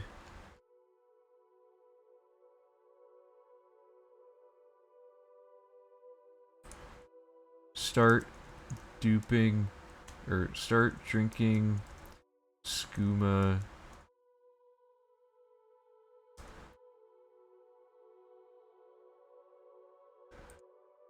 Start duping and drinking skooma as soon as you are done. As soon as you are unable to keep farming acrobatics. Yeah, going into the menu, although it does like double your speed again, like I don't know, having to stop every like 4 seconds to do the skooma drinking is super annoying.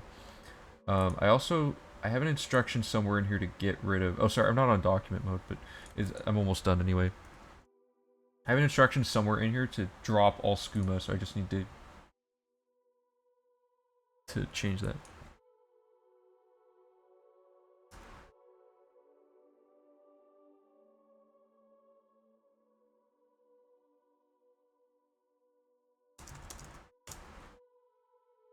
That's a great idea, Han. Now that's a lot of speed improvement towards the end, too. Okay, which quest am I on? Next of kin, right, okay. So we killed 3 of them now.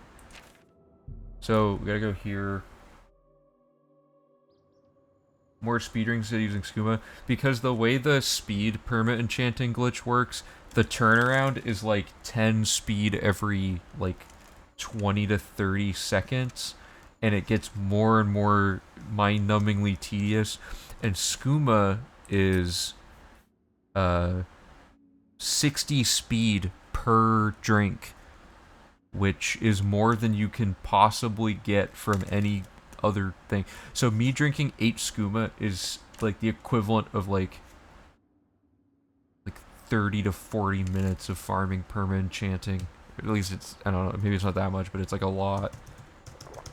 I have skooma on my wrong hotkey. There we go. Okay, so for this, you invest in him.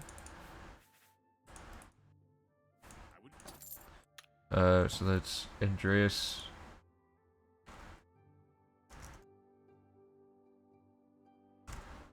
And... okay. So now you provoke him, so he'll fight you. So now it's not a crime to kill him. In fact, the guard would kill him if I didn't get to him first.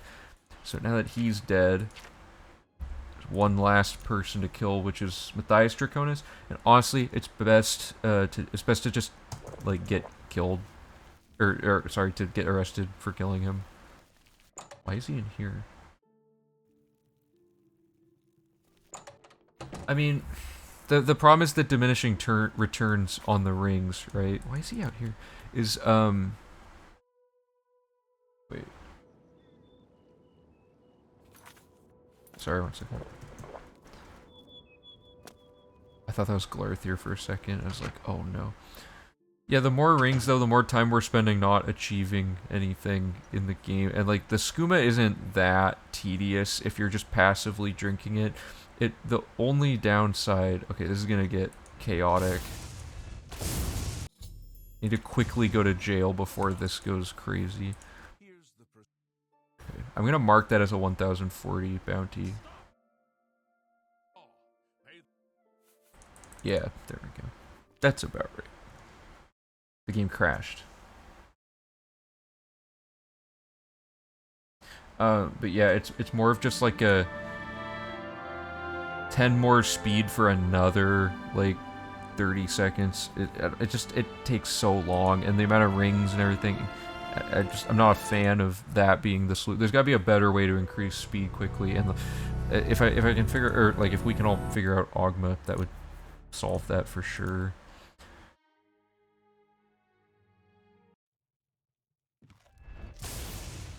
Oh, he's the chosen one. Okay, there we go.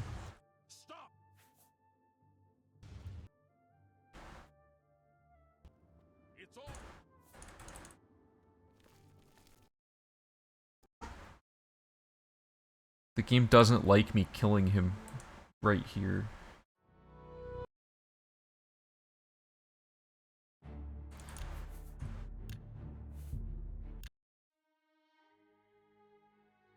I think it's because it's trying to apply my bounty twice. If I kill him and then resist arrest until the bounty wears off. No. Okay, is it the right amount? Yeah, okay, hopefully this fixes it.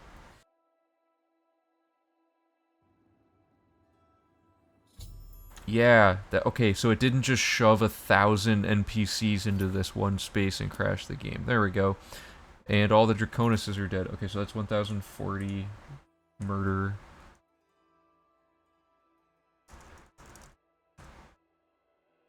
And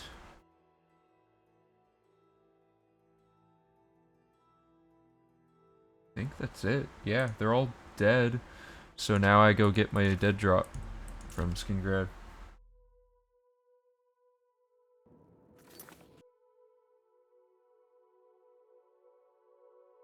Okay. Remembering to drink this skooma is gonna get tedious. Also, running out of skooma by accident, having to reload a save from when I had skooma.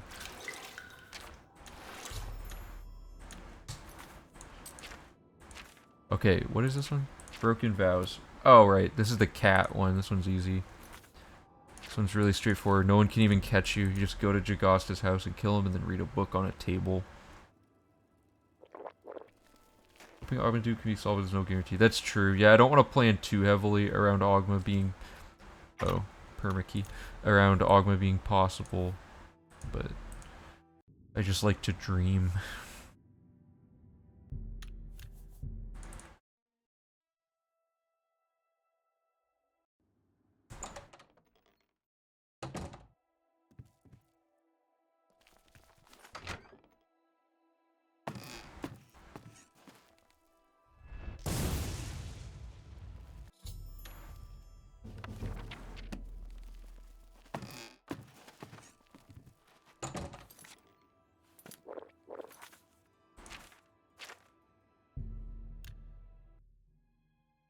Okay, so now we're gonna get this dead drop.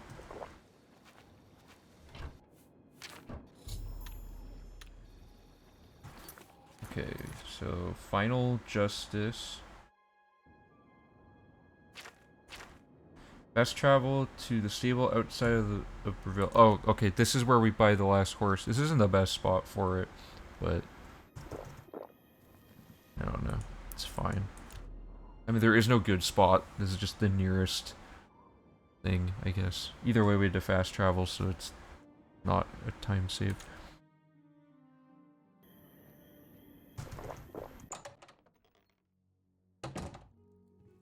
Why's the Breville horse 1,000 gold? Breville's like the poorest town. Okay, so 1,000 gold for Breville horse. And check that horse off so that we should have all 7 horses.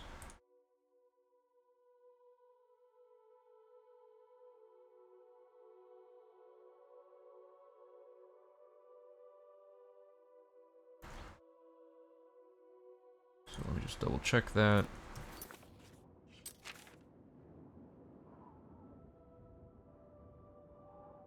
Yep, 7 horses owned. Okay, fast travel to quest marker and enter flooded mine. Take the first tunnel left. Wait, take the first left into the underwater tunnel. Oh, yeah, this. Oh.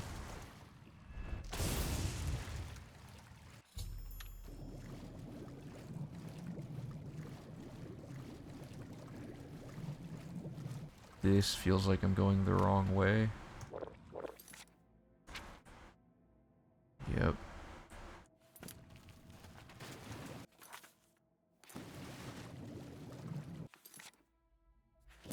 Oh, good.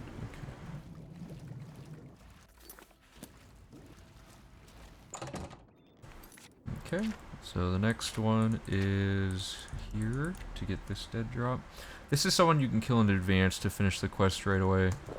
For the Dark Brotherhood speedrun, you kill the guy for this quest where his schedule's like guaranteed.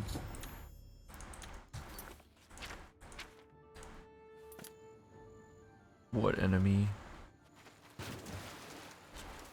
1000% just a mud crab.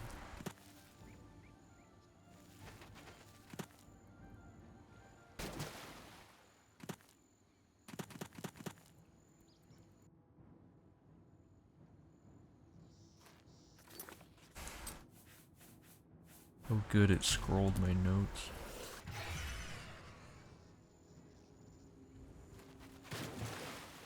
Really? Oh, and I can't even.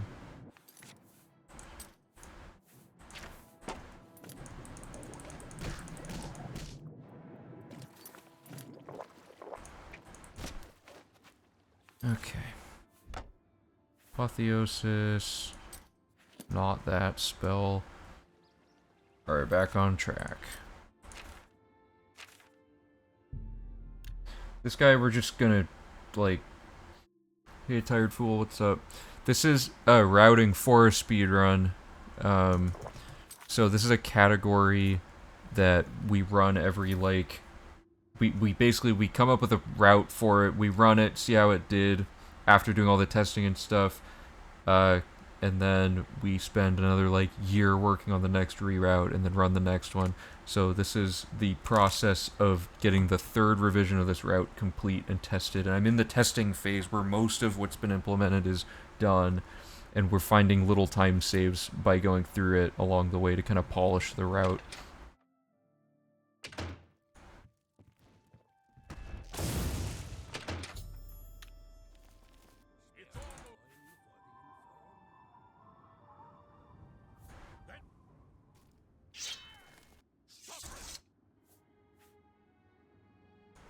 Okay, I guess it was just 40 that time.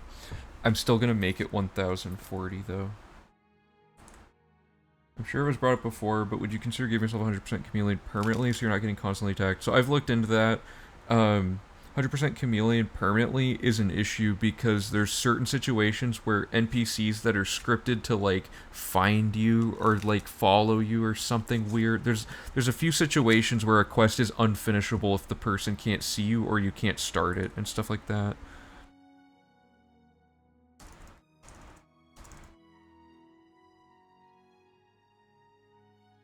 Okay. Hold up, my notes got all messed up.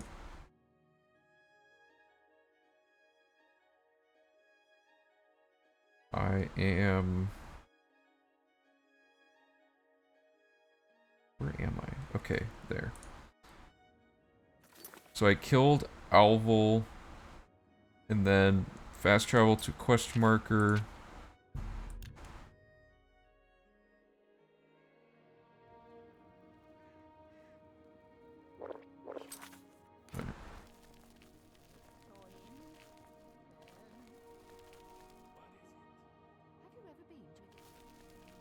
Okay, so check this out. Chicken Hawk called this when I made a quiz about it. So you pick up this dead drop, and this is also just by chance where the two people meet at midnight for that other quest.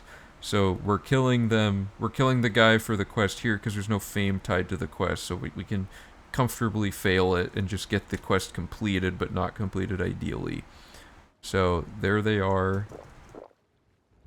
Just...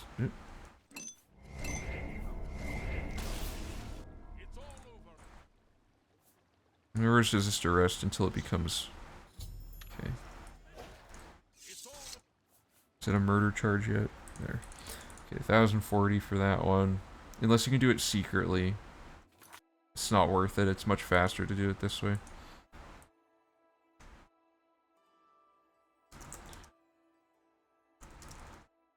If it only happens at 100% but not at smaller amounts, then the last bit could be a normal ring and not the ring stacking glitch. Oh, okay, so you do like 90% or whatever amount it gives you per thing, and then you toggle it on and off with an actual physical ring. That's super interesting. I like that idea. I think there's a lot of time spent getting up to that amount of chameleon, but that'd be really cool. Also, you can permit enchant. Like, if we found certain items that give you a huge boost of something like Chameleon, like 40%, we could absorb that one, like, of that one armor into the perma enchanting, and then do smaller increments the rest of the way using, like just the regular method with soul gems and stuff. Okay, so that's unfriendly competition. Now we're gonna do the coldest sleep, which is just fast travel and kill man and dog.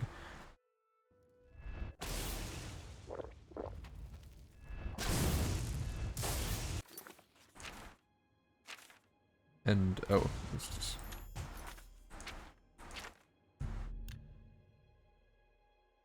I like the toggling ring idea, for sure. Let me add that really quick to my idea folder. I don't know. Oh no, I got it. So what I do is I have this super long document with every time people say stuff,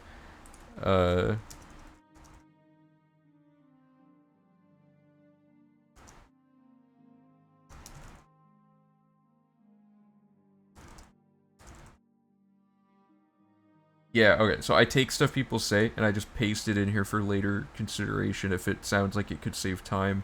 So, like, Han said something here, rush alchemy, level 20 early now that combat's not a factor, make a better skooma that doesn't damage fatigue at the end, 45 points per with all master gear. So, that answers the question of should we make our own... So this is a super important thing for a V4, right? Because definitely the combat not being a factor means we could up the level early on and not have to worry about it in the middle. Which could have some good side effects and stuff. So like, I mean, I've all this, like, this is stuff from multiple versions of iterations of the route. Someday I'll probably go through this and like trim it down to the things that are actually still relevant, but all the most recent stuff is always at the top. Anyway, so that's my brainstorming folder, which is mostly stuff other people have brought through like YouTube comments and stuff. Okay, we are almost done with the Dark Brotherhood. So we have to go into Nornal and get the dead drop orders. I think this is one you have to actually manually pick. Oh, no, I guess not.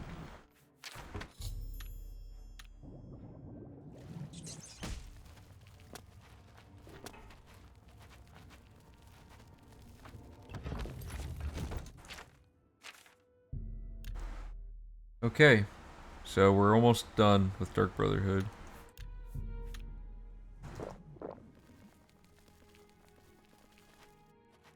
So we go here and we wait until 6 p.m. and 1 a.m.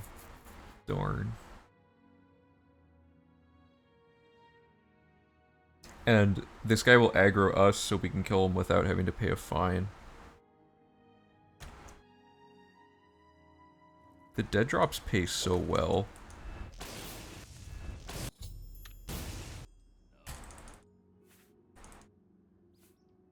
This guy has never heard me talk. Just I say nothing every time he has dialogue options. Okay, so that takes care of that. So now we're gonna do one last. It's 3 quests kind of, but we do it all in one short process. So we're gonna fast travel to this quest marker and wait an hour at a time until this Enelroth guy appears. Wait a minute. Enelroth, hold up. This is an optimization idea. I think Enelroth we invest in at some point, so we could put him off until now.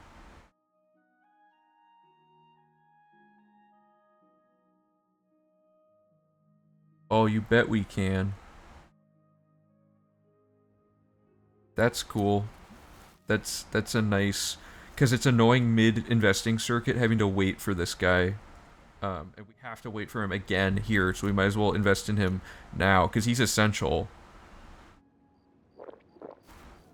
So, like, I already invested in him in this run, so I can't prove anything, but... Because now he's just like a normal dude again. The risk, though. What if you, for some reason, can't invest in him?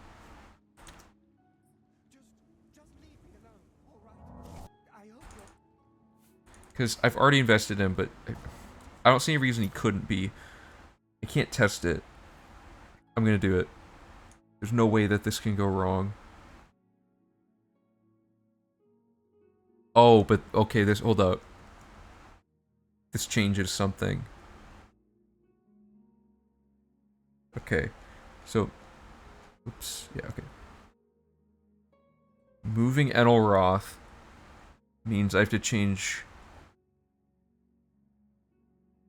this number to 56.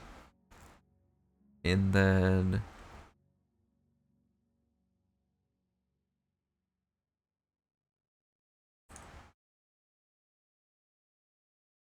Brave words, yeah. I'll test it later. I don't want to replay the whole Dark Brotherhood on a fresh save file just to see if I can invest in Enelroth. Because that means I have to also... There's like a million things I have to test. Or like set up to test it.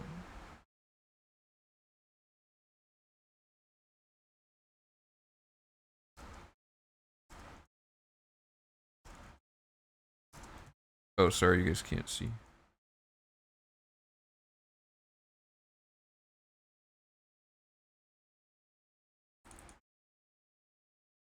I don't know how I never realized. I thought he was a character that got spawned in just for this.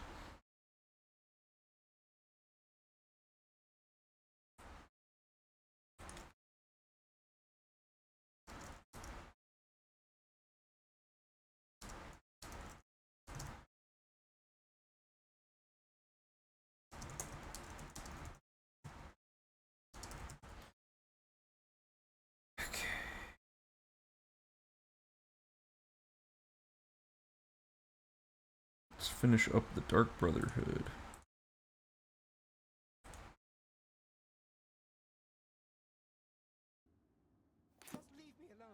Okay, so he did that. Okay. So fast travel to quest marker.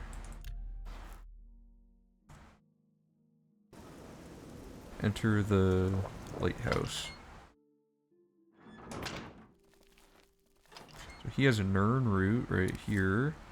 And then you used to have to go hunt him down and interrogate him, but with permakey we can just enter the cellar early. The diary doesn't appear until this exact quest stage though, so you can't do it out of order.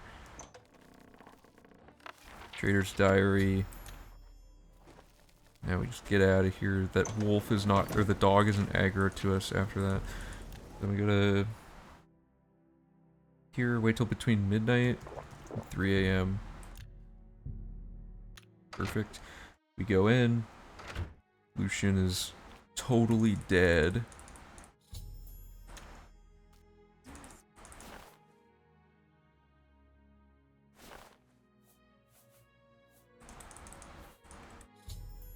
Okay, so now we're in a cutscene.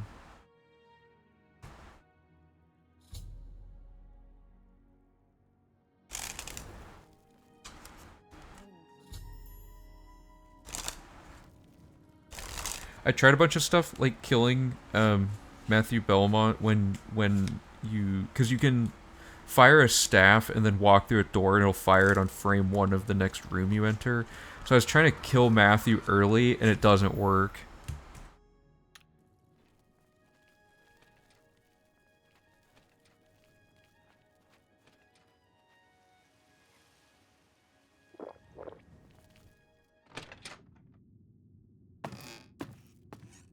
This guy just stares you down.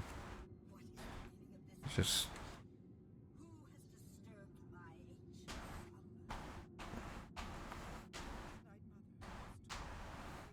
This didn't take too long to fix up. And that finding that little Enelroth skip is nice. Or not skip, but like timing thing is nice. But see, that's how I've been routing V3s. I just keep combing through it over and over again in order, and every time I do it, I find like a few things, or in this case, myself and chat are finding stuff to add to it. So it's nice to like slowly piece together all these small optimizations after implementing all the big stuff that V3 has. The sound is me shuffling cards in case anyone's wondering. Okay, there we go.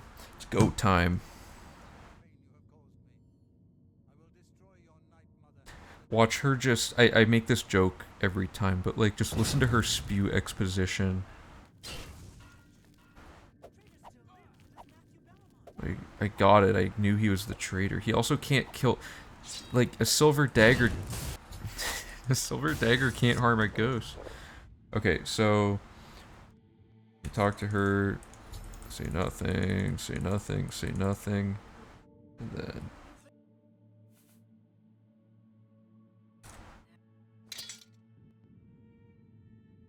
So now we're going to talk to Arquin. And this finishes that quest and starts Whispers of Death, which can't be advanced or finished, so this is effectively also done. So, there we go. That's the Dark Brotherhood. Everything went totally kind of smooth. So, now comes the last step of this. I'll check, I'll have one final note, like logic point check after I finish everything, but okay, there's gonna be a lot to unpack here because we did all of this without updating the spreadsheet, so I'm gonna go through all of this. Okay, step 1, we invested in Mannheim Mallhand, and we completed A Knife in the Dark. And like, okay, I know I got all these, but I'm gonna do it very thoroughly. Okay. We read The Gold Ribbon of Merit.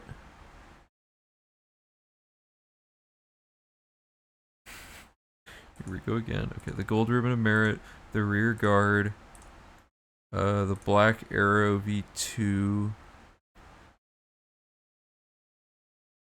and The Wolf Queen V6.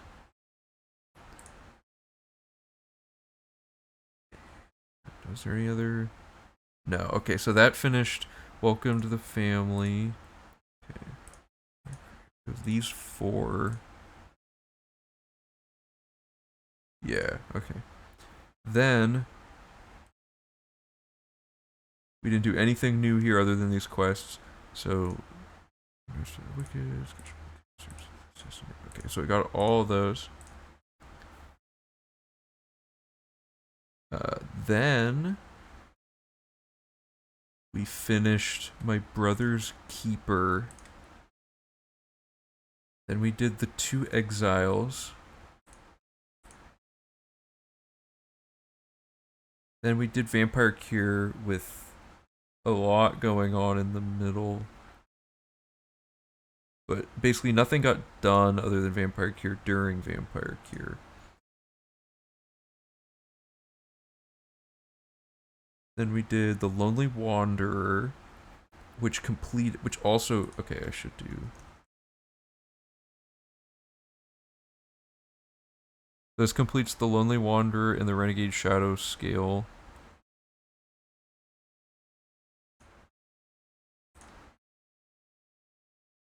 Then we did Enter the Eliminator, Bad Medicine.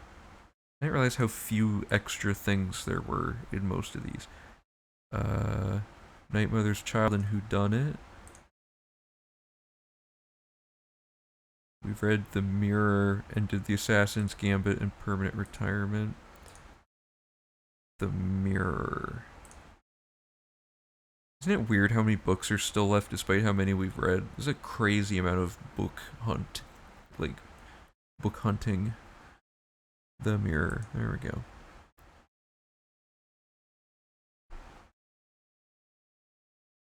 Okay, then we did... Okay, so this completes Darkness Eternal. The Purification, End of Secret and Shadow.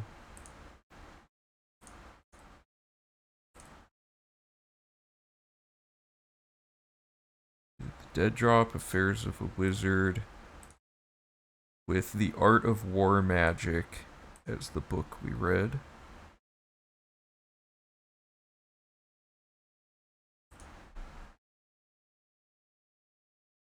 Then Next of Kin.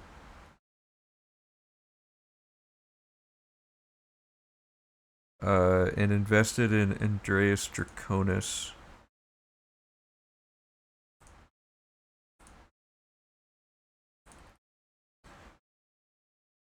Broken Vows. By the way, when I do a lot of early routing stuff, because I didn't start streaming the routing process until I'd already done a lot of the major revisions. A lot of the routing process is like this kind of thing, where I'm not actually playing the game for the first large portion of the reroute. I'm testing small text stuff to make sure it works, but like, I take like the main logic points and I just kind of spell out the order that they should theoretically work in. Like I did that with the All Guilds speedrun route that I made. I mapped out where you go on the map, and I kind of like visualized what you need to do where to be the most efficient. I wrote the whole thing out, and then I tested it, and it worked for the most part. There was like a few small annoying janky bug things, but for the most part that it seems to work. Oblivion is consistent enough that things can be routed that way. Okay, Broken Vows and read that book I can't pronounce.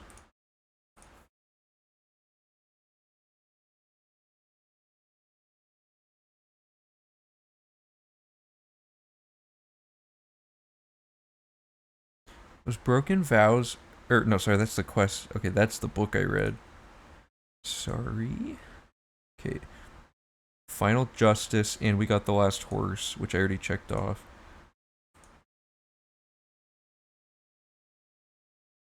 Okay, A Matter of Honor. And Unfriendly Competition. Both got done.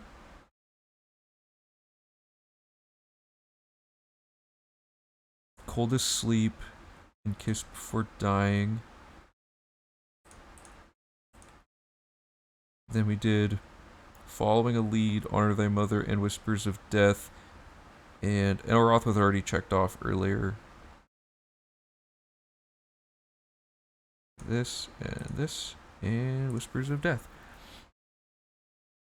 Okay, so let's do a quick overview. Today, we did the rest of the main quest, all of Fighters Guild, all of this stuff except for that quest, and all the Dark Brotherhood, and that was like 9 hours with like the routing stuff slowing it down. So that's not too bad. It's gonna be. How long did all of that take? Wait, whoops. So in the run, these splits that I just did took us 10 hours to do, and I'm at 9 hours on my own without a co-pilot. So we saved an hour minimum. I'm not gonna say minimum, I guess, because there's like the chance of huge error messing up the run the day we actually do it. But this is like an hour faster than in the current world record just on my own without anybody helping. Like in terms of like physically checking stuff off for me and stuff and reading out the instructions. So and there was a lot. I took a 5 minute like bathroom break. I stopped several times to answer questions. Like there's a lot of time like that I wasn't actively playing the route, you know. So that was good. I'm happy with where we're at with that. So coming up next time, because I am gonna go in probably like 5 minutes. Coming up next time will be power leveling, which is the process of leveling the character up. Did I change that from Speechcraft? Something was weird about power leveling last time. We'll find out. But yeah, next time we're going to use the infinite level up glitch to boost our character up to level 20 instead of we're at like level 2 right now, and we need level 20 because we're going to be doing all the Daedric shrines, sorry. And one of the Daedric shrines has to be done in the middle of Thieves Guild to avoid a bunch of horrible glitching and things that ruin the run, because Adarji's Heirloom and Sanguine are not very friendly quests. So the next stream's going to be the one where this will make or break the run, because I've ran into an issue with the Thieves Guild that seemed to have ruined the quest line for whatever reason, even though I changed almost nothing about it. So I have to assume it was other logic points that I changed, which I've now undone to see if that'll fix it on this playthrough. So if it works, it works. If it doesn't work, it's gonna be a lot of testing. I'll probably open up the quest in the construction set and like really figure out what's going wrong with it. So yeah, and then assuming Thieves Guild does work, we're pretty much back where we started when I started streaming these routing things. So we'll be back to, because I think I started at Thieves Guild. I might have just finished power leveling when I decided to start streaming. Or no, it was at Daedric Shrines, I think. I don't think you guys have seen Dark Brotherhood before with this version. Yeah, so we're almost back to the end. And it'll be good to redo some of this stuff at the end. I won't be doing random skill books because, like I said, I know that split already works, and it's just pointless to keep doing it like when I already know it works, and it doesn't add anything to viewing this. And then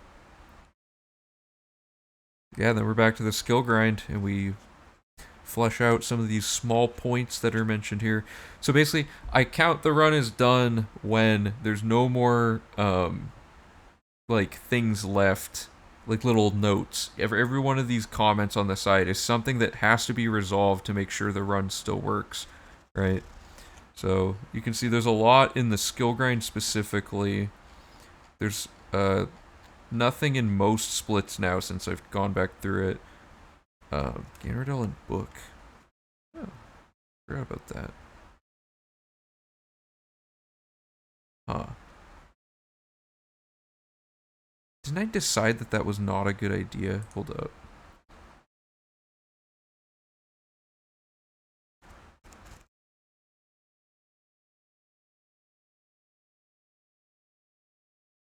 Ganradel is...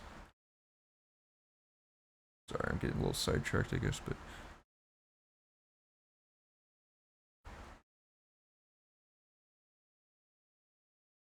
Why does this say Castle Bruma instead of Bruma? Weird.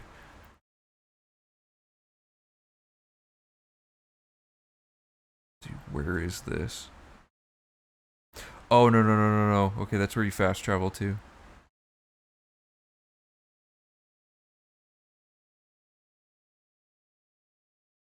Jaden Hall, there we go. Oh, it was the first one. talk to Ganriel to start acrobatics training. Yeah, but then we'd have to... No. I'm not doing that, because then we'd have to go back to Ganriel's...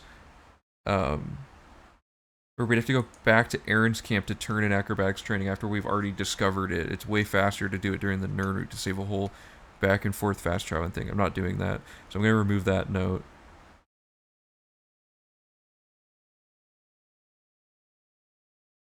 Bad idea. Okay, but yeah, so Thieves Guild has all of this broken stuff, but this is all basically one giant thing that'll all get resolved at the same time.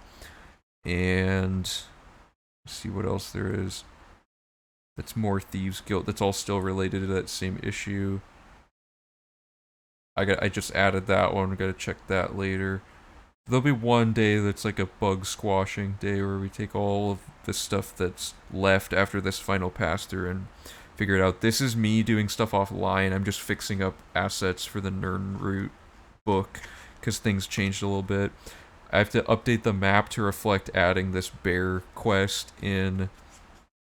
And then there's just some basic things like making sure these links are up to date for the final deliverables and stuff. Need a visual key. Right, that's updating the map assets. A lot of this I'll actually be able to do offline because a lot of it's just prepping document stuff. That's adding a single description in. See if Thieves Guild is broken by not killing. That's the main thing we're testing right now. That'll be all will be revealed next time I stream this. And make new maps. I have to make all these maps again. I forgot about that. I have to number them, redraw the pathing, everything. They're all different. And this is the number that we're working to figure out with the fiscal responsibility chart, which is almost done. What else is left? There's probably not much up here. Yeah, and then the rest of the run is just like solved. Okay, so that all went great. That was 9 hours, did 4 splits worth of just solid questing. Thank you all so much for hanging out and providing some ideas and stuff towards the run. I think everything's going really well. I'm really happy with where the run's at. So next time we'll be doing the stuff I was talking about. I'm sure most of the people that are sticking around already know all this, but I have to plug it anyway. YouTube channel where we do scripted videos about Oblivion. If there's a lot of glitch tutorials and skill farming tutorials and stuff like that. So check that out. All the panel has a link to all of our stuff. We have a Twitter that I forgot to update. That I usually just use it to post like VODs in case people missed VODs and prefer to get Twitter notifications instead. But we also use the Twitter to announce when we're doing the big debut of each route in its entirety for the long, full playthroughs. So make sure you follow the Twitter if you want updates for that. And of course, all the same information is on the Discord, and you can hang out with us and talk to me about routing stuff if you have ideas. So yeah, and also, of course, follow the Twitch channel if you want to know when we're doing more routing stuff and when the full run is debuted live. So this is probably the longest stream I've done on my own, for sure. I don't think I've done more than like 7 hours before, so kind of flies when you're doing quests, since they're actually like fun to play from a gameplay standpoint. So yeah, thanks everyone again for hanging out, and I'll see you all next time. So bye.